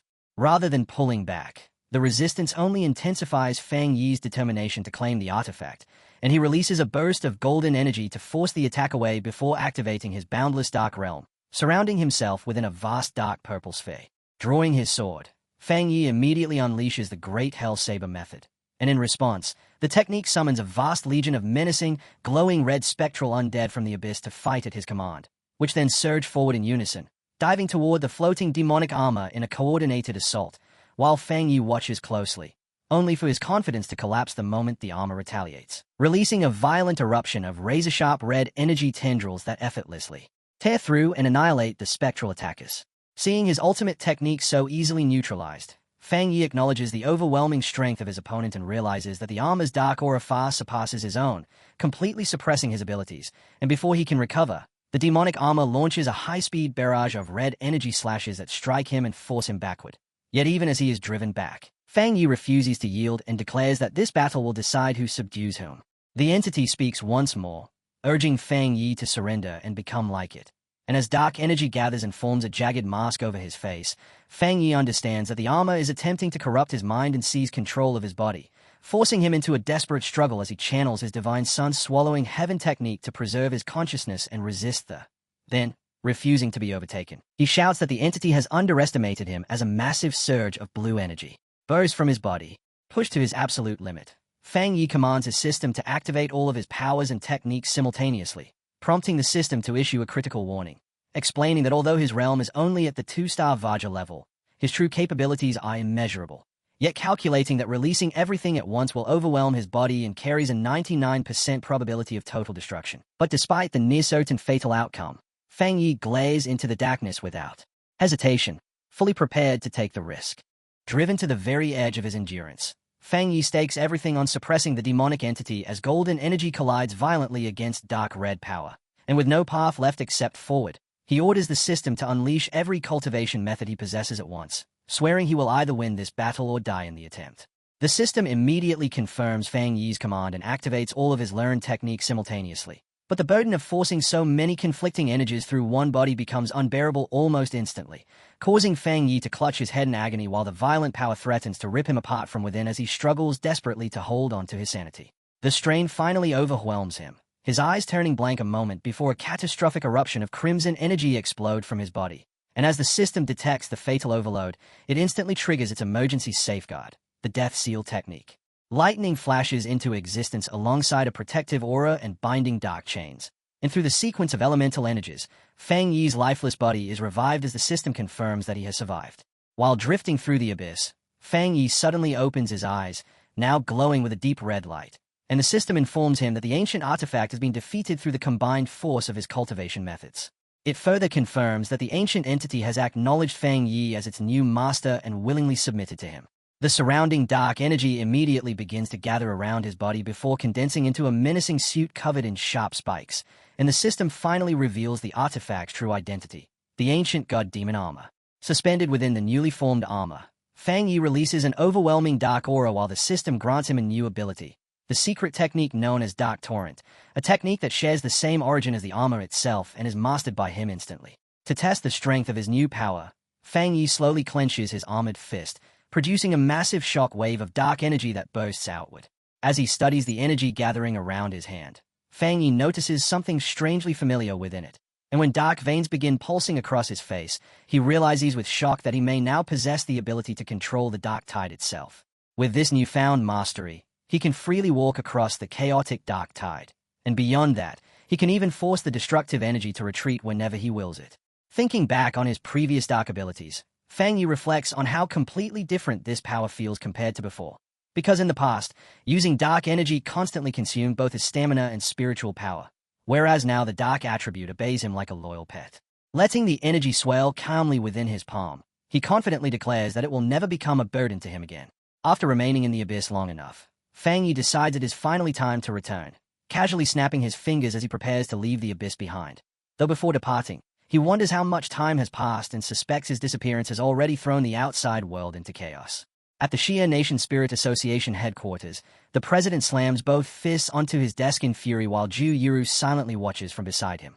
President Yi Xiao angrily berates the combat zone elders for bringing the sealer along on their expedition only to fail at returning him alive, criticizing them for being unable to protect a single junior pioneer despite possessing years of cultivation experience and access to the nation's finest resources. Elder Wu lowers his head in shame as the president harshly questions their competence, demanding to know how they can possibly face the nation after depending on the sealer just to escape alive themselves. Outside the office, Galen overhears the confrontation and finally decides she can no longer remain silent. So she walks straight into the room and interrupts President Yi Xiao to share her own perspective. Elder Wu and Zhang sit nearby with defeated expressions as Galen states that the sealer was powerful enough to escape the abyss, yet chose to remain behind after discovering something important within it, while President Yi Xiao listens in silence. Refusing to let the veterans shoulder all the blame, Galen fiercely defends them, reminding the president that these people have been fighting on the front lines to protect the nation since long before the spiritual energy awakening, enduring countless battles while watching comrades fall and be buried one after another. Although she acknowledges that the sealer is an exceptionally rare genius, she reminds him of the despair Elder Wu and the others felt when Fang Yi disappeared into the void, insisting that if there had been any possible way to save him, they would have willingly sacrificed their own lives to bring the young pioneer back safely. Still unsatisfied, President Yi Xiao coldly responds that the sealer is the foundation of the captain plan and asks whether she can truly guarantee Fang Yi's survival when even the previous generation failed to escape the dark tide. Growing more frustrated, Yi Xiao raises his voice and declares that Fang Yi's value to the nation surpasses theirs entirely. As Guyuru attempts to calm the situation, Galen immediately challenges his assumption that entering the dark tide means certain death. Fixing him with a fierce glare, she questions his reasoning and asks that if Fang Yi is truly dead, then why should a single pioneer matter more than the entire surviving Star God combat zone? She bluntly presses further, asking whether by doubting Fang Yi while dismissing the combat zone, he truly believes the Spirit Association alone could defend the Xia nation without the military strength supporting it. Realizing she has crossed a line, Elder Wu immediately shouts Galen's name and orders her to stop, causing the tense atmosphere in the room to finally break. President Yi Xiao lets out a long sigh as the anger gradually leaves his face, admitting that his earlier words came from frustration and acknowledging that Galen is correct. Looking exhausted, he asks how they are supposed to handle the crisis now, fearing that if news of the sealer's disappearance spreads, it will throw the entire nation into panic while also encouraging their enemies to make a move. To avoid nationwide chaos, everyone agrees that news regarding Fang Yi's disappearance must remain completely sealed and classified under the highest level of security. 1 week later, at the Fang family villa, Lin Yi grows increasingly anxious because her cousin Fang Yi still has not returned from the mysterious domain. When she suddenly hears the door open, she immediately calls out hopefully for her cousin, only to discover that it is her mother instead. Noticing Fang Yi's unusually long absence, her mother suggests calling him. But Lin Yi explains that this situation is different because the place he entered is extremely dangerous and completely without signal.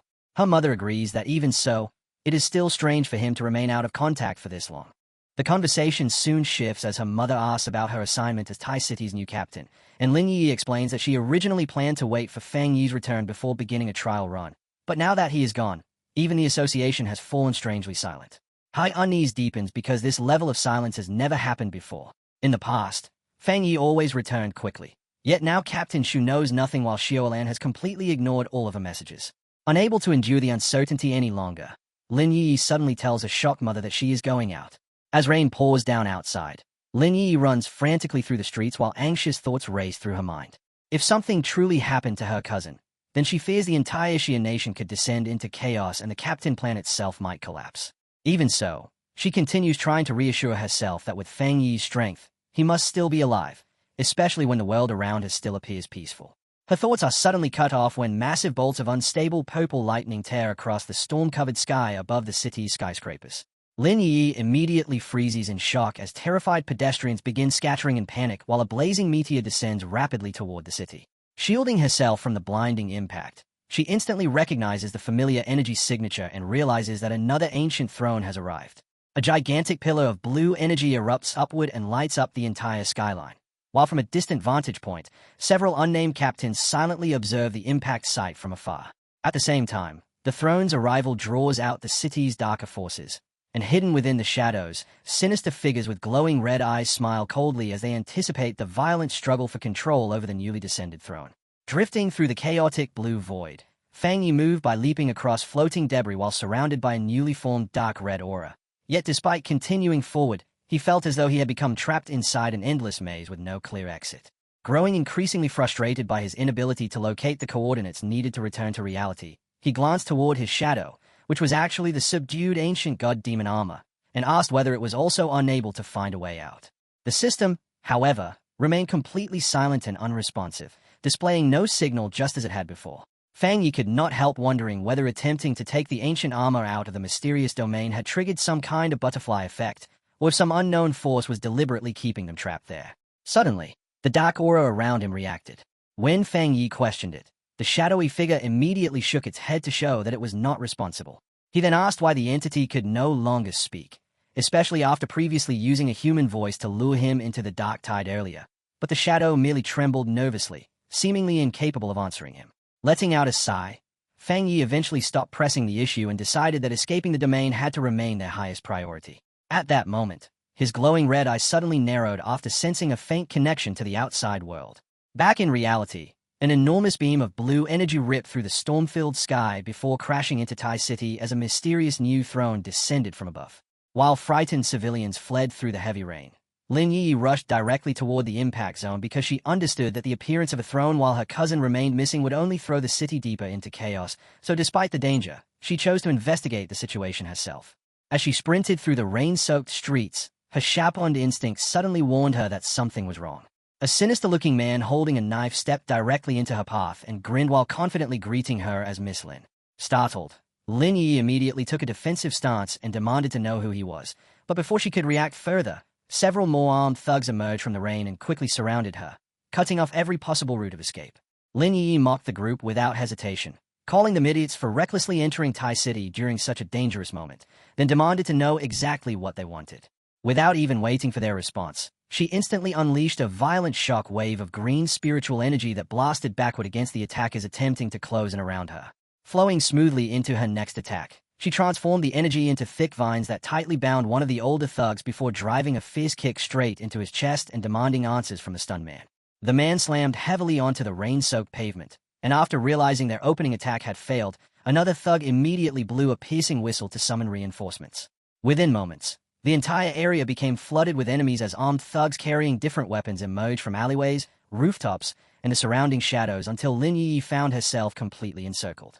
Standing at the center of the ambush, a man wearing a red bandana arrogantly raised his massive sword toward her and mocked her as nothing more than a little girl hiding behind the sealer's reputation before ordering everyone to attack at once.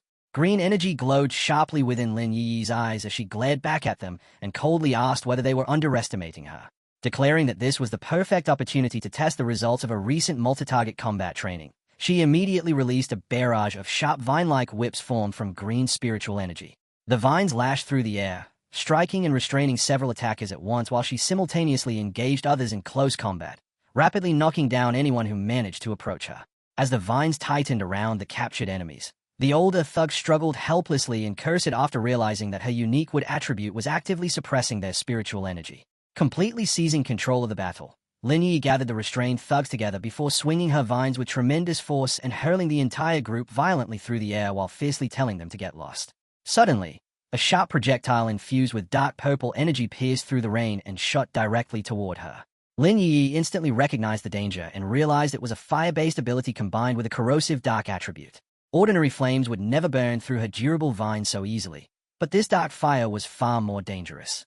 She attempted to evade the attack, yet the dark energy still grazed her arm and sliced into her flesh, causing her to gasp as blood spilled from the fresh wound. The moment the bandana-wearing leader saw her injured, he and the remaining thugs charged toward her from every direction, attempting to finish her off immediately. Just before their weapons could strike, Lin Yi suddenly summoned a glowing green barrier around herself, and a violent burst of spiritual energy instantly blasted every attacker backward, sending them crashing across the wet ground. Looking at them with contempt, she mocked the group for being 9 grown men who still could not defeat a single student. The leader steadied himself against the soaked pavement while an observant look flashed through his eyes. After noticing that the sealer still had not appeared despite Lin Yi being placed in mortal danger, he confidently concluded that Fang Yi was truly absent from the city. Having already accomplished his real objective, the leader immediately ordered a retreat, and the thugs quickly leaped away into the storm before disappearing into the darkness. Left standing alone in the rain, Lin Yi suddenly realized with frustration that she had fallen directly into their trap. Furious at herself, she slammed her fist against a nearby wall after understanding that her desperate attempt to defend herself had unintentionally confirmed her cousin's disappearance to hidden enemies.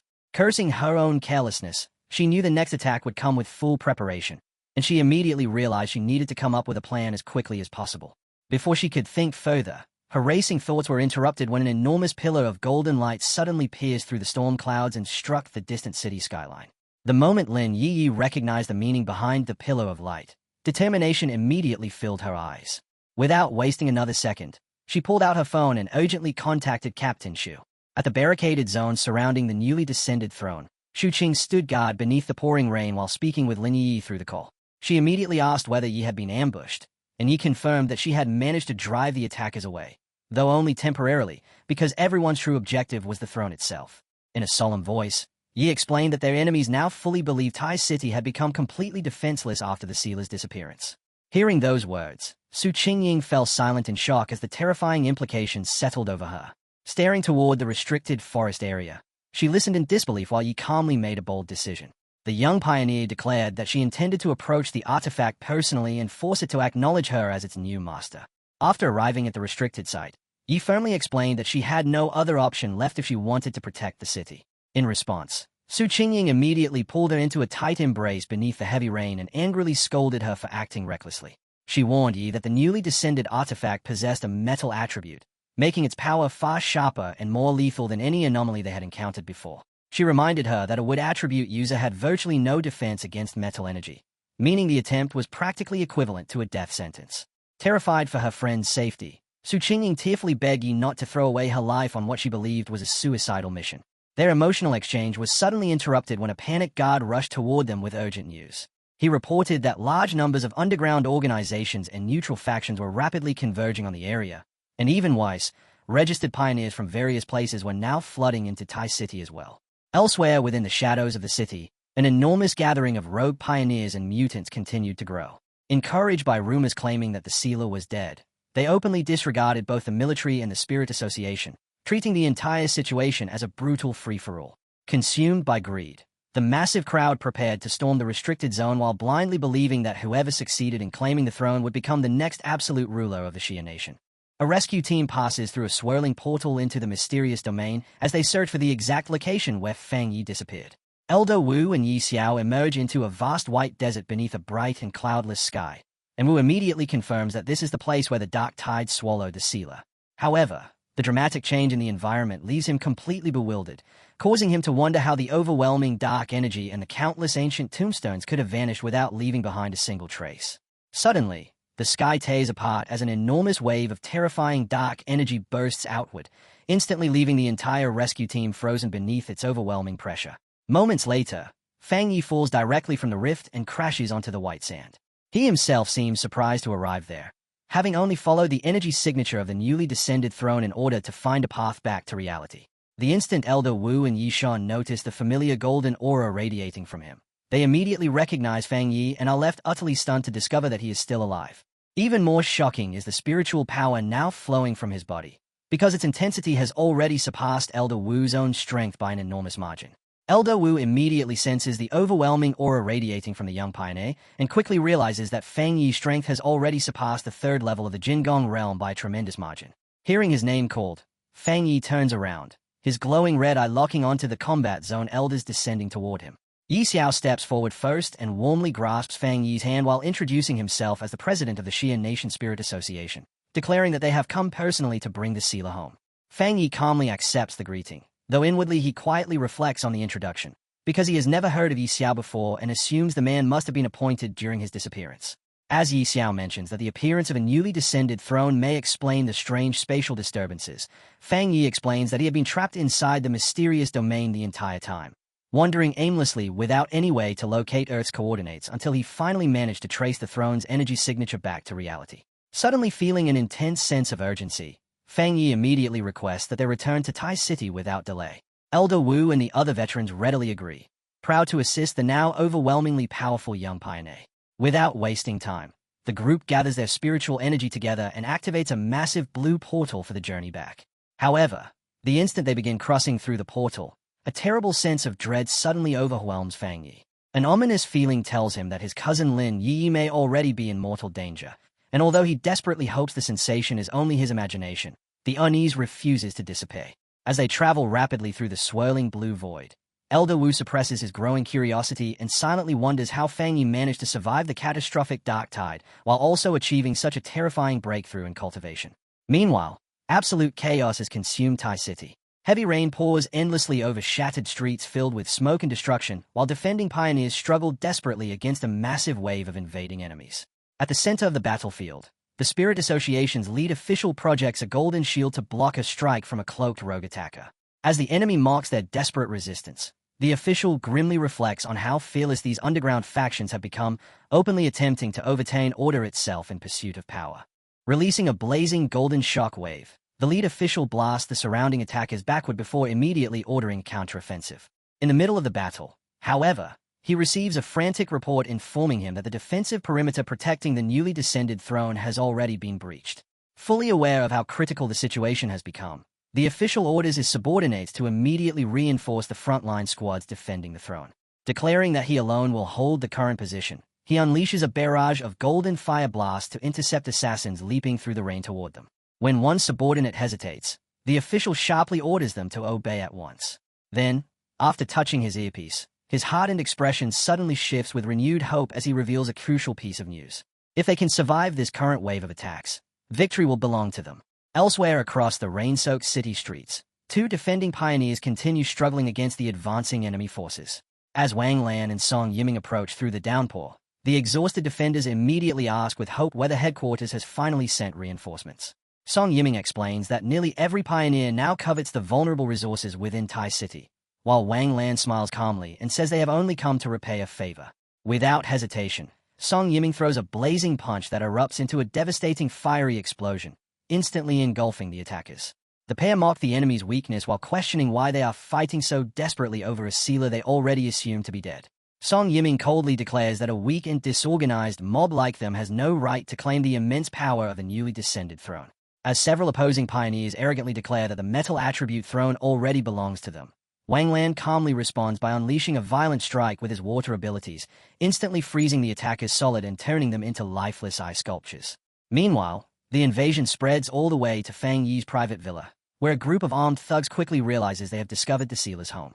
A scar-faced thug laughs greedily while claiming that everything inside now belongs to them, then creepily comments on the two defenseless women still inside the villa. However, before the group can force their way through the doors, a haunting melody suddenly drifts through the rain. Nearby, a pioneer stands atop a rock while playing a glowing green flute that releases magical sound waves across the battlefield. The invading thugs immediately begin screaming as their bodies move against their will, forcing them to dance uncontrollably under the overwhelming mind control effect. The one responsible is Moon City pioneer Captain Chen Ruo, who watches the struggling invaders with cold eyes while recalling her mother's teachings that people consumed by endless greed despite lacking strength are the most terrifying of all. At the base of the restricted mountain, a tremendous burst of blue energy suddenly erupts upward into the storm-covered sky, instantly drawing even larger waves of rogue pioneers toward the area. Floating above the crowd, a fire-covered invader laughs wildly while arrogantly declaring that the throne will belong to him. In the next instant, a blinding pillar of intense blue light crashes down into the restricted zone and releases a violent shock wave that forcefully repels the approaching invaders. The stunned rogues immediately recognize the suffocating pressure radiating from the metal attribute throne's raw power. After realizing that even their strongest fighters are being rejected by the artifact itself, the invaders quickly conclude that someone from Tai City has already established contact with the throne. Filled with rage, the bloodthirsty mob resolves to slaughter both the Spirit Association and anyone connected to the sealer in order to seize control of the city. Then, cutting directly through the chaos, a calm voice suddenly asks who exactly has been calling his name. Fang Yi materializes behind a massive crowd while surrounded by a terrifying aura of swirling dark red energy. The invaders instantly freeze in absolute terror as they stare at the man they had all believed was dead, stammering out the title of the sealer in disbelief. Without hesitation, Fang Yi summons his massive sword from a dark red portal and activates the newly acquired Great Hell Saber technique. The surrounding invaders can only watch helplessly as a horrifying murderous aura gathers around him. Then, with a single devastating swing, Fang Yi releases an enormous fiery slash across the battlefield. The attack erupts into a colossal explosion of flames and dark energy that instantly wipes out the entire horde of rogue pioneers, leaving behind nothing except burning fire and destruction. As the flames gradually die down, Fang Yi lifts his gaze toward the peak of the restricted mountain. The moment he senses familiar spiritual fluctuations coming from above, he immediately realizes his ominous premonition had been correct all along. His cousin Lin Yi is attempting to claim the dangerous new throne herself. At the mountain summit, Lin Yi floats within a glowing green sphere while facing the imposing metal attribute throne directly. Having already stepped into the throne's domain with complete determination, she prepares herself to sacrifice her own life if necessary in order to protect the city. Below her, Captain Xu Qingyi struggles desperately to maintain the protective barrier surrounding the area. Covered in sweat and pushed to her limits, She vows to keep shielding Yi even if it means burning through her own life force until every last bit of spiritual power is exhausted, silently urging the young pioneer to succeed. Suddenly, an attack pierces straight through the green barrier and violently disrupts the defense. Song Yinming immediately cries out in alarm, desperately wondering who managed to bypass the defensive perimeter. The breach triggers a severe backlash that forces her to cough up blood violently, and just as she begins collapsing, her blonde guard catches her before she can hit the ground. The panicked guard looks upward in complete shock before stammering out the title of the sealer in utter disbelief. Fang Yi calmly greets Su Qingying, and she stays back at him with both overwhelming shock and immense relief after realizing that the city's strongest protector has finally returned. The moment Fang Yi notices his cousin left exposed by the shattered barrier, he immediately raises a hand and channels his swirling red energy outward, gently catching the falling Lin Yi in midair before she can crash down. His immense spiritual power rapidly spreads around her and forms a massive glowing sphere of protective energy that completely shields her from both the violent chaos surrounding the mountain and the crushing pressure released by the throne high above the storm-covered peak.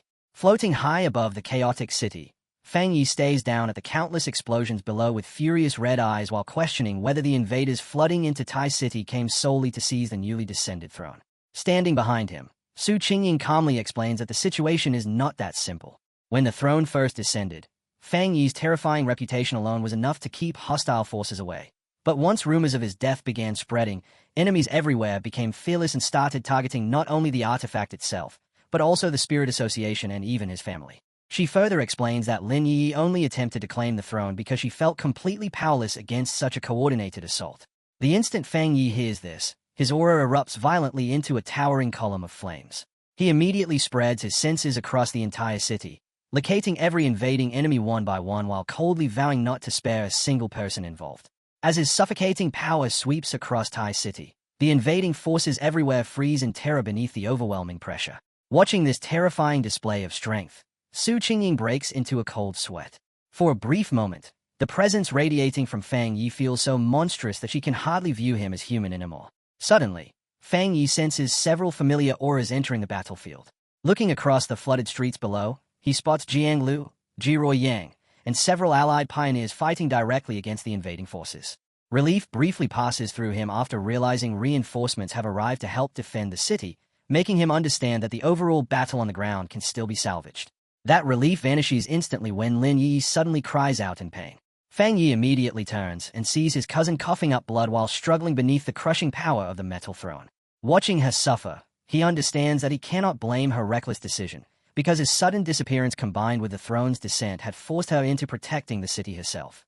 Memories of their childhood surface in his mind, and at that moment, Fang Yi silently resolves that he will save her no matter what, knowing he would never forgive himself if she died here.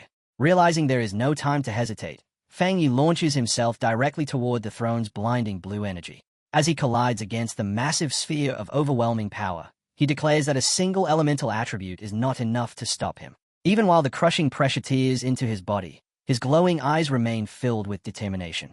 Before charging recklessly deeper into the throne's deadly domain, he warns Su Qingying to protect herself. Then, pushing his body beyond its limits, Fang Yi forcibly advances closer and closer toward the artifact while Su Qingying watches in stunned disbelief at his fearless assault against such overwhelming power. To withstand the throne's devastating energy, Fang Yi's system immediately activates a healing technique. Green energy bursts around his body, continuously absorbing surrounding vitality and rapidly restoring his severe injuries at the exact moment they appear. Surrounded by the restorative aura, Fang Yi lets out a faint smirk and remarks that he has finally found the perfect chance to make proper use of this life-restoring technique, declaring it to be the ideal countermeasure against the metal throne's devastating assaults. The moment he forcibly pushes deeper into the throne's domain, the collision triggers a colossal eruption of power, and a blinding pillar of blue energy instantly tears upward through the storm clouds. From far away, Jiang Lu and the other defenders stare toward the sky in awe as they witness the metal throne's violent energy fluctuations, feeling its terrifying raw power as though it could pierce straight through the heavens themselves. Elsewhere within the flooded streets, the Spirit Association Superior notices the sudden energy surge and immediately recognizes the unique signature. Realizing the decisive moment has finally arrived, he orders his subordinates to proceed with their strategic operation without hesitation. Back at the center of the storm, Fang Yi endures the raging torrent of energy and calmly walks straight toward the glowing blue metal throne before mockingly apologizing for interrupting it. Then, without fear, he places his hand directly onto the artifact itself. The system instantly detects the throne's concentrated metal attribute and immediately begins compiling a brand new technique. Within moments, Fang Yi's dark energy absorbs the throne's essence, and the system confirms the process has succeeded. He acquires a metal attribute ability capable of multiplying his attack strength and allowing him to unleash strikes 3 tiers beyond his current cultivation level.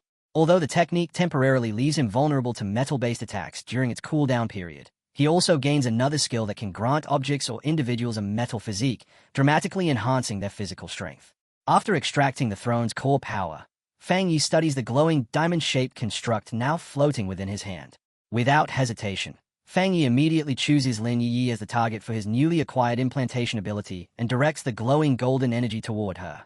The radiant core sinks directly into Lin Yi's chest and infuses her body with a metal attribute. Wrapped in warm light, the pain on her face gradually disappears and is replaced by peaceful sleep while the throne's remaining power safely envelops and protects her. Meanwhile, rogue pioneers successfully break into the Spirit Association headquarters. Standing atop the shattered rubble, a metal attribute invader named Li Mingxian openly mocks the city's weak defenses while demanding that the local captain come out and face him. Laughing arrogantly, he boasts that the Thai captain has already vanished and sneers at how weak and fragile the city has become without the sealer there to protect it. Inside the destroyed laboratory, Li Mingxian grabs a terrified researcher by the throat and lifts him into the air. Mocking the Spirit Association for seemingly giving up after the sealer was presumed dead, he coldly asks where the remaining association members have gone. Trembling in fear, the researcher nervously asks whether the invaders came searching for the spirit crystals before immediately surrendering and pointing them towards safe number 3. Surprised by how quickly the man gave in, Li Mingxian asks whether he is not afraid of being punished by the association. The terrified researcher cries out that refusing to cooperate would only result in him being beaten anyway, especially since the invaders would eventually locate the crystals regardless. Satisfied with the answer, Li Mingxian casually throws the man aside while his subordinates force open the vault, revealing an enormous stockpile of glowing blue spirit crystals hidden inside. The instant he sees the treasure, Li Mingxian warns the cowering researcher not to attempt any tricks before ordering his men to seize every single crystal and leave absolutely nothing behind for the city. However, the moment the invaders turn away, the fear vanishes from the researcher's face and is replaced with a cold, calculating glare. The researcher silently dismisses the greedy invaders as ignorant fools blindly walking straight into a trap. Meanwhile, Li Mingxian casually settles onto a nearby couch and announces his intention to turn the laboratory into their permanent base. His subordinates immediately flatter him, insisting that the metal throne rightfully belongs to him while eagerly claiming they should teach the local pioneers a brutal lesson. Laughing arrogantly, Li Mingxian declares that ancient artifacts only acknowledge those who are truly worthy. He confidently points out that the sealer's relative still has not conquered the artifact, proving that the throne itself has rejected her.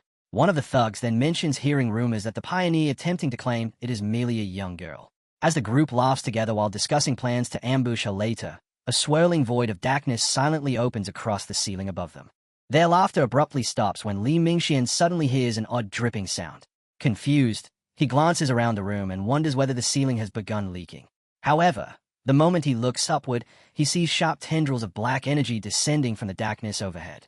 The corrosive black liquid instantly pierces through his men, causing them to scream in agony as the dark energy burns through their bodies alive.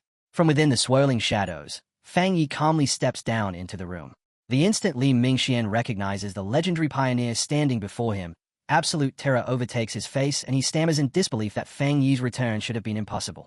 Refusing to accept reality, Li Mingxian frantically gathers his spiritual energy into a glowing blue fist before violently charging forward while shouting in denial and demanding to know who dares stand against him. Fang Yi does not even move backward. He effortlessly catches Li Mingxian by the face with one hand and instantly halts the charge completely. Then, leaning slightly closer, Fang Yi calmly raises a finger to his lips, silently ordering the invader to stay quiet. His glowing red eyes lock onto the frozen leader as Fang Yi coldly delivers the absolute punishment awaiting anyone who dares trespass within Tai City: death. Fang Yi violently slams the terrified Li Mingxian into the ground before looming over the defeated invader and summoning his glowing golden sword. Li Mingxian stares upward in sweating terror while stammering out the sealer's title, unable to comprehend that the man he firmly believed dead is standing directly before him. With his eyes glowing an ominous red, Fang Yi coldly dismisses him, and in the next instant, a massive burst of golden fire completely engulfs Li Mingxian, burning the screaming invader alive. As fading embers drift through the ruined room, Fang Yi calmly tells the surviving thugs that he understands why people would fight over the appearance of a new throne. However, His expression darkens as he admits that what truly enrages him is the fact that they dared to divide up Tai City among themselves. Slowly advancing toward them, he adds with deadly calm that they even dared to target his family. Fixing the remaining invaders with a murderous glare, Fang Yi delivers his final judgment. None of them will leave alive. The moment his words fall, he unleashes a devastating fiery dragon that tears through the room and instantly annihilates the remaining enemies.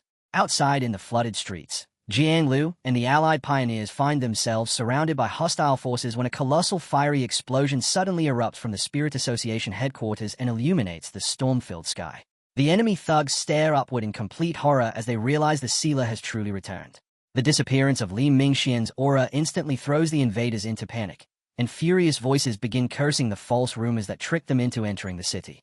Watching the enemy's morale collapse before his eyes, Jiang Liu bursts into triumphant laughter, mocks their cowardice for daring to invade Tai City, and aggressively charges straight back into the battle.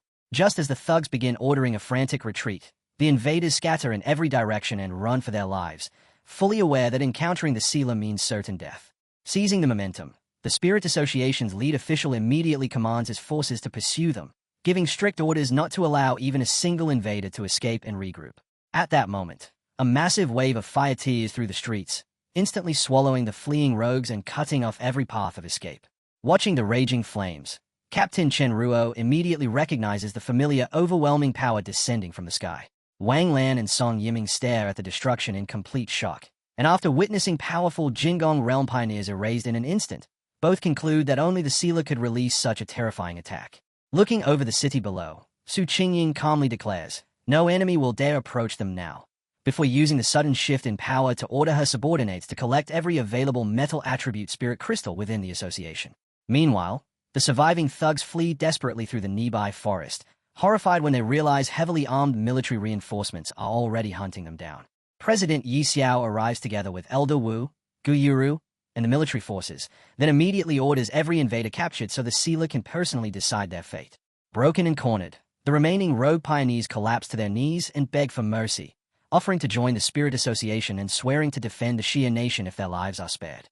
Gu Yuru looks down at the kneeling men with icy disgust, dismissing them as pathetic opportunists and pointing out that they are not truly remorseful, but simply terrified of dying. Her attention suddenly shifts upward when an allied pioneer shouts that the sealer has arrived. A gigantic pillar of fire slams into the street ahead of them, and Fang steps out from the roaring flames carrying his fiery sword while coldly asking if these are the remaining invaders. Faced with his overwhelming presence, the trapped rogues instantly panic, and with death looming over them, they desperately wonder whether fighting to the bitter end might somehow create a chance to escape.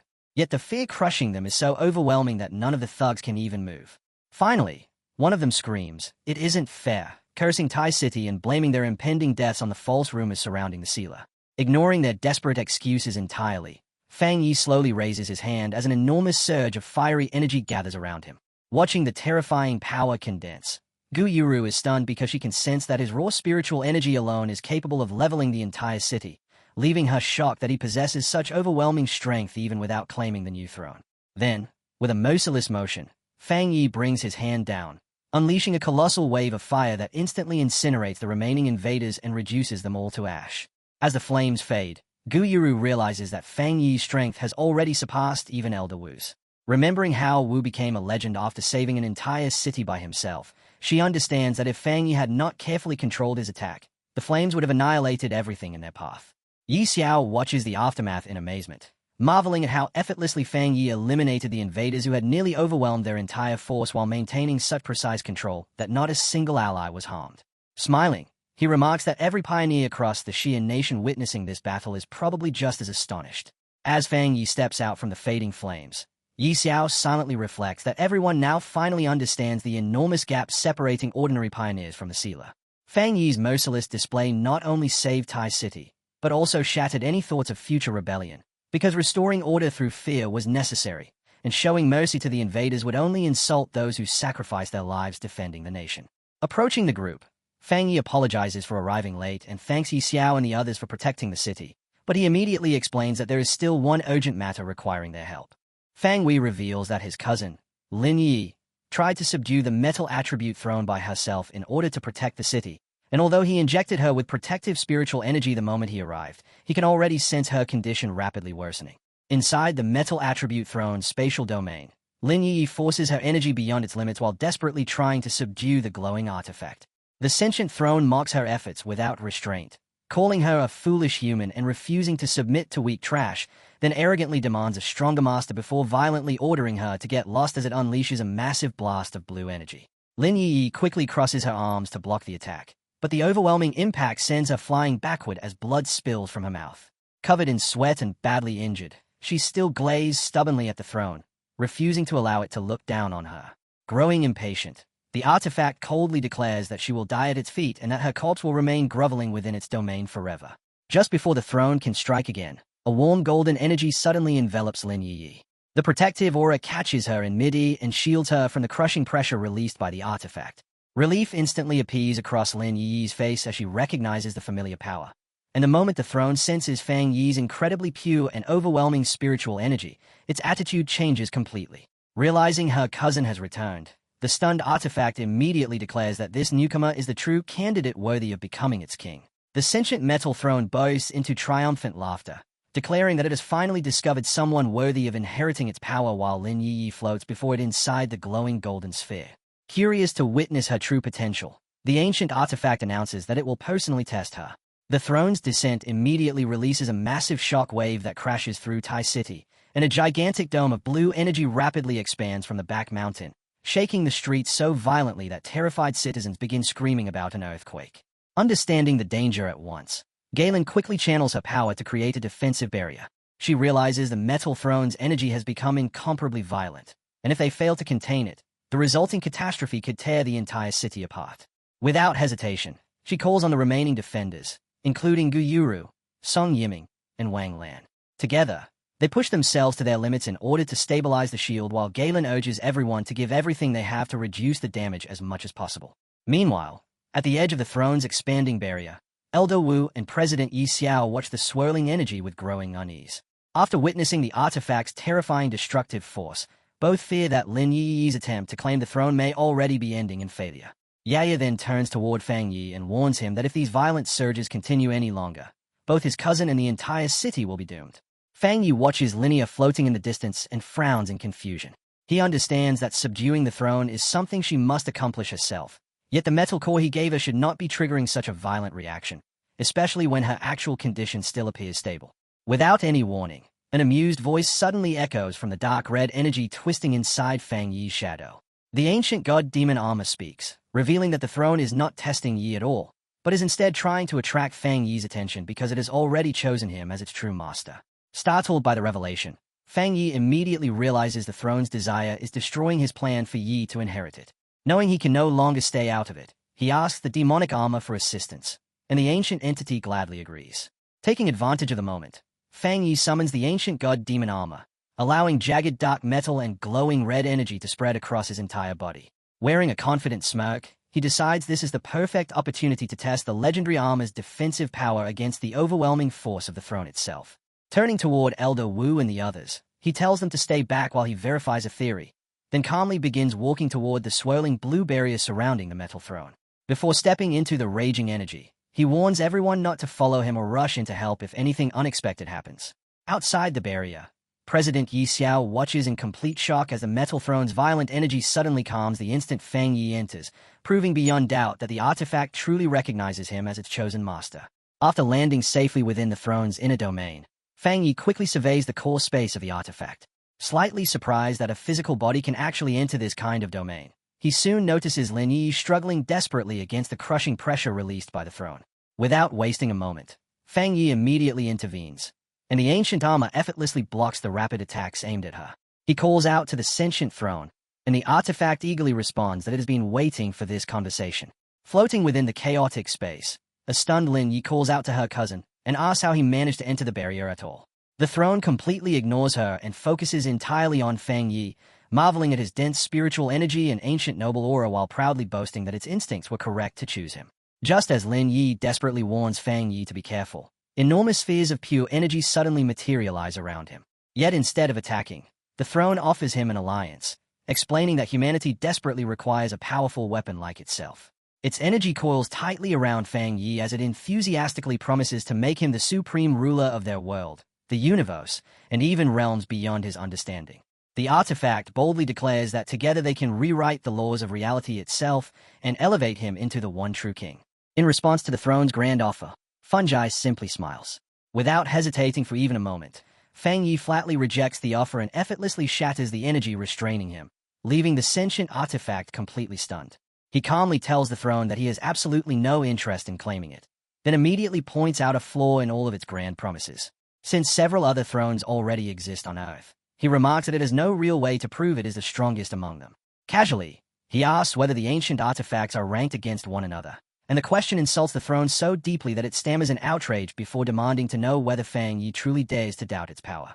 Fang Yi simply gestures toward Lin Yi and presents a deal. If the throne genuinely wants to prove its strength and cooperate with him, then it must first accept his cousin as its master. He explains that the Wood and Thunder thrones are far more intelligent because they have already formed mutually beneficial partnerships with him and his allies. Smirking slightly, he reminds the artifact that it cannot force him into any kind of pact regardless, so if it truly wishes to fulfill its purpose, it should abandon its excessive pride and seriously consider his proposal. When the throne suddenly falls silent, Fang Yi cannot hide a trace of disappointment. He had actually hoped the notoriously violent artifact would attack him so he could properly test his new armor in an actual battle. With the artifact remaining quiet, Fang Yi simply turns his back on it and walks over to Lin Yi, telling her that Tai City no longer requires her to sacrifice herself for its sake and offering to escort her safely out of the domain. Now that the crushing burden of responsibility has finally been lifted from her shoulders, he asks her directly whether she still truly desires the throne and whether she possesses the willpower necessary to subdue it. Lin Yi meets his gaze without the slightest hesitation and firmly declares that she is ready for the challenge. She thanks him for always supporting her, then explains that she had already made her decision long before he arrived to help. Hearing her answer, Fang Yi smiles proudly and reminds her that only true strength can allow someone to survive and protect their family in this dangerous world. Filled with confidence, Lin Yi promises that once she conquers the Metal Throne, she will finally step forward and officially assume her role as the captain of Yuan City. Leaving his cousin behind to complete her trial, Fang Yi walks back through the portal and reunites with Elder Wu, Galen, and President Yi Xiao in the outside world. Facing the anxious group, he calmly explains that the sentient Metal Throne has agreed to consider accepting Lin Yi as its master. He assures everyone that the artifact is no longer a threat to the city and suggests that they simply quarantine the mountain area for the time being. Explaining that Yi has chosen to remain inside and finish the process, he asks the leaders to fully support her. President Yi Xiao immediately agrees, promising to send every metal attribute spirit crystal owned by the Spirit Association directly to Tai City to aid her. Elder Wu happily follows up by guaranteeing that the Star God Combat Zone will empty its own reserves as well and gather additional resources from other military bases to strengthen her training further. The pioneers and officials gathered nearby whisper among themselves in complete awe of Fang Yi. They can hardly believe that he survived the deadly Dark Tide, slaughtered countless monsters, casually negotiated with a godlike throne, and then rejected its power for himself without hesitation. Now that Tai City is finally safe, Fang Yi's expression gradually turns serious as he tells Elder Wu that there is still one final and extremely important task he wishes to entrust to him and Zhang Tian. Fang Yi asks the veteran pioneers, Elder Wu and Zhang Tian, to help him test a new item he brought back from the Dark Tide. Hearing this request, Galen quietly reflects on the situation and realizes the elders still feel guilty over Fang Yi's near-death experience, so a sparring session would probably ease the burden weighing on their minds. At the same time, she recalls that the dark attribute consumes life force itself, making her deeply curious about what kind of divine artifact the sealer could possibly have recovered from such a deadly place. Thinking about the terrifying rumors surrounding those mysterious domains, she knows that artifacts originating from beyond their universe are said to possess unimaginable power. Elder Wu immediately accepts the request with excitement, laughing as he admits that he has always wanted a proper spar against Fang Yi and thanking him for finally giving him the opportunity. Meanwhile, Fang Yi briefly thinks about his cousin Lin Yi remaining behind at the restricted mountain, but ultimately decides to trust that her fate with the Metal Throne will resolve itself properly. Confident that she will succeed, he simply tells everyone that it is time to leave. The group soon arrives at the elite training center within the Star God Combat Zone, a facility specifically designed to withstand overwhelming destructive force. Once inside, Elder Wu comments that the location is perfect for the upcoming test. Fang Yi then asks whether the room is durable enough to completely contain a massive explosion without affecting anything outside the facility.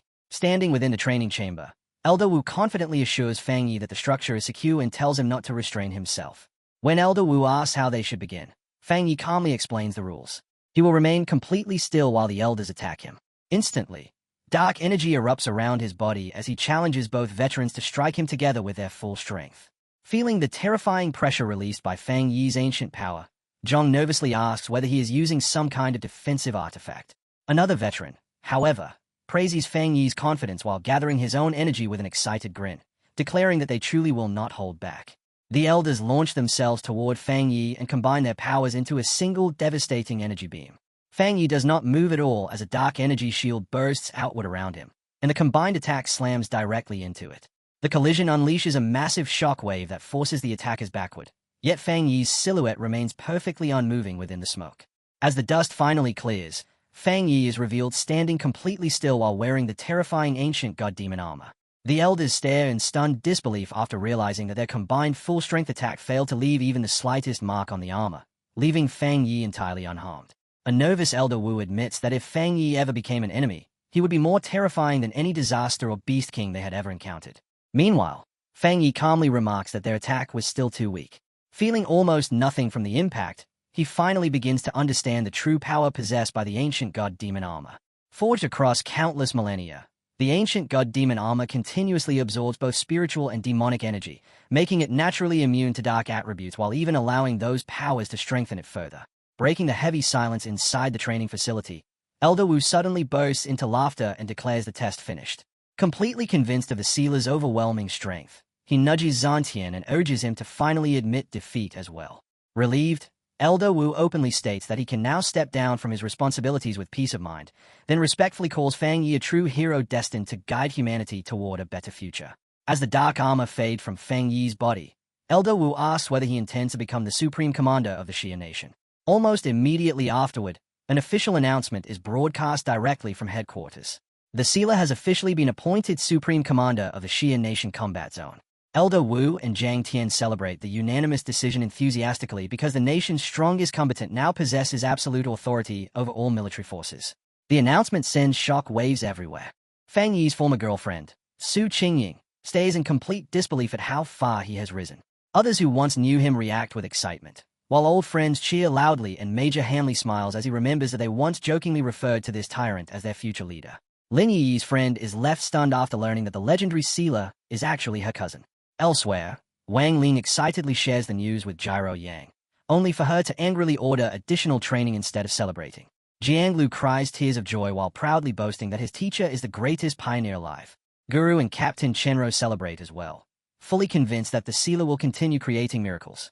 Back at headquarters, even Wang Lan's peers admit that they are now completely convinced of Fang Yi's worth.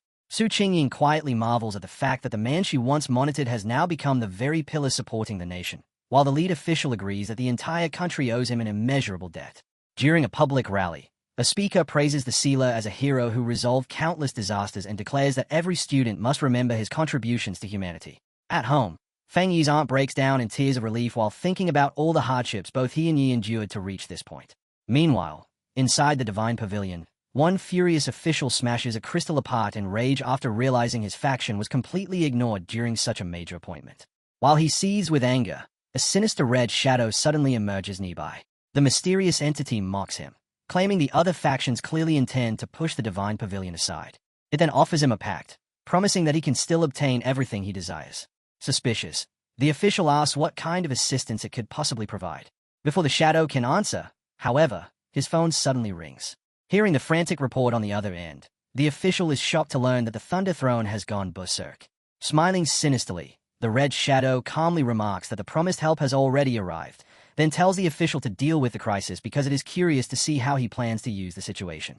At the restricted zone near Xian City, a massive lightning storm rages violently overhead. Emergency warnings spread throughout the city as officials order a full evacuation due to abnormal energy threatening to destroy the entire area. At the center of the storm, the sentient Goodvine, master of the Thunder Throne, thrashes uncontrollably while unleashing chaotic purple lightning as though it has been corrupted. Down at the base of the mountain, pioneers desperately struggle against the relentless storm of lightning strikes. One pioneer suddenly collapses, causing his companion to panic as he admits that the enraged Thunder Throne is overpowering all of them and that they are rapidly losing control of the situation. While healing the injured man, another pioneer desperately clings to hope by recalling rumors that the sealer can communicate with the artifact, silently praying for Fang Yi's arrival. At that very moment, Fang Yi finally appears together with Elder Wu, Zhang Tian, and several veteran pioneers. The exhausted defenders immediately cry out in relief, and Fang Yi calmly thanks them for their efforts before telling them he will handle everything from here. High above them, a colossal pillar of purple lightning suddenly crashes down from the storm clouds straight toward their position. In response, the lead pioneers instantly raise their hands to block the devastating strike, preparing themselves to confront Fang Yi's corrupted ally. Fang Yi tells the defenders that he already knows the Lord of Thunder, explaining that its master, the gourd vine, had cultivated for many years and once assisted them during a previous mutant beast disaster, before concluding that a sudden explosion of spiritual energy triggered a second evolution and caused the throne to lose control of its newly gained power. Under the crushing pressure, Elder Wu lets out a strained groan, while beside him President Yi Xiao realizes the artifact's violent strength has already surpassed the third level of the Jinggang realm. He declares that the Lord of Thunder has stepped into the legendary Vajra realm, causing the defending veterans to stare at the raging storm in stunned disbelief.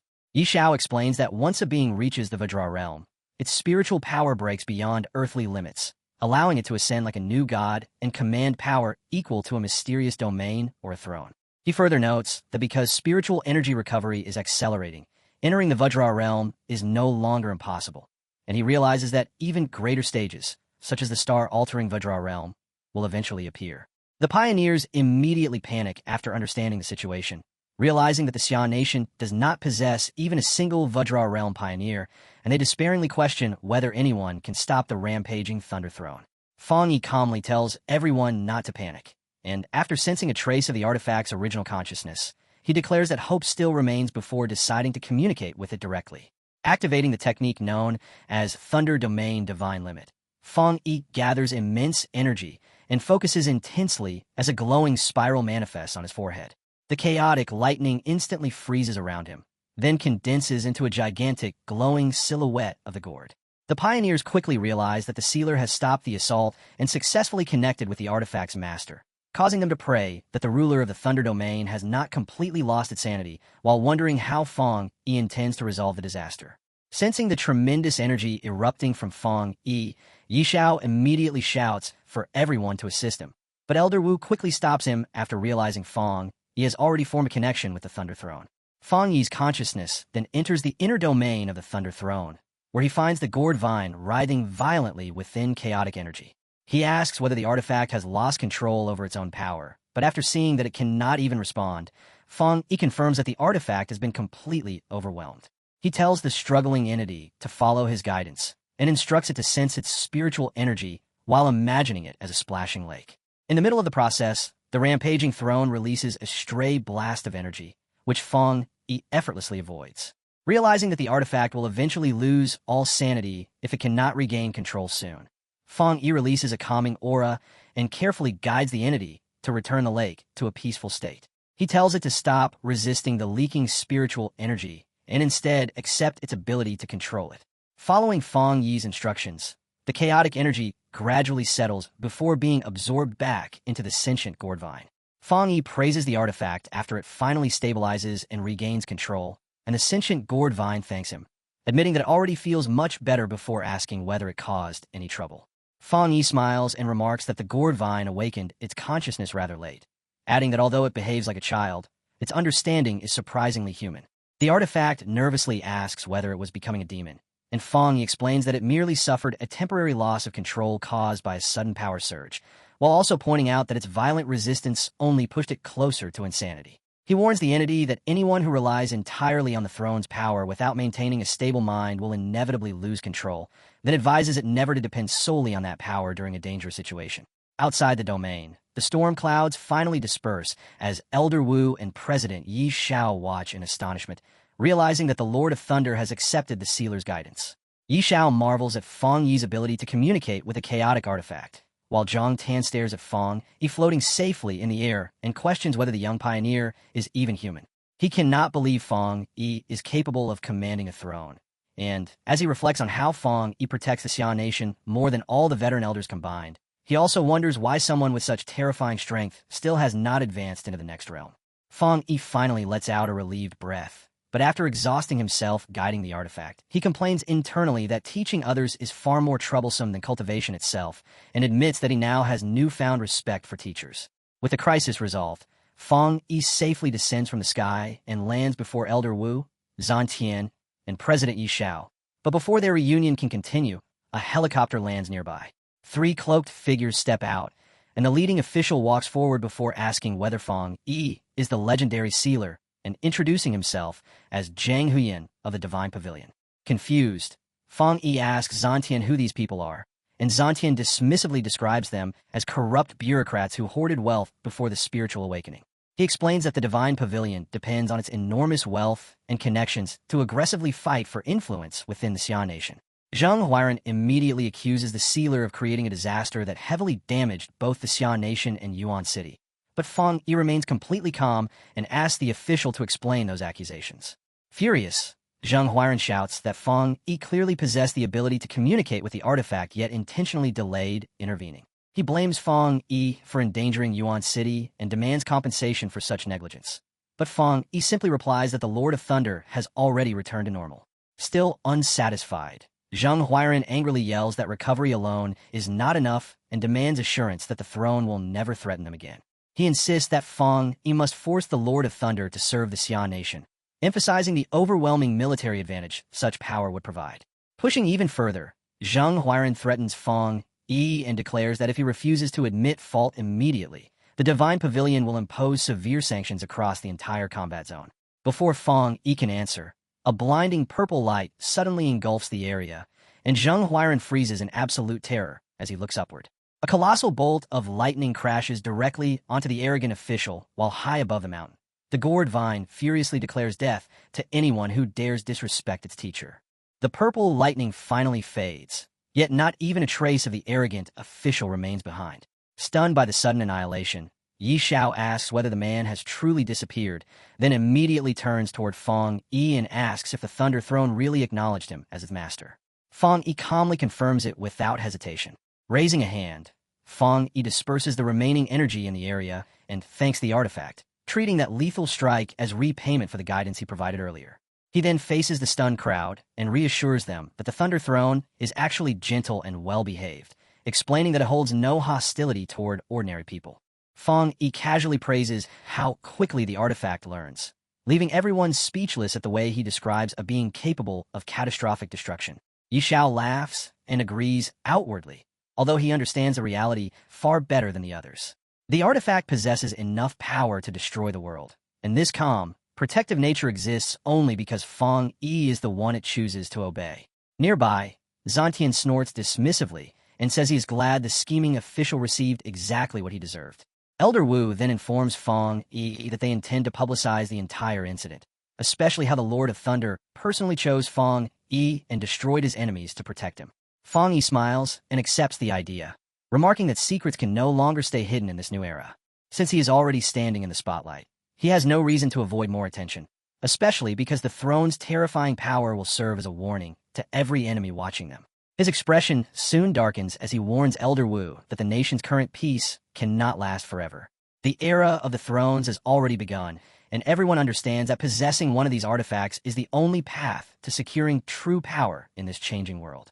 Elder Wu grimly agrees, admitting that their authority can only suppress the greed of the competing factions for a limited time, and nobody knows when that fragile balance will finally collapse.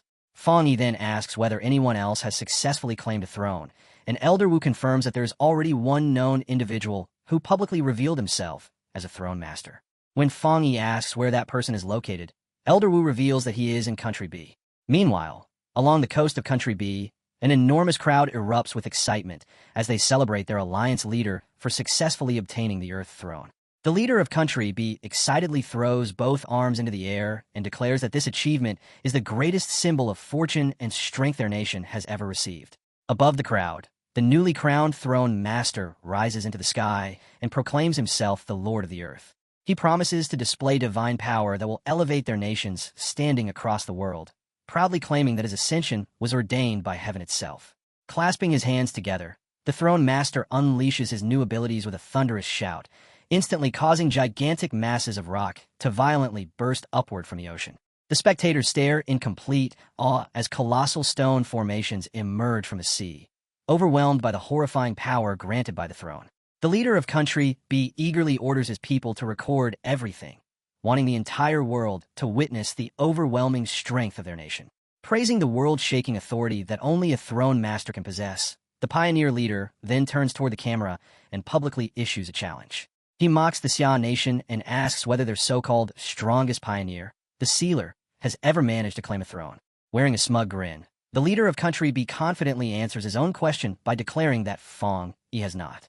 Pointing directly toward the camera, the pioneer leader announces that without a throne, Fong Yi can never understand what true power really is, then arrogantly threatens to crush the Sealer to death if they ever meet face to face. The broadcast rapidly spreads across the internet, and comment sections are soon overwhelmed with foreign viewers ridiculing the Xia nation for failing to secure even a single throne. Many openly mock the Sealer as a fraud, while declaring that Country B has now become the world's true superpower and that the Xia nation no longer matters. Back at the office, Scheming complains about the sudden arrogance displayed by Country B and questions whether they already forgot how effortlessly the Sealer destroyed one of their elite teams in the past. As he scrolls through the growing backlash online, the lead official remarks that the public challenge itself is not even the worst problem. He explains that Country B is deliberately using public opinion to portray the Xia nation as weak and vulnerable simply because they do not have an officially recognized throne master. Scheming immediately defends Fong Yi, pointing out that his combat power has already been enough to deal with every internal threat they faced, even without controlling an artifact. The lead official scoffs at the situation and comments that the fools in Country B would never believe the truth regardless. After all, the two throne masters currently in Zantian are actually the Sealer's spiritual pet and a student. At the same time, a blinding pillar of golden light suddenly erupts into the sky from the Fong family villa. Inside the residence, Fong Yi sits deep in meditation while concentrating on his powerful cultivation technique. He senses a familiar force washing over him, immediately recognizing it as the sign of an approaching breakthrough. His spiritual energy begins resonating with an ancient power similar to the dark tide, which steadily guides the growth of his strength. The overwhelming concentration of spiritual energy surrounding him condenses into a massive beam of light that tears through the clouds and forms a giant swirling vortex above the city. Inside the monitoring center, alarms instantly trigger panic as a staff member reports that the city's spiritual energy levels have exceeded every measurable limit. After checking the source, they discover that the anomaly is coming directly from the Sealer's home, where even the sky itself appears warped by the pressure of his energy. Scheming announces in complete shock that Fong Yi is attempting to break through into the next realm, leaving every official present utterly stunned. Deep within his meditative trance, Fong Yi calmly controls his breathing while his spiritual form floats before a massive, glowing moon. His system then confirms that he is on the verge of breaking through into the Vajra realm. As storm clouds begin swirling around the moon, the system suddenly issues a warning and explains that the Vajra realm governs cold and illusion, and that Fong Yi must survive a heavenly tribulation in order to complete the breakthrough. The peaceful landscape within his mind abruptly becomes hostile as violent streams of dark red energy spiral around his spiritual form and launch razor-sharp attacks toward him. Activating his spiritual vision, Fong Yi carefully analyzes the chaotic storm crashing against his barrier and quickly realizes that the tribulation is composed entirely of dark energy. To him, this makes perfect sense because the moon itself symbolizes chaos and disorder. At that moment, Fong Yi comprehends the true nature of the Vajra realm and understands that although people often associate the moon with beauty, its real essence is madness and manipulation.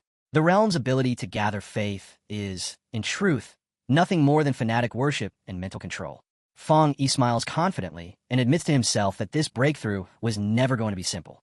He immediately summons a gigantic sphere of golden energy around his body to protect himself, just as the system warns that the tribulation is attempting to corrupt his sanity.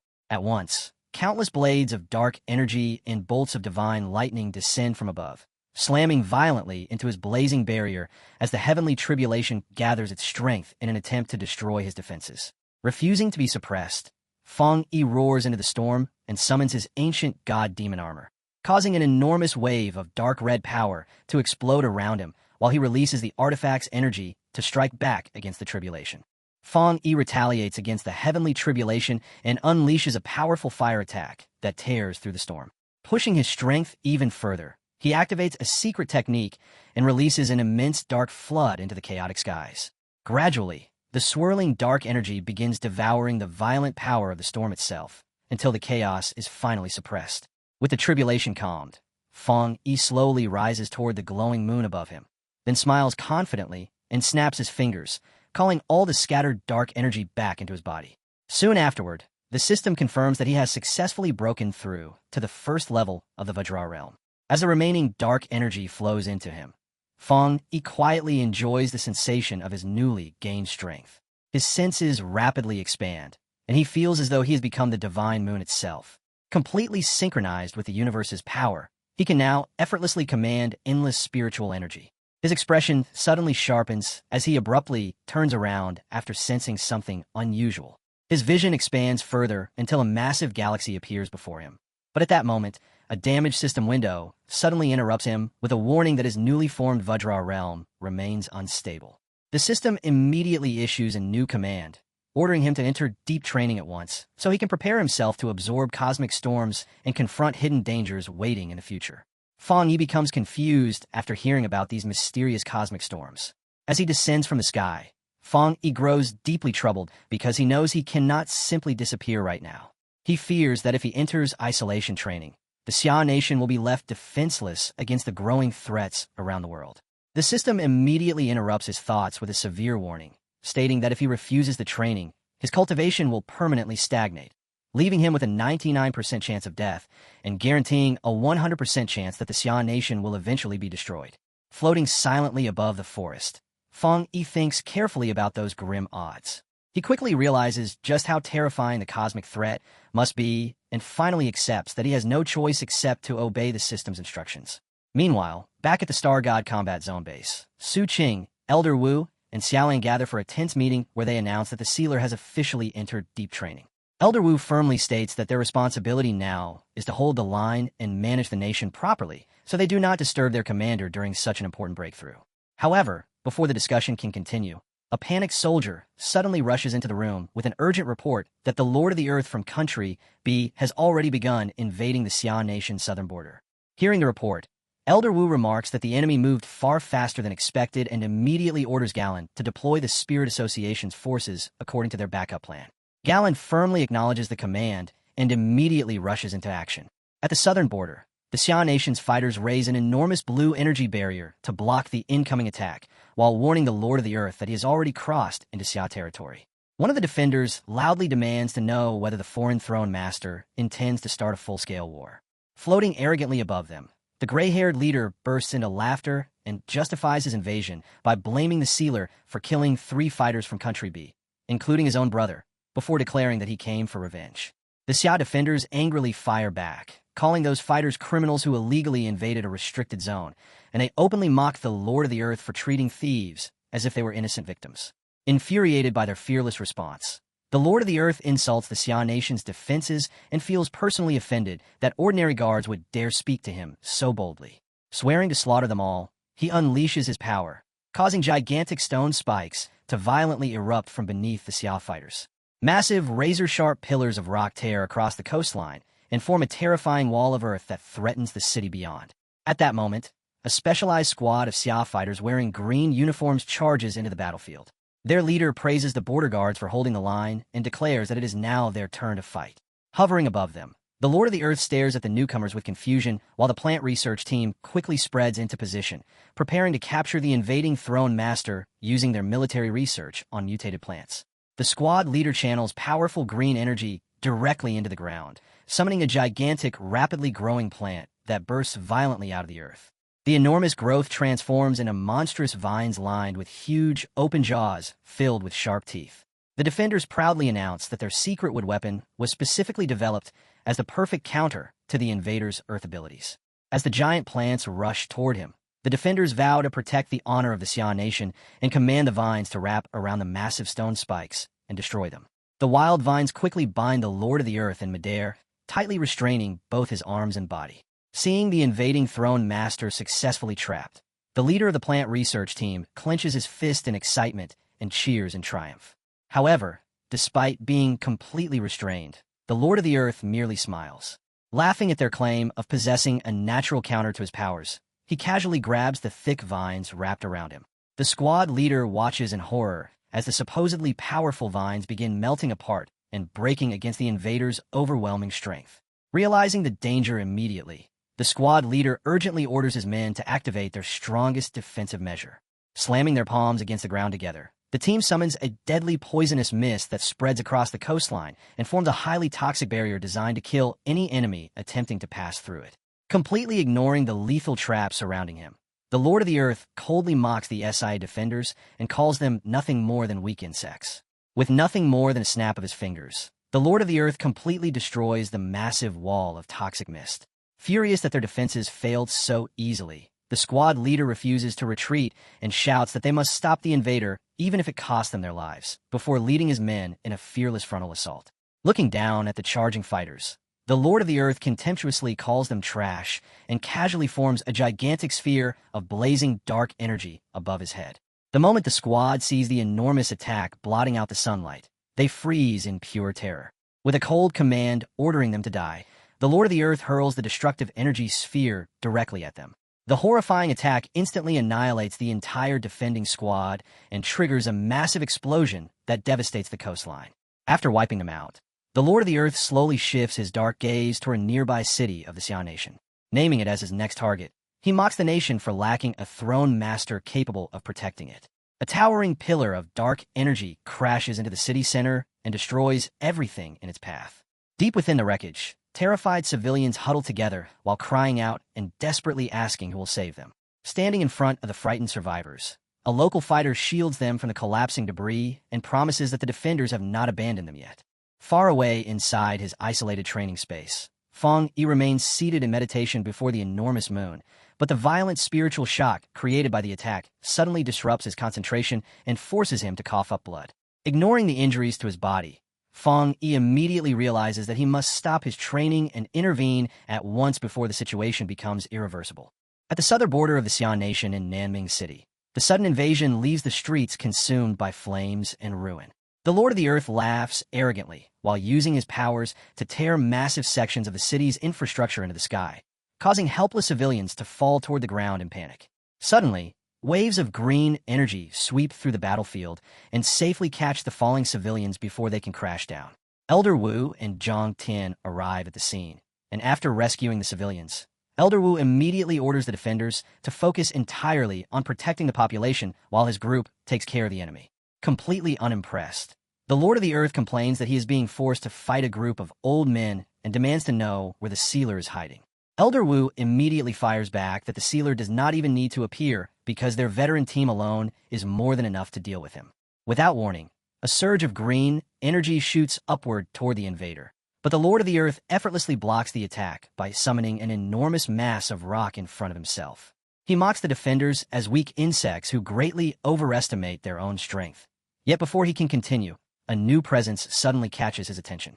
Bai Su and Zalen arrive on the battlefield, and Bai Su calmly announces that he is ready to join the fight. Elder Wu calls out to Bai Su in relief after realizing that the young pioneer has finally completed his training. Jokingly, he remarks that he thought Bai Su planned to remain in isolation until he turned into a fossil. Still amazed by the earlier display of power, Elder Wu then asks Bai Su what kind of technique he used to immobilize the Lord of the Earth. Galen steps forward beside Bai Su and explains that she combined her mutation abilities with his bamboo forming technique in order to greatly strengthen their control over the target. Even with the Lord of the Earth trapped inside layers of sharp green growths, she warns everyone that they still need to remain cautious against an opponent of his level. Looking at the restrained invader, Galen suggests that they could use his captured state as leverage to negotiate with Country B. However, a low chuckle suddenly echoes from within the prison. The Lord of the Earth mockingly asks whether this is truly the limit of the Jingong realm's power, instantly causing Elder Wu to sense danger and shout for everyone to retreat. In the next moment, the entire prison violently explodes apart as the Lord of the Earth tears through it with his bare hands. His body is transformed into a grotesque, decayed monster with glowing green eyes, leaving Bai Su frozen in disbelief, while Galen immediately realizes that the invader has undergone forbidden body modification. Elder Wu quickly deduces that Country B never abandoned its illegal biological experiments, and that the Lord of the Earth himself is a product of that research. The mutated throne master bursts into laughter and denies that his transformed state is a crime, proudly proclaiming instead that his modified body represents Country B's greatest masterpiece. As chaotic energy gathers around him like a violent storm, he boasts that this research will guarantee Country B's rise as the ruler of the entire planet. He immediately fires a devastating blast toward the Xia defenders while declaring that the sacrificed test subjects should feel honored that their deaths were given value. The force of the attack crushes the defenders against the ground, and while struggling beneath the overwhelming pressure, Zantian quickly activates his abilities to transform the solidifying earth into loose sand, though he remains shocked by the terrifying might of the throne's power. As the earth continues threatening to bury the veteran fighters alive, Galen instantly rushes forward and releases blasts of purple energy that shatter the rocks forming around Elder Wu and Zantian, urgently warning them not to allow the dirt to fully harden around their bodies. At that moment, the Lord of the Earth fixes his glowing green eyes directly on Galen. Fascinated by her abilities, he declares that her mutant attribute is perfectly suited for him to devour and announces that she will become his first victim before unleashing a barrage of razor-sharp energy spikes toward her. Before the attack can reach its target, a roaring fire dragon suddenly crashes into the barrage and intercepts it completely. Moments later, multiple fire dragons materialize across the battlefield and surround the Lord of the Earth inside a swirling vortex of flames. Feng Yi then enters the battle, gripping his sword tightly as he prepares a heavy strike before driving his dark red blade directly into the Lord of the Earth and triggering a massive explosion that engulfs the battlefield. Elder Wu and the other defenders cry out in relief the moment they recognize the sealer's arrival, but they immediately ask in shock why Feng Yi interrupted his training.